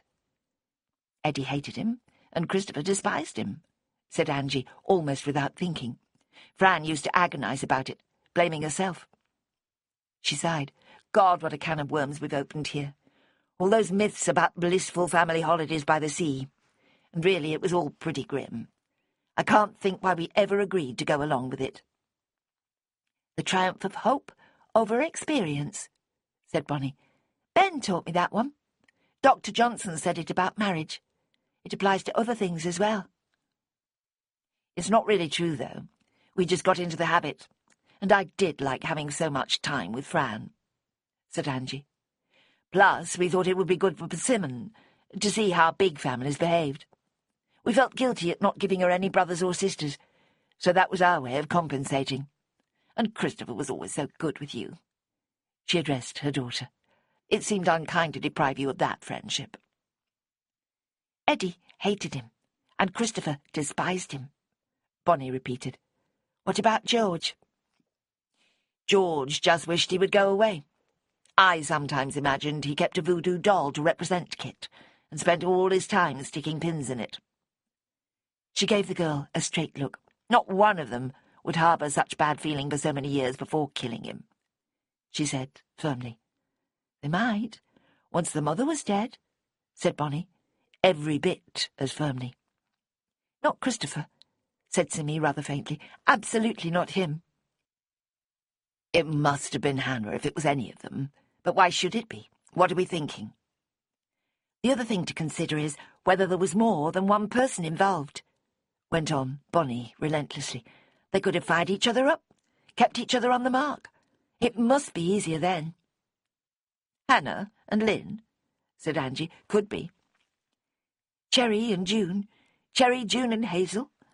Isn't that where we started? Simmy shook her head. I can't even remember all the theories we've gone through in the past 20 minutes. We've slandered just about everybody we know. Another silence saw them all stymied for further action. I have to get the flowers ready for Newby Bridge tomorrow, said Simmy, and the other local ones. I'll be here until 6 at this rate. I should go, said Angie, with an alarmed look at her watch. Bonnie, you can go if you like. I'll close up a bit early and crack on with those orders. Let's leave it all for now, and have a fresh look at it all tomorrow. Angie passed a hand over her brow, and Simmy realised how exhausted she was looking. Mum, go home. Put your feet up for a bit before supper, or get Dad to cook it for a change. You've been doing too much. I'll call Ben and tell him what we've been saying, said Bonnie. Fine, but do it when you get home. I just want a bit of peace and quiet for an hour. If you ask me, the police will have everything done and dusted by bedtime, said Angie. We've just been guessing, while they're out there in the real world doing their job. Probably, said Simmy. At last she was left alone. She locked the door behind them, and then she determinedly fetched the step-ladder that she kept folded up in the cool room, and climbed up to see to the croaky doorbell. As suspected, it had a disagreeable collection of cobwebs, dead flies, dust, and even a few feathers all wrapped around the pinger that was meant to strike the small metal bell. It took seconds to remove, leaving open space between the two parts. She climbed down, unlocked, and opened the door experimentally. The bell chimed loud and clear, a sweet note of optimism and promise. There, she muttered, that should bring some customers in. Outside it was dark, but clear, with street lamps casting warm yellow beams along the main street, turning Windermere into a Dickensian scene of quiet shops and stray passers-by. Simmy wished Christopher could be by her side, looking out on it all. But before that, she intended to have a gift for him, a gift that might possibly be ready within the next hour or so. At some point in the talking and surmising that had just taken place, she had seen the truth. Or so she hoped. She would walk down to Bowness and find out for herself if she was right. But first, being of a risk-averse disposition, she sent a text to Ben, telling him where she would be. Then she sent another to Christopher, asking him to call her at 8 o'clock that evening. After that, she turned her phone off. The walk down the hill into Bowness took roughly 10 minutes. She did not hurry. The time was well spent in preparing what she would say. But the plan went wrong almost from the start. Just as she was passing the Baddeley clock tower, which marked the line between Windermere and Bowness, she encountered the very person she had set out to find. It was too much of a miraculous coincidence to be credible, especially when the woman said, "I was just coming to find you." Simmy kept her counsel and merely said, "Oh." "Actually, it was your mother I really wanted. I know her B&B is just up here somewhere. I thought you might be there as well." "She's terribly tired," said Simmy. "I don't think she's really up for visitors. And isn't it rather a bad time, anyway?" "It's the only time I could manage," said Cheryl Weatherton, looking very flustered. "We're off on our cruise tomorrow, and I wanted to drop in and ask if one of my cousins could stay there after Christmas." "Why not just phone her?" "I know, I should have. But I thought a little chat might be nice as well. I wanted to ask her something a bit personal." "What time are you leaving tomorrow?" "Soon after 9. We're flying from Manchester. I can't really believe it. Me, on a cruise. I've never been anywhere. This is my first passport. Of course, Malcolm says I deserve it, that it's about time something nice happened. We've had another disappointment lately, you see." She lowered her gaze, and Simmy waited for the all-too-predictable revelation. We've been doing IVF for a baby, and the third attempt has just failed. I'm too old. I keep telling him we've missed the boat. It's all my fault, I know. I was just so scared for so long. But I don't mind too much, really. I've never been the type who craved for a baby. I'm just so grateful to Malk for taking me on as he did. Well, you won't have time to have a proper talk with my mother, said Simmy briskly. She'll still be doing breakfast at 9. I can take the booking details if you like. As for the other thing, it was about Kit Henderson, said Cheryl. But it isn't important. He's better off dead, you know. He did an awful lot of damage to people like me. She flushed. I can't tell you anything else. It's all over with now. I've got Malcolm to look after me, and Kit can't bother me ever again. Was he bothering you then? After you were married? Oh, no, not at all. It was just knowing he was still there, just a few streets away, that I could never quite forget. Was he the father of June's child? Simmy burst out, her suspicions forming an unstoppable volcano inside her. The boy, Rowan, is Kit's, isn't he? What? Who told you that? A man's voice broke into their intense conversation, there on the pavement. Cherry, what's going on? Oh, Malk, how did you find me? I was going up to see Mrs. Straw and bumped into Persimmon. I was just saying it's not such a bad thing that Kit's dead. You know you think so as well. She seemed to Simmy, in that moment, quite blithely oblivious to the poor taste behind her words. She tucked her hand between her husband's arm and chest, squeezing close to him. It's not important. We can go home and make sure everything's packed. Simmy took a deep breath, but it did little to calm her shivers of apprehension. Cheryl, did you kill Kit Henderson? She asked. Because it really looks as if you of all people had the most reason to hate him, and want him out of the way. June too, perhaps. But I think it must have been you. Shut your mouth, you bloody stupid woman, said Malcolm. What insanity is this? Cherry wouldn't hurt a fly. She's only just managing to feel like a normal woman after being exploited and abused all her life. You're right, she has good reason to want the man dead, but she didn't do it, you idiot. Malk, don't, begged Cheryl. She's just talking nonsense. She laughed, sounding genuinely amused. I mean, it wasn't just me, was it? Kit was the same with loads of girls. It was just that I was different. I took it all too much to heart. Simmy heard a line echoing inside her head, spoken by Weatherton on Saturday. The ladies like him, just like his old dad. That's what the man had said about Christopher and Kit, and nobody had taken much notice. But now it reverberated, combining with the hypotheses that she and Ben and Bonnie and Angie had all created and tested in recent days. You did it, then, she said calmly, as revenge for what he did to Cheryl, wasting the best years of her life, leaving it too late to have a baby. You did it, didn't you? The man gave her a long, complicated look. In your dreams, he said. Now leave us alone before we sue you for slander. We're off to the Caribbean tomorrow, and nothing's going to stop us. You killed Kit Henderson with a pair of scissors. Fran sent you a set of instructions for him, encouraging you to go and wreak vengeance, not just for yourself, but for her as well. You read it out to him, put it in his hand, made him see what damage he'd done to at least 4 people, and told him how his wife knew about it all, and wasn't willing to just let it all go. She turned the names into trees to make a sick joke out of it and maybe protect her children. You sat there, drinking tea with him, and then you stabbed him where you knew it would hurt. Did you stand over him while he bled to death? Did you put a hand over his face to muffle his screams? That's enough, Simmy, said D.I. Moxon, stepping out from the shadow of a nearby tree, like Orson Welles in The Third Man. I think we can take it from here. No! Screamed Cheryl. No, no, no! Malcolm! Tell them they're crazy! Malcolm! Oh! Malcolm! Epilogue. 2 weeks later. We were right about our low fertility, Simmy told Christopher.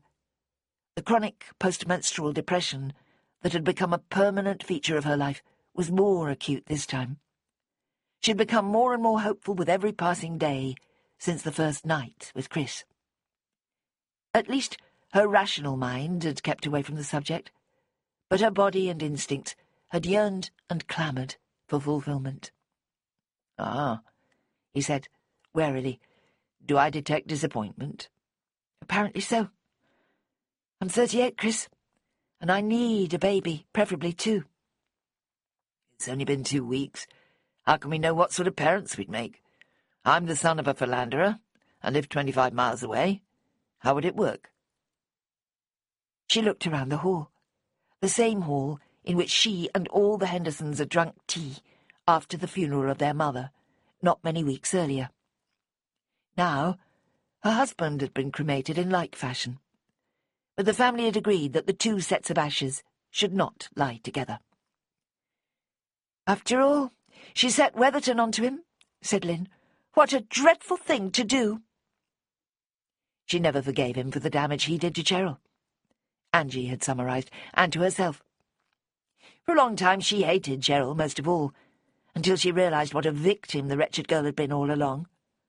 He threatened her with dismissal from work, and all kinds of other things. Then he promised her he would always love her. "You can't know that for sure," objected Simmy. "Oh, but I can," Angie corrected her. "Cheryl came to see me yesterday and poured it all out. Apparently, I'm the closest thing she can find to a sympathetic ear." The funeral was soon over, the mourners there on sufferance, unsure whether or not they should be regarding Kit Henderson as so reprehensible as to deserve his fate.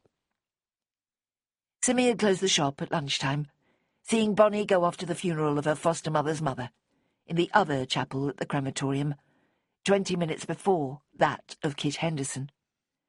She had almost flown to Christopher's side at the first opportunity, heedless of what anybody thought of them.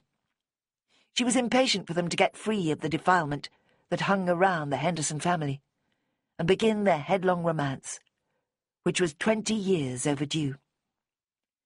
"We can make it work," she told him firmly. "All right, m'lady," he smiled. "Who am I to argue with a woman who can catch murderers single-handed?" "I didn't catch him single-handed. The clue was really in that letter your mother enclosed with my book. It just came to me somehow. Female solidarity. The way Fran was with letters. All the things my mother had been saying about Kit. And there she was, taking the time and trouble to make sure I had something of her own mother's.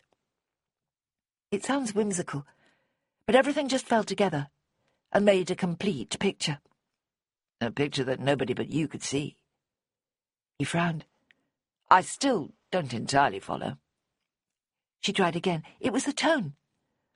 The letter to me was so warm and affectionate, but that list with the trees and so forth was utterly different. Cold, callous, not a hint of affection. It was not the sort of thing a dying wife would leave for her husband, unless it had an ulterior motive. Well, Ben and Bonnie and my mum all came to that conclusion on Monday, and decided it pointed to June, because of her boy, Rowan. "Who is not my half-brother, incidentally," said Christopher. "That was proved conclusively when he was 9. But he might have been, by the sound of it. But I started thinking about the Weathertons, and all I'd heard about them, and decided to confront Cheryl. I was wrong, though. I was sure it was her, not her husband. He practically told me my mistake, standing there by the clock tower. And Ben sent Moxon to find me, which wasn't difficult, seeing as we were only about 100 yards from the police station. "I still think it shows you to be a formidable woman," he insisted, "which is just how I like you." And he gave her a long, sensual kiss, right in front of 20 people. You have been listening to The Bowness Bequest. It was written by Rebecca Tope and read by Julia Franklin. Other recordings by Rebecca Tope include Guilt in the Cotswolds, The Hawk's Head Hostage, and The Troutbeck Testimony. This has been a Soundings Audiobooks presentation. If you've enjoyed this production, please write to us at Isis House, Kings Drive, Whitley Bay, Tyne and Wear, NE26 2JT, or call 0191 253 4155, or visit our website www.isis-publishing.co.uk, and you'll be sent a full list